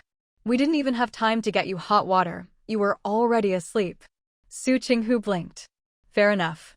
"Well, thank you," she said, finally walking over and putting her feet in the basin. As soon as she did, she remembered something. Dan, can you get the letter from my bag?" The water was just the right temperature, and Su Qinghu relaxed, closing her eyes in comfort. Dan went to her bag, found the letter right away, and handed it to Su Qinghu. She read it first, then passed it to the boys. "Take a look." Dan's mouth twitched. He wasn't fluent enough to read letters yet. But Dan took it, read it over, then, under Su Qinghu's watchful gaze, went to his room for a foreign language dictionary and some paper and pen. He wrote down the words he didn't know, looked up their meanings, made notes, and then read the letter again. Watching his brother go through all these steps, Dan felt ashamed. He'd only thought about how he wasn't good enough. He hadn't thought about how to improve. His brother really was something else. Su Qinghu just smiled. "So, what do you think? Should I find you a foreign language tutor?" Dan nodded. "Yes." Dan asked, "What kind of tutor?" "A university teacher. The lessons will be before school starts," Su Qinghu replied. "Can I bring my camera to class?" Dan asked. "I won't let it interfere with my studies. I just want to take some photos of interesting things after class, before we come home." "That should be fine." "Of course, it depends on the teacher," Su Qinghu said, but she was sure the teacher wouldn't mind. "I don't have time to go with you, so can you two go by yourselves tomorrow?" Su Qinghu smiled. Dan and Dan spoke in unison. "Go by ourselves? Is there a problem?" Su Qinghu grinned. "I think you can handle it." "But Mom, we're still kids." Dan couldn't believe his ears. "Shouldn't parents go with their kids to meet a new teacher?" "That's the usual way, but we can be the exception," Su Qinghu said, unmoved. She just wanted to give them a language environment and get them speaking. She didn't expect them to make huge progress before school started. After sending the boys off, Su Qinghu read the letter again. It was from the foreign old man she'd met during her acupuncture and massage experience. He wrote that he'd be coming back to the mysterious East in April and wanted to introduce her to a way to make money. To be honest, Su Qinghu quickly put the matter that the foreign old man mentioned out of her mind. Why did she do that? The answer was simple: no money. Doing business abroad wasn't that easy, and without a certain amount of capital, it was simply impossible. After all, whatever you do, you need some startup funds. Right now, the money that Cheng Qian was managing for her. She'd seen the financial report when he came to give his annual update. Wasn't all that much. Plus, he'd helped her buy a house in Shanghai, which took up a big chunk, so there wasn't much left. Whether she could even scrape together the startup capital was very much up in the air. But speaking of which, she hadn't even seen her new place in Shanghai yet. She'd only looked at the floor plan on a photocopy. Suddenly, she really wanted to go check out her new house. The thought popped into her head, and Su Qinghu got a little excited. She even considered asking her boss for a day off just to go have a look. After 2 nights of good sleep, Su Qinghu was full of energy again. On her second day back at work, she got up early, humming a tune as she busied herself in the kitchen. Busied herself wasn't really accurate, it was more like she was enjoying life. Now that she had an oven, breakfast was much simpler. She toasted some bread, fried some eggs and meat, heated up some milk, and tossed a quick vegetable salad. By the time she was done, both kids had already gotten up and dressed by themselves. "Mom, what's this?" Erden pointed at the diagonally cut toast. "Is this Rujiamo?" Su Qinghu, toast. Erden, tissy? Why is it called that? Su Qinghu was silent for a moment, then wrote out the characters for toast for him. Before he could ask more questions, she cut him off. "Don't ask me what toast is, don't ask me why it's called that, and definitely don't ask me why it's not called chicken silk, duck silk, or yes silk. If you're really that curious, you can ask your foreign language teacher. He's the best at giving all sorts of explanations. He'll probably make it sound epic." Su Qinghu rattled all this off, completely blocking Erden's line of questioning. Erden, oh. After all that, wasn't his mom just telling him to go find the answer himself instead of wasting her breath? Seeing that he didn't plan to keep asking, Su Qinghu really felt relieved. The 3 of them sat down. Dayton and Erden watched Su Qinghu, then copied her as they ate breakfast. Su Qinghu took a bite of her fancy toast, chewed slowly, then took a sip of milk before saying, "You're meeting your teacher today, don't be nervous. I've already prepared the little gifts for you. They're in the pretty box. Take them with you when you go out." Dayton and Erden exchanged a glance. Dayton nodded, but Erden was still a bit reluctant. "Mom, you're really not coming with us?" "Nope," Su Qinghu nodded matter-of-factly. "You're big kids now, you should handle your own affairs.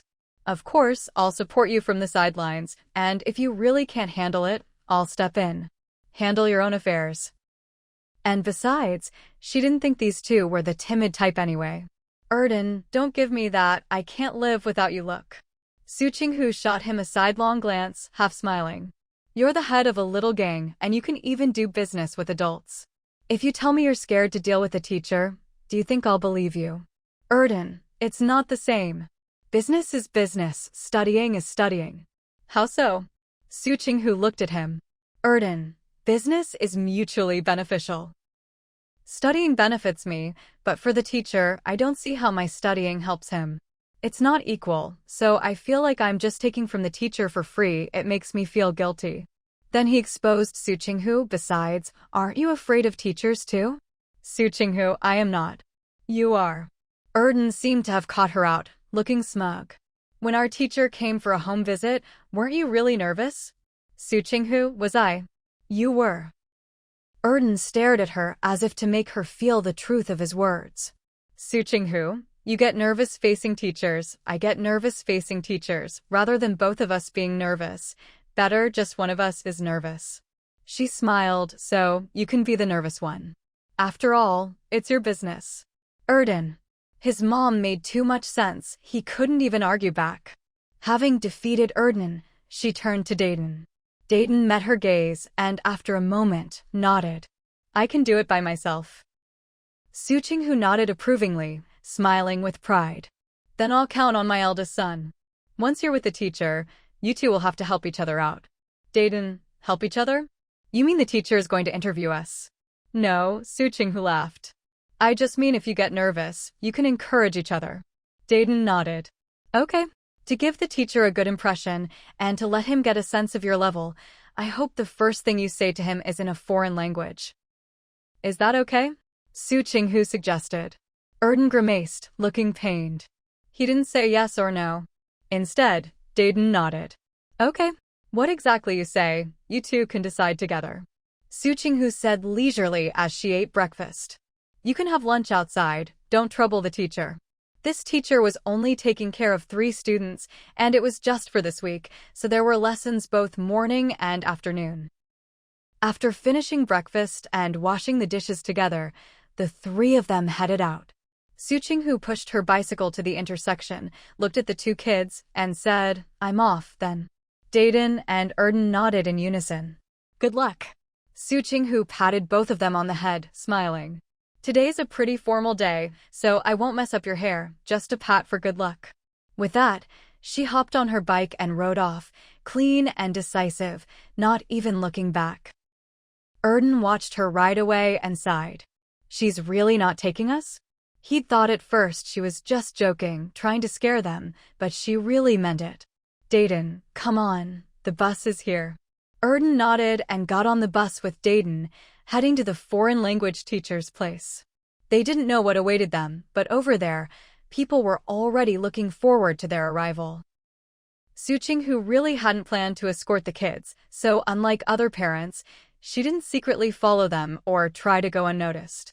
In her mind, she was calculating, if what that foreign old man said about April turned out to be reliable, and if her financial manager Cheng Qian could help her save up enough startup capital, maybe she really would give that so-called big business a try. Why is it you? Dan stared at the little kid in front of him, nearly hurling the small gift he'd prepared for the teacher right at him. Seriously, he never would have guessed he'd run into this little rascal here. He looked so shocked, as if he was about to eat the kid, which made little Qian Duoshu find it all very amusing. Gij. Dan wanted nothing more than to turn around and leave. Don't call me Gij. I think I should be calling you Gij instead. Why did this kid have to show up everywhere? It was like seeing a ghost. Duo doesn't want to be a Gij, little Qian Duoshu said shyly, smiling. Duo is a deity. You shouldn't mess up seniority, you have to be polite. That's what Dad always says, and he thinks it makes sense. Dan was at a loss for words. Did he really want to call him Gij? No, this was just him venting his frustration. Isn't your foreign language really good? Why are you here then? Is it because my brother and I are coming, so you had to tag along too? You little copycat. Dan glared at him. Qian Duoshu's eyes curved into crescent moons as he smiled. Dad says my pronunciation still isn't great, so I need to practice more and speak more. So Gij is calling him a copycat, hee. What are you grinning about? Dan was speechless. I just called you a little copycat. What a silly kid. Qian Duoshu just kept smiling. Duo likes being Gij's little copycat. A copycat is just a little follower, right?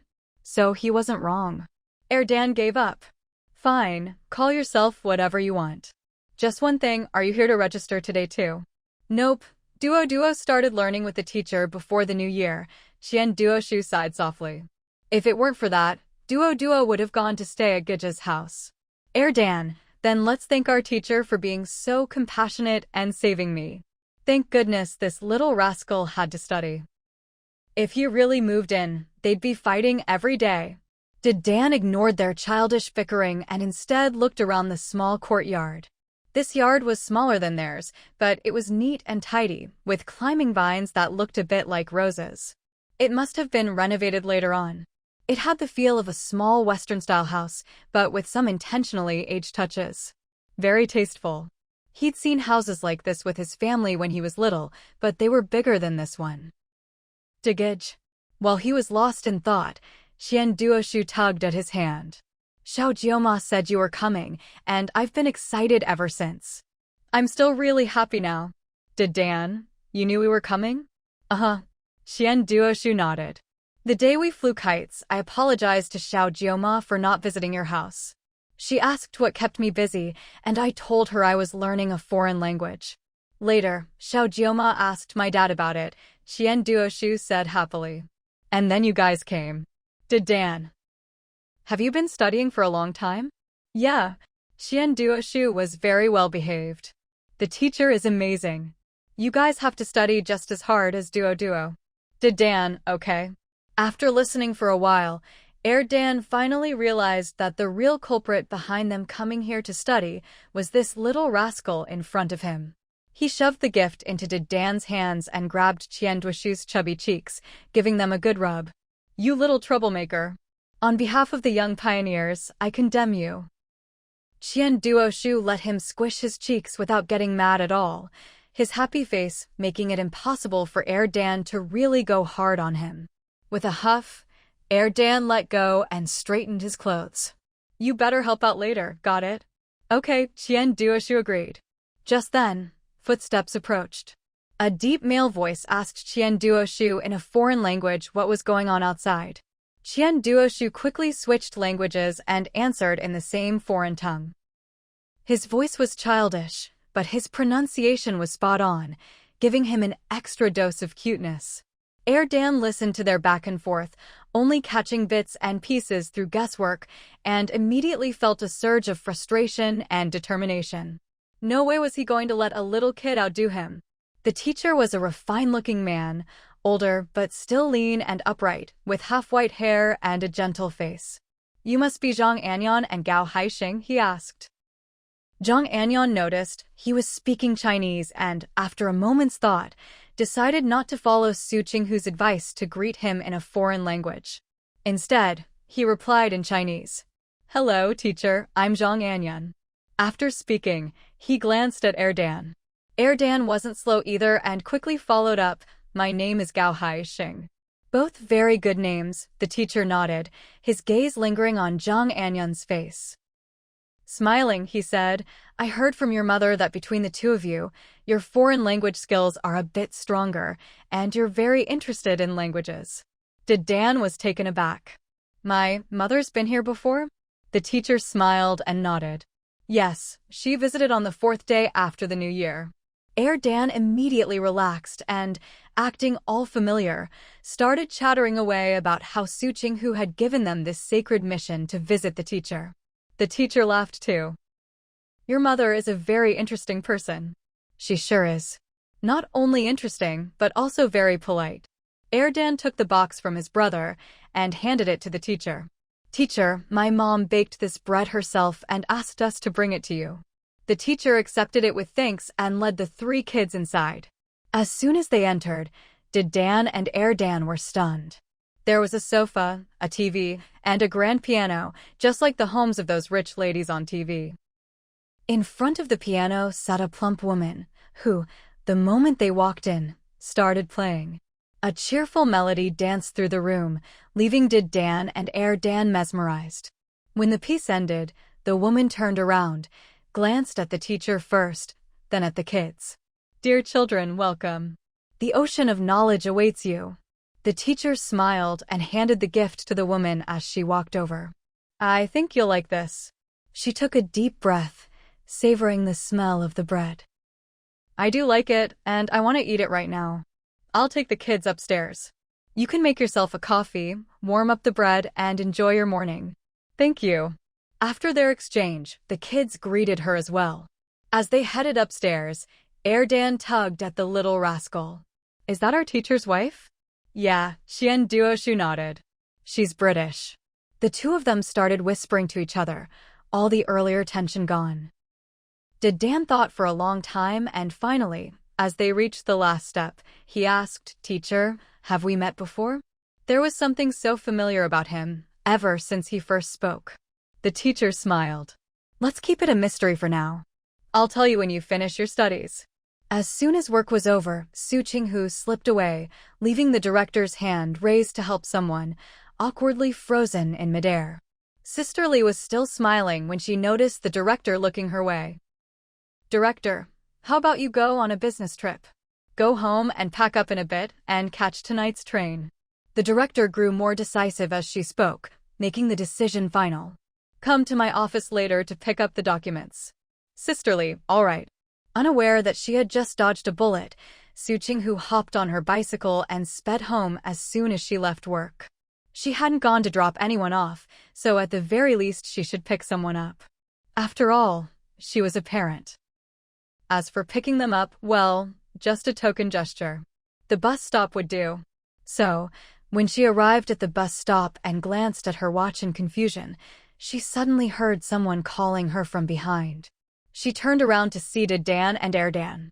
The two of them had just come from home, each holding 2 or 3 honey-glazed crispy bread rolls. She walked over, pushing her bike. You two are back 15 minutes early. As she spoke, she glanced at the bread rolls in their hands. Each one only had a tiny bite taken out of it, like a chick pecking at grains. Erdan said, "Uncle-in-law drove us home." Uncle-in-law. GHD has some things today. It's someone we helped before. Su Qinghu glanced at the various foods laid out on the kitchen floor and immediately understood who it was from. Other than that retired teacher, there really wasn't anyone else who would persist in giving her things. Eggs, an old pumpkin, winter melon, some chili peppers, Sichuan peppercorns, and dried vegetables. These might seem ordinary, but they were actually quite special since they were all staple foods. You didn't give anything in return? Su Qinghu asked, picking up the eggs and placing them on the storage rack, planning to bring them to her grandaunt's house tomorrow. The kitchen storage rack was something Qinlai had made before the holidays, specifically for storing root vegetables and things like old pumpkins and winter melons. It was practical and space-saving. Erdan replied, "We didn't have anything good to give, so my brother and I packed up the little bread rolls you made and gave them to him." He added, "My brother told him to eat them as they were, or toast them on the stove." Su Qinghu nodded and praised him, "Not bad." "Mom, he also gave us a chicken." Erdan's eyes sparkled. "It has white feathers, but its skin is black." "A silky chicken?" Su Qinghu asked. "I don't know." Erdan grinned ingratiatingly. "Mom, can we keep it?" Su Qinghu hesitated. "I don't think that's a good idea." She didn't want to be woken up by a chicken on the weekend, nor did she want the house to smell like chicken droppings. "Why not?" Erdan tried to persuade her. "The chicken's only half-grown and too skinny to eat now. If we raise it for a while, it'll get fatter and then we can eat it. Besides, that grandpa said we could keep it for a bit. After the Lantern Festival, you two will have to go back to school." "Who's going to feed the chicken? Who's going to clean the coop?" Su Qinghu asked. Then, suddenly, she realized something was off. "Where's your brother?" She hadn't seen Dayton since she got home. "My brother." Erdan scratched his head. "He went out to see someone off." Su Qinghu frowned. "When did he leave? How long has he been gone?" She hadn't seen him when she got back. "It's been an hour," Erdan said, grabbing her hand and checking the time on her wristwatch. "He's been gone an hour." "An hour? Does it really take an hour just to see someone off? Could it be? Oh, today was your last day of class. Did your teacher say anything to your brother? Something about revealing a secret?" Su Qinghu straightened up, her expression serious. Erdan blinked. "Yeah, he did. He said he'd seen my brother and his family overseas." "And then?" Su Qinghu pressed. She was starting to get a bad feeling. Could the boy be planning to run away to find his biological parents? She'd already mailed the letter to Qinlai, but it had only been 5 or 6 days. There hadn't been enough time for a reply. So, since Qinlai hadn't written back yet, she had no idea what Dayton's family situation was like now. But she really didn't want to just hand over such a good child to someone else. Unless the family was truly sincere, had good financial means, and lived somewhere with a decent education system, she'd definitely want them to take a step back, rather than letting go of the child herself. "That's all," Erdan said, puzzled. "He just told my brother to send his regards to his family." Su Qinghu didn't notice, but after hearing this, she let out a sigh of relief. Still, even if he didn't have an address to find his family, shouldn't he have come back by now? It was just seeing someone off. "Come on, let's go see why your brother isn't back yet." Su Qinghu adjusted her scarf and headed out. Erdan followed, thinking his mom was making a big deal out of nothing. It was just an hour. Did they really need to go looking for him? Back then, they could be gone a whole day and night, and that woman never bothered to look for them. But still, he liked being cared about like this, even if it was a bit annoying sometimes. The two of them had just reached the courtyard gate when they ran right into someone. Dayton was startled, looking at the two of them. "Where are you going? Why did it take you so long to come back?" Su Qinghu asked. Dayton could now easily pick up on the tone in Su Qinghu's voice. Though it sounded like she was complaining, he could tell she was actually worried. He was a bit confused. Was I gone that long? He'd tried to hurry, since the retired teacher needed to catch the last bus home. "You were gone an hour and 10 minutes, Su Qinghu said, glancing at her watch. "That's what your brother said." Dayton. An hour and 10 minutes was considered a long time? The retired teacher wanted to buy crayons and drawing books for the kids at school, so I took him, Dayton explained. "After I saw him onto the bus, I took the bus back myself." Since he was familiar with the area and knew the prices, they went straight to the shop, bought what they needed in under 10 minutes, and left. Su Qinghu nodded and let Dayton come in. "By the way, your brother doesn't want to keep the chicken anymore. What do you think?" "Eat it," Dayton replied simply. Erden made a face. "All you think about is eating. You don't want to eat it?" Dayton shot back. Erden quickly lifted his chin and looked away, refusing to meet his gaze. That grandpa had said the chicken was still young and didn't have much meat, but it was tender. Stewed with potatoes or winter melon, everyone could have 2 bowls and be full. Su Qinghu had been getting so many chickens from her grandaunt and in-laws lately that she was tired of eating chicken. "How about this? Tomorrow, we'll bring some freshly baked bread to your grandparents and take the chicken to your great-grandmother's house." The silky was just too small. Splitting it in half wouldn't be enough for anyone. So they'd just make do this time.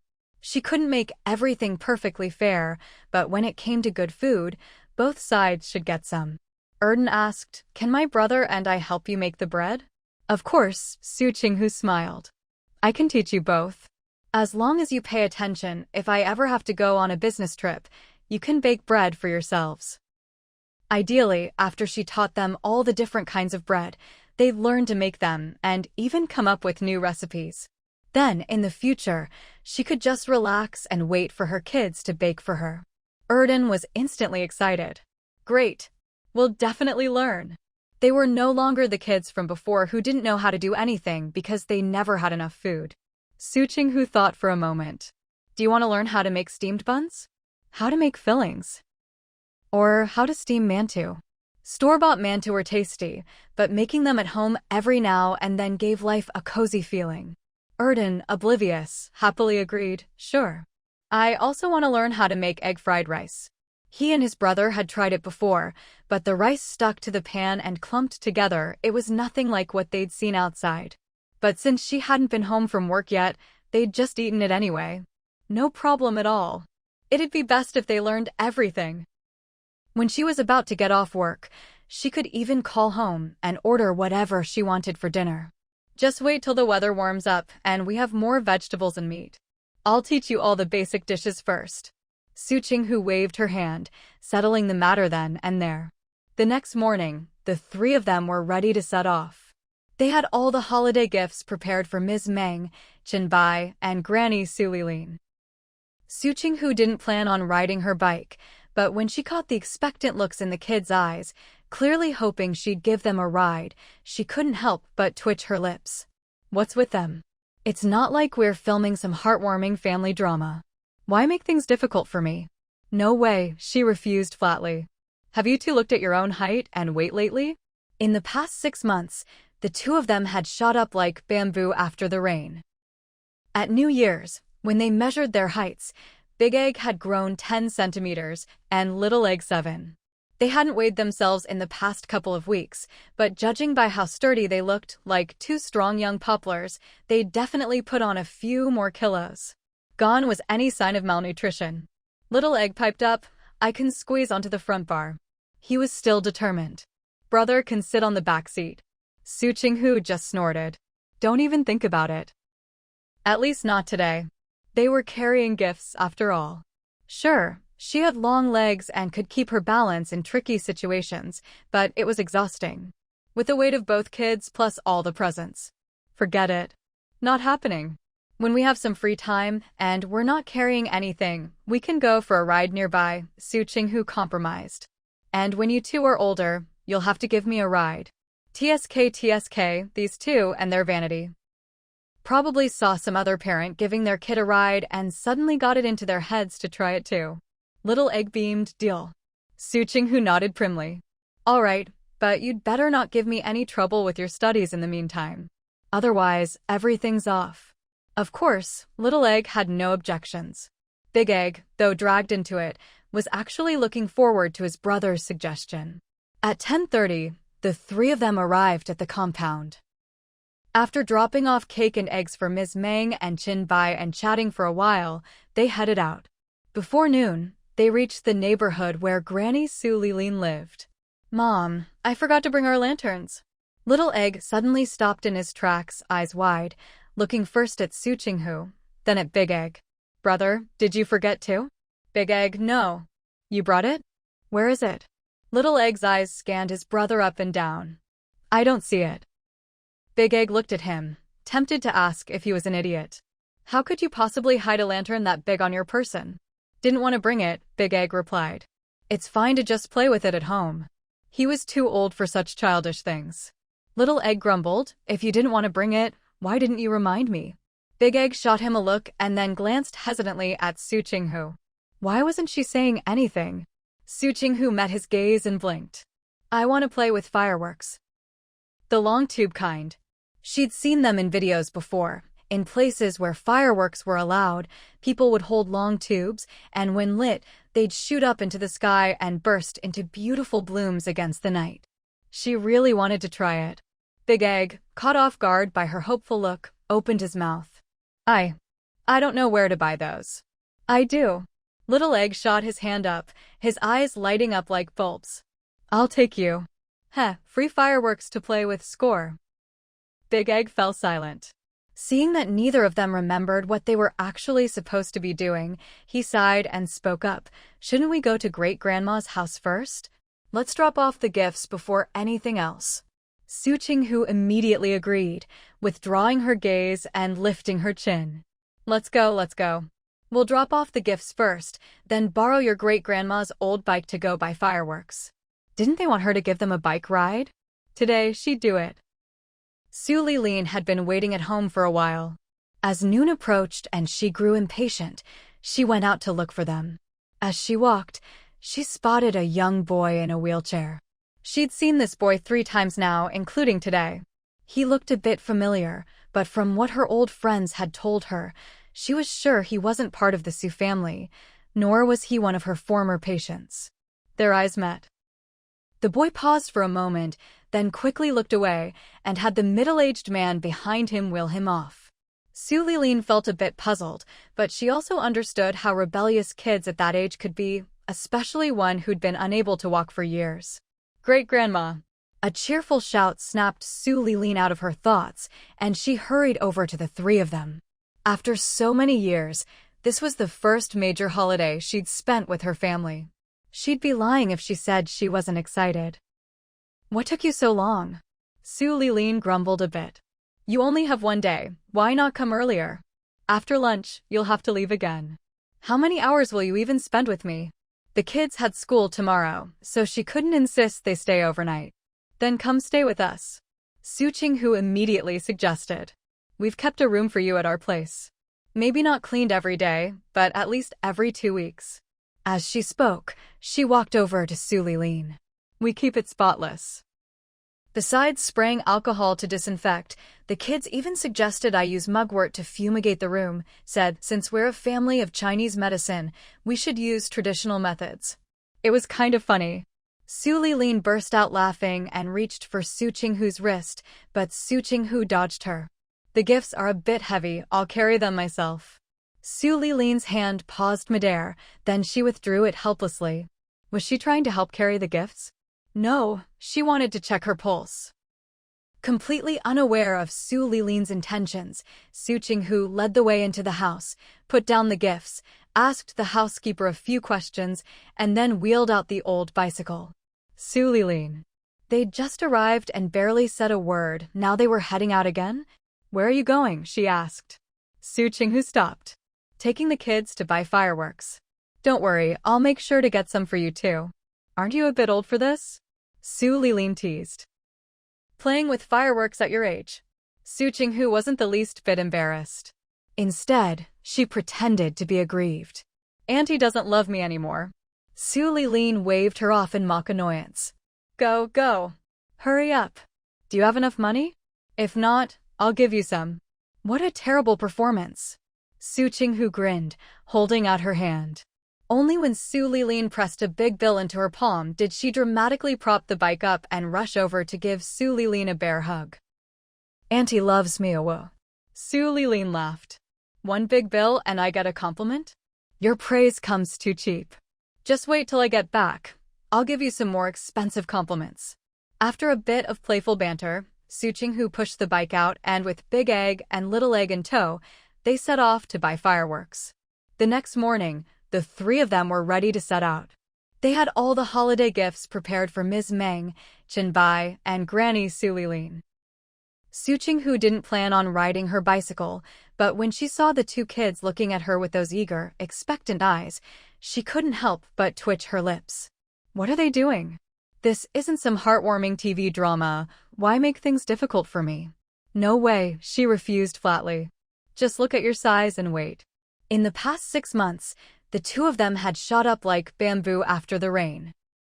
When they measured their heights during the new year, Big Egg had grown 10 centimeters and Little Egg 7. They hadn't weighed themselves in the last couple of weeks, but judging by how sturdy they looked, like two robust poplar saplings, they'd clearly put on a few more kilos. Little Egg said, I can squeeze onto the front bar. He was still unwilling to give up. Big Brother can sit on the back seat. Su Qinghu just laughed. Forget it. At least not today. They were carrying gifts after all.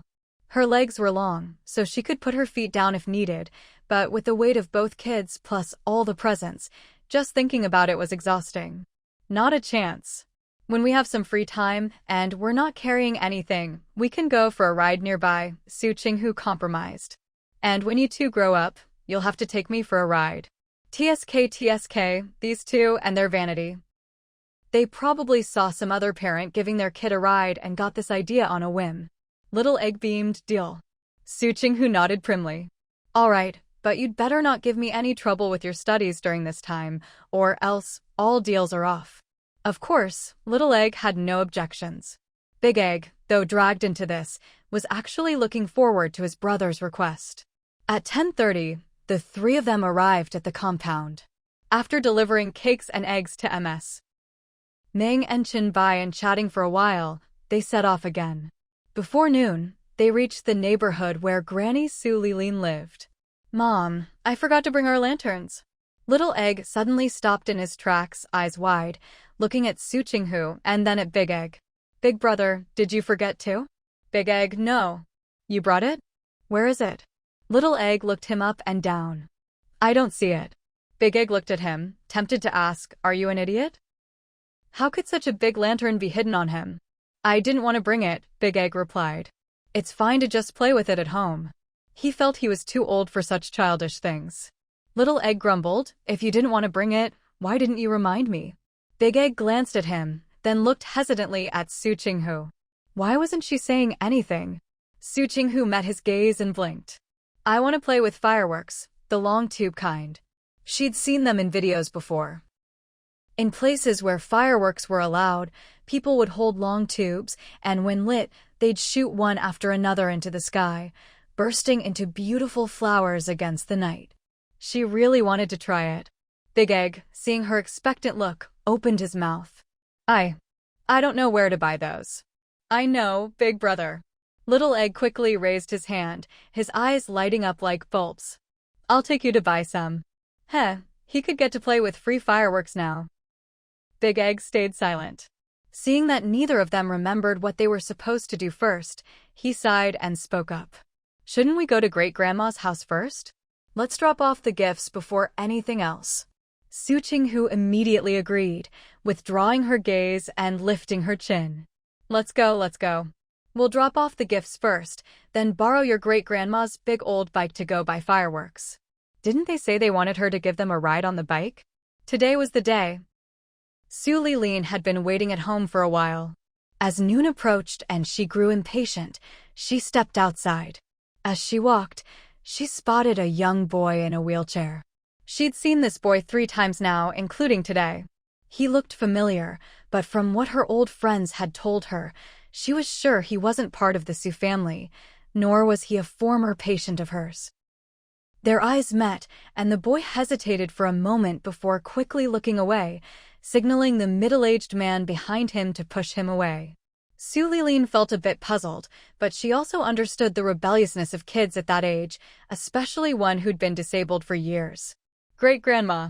A cheerful shout snapped Su Lilin back to herself, and she hurried over to the 3 of them. After so many years, this was the first major holiday she'd spent with her family. She'd be lying if she said she wasn't excited. What took you so long? Su Lilin complained a little. You only have 1 day, why not come earlier? After lunch, you'll have to leave soon. How many hours will you even spend here? The kids had school tomorrow, so she couldn't insist they stay. Then come stay with us, Su Qinghu suggested immediately. We've kept a room ready for you. Maybe it's not cleaned every day, but at least once every 2 weeks. As she spoke, she walked over to Su Lilin. We keep it really clean. Besides spraying alcohol disinfectant, the kids even suggested I use mugwort to fumigate it. They said since we're a TCM family, we should use TCM methods.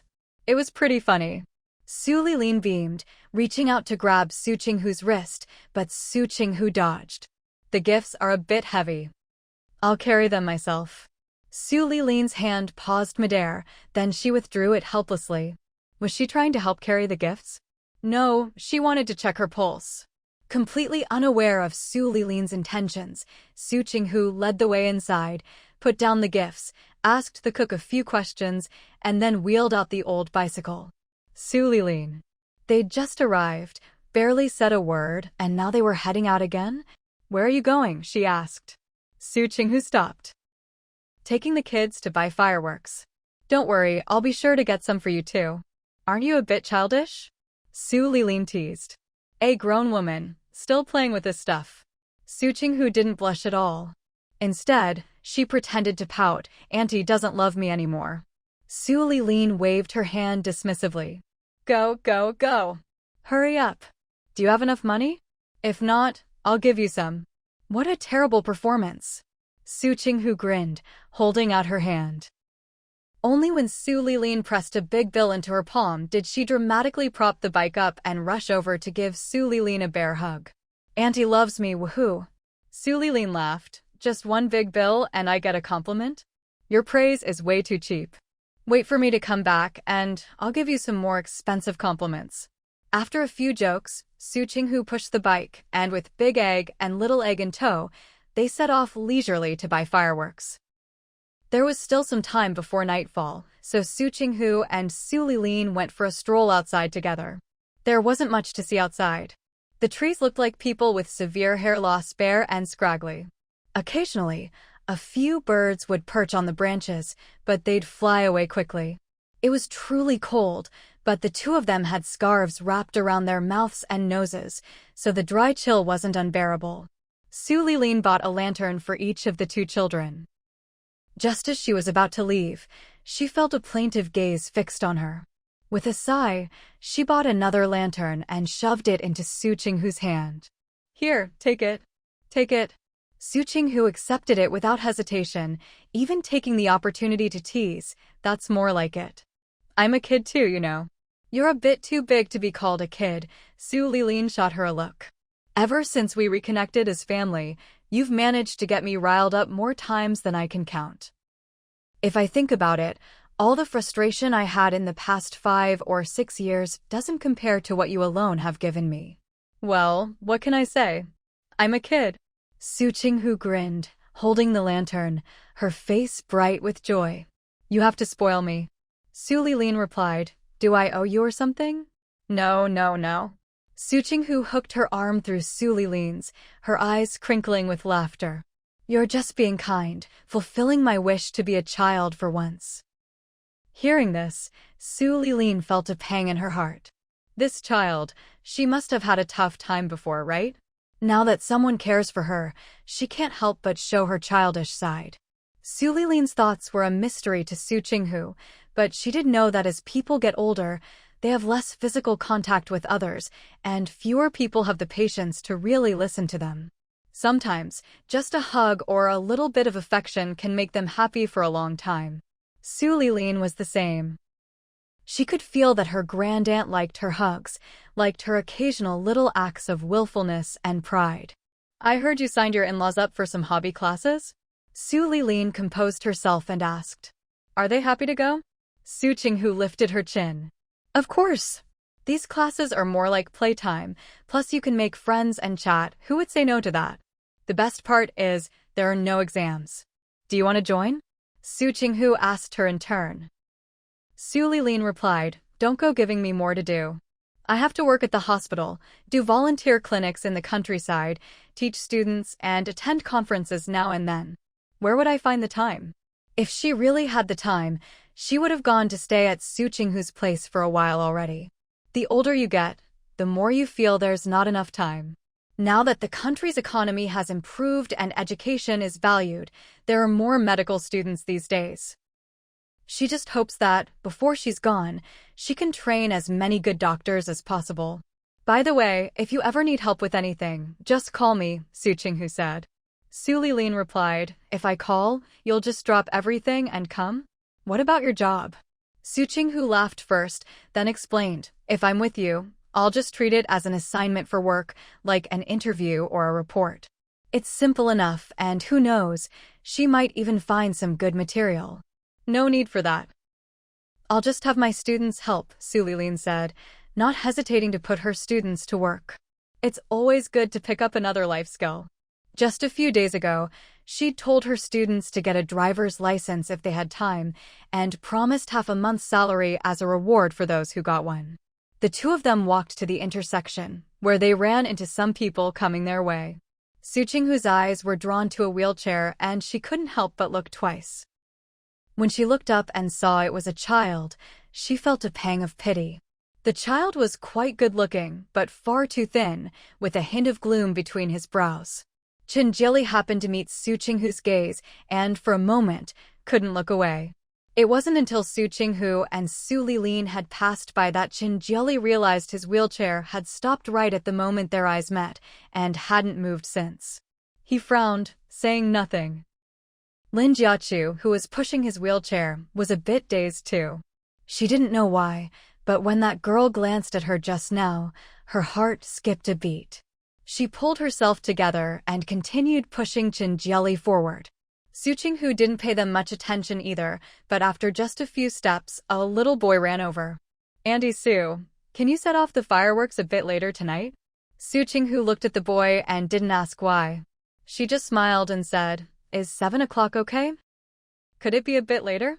The boy, seeing how easygoing Su Qinghu was, got a little bolder. How about 10 minutes later? Su Qinghu replied, Sure, no problem. Then can you go tell the other kids that the fireworks will be at 7:10? Is that okay? Mission accepted. The little boy, sturdy and round-faced, was overjoyed that Su Qinghu agreed. He gave her a loud thank you. Thank you, Auntie Su. You're welcome. Su Qinghu patted his head. Hurry home now, it's cold outside. She couldn't understand what his parents were thinking, shaving his hair so short. He looked just like a kiwi fruit. Unable to resist, she reached out and touched his head. Sure enough, it was all fuzzy and prickly. Su Lilin gave her a look that said she was at a loss for words.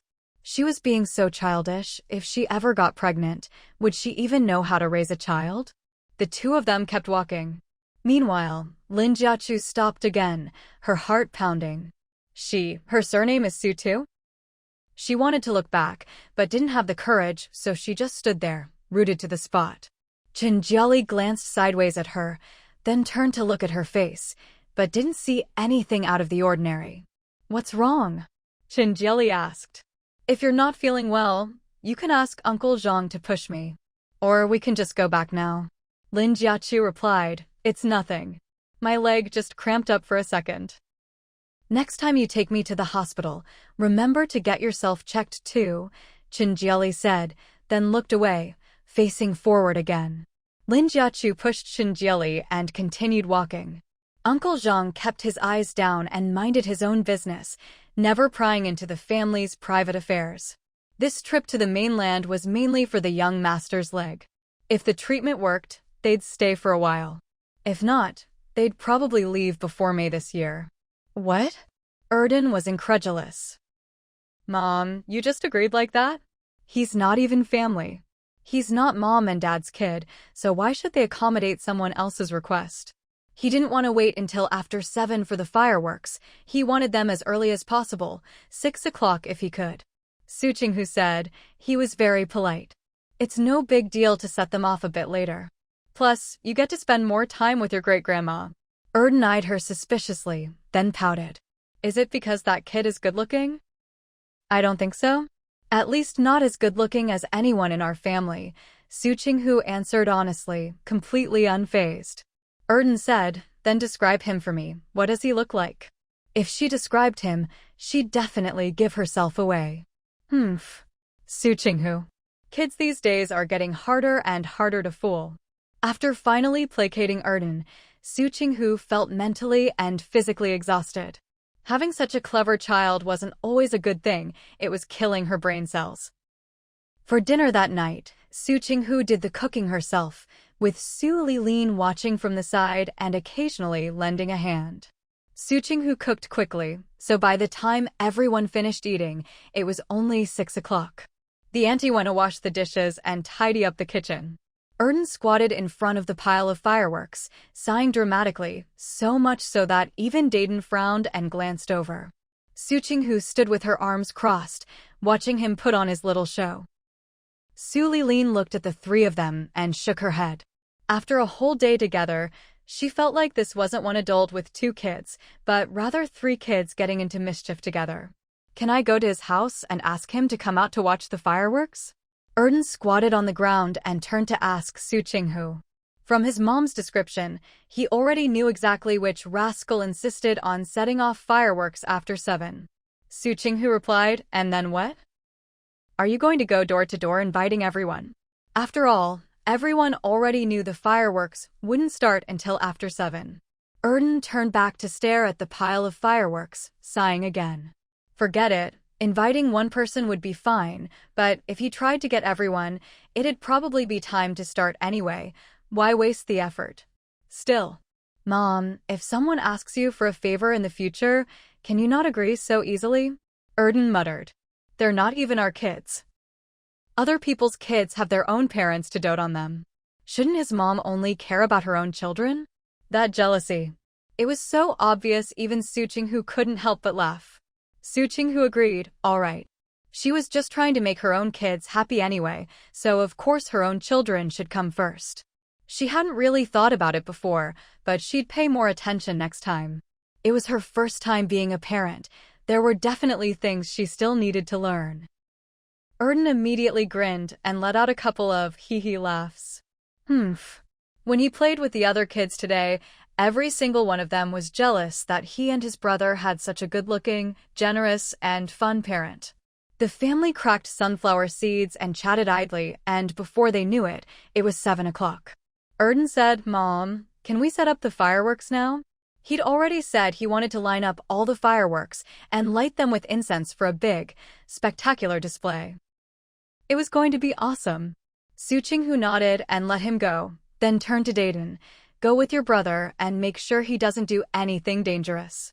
Once the 2 boys left, Su Lilin said, shouldn't you talk to the kids ahead of time, so if you really do get pregnant, they won't be caught off guard and upset? I'll tell them when the time comes, Su Qinghu thought for a moment and said, you can't tell for the first few months anyway. I want to treat them just like before for now. By the time it's obvious, they'll already be used to it and won't feel like anything's changed. Dayton and Erden were both smart, especially Dayton.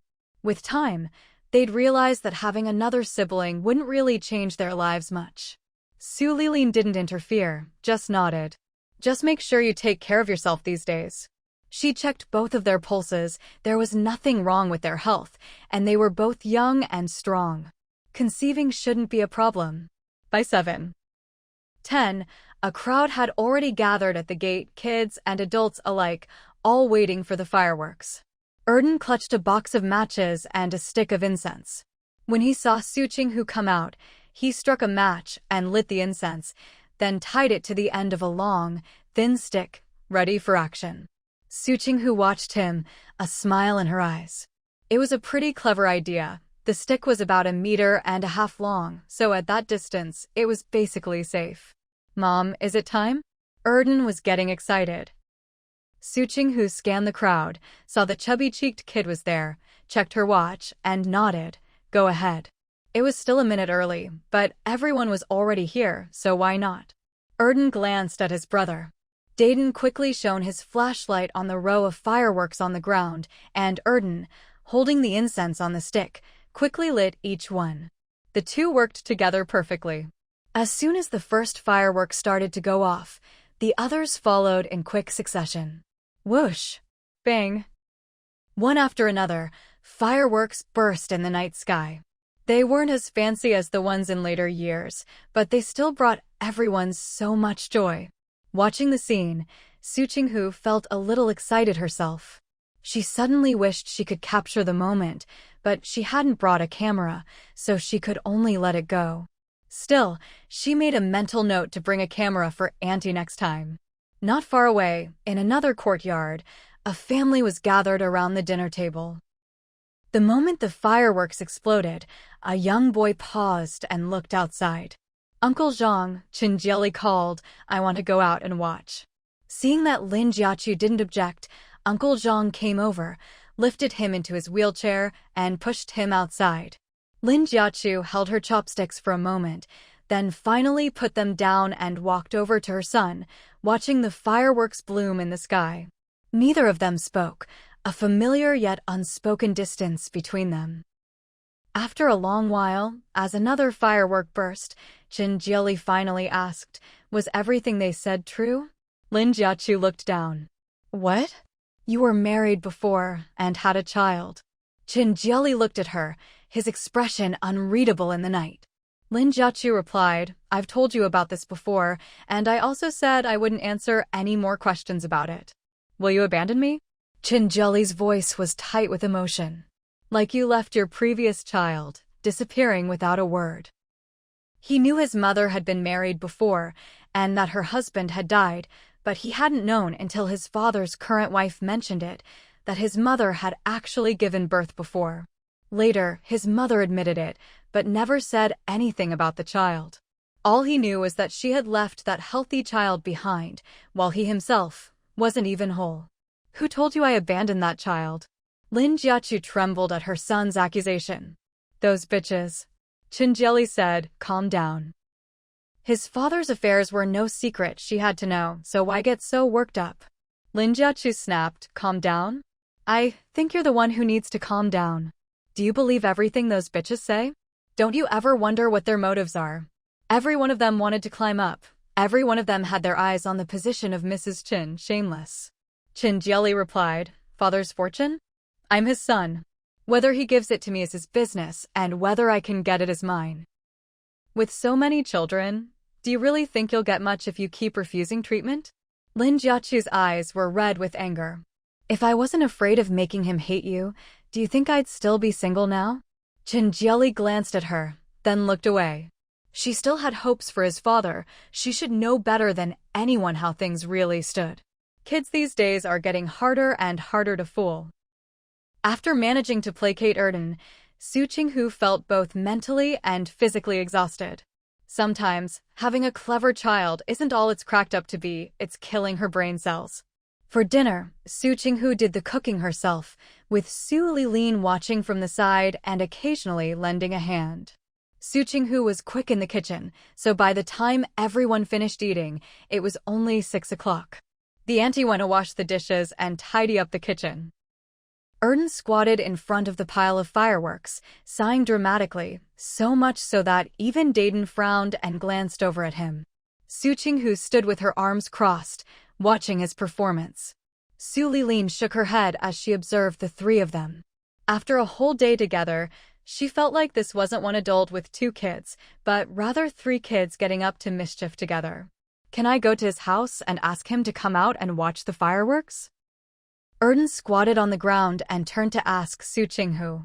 From his mom's description, he already knew which little rascal had insisted on setting off fireworks after 7. Su Qinghu said, and then what? Are you going to go door to door inviting everyone?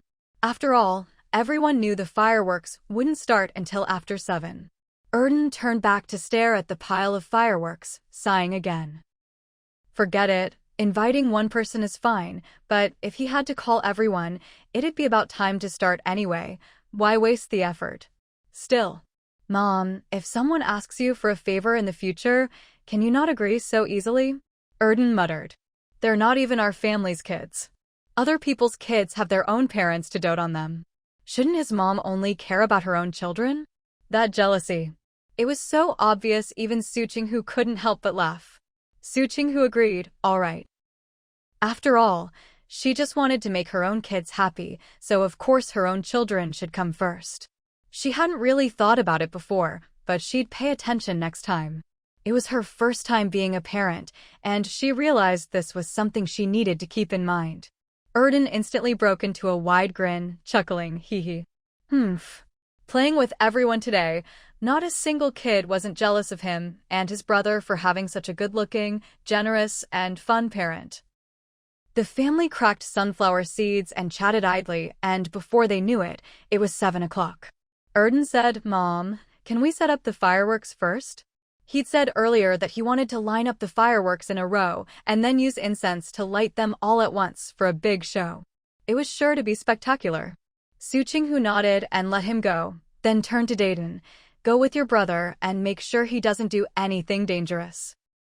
Once the two boys had left, Su Lilin said, do you want to talk to the kids in advance so if you really do get pregnant, they're not caught off guard and upset? I'll tell them when the time comes, Su Qinghu thought for a moment and said. You can't tell in the first few months anyway. I figure I'll treat them just like always for now, and when it starts to show, they won't feel like anything's changed. Dayton and Erden were smart, especially Dayton. With time, they'd realize that having another child wouldn't really affect their lives much. Su Lilin didn't interfere much, just nodded. Just make sure you take care of yourself during this time. She'd checked both of their pulses, there were no health issues, and they were both young and healthy. Getting pregnant should be easy. By 7:10, a crowd had already gathered at the gate, kids and adults alike, all waiting for the fireworks. Erden clutched matches and incense in his hands. When he saw Su Qinghu come out, he struck a match to light the incense, then tied it to a long, thin stick, ready and waiting. Su Qinghu watched him, a smile in her eyes. It was a good idea. The stick was about 1.5 meters long, so lighting the fireworks from that distance was pretty safe. Mom, is it time? Erden was getting excited. Su Qinghu scanned the crowd and saw the chubby-faced kid was there. She checked her watch and nodded. Go ahead. It was still 1 minute early, but everyone was already here, weren't they? Erden glanced at his brother. Dayton quickly shone his flashlight on the row of fireworks on the ground, and Erden used the incense on the stick to light them one by one. The two worked together perfectly. As soon as the first fireworks started to go off, the others followed in quick succession. Whoosh! Bang! One after another, fireworks burst in the night sky. They weren't as fancy as the ones in later years, but they still brought endless joy. Watching the display, Su Qinghu felt a little excited herself. She suddenly wished she could capture the moment, but she hadn't brought a camera, so she had to let it go. Still, she made a mental note. Next time, she'd bring a camera for Auntie too. Not far away, in another courtyard, a family was gathered around the dinner table. As the fireworks exploded, a young boy paused and looked outside. Uncle Zhang, Qin Jieli called, I want to go out and have a look. Seeing that Lin Jiachu had no objection, Uncle Zhang came over, picked him up, and placed him in his wheelchair, pushing him outside. Lin Jiachu held her chopsticks for a moment before finally setting them down and walking over to her son, watching the fireworks bloom in the sky. Neither of them spoke, a familiar but unspoken distance between them. After a long while, as another firework burst, Qin Jieli finally asked, "Was everything they said true?" Lin Jiachu looked down. "What?" "You were married before, and you had a child." Qin Jieli looked at her, his expression unreadable in the dark. Lin Jiachu replied, "I've told you about this before, and I've also said I won't answer any more questions about it. Will you abandon me too?" Qin Jieli's voice was tight with emotion. "Just leave without a word, like you did with your previous child." He knew his mother had been married before, and that her husband had died. But his father's current wife had said his mother had once had a child, something he hadn't known. Later, his mother admitted it, but never spoke of the child again. All he knew was that she'd left that healthy child behind, and as for him, he couldn't even be called healthy. "Who told you I abandoned that child?" Lin Jiachu trembled at her son's accusation. "Those wretches." Qin Jieli said, "Calm down. His father's affairs were no secret. She must know about them, so why get so worked up?" Lin Jiachu snapped, "Me calm down? I think you're the one who needs to calm down. Do you believe everything people say? Have you ever thought about what those wretches are after? Every one of them wanted to climb up. Every one of them eyed the position of Mrs. Qin shameless." Qin Jieli replied, "Father's assets? I'm his son. Whether he gives them to me or not is his business. Whether I can get them is mine. With so many children, do you really think you'll get much, especially now that you're refusing treatment?" Lin Jiachu's eyes reddened with anger. "If I weren't worried about making your father resent you, do you think I'd still be single now?" Qin Jieli glanced at her and looked away. She still had hopes for his father. She should know better than anyone what that meant. Su Lulin still hadn't managed to get in touch with Su Qinghu by the end of the month. She had been invited abroad to attend a medical exchange and left by private jet 4 or 5 days after the Lantern Festival. Coincidentally, she left during the time when Su Qinghu was out on assignment for work, so they didn't even manage a phone call before she left. Su Qinghu herself was so busy she forgot all about it. Lately, everyone at her workplace was swamped, and even she, who usually only put in about 70% effort, had to buckle down and take on as many assignments as possible. So it wasn't until the grass started turning green and little caterpillar-like catkins appeared on the willow branches that Su Qinghu finally had a moment to catch her breath. By then, it was already mid-February on the lunar calendar. When Su Qinghu returned from a work trip, it was already 8 in the evening. She knocked on the door and called out her 2 kids' names, and soon heard the sound of footsteps, thump, thump, thump, coming closer. Su Qinghu stood there with her suitcase, smiling as she waited for her kids to open the door and give her a big hug. But when the door opened, neither of them rushed over. "Su Qinghu, what's going on? Just because I've been a bit busy and away on a work trip, our bond has faded already? You're back, Mrs. Meng greeted her with a smile, reaching for her suitcase, but Su Qinghu dodged her. "Mom, you've worked hard," Su Qinghu said, carrying her suitcase into the courtyard herself. "I'll take it, it's not heavy." Mrs. Meng rubbed her hands together, grinning from ear to ear. Su Qinghu noticed her mother-in-law seemed a bit at a loss, not sure what to do with herself. "Mom?" Su Qinghu eyed her suspiciously. "Is there something you want to say?" Mrs. Meng laughed. No, you eat first. We'll talk after dinner. It's still cold out, and you've been on the road for so long. I'll go make you a bowl of chicken noodle soup." Su Qinghu readily agreed. She hadn't eaten much on the way back, and now, hearing her mother-in-law say she'd make her a bowl of chicken noodle soup, her stomach started growling.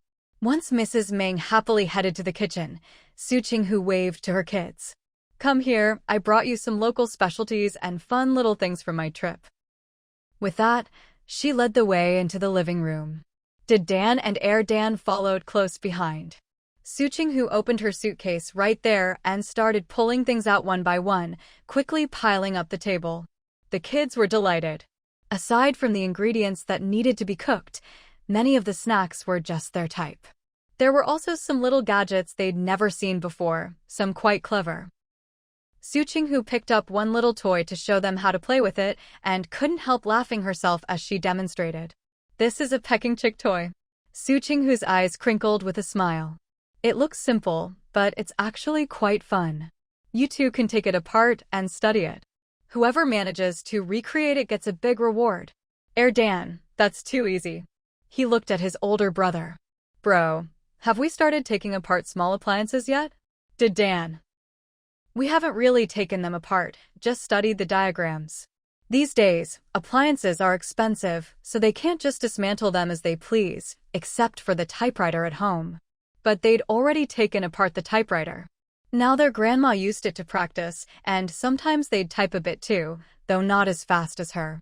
Su Qinghu put away the pecking chick toy, lifted her chin, and looked at them. If you can recreate it, 10 yuan. What if both of us manage it? Dan asked. Su Qinghu was generous. Then 10 yuan each. Who says she can't be a big spender? Dan, who thought she'd split the 10 yuan between them, was stunned. Really? When have I ever gone back on my word when it comes to money? Su Qinghu was always as good as her word in financial matters. Dan suddenly pursed his lips in a happy little smile. Even Dan seemed to relax a bit. Watching them, Su Qinghu became more and more convinced that something had happened while she was away. So, what's going on with you two? She asked directly. Your grandma's acting weird, and so are you. Dan leaned over, wanting to hug her, but then pulled his hand back. Su Qinghu grabbed his hand and pressed it to her waist. Hug. Come on, don't be shy. What's the matter? She's not made of glass. Dan was startled by her move, quickly pulled his hand back, and hopped 2 steps away. Su Qinghu. She was completely confused, glanced at Dan, then turned to Dan, who looked a bit surprised himself. She couldn't help but laugh, half amused, half exasperated. She poured herself a glass of water, mixed in some cold boiled water from a glass bottle, and, feeling the cup was a bit warm, took a sip. Fine, if they won't talk, then they won't talk.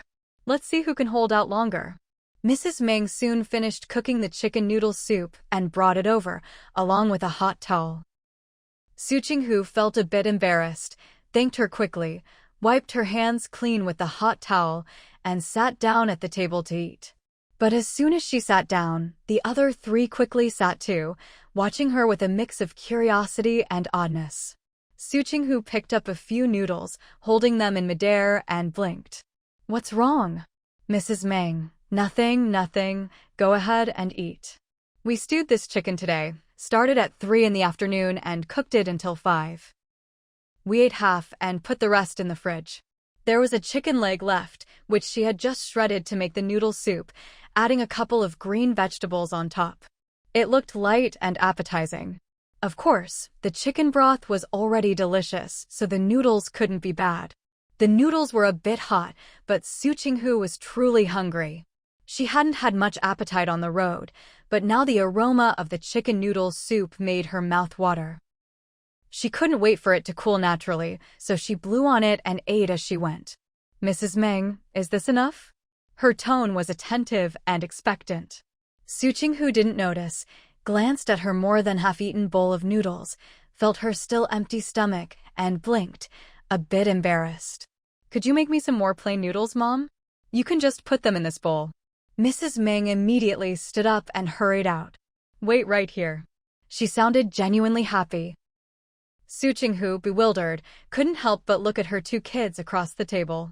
You really aren't going to tell me? What on earth happened? Why is everyone at home acting so strange? Dan blinked. We can't say. Su Qinghu looked at Dan, who gave her the same answer. After a moment of hesitation, Su Qinghu decided to just let it go. Whatever, they'll tell me when they're ready. Right now, I just want to eat and fill my stomach. With a gas stove at home, cooking noodles was quick and easy. Mrs. Meng soon brought over another bowl, not just plain noodles, but a bowl of Yangchun noodles with lots of toppings. There were fresh scallions, a poached egg, and a few neatly arranged slices of beef. Su Qinghu couldn't help but be surprised. That's generous. It's good to be generous. Eat up, and if you can't finish, that's fine, Mrs. Meng said with a smile. Su Qinghu looked at the 2 bowls in front of her and told Erdan, "Go get 2 small bowls." Erdan quickly ran to the kitchen and brought them back, setting them in front of her. Su Qinghu flipped her chopsticks and put a serving of noodles in each bowl, poured in some broth, and topped each with a slice of beef. Then she took some noodles from her own bowl and added them to the chicken noodle soup, pushing the rest toward Mrs. Meng. "Let's all eat together." She was about to ask Erdan to fetch chopsticks for everyone when she saw him frown. Weren't the small bowls for cooling the noodles? He thought she wanted to eat faster by dividing the noodles into smaller bowls to cool them down. "They're for you 2 to eat," Su Qinghu said, a bit exasperated. "What else?" "Go get some chopsticks." It wasn't until all 3 of them started eating that Su Qinghu finally felt things were a little less strange. "Mom, how's everything at home lately?" There was no rule against talking at the table in their house, as long as you weren't speaking with your mouth full. Since Su Qinghu asked, Mrs. Meng put down her chopsticks. "Everything's fine. Dayton and Erden are going on a spring outing tomorrow. I've already prepared everything they'll need." Dayton and Erden both nodded. Su Qinghu narrowed her eyes. "Weren't these 2 kids a bit too quiet today? Mom, have you gotten any letters from Chinlai recently?" Su Qinghu suddenly thought of something and glanced at Dayton without making it obvious, then asked Mrs. Meng. Mrs. Meng replied, "No."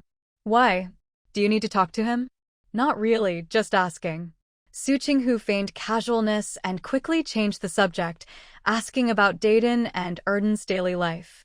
Once she was sure no strange people had shown up asking for the kids, she finally relaxed. But even as she relaxed, her curiosity about the 3's odd behavior today only deepened. After dinner, Mrs. Meng told Su Qinghu to go wash up first while she went to the kitchen to do the dishes. When Su Qinghu finished washing up, the foot bath in the living room was ready. Erden dragged over a small stool and sat across from the basin, clearly determined to watch her wash her feet. Su Qinghu. She calmly walked over, took off her shoes, and started washing her feet, then exchanged an innocent look with Erden. Erden spoke first, looking at her in confusion. "Mom? Su Qinghu held back her questions and just responded. After she dried her feet, poured out the water, and returned to her room, she froze at the doorway to the living room. The 3 of them were standing in a row, just staring at her. "Su Qinghu, what's going on?" Mrs. Meng started wringing her hands, looking a bit embarrassed, but also excited. "Xiaosu, are you? Seeing that Mrs. Meng couldn't get the words out, Su Qinghu gave her an encouraging look. Mrs. Meng said, "Well, have you noticed anything different about yourself compared to before?" Su Qinghu replied, "Nope, I eat well, drink well, and have fun as usual." She had been running around on assignments lately, so she'd gotten a bit tanned from the sun and wind. But she wasn't worried, she'd be fair again soon enough. Not worth mentioning. Dayton, Erden, go to bed. Mrs. Meng finally gave up on hinting and just sent the kids to bed so she could ask directly. Dayton and Erden. "Why? Didn't we just discuss this together? Why do we have to leave when it's time for the answer?" Erden, ever the bold one, asked directly, "Mom, are you having a baby?" Mrs. Meng and Dayton instantly turned to look at him, disbelief in their eyes, then looked at Su Qinghu. Su Qinghu's mind went blank for a moment. After a long silence, she said incredulously, "So all this weirdness since I got back was about this?" She felt like the emperor about to announce the crown prince. The 3 of them didn't say anything, just nodded in unison. Su Qinghu said, "I don't know either. I'll go get checked tomorrow." Her period had been late for quite a few days now. Thinking about it, it really had been a while. Barring any surprises, she probably was. But then again, with Chinlai's almost superhuman stamina, nearly welding her to the bed, it would be more surprising if she wasn't. Mrs. Meng and the kids all looked like they wanted to say something, but were too choked up by her non-answer. "I don't want to go on the spring outing anymore," Erden spoke up first. Dayton glanced at him but said nothing, though Erden felt encouraged. So Erden continued, We go on a spring outing every year. It's nothing special, just walking around, looking at the fields and sharing food. Mrs. Meng. Should she call him out? He'd come home from school all excited, clearly looking forward to it. And now he's changed his mind just like that? Plus, we have to pay 1 yuan, Erden pouted. It's a waste. Su Qinghu's teeth itched and her hands twitched, but in the end, she just ruffled his hair and scolded, "Are we the kind of people who can't spare 1 yuan? Pay it. Tell the teacher we'll pay too." Erden stuck his neck out, letting her ruffle him, but protested, "No, you can't break the rules just like that. It wouldn't be fair to others. Didn't you say so yourself? Plus, we should look out for families who aren't as well off. If we suddenly pay extra, it'll be a burden for them." These were things his mom often said, and even the foreign language teacher had mentioned it. Su Qinghu, so are you going or not? Well, I guess we'll still go, Erden sighed, giving in. But we can't pay extra. I was just teasing you. Su Qinghu flicked his forehead and laughed.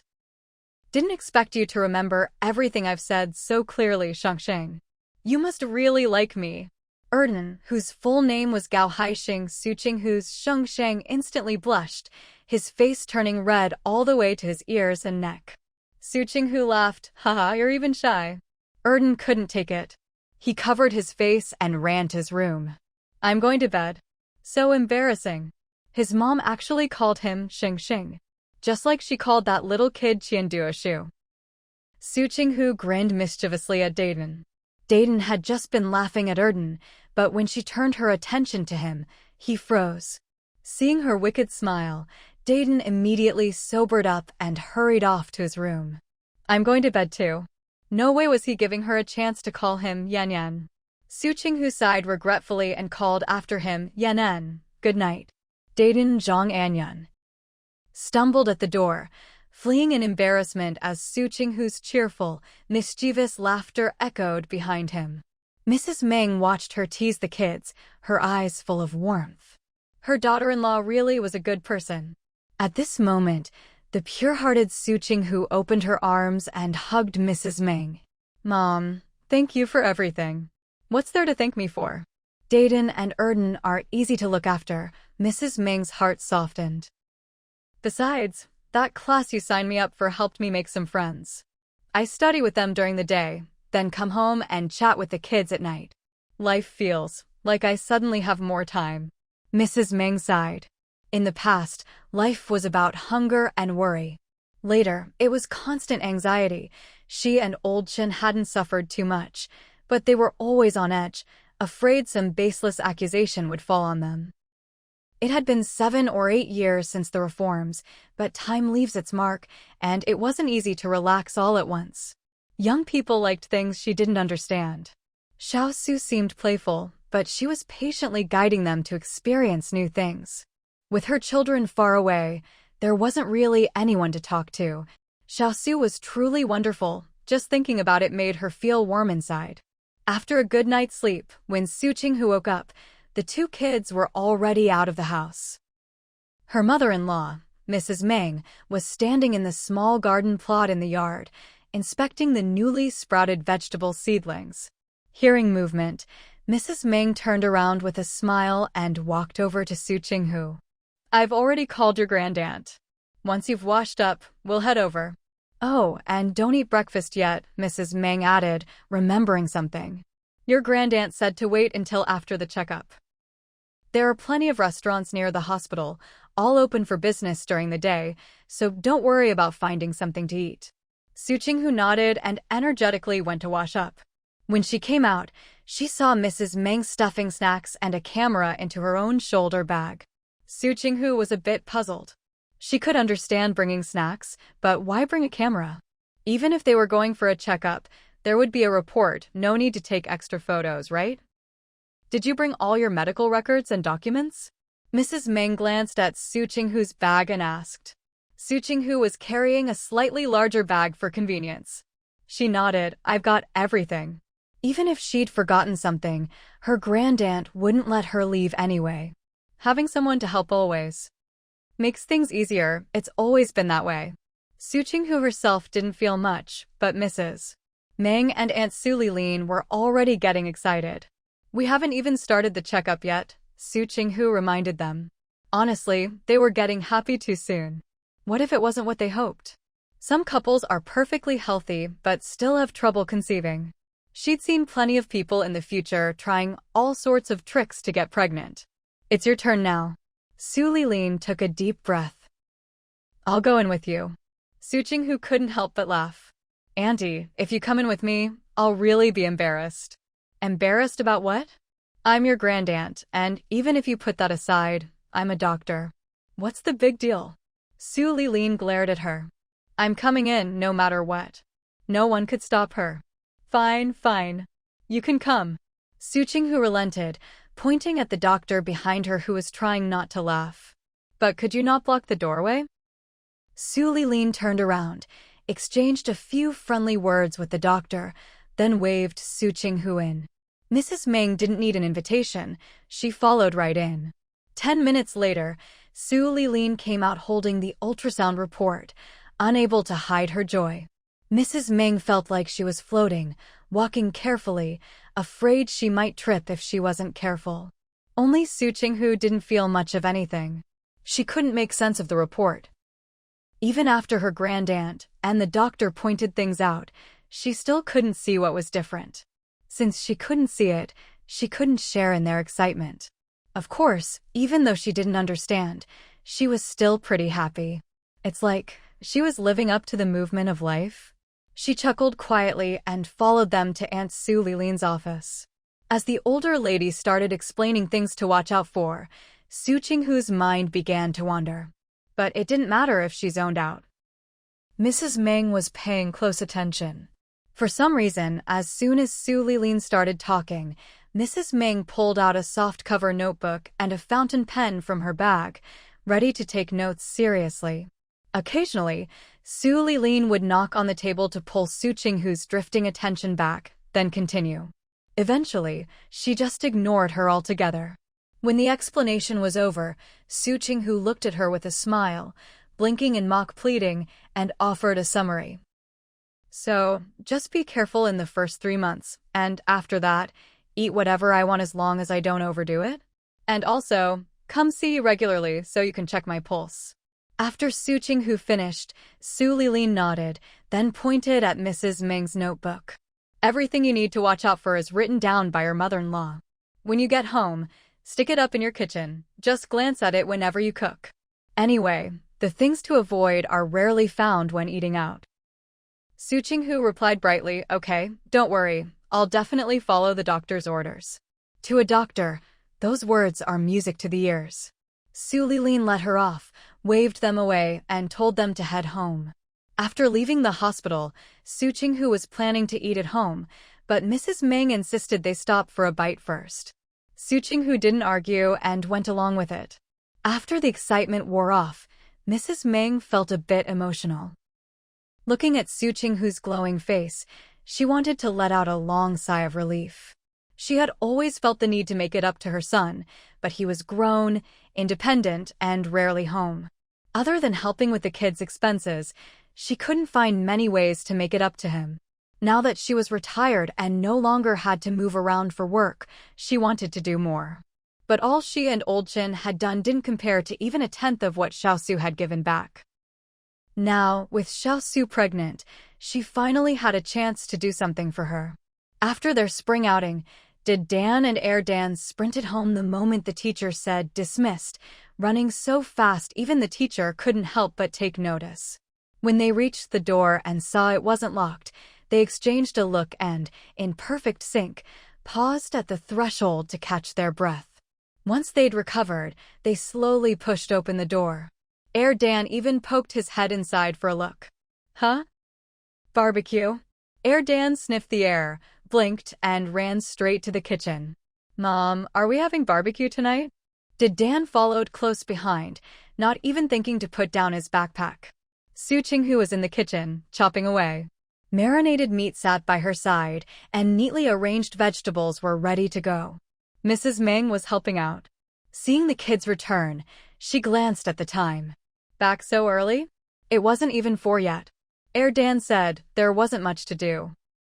The grass isn't even thick yet. We just looked at the fresh willow trees by the river, some ducks swimming, and a peach tree with a few buds. That's not enough for you, Su Qinghu said, then urged them to wash their hands. Go wash up. We'll have barbecue soon. Actually, dinner was going to be hot pot, a homemade version. For meat, there was lamb, pork, and chicken, plus fish balls made by Mrs. Meng. The vegetables were plentiful. Cabbage, radish, tofu skin, shiitake mushrooms, dried bamboo shoots, and black fungus. For greens, there was spinach and baby bok choy. She'd prepared a bit of everything, not worried about leftovers, since Dadan and Erdan were growing and eating more and more. Since there was still time before dinner, and nothing else to do, she sliced up some meat, prepped some tender cabbage hearts, and a few mushrooms to grill as a snack. With not much left to do in the kitchen, Mrs. Meng suggested making some egg dumplings. No need, Su Qinghu said as she plated the grilled meat and veggies. This is just right. Even if there are leftovers, it won't be much. If we make anything else, we won't be able to finish it. Egg dumplings are filling, not much different from a staple food. If we really don't have enough, we can just slice up some potatoes and throw them in. As she spoke, Su Qinghu wrapped a piece of meat in a tender cabbage leaf and handed it to Mrs. Meng. Try it. After Mrs. Meng took a bite, she smiled and said, ever since we got the oven, all we do is bake bread, toast, and meat. They did bake sweet potatoes too, but after realizing the kids weren't that interested, they didn't make them as often. After a good night's sleep, when Su Qinghu woke up, the two kids were already out of the house. Her mother-in-law, Mrs. Meng, was standing in the small garden plot in the yard, inspecting the newly sprouted vegetable seedlings.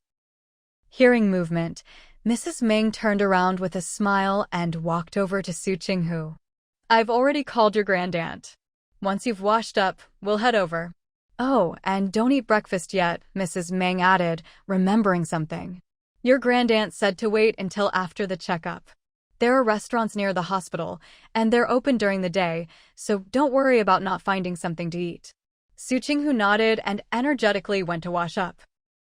When she came out, she saw Mrs. Meng stuffing snacks and a camera into her own shoulder bag. Su Qinghu was a bit puzzled. She could understand her mother-in-law bringing snacks, but what was the camera for? Even if they were going for a checkup, there would be a report. There was no need to take extra photos, was there? Did you bring all your medical records and such? Mrs. Meng glanced at her bag and asked. Su Qinghu was carrying a slightly larger bag for convenience. She nodded. I've got everything. Even if she hadn't, her grandaunt wouldn't have let her leave. It's always easier when you have connections. Su Qinghu herself didn't feel much, but Mrs. Meng and Aunt Su Lilin were already getting excited. We haven't even started the checkup yet, Su Qinghu reminded them. Honestly, it was too early to celebrate. What if it wasn't good news? Some couples makes things easier. It's always been that way. Su Qinghu herself didn't feel much, but Mrs. Meng and Aunt Su Lilin were already getting excited. We haven't even started the checkup yet, Su Qinghu reminded them. Honestly, they were getting happy too soon. What if it wasn't what they hoped? Some couples are perfectly healthy but still have trouble conceiving. She'd seen plenty of people in the future trying all sorts of tricks to get pregnant. It's your turn now. Su Lilin took a deep breath. I'll go in with you. Su Qinghu couldn't help but laugh. Auntie, if you come in with me, I'll really be embarrassed. Embarrassed about what? I'm your grandaunt, and even if you put that aside, I'm a doctor. What's the big deal? Su Lilin glared at her. I'm coming in no matter what. No one could stop her. Fine, fine. You can come. Su Qinghu relented, pointing at the doctor behind her who was trying not to laugh. But could you not block the doorway? Su Lilin turned around, exchanged a few friendly words with the doctor, then waved Su Qinghu in. Mrs. Meng didn't need an invitation. She followed right in. 10 minutes later, Su Lilin came out holding the ultrasound report, unable to hide her joy. Mrs. Meng felt like she was floating, walking carefully, afraid she might trip if she wasn't careful. Only Su Qinghu didn't feel much of anything. She couldn't make sense of the report. Even after her grandaunt and the doctor pointed things out, she still couldn't see what was different. Since she couldn't see it, she couldn't share in their excitement. Of course, even though she didn't understand, she was still pretty happy. It's like she was living up to the movement of life. She chuckled quietly and followed them to Aunt Su Lilin's office. As the older lady started explaining things to watch out for, Su Qinghu's mind began to wander. But it didn't matter if she zoned out. Mrs. Meng was paying close attention. For some reason, as soon as Su Lilin started talking, Mrs. Meng pulled out a soft-cover notebook and a fountain pen from her bag, ready to take notes seriously. Occasionally, Su Lilin would knock on the table to pull Su Qinghu's drifting attention back, then continue. Eventually, she just ignored her altogether. When the explanation was over, Su Qinghu looked at her with a smile, blinking in mock pleading, and offered a summary. So, just be careful in the first 3 months, and after that, eat whatever I want as long as I don't overdo it. And also, come see regularly so you can check my pulse. After Su Qinghu finished, Su Lilin nodded, then pointed at Mrs. Meng's notebook. Everything you need to watch out for is written down by your mother-in-law. When you get home, stick it up in your kitchen. Just glance at it whenever you cook.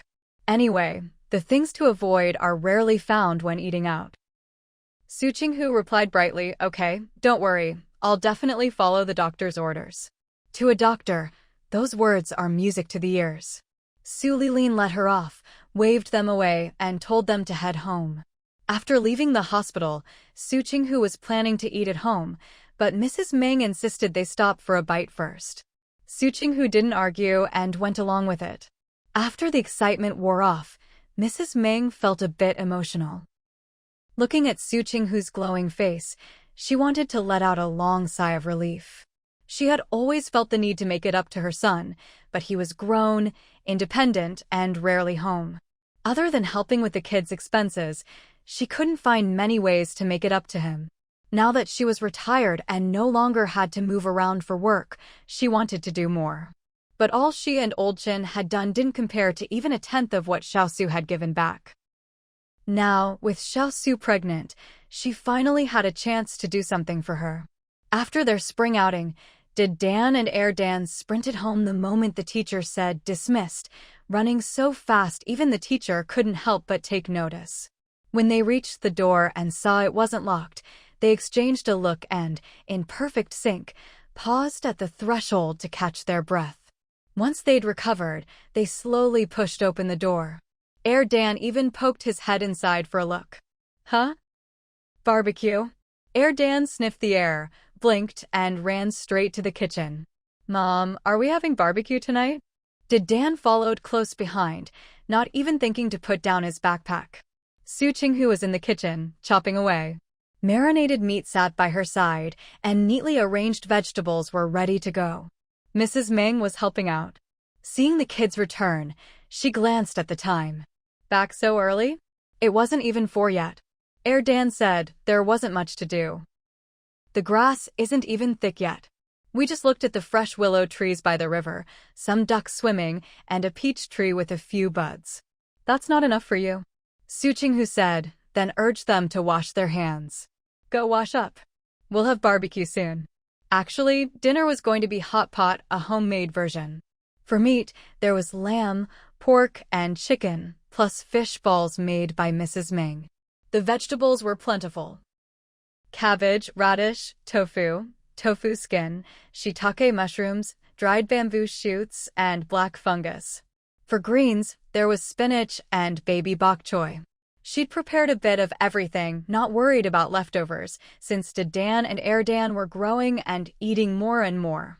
Since there was still time before dinner, and nothing else to do, she sliced up some meat, prepped some tender cabbage hearts, and a few mushrooms to grill as a snack.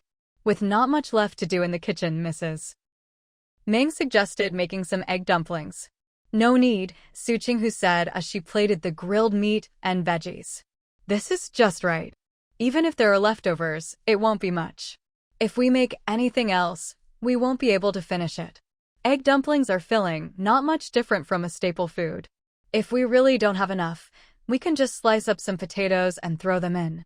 As she spoke, Su Qinghu wrapped a piece of meat in a tender cabbage leaf and handed it to Mrs. Meng. Try it. After Mrs. Meng took a bite, she smiled and said, "Ever since we got the oven, all we do is bake bread, toast, and meat." They did bake sweet potatoes too, but after realizing the kids weren't that interested, they didn't make them as often. After a good night's sleep, when Su Qinghu woke up, the two kids were already out of the house. Her mother-in-law, Mrs. Meng, was standing in the small garden plot in the yard, inspecting the newly sprouted vegetable seedlings. Hearing movement, Mrs. Meng turned around with a smile and walked over to Su Qinghu. "I've already called your grandaunt. Once you've washed up, we'll head over." "Oh, and don't eat breakfast yet," Mrs. Meng added, remembering something. "Your grandaunt said to wait until after the checkup. There are restaurants near the hospital, and they're open during the day, so don't worry about not finding something to eat." Su Qinghu nodded and energetically went to wash up. When she came out, she saw Mrs. Meng stuffing snacks and a camera into her own shoulder bag. Su Qinghu was a bit puzzled. She could understand her mother-in-law bringing snacks, but what was the camera for? Even if they were going for a checkup, there would be a report. There was no need to take extra photos, was there? "Did you bring all your medical records and such?" Mrs. Meng glanced at her bag and asked. Su Qinghu was carrying a slightly larger bag for convenience. She nodded. "I've got everything." Even if she hadn't, her grandaunt wouldn't have let her leave. It's always easier when you have connections. Su Qinghu herself didn't feel much, but Mrs. Meng and Aunt Su Lilin were already getting excited. "We haven't even started the checkup yet," Su Qinghu reminded them. Honestly, it was too early to celebrate. What if it wasn't good news? Some couples are perfectly healthy and still have trouble conceiving. She'd seen plenty of people in the future go to great lengths just to get pregnant. "It's your turn." Su Lilin took a deep breath. "I'll go in with you." Su Qinghu couldn't help but laugh. "Auntie, if you come in, I'll really be embarrassed." "Embarrassed about what?" "I'm your grandaunt, and even if you forget that, I'm a doctor." "What's the big deal?" Su Lilin glared at her. "I'm coming in no matter what." No one could stop her. "Fine, fine. You can come." Su Qinghu relented, pointing at the doctor behind her who was trying not to laugh. "But could you not block the doorway?" Su Lilin turned around, greeted the doctor with a smile, and then waved Su Qinghu in. Mrs. Meng didn't need an invitation. She followed right behind. 10 minutes later, Su Lilin came out holding the ultrasound report, beaming with joy. Mrs. Meng felt like she was floating, barely able to walk straight for fear of tripping. Only Su Qinghu didn't feel much of anything. She couldn't make sense of the scan, and even when her grandaunt and the doctor pointed things out, she couldn't see what was so different about it. Since she couldn't see it, she couldn't share in their excitement. Still, even if she didn't fully understand, she was pretty happy. It was a kind of fulfillment, maybe? She chuckled quietly and followed them to Aunt Su Lilin's office. While the older lady went over the precautions, Su Qinghu's mind started to wander. But it didn't matter if she zoned out, Mrs. Meng was paying close attention. For some reason, as soon as Su Lilin started talking, Mrs. Meng pulled out a softcover notebook and a fountain pen from her bag, ready to take notes in all seriousness. Every now and then, Su Lilin would rap the table to bring Su Qinghu's attention back, then continue. Eventually, she just ignored her altogether. When the lecture was over, Su Qinghu looked at her grandaunt with a smile, blinking and pleading for mercy. She summed it up, so just be careful during the first 3 months, and after that, eat whatever I want, as long as I don't overdo it. And make sure to come see regularly so you can check my pulse. After Su Qinghu finished, Su Lilin nodded and pointed at Mrs. Meng's notebook. Everything you need to watch out for is written down by your mother-in-law. When you get home, stick it in your kitchen and glance at it whenever you cook. Anyway, most of the things to avoid aren't usually found in restaurant food. Su Qinghu responded brightly, "Don't worry, I'll definitely follow the doctor's orders." To a doctor, there's nothing more pleasant to hear. Su Lilin let her off the hook, waved them away, and told them to go home. After leaving the hospital, Su Qinghu was planning to eat at home, but Mrs. Meng insisted on having a bite outside first. Su Qinghu couldn't refuse, so she agreed. After her excitement wore off, Mrs. Meng felt a bit emotional. Looking at Su Qinghu's glowing face, she wanted to let out a long sigh of relief. She felt a need to make up for her son, but he was grown, independent, and rarely home. Other than helping with Dayton and Erden's living expenses, she had few chances to make it up to him. Now that she was retired and didn't have to move for work anymore, she wanted to do more. But all that she and Old Chin had done didn't add up to even a tenth of what little Su had given back. Now, with little Su pregnant, she finally had something she could do. After their spring outing, as soon as the teacher said dismissed, Dayton and Erden sprinted home at lightning speed, so fast that even the teacher couldn't help but stare. When they reached the door and saw it was unlocked, they exchanged a look and, in perfect sync, paused at the threshold to catch their breath.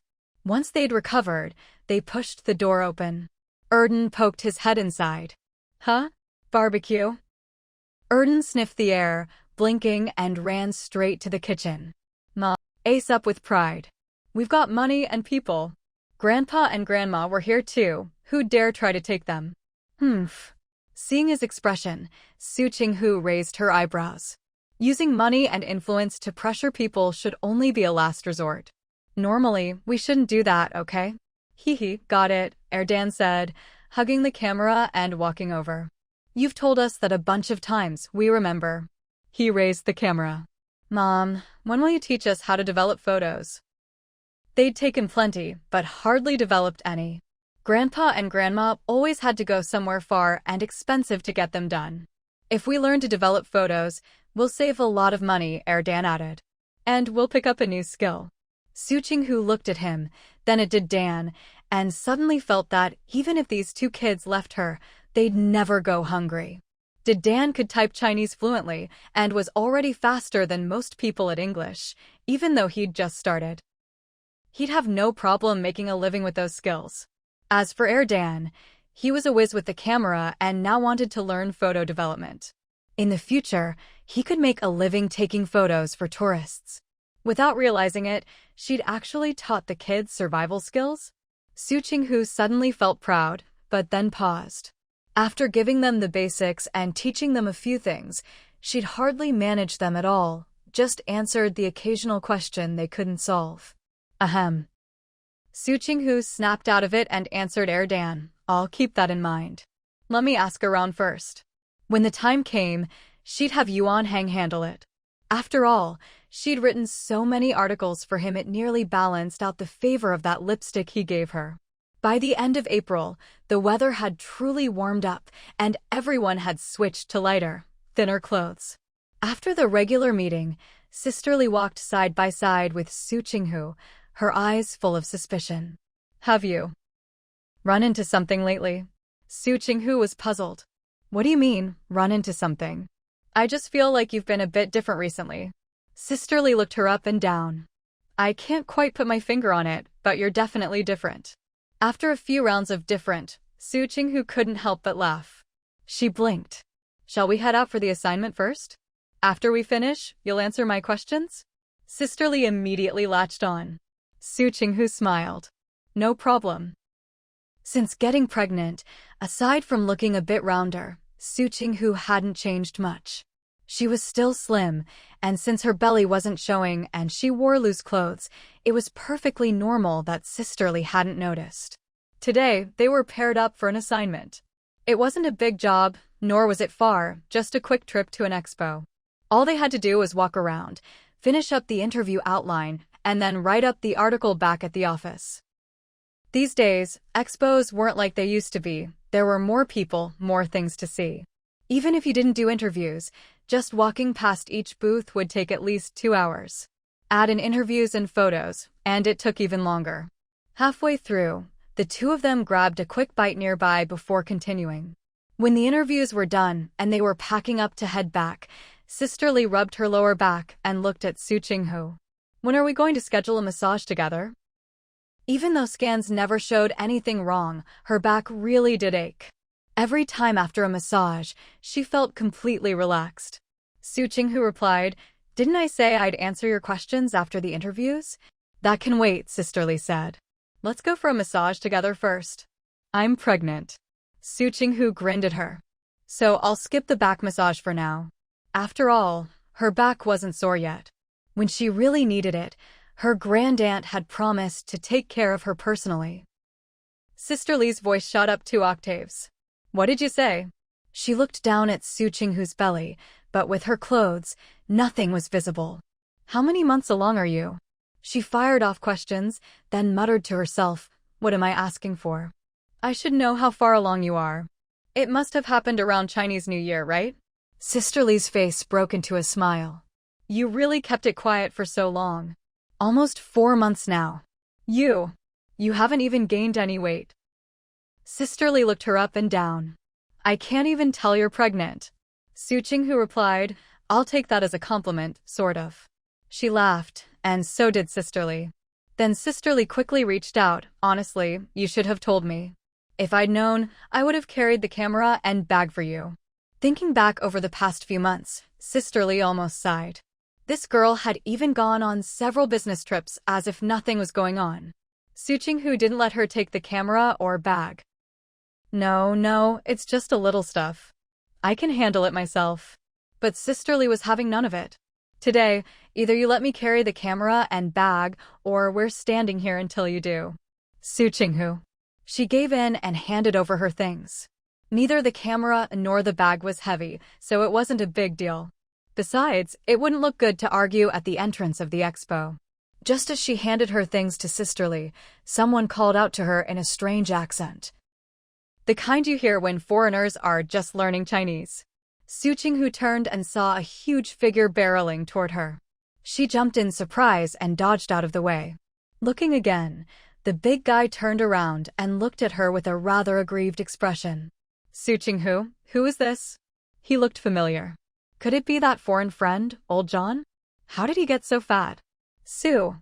Old John was overjoyed to see Su Qinghu.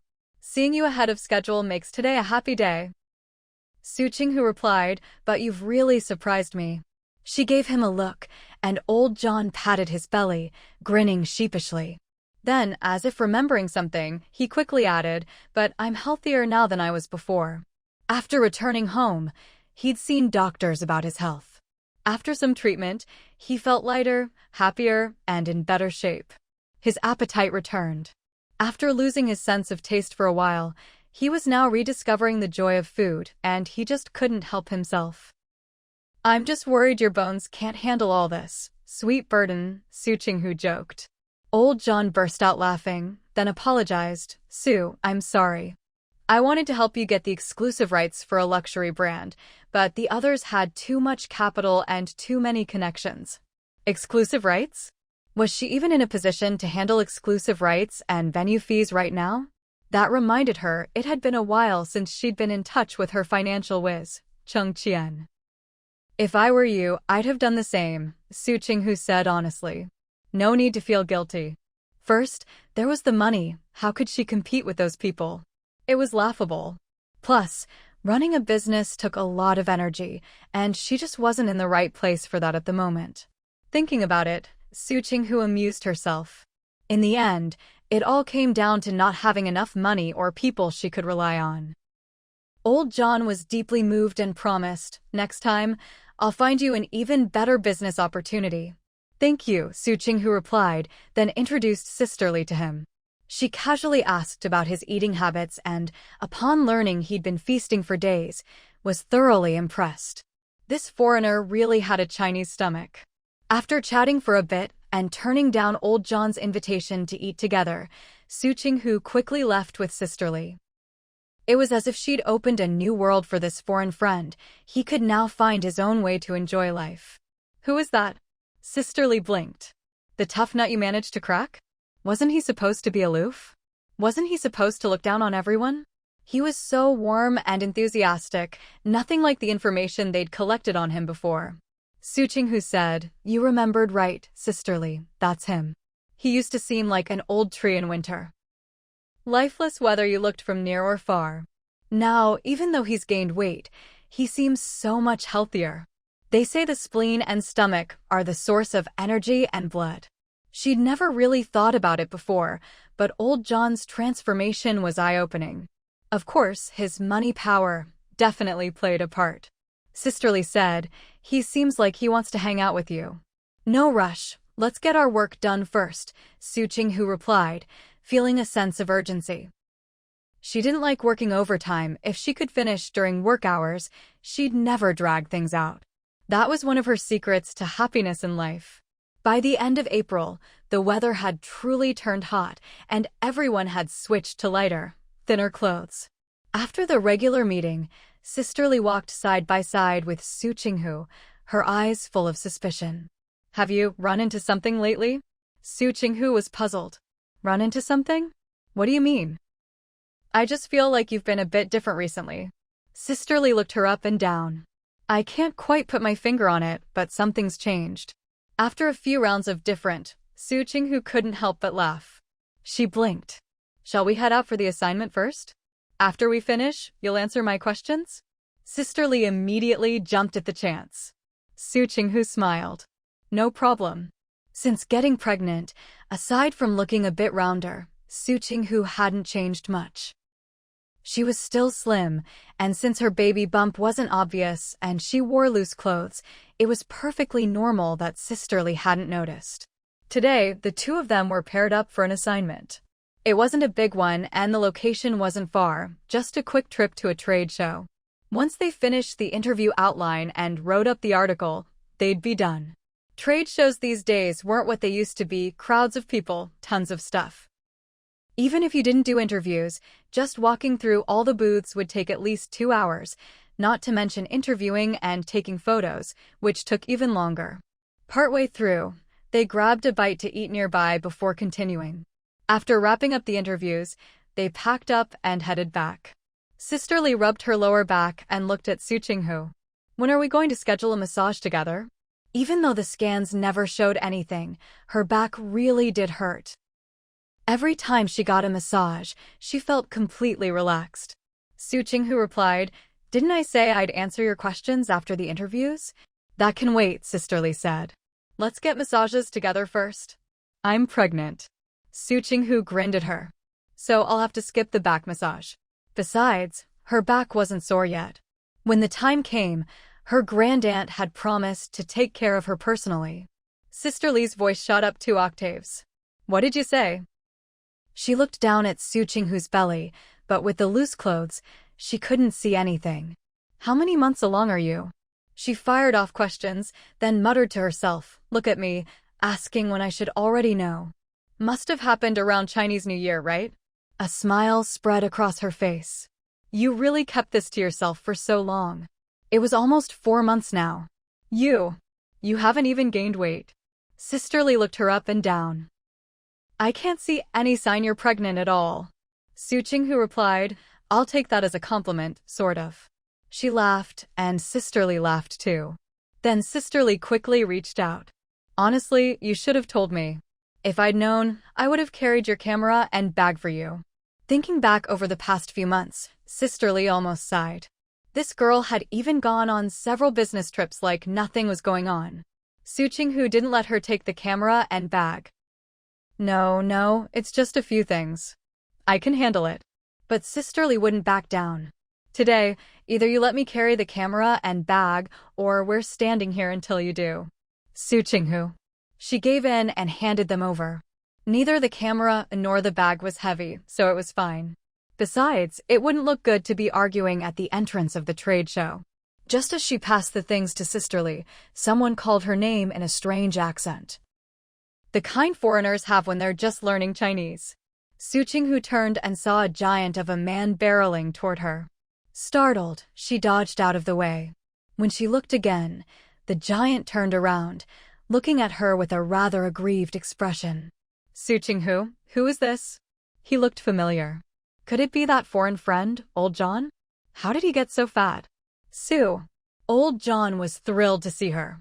"Seeing you ahead of schedule makes today a happy day." Su Qinghu replied, "But you've given me quite a shock." She gave him a look, and old John patted his belly, grinning sheepishly. Then, as if remembering something, he quickly added, "But I'm healthier now than I was before." After returning to his home country, he'd seen a doctor about it. With some treatment, he felt lighter, happier, and in better shape. His appetite came back, and after his sense of taste returned, he couldn't resist the joy of good food. "I'm just worried your bones can't support all that sweet burden," Su Qinghu joked. Old John laughed heartily, then apologized. "Su, I'm sorry. I wanted to help you get the exclusive rights for a luxury brand in my country, but the competition had way more money and connections." Exclusive rights? Could she even afford the exclusive rights and venue fees right now?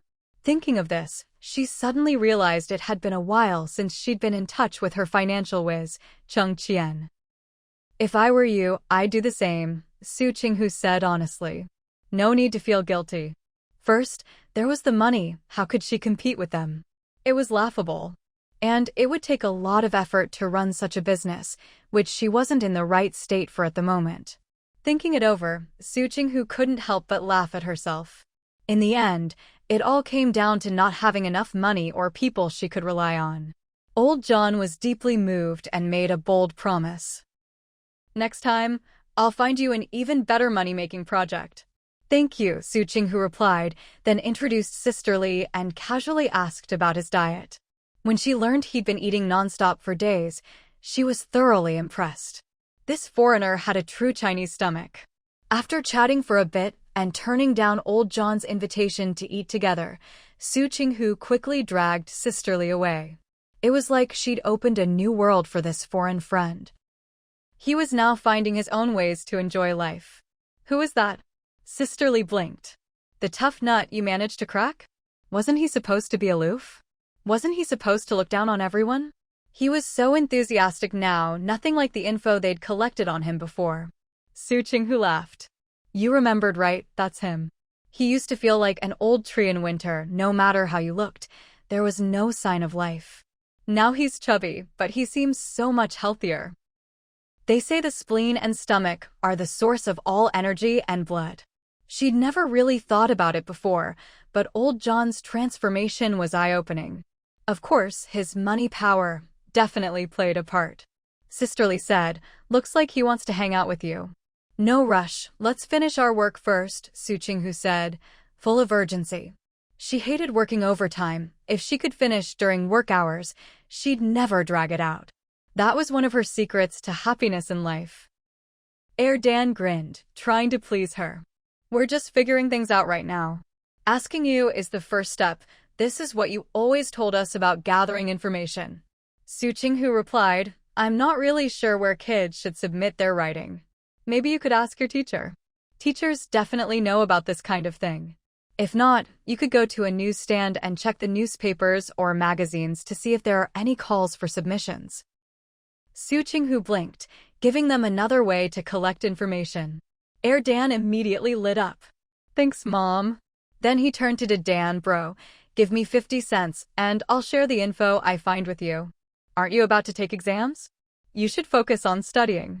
"We're brothers," Dan said, not making any move to get his money out. Dan tried again. "Well, bro, do you want an ice pop?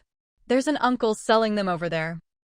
If you give me 50 cents, I'll buy you one, and you just need to give me one ice pop as a delivery fee." Su Qinghu and Dan followed his finger and saw a big guy pushing a bicycle. On the back seat was a foam box, covered with a little white blanket. In that instant, Su Qinghu felt a wave of coolness just looking at the ice pop box, and she was a little tempted. "Go buy 3.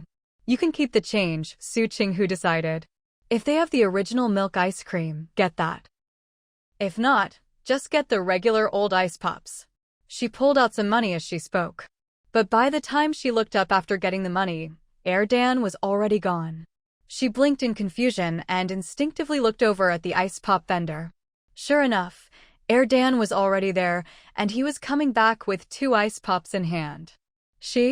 "Hey, go back and buy another one." Su Qinghu was speechless.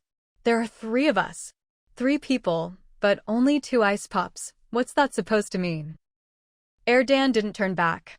Instead, he sped up, ran over, handed one to his brother, and then held his own out to Su Qinghu. Here, you can have a bite. Su Qinghu. She really wanted to get up and buy one for herself, no, a whole box, actually, but in the end, she just pursed her lips and gave in to reality. She really wanted to say she didn't care about just one bite, but she compromised. Ace up with pride. We've got money and people. Grandpa and Grandma were here too. Who dare try to take them? Humph. Seeing his expression, Su Qinghu raised her eyebrows. Using money and influence to pressure people should only be a last resort. Normally, we shouldn't do that, okay? Hee, got it, Erdan said, hugging the camera and walking over. You've told us that a bunch of times, we remember. He raised the camera. Mom, when will you teach us how to develop photos? They'd taken plenty, but hardly developed any. Grandpa and Grandma always had to go somewhere far and expensive to get them done. If we learn to develop photos, we'll save a lot of money, Erdan added. And we'll pick up a new skill. Su Qinghu looked at him, then it did Dan, and suddenly felt that, even if these two kids left her, they'd never go hungry. Dan could type Chinese fluently, and was already faster than most people at English, even though he'd just started. He'd have no problem making a living with those skills. As for Erdan, he was a whiz with the camera and now wanted to learn photo development. In the future, he could make a living taking photos for tourists. Without realizing it, she'd actually taught the kids survival skills. Su Qinghu suddenly felt proud, but then paused. After giving them the basics and teaching them a few things, she'd hardly managed them at all, just answered the occasional question they couldn't solve. Ahem. Su Qinghu snapped out of it and answered Erdan, I'll keep that in mind. Let me ask around first. When the time came, she'd have Yuan Hang handle it. After all, she'd written so many articles for him it nearly balanced out the favor of that lipstick he gave her. By the end of April, the weather had truly warmed up, and everyone had switched to lighter, thinner clothes. After the regular meeting, Sisterly walked side by side with Su Qinghu, her eyes full of suspicion. Have you run into something lately? Su Qinghu was puzzled. What do you mean, run into something? I just feel like you've been a bit different. Ed, something was off. Wait a minute, he's already eaten more than half his ice pop. Erdan's finished his, and the ice pop vendor is nowhere to be seen. So, is there even any point in arguing about this now? Even if she wins the argument, so what? Su Qinghu felt defeated. Could pregnancy really make you dumb? No way. Tomorrow, when she goes to work, she'll ask her colleagues whose kids are already in high school for some textbooks or test papers to study. If not, she'll go to the Xinhua bookstore and buy some competition papers to do after work, anything to fight off pregnancy brain. Dan was eating his ice pop when he saw her expression suddenly change. His heart skipped a beat and he jumped up. Are you okay? His voice even cracked a little. Su Qinghu snapped out of her thoughts and blinked at him. What's wrong? Are you feeling unwell anywhere? Dan asked. Su Qinghu was baffled. No, I feel fine. Why? Dan still looked worried. Are you sure you're not uncomfortable anywhere? Great-grandma had told them that if she ever felt unwell, they should tell her right away. Really, I'm fine. Nothing's wrong. Su Qinghu realized what he was worried about and smiled. I'm not a kid anymore. I know if I'm feeling okay or not. Dan, He relaxed. As long as she was fine. Ever since Dad left, there had been almost no letters or phone calls. He worried about Dad, and he worried that Mom's mood swings would affect her health. Great-grandma had said that pregnant women might have a bad temper, but it wasn't on purpose. She told them to pay attention to her mood, and if she got too upset or too down, to tell her right away. Su Qinghu smiled. Thank you for worrying about me. To thank you, I promise not to eat any more ice pops for a week. And no soda, Erdan chimed in. Su Qinghu bared her teeth at him. What nonsense. I haven't even had any soda. Ever since I got pregnant, I haven't had a single sip. Don't say things that could be misunderstood. It makes it sound like she's always sneaking soda. As a pregnant woman, she still has some self-control. After resting enough, Su Qinghu stood up. Did Dan casually packed away the small folding stool and stuffed it into his satchel before standing up as well. Dan stuck close to Su Qinghu, looking up at her. Mom, where are we going now? It wasn't even 2 o'clock yet. Su Qinghu glanced down at him. Why, do you have any good suggestions? How about we don't go home yet, just wander around for a bit? Dan grinned sweetly. If they wandered until 4 or 5 o'clock, they could eat out again. He'd already made up his mind. Roast duck for dinner. Su Qinghu asked directly, what do you want to eat this afternoon? Roast duck. Dan beamed. I want lots of shredded scallions and plenty of pancakes. Su Qinghu nodded. All right, but the cost of roast duck will be split evenly among the 3 of us. Dan was stunned. What? Did his mom just say what he thought she said? Is that okay? Su Qinghu smiled at him. If it is, let's go home and take a nap first. Once we wake up, we'll head out for roast duck. Dan felt torn in two. One half wanted to go, since he'd been saving his pocket money these past few days. The other half wanted to save money and not go. But then again, all that pocket money was saved up because the family got an oven and started making more snacks at home. It hadn't been easy to save. Let's go home first. You still have time to think it over, Su Qinghu said, feeling sleepy. Dan sighed and looked at Dan, who seemed indifferent. He realized that whether or not they got roast duck tonight depended on his vote. They took the bus home. After getting off, the group walked slowly. Su Qinghu walked slower and slower until she finally just stopped. Dan and Dan noticed and stopped too. Su Qinghu looked down, blinked a few times, and then glanced at the boys with a strange expression. Hurry up, she urged. I'll show you something fun when we get home. Dan and Dan were puzzled, but followed her and picked up the pace. Once home, they entered the living room. Su Qinghu tightened her clothes around her belly, then patted her stomach. Watch closely. Dan and Dan's hearts thumped. They had a feeling something magical was about to happen, but weren't sure. They stared intently for 5 minutes. Just as they were about to give up, Dan's eyes widened, and he shouted in disbelief, "Whoa." Dan jumped and focused again, but nothing happened. Did he miss it? Su Qinghu was startled by Dan's outburst. After a moment, she looked at him, speechless. Nothing even happened. Why are you yelling? She'd thought he'd seen the baby move. Dan grinned sheepishly. I just thought everyone was being too serious, so I wanted to lighten the mood. Then he sidled up to her. Mom, now everyone's not so disappointed, right? Su Qinghu was speechless. What kind of twisted logic was that? Dan pressed his lips together, his hands itching. Clearly, he'd been too easy on his silly little brother lately. He was acting up again. Dan whined, Mom, can I touch the baby? Go ahead, Su Qinghu said simply. Maybe, just maybe, what she felt earlier was just her intestines moving. After all, her belly wasn't showing much yet, especially from behind. Dan wiped his sweaty palms and gently placed his hand on her stomach. Then, Mom, why is it so hard? Dan was confused. He grabbed her hand and put it on his own belly. See, mine's all soft. Su Qinghu replied calmly, that's basic medical knowledge. Ask your great-grandma. Finally scored a point. Let them try using Greytant's words to control her eating and drinking again. Dan. All right, time for a nap, Su Qinghu said, getting up, feeling a bit bored. She'd thought it was fetal movement, but it turned out to be just her digestive system. The 3 of them had gotten used to afternoon naps, especially in summer. They'd fall asleep as soon as they hit the bed. So when Su Qinghu woke up, it was already 6 o'clock. Of course, the sun was still up.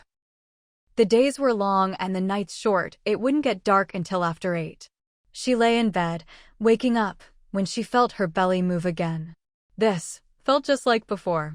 But it didn't really feel like her stomach rumbling. She put her hand on her belly, but the sensation stopped. Su Qinghu decided not to sleep anymore, but she was a bit worried. Maybe eating lamb and then an ice pop had upset the baby? She called her great-aunt Su Lilin. Once she finished describing her symptoms, Su Lilin sighed. That's fetal movement. You're 5 months along. If you hadn't felt anything by now, that would be strange. Her belly might not be big, but she was far enough along for all the usual pregnancy symptoms. Su Qinghu, that's fetal movement? She was at a loss for words and a bit emotional. So this was the magical fetal movement? It was so ordinary? Was that the right word? She'd always thought fetal movement was when the baby made her belly bulge out in little bumps. Now that was magical. As someone clueless about pregnancy, Su Qinghu started to zone out as her great-aunt spoke. Su Lilin thought for a moment, still worried. I'm doing free clinic work in the countryside today, so I can't come back yet. Even if I do, it'll be late. How about this? Go to our hospital and find Director Zhang. I'll call her and ask her to check your pulse. Su Qinghu. Is that necessary? If nothing's wrong, I'll just see you tomorrow. Wasn't she coming back Monday anyway? She could visit her then and have dinner together. Su Lilin was speechless for a moment. Can you be a little more careful? Go now right away. Director Zhang is on duty tonight. Su Qinghu accepted the criticism. All right, I'll go now. Don't you have a water bottle? Bring some warm water to drink on the way, Su Lilin reminded her. Su Qinghu, is that really necessary? I'm not thirsty. It's just in case. If you get thirsty, you'll have water instead of drooling over ice pops on the street, Su Lilin said, seeing right through her. Su Qinghu, do you really have so little faith in me? I have plenty of self-control. She tried to defend herself. I believe in you and your self-control. I just don't trust that baby in your belly not to crave a bite, Su Lilin said, raising her eyebrows. She'd seen too many pregnant women unable to resist temptation. Su Qinghu. Fine, I'll bring water, Su Qinghu relented. After hanging up, she looked up to see both kids staring at her. Su Qinghu looked back innocently, too lazy to say anything. A future without ice pops was nothing to look forward to. Dan, I'm coming too. Dan, if my brother's going, there's no way I'm staying home. Su Qinghu felt a headache coming on. Why are you both coming? Wouldn't it be better to wait at home? It's a hospital. Most kids don't like going. Dan gave a polite smile. Mom, we're not like most kids. Su Qinghu took her two extraordinary kids to the hospital and then took them out for roast duck. On the way, the three of them pooled their money together, with Dan holding onto it. You two already decided to have roast duck for dinner before I even woke up? Su Qinghu asked, pretending not to know. Dan nodded. My brother and I saved up all our pocket money for a while. While you were sleeping, we figured out how much each of us should pay and brought it with us. He was worried that if he forgot to bring the money, they'd get there and not be able to eat. Su Qinghu praised them, smart move. Roast duck, crispy skin, fragrant meat, chewy pancakes, sweet slivers of scallion, and that unique sweet bean sauce. Su Qinghu swallowed, unable to resist measuring her own waist with her hand. Finding no change, she felt reassured. The fact that her waistline hadn't changed much gave her the confidence to indulge. Dan saw Su Qinghu's sneaky little gesture and wanted to laugh, but held it in. Dan was focused solely on the roast duck, his mindset on moving forward, completely missing Su Qinghu's little action. As soon as they entered the roast duck restaurant, well, there were hardly any seats left. Su Qinghu took a deep breath. Should we keep waiting or try another place? Let's wait. Dan was unwilling to move. All three of us like this place. Not only did they like it, but what if the next place was just as crowded? Waiting is waiting. Might as well wait at their favorite spot. Dan added, it's Sunday, so everywhere else is probably just as full. We might as well wait here. Since both kids said so, Su Qinghu had no objections and agreed. After waiting a while, just as it was nearly their turn, they ran into someone they knew. Su. Old John walked over enthusiastically. What a wonderful coincidence. I never thought we'd run into each other at dinner. Su Qinghu stood up. Impressive. You managed to find your way here. No, I have friends here. Old John shook his head. They went in to find someone. We'll probably use a little privilege to skip the line and get a table. He was quite used to the social conveniences in China by now. Su, you can join us, Old John invited. Su Qinghu waved her hand. No need, there are only 2 tables ahead of us. We'll be seated soon. Old John spread his hands. That's a pity. I've wanted to have a meal with you for a long time, but never found the chance. She worked 6 days a week, sometimes even on weekends, or she had her own things to do. His schedule was hard to match, so they'd never managed to eat together. Su Qinghu smiled. If fate wills it, we'll share a meal. Just as she finished speaking, someone called them in to be seated. She was about to say something when she saw old John waving to someone behind the staff. Lin, he called. Su Qinghu and Lin Jiachu's eyes met, right on target, no more, no less. Su, let me introduce you. This is my business partner. Old John pointed at Lin Jiachu, smiling. She's the one who secured an exclusive franchise for a famous brand. Lin, this is the friend I told you about. So cute, so interesting, so beautiful, Old John said excitedly. I even sent her flowers once.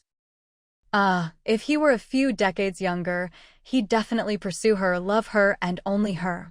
Unfortunately, at his age, all he could do was appreciate. Lin Jiachu forced a smile. Hello. Su Qinghu politely extended her hand. Hello. Both were courteous, giving nothing away, but Old John sensed something was off. Something was weird. He looked back and forth between them, his gaze darting, then suddenly blurted out something so surprising it interrupted Su Qinghu just as she was about to excuse herself. Su, you two look a bit alike. Old John had no idea how powerful his words were, just getting excited on his own. Lin Jiachu's face stiffened, her lips sealed as if by magic, unable to speak. Su Qinghu blinked. Huh? What? Ms. Lin and I look alike? How could that be? Everyone says I look like my father, and after my mother abandoned me, she never came back. Old John felt a bit apologetic and wanted to say something, but Su Qinghu continued, besides, that's not really a nice thing to say. What do you mean? Old John was puzzled. Su Qinghu explained, a person's looks come from their parents. If I look like my mother, then according to you, Ms. Lin would look like the mother who abandoned her daughter. She glanced at Lin Jiachu, her eyes apologetic, then looked back at Old John. No one would want to resemble a woman like that, right? Old John still didn't quite understand, but being a gentleman, he apologized to Lin Jiachu. Lin, I'm sorry. That was thoughtless of me. My apologies. Lin Jiachu's lips moved, but in the end, she just shook her head. After apologizing, Old John looked back at Su Qinghu. Su, my heart aches for you. He really did feel sorry for her. How hard it must be for a child without a mother, he couldn't even imagine. China still hadn't fully solved the problem of feeding everyone.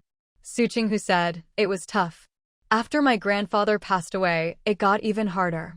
But I still love this world, because there are so many people who warm me like little sons, like the lovely Mr. John. Old John was overjoyed at the compliment, his smile growing more and more exaggerated. Su praised him. Such a sweet description. She actually said he was like a little son warming others. And called him lovely? In Su's eyes, I'm still so young and full of life. Old John blushed a little. Just hearing that makes my heart feel like a car filled with gas, ready to race bravely into the distance. Su Qinghu. Not sure what to say, Su Qinghu just smiled politely. While Su Qinghu and Old John chatted, Lin Jiachu had already composed herself, her smile becoming much more natural. During a lull in the conversation, she reminded Old John, our table is ready. Old John blinked. Su. Su Qinghu looked at the staff who had called them in, pointed, and then looked at him.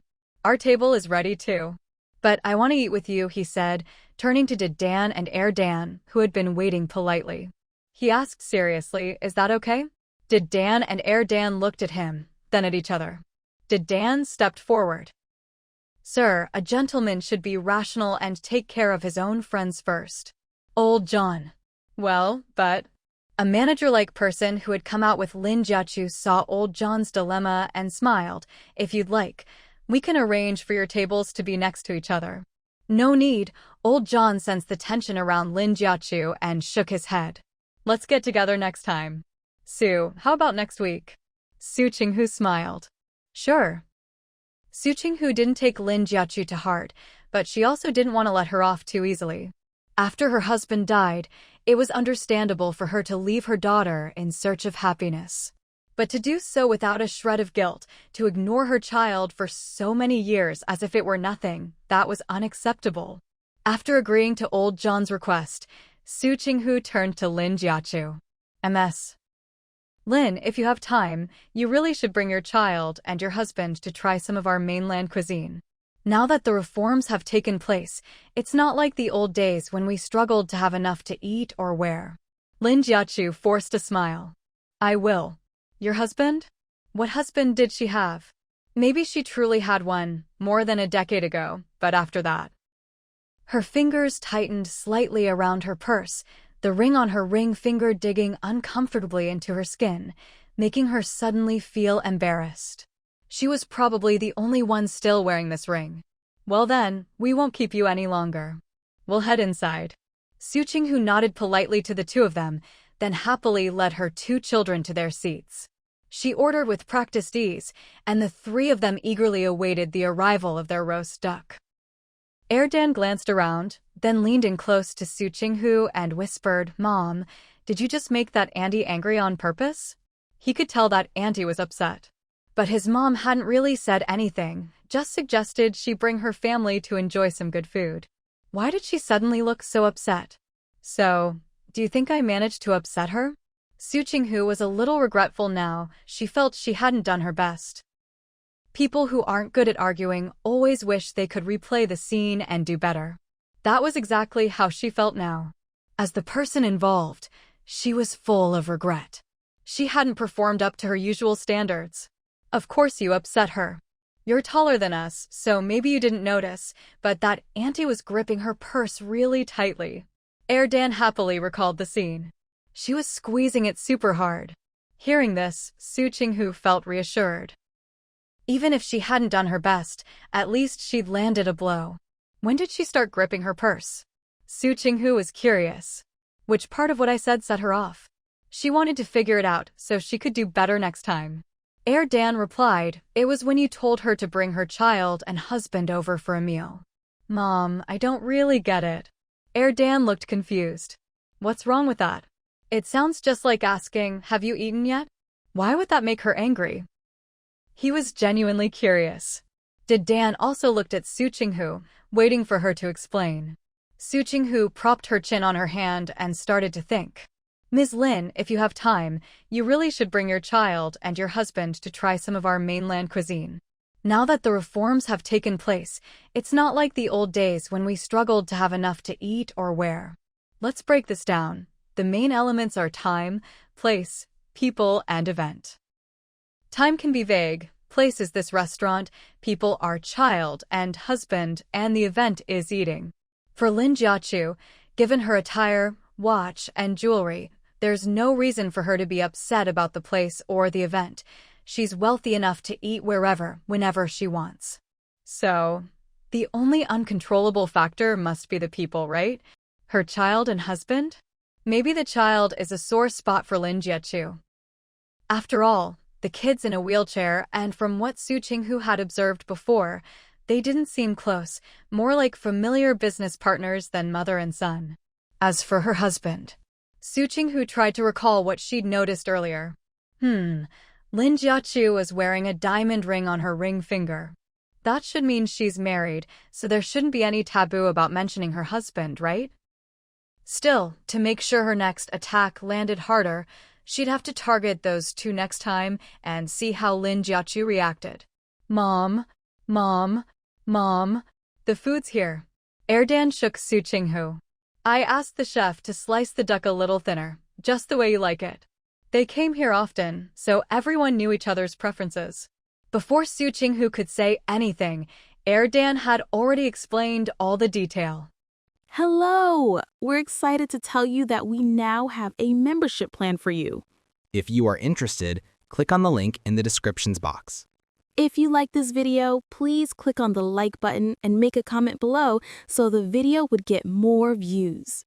Don't forget to subscribe to the channel to get the next series or the next episodes.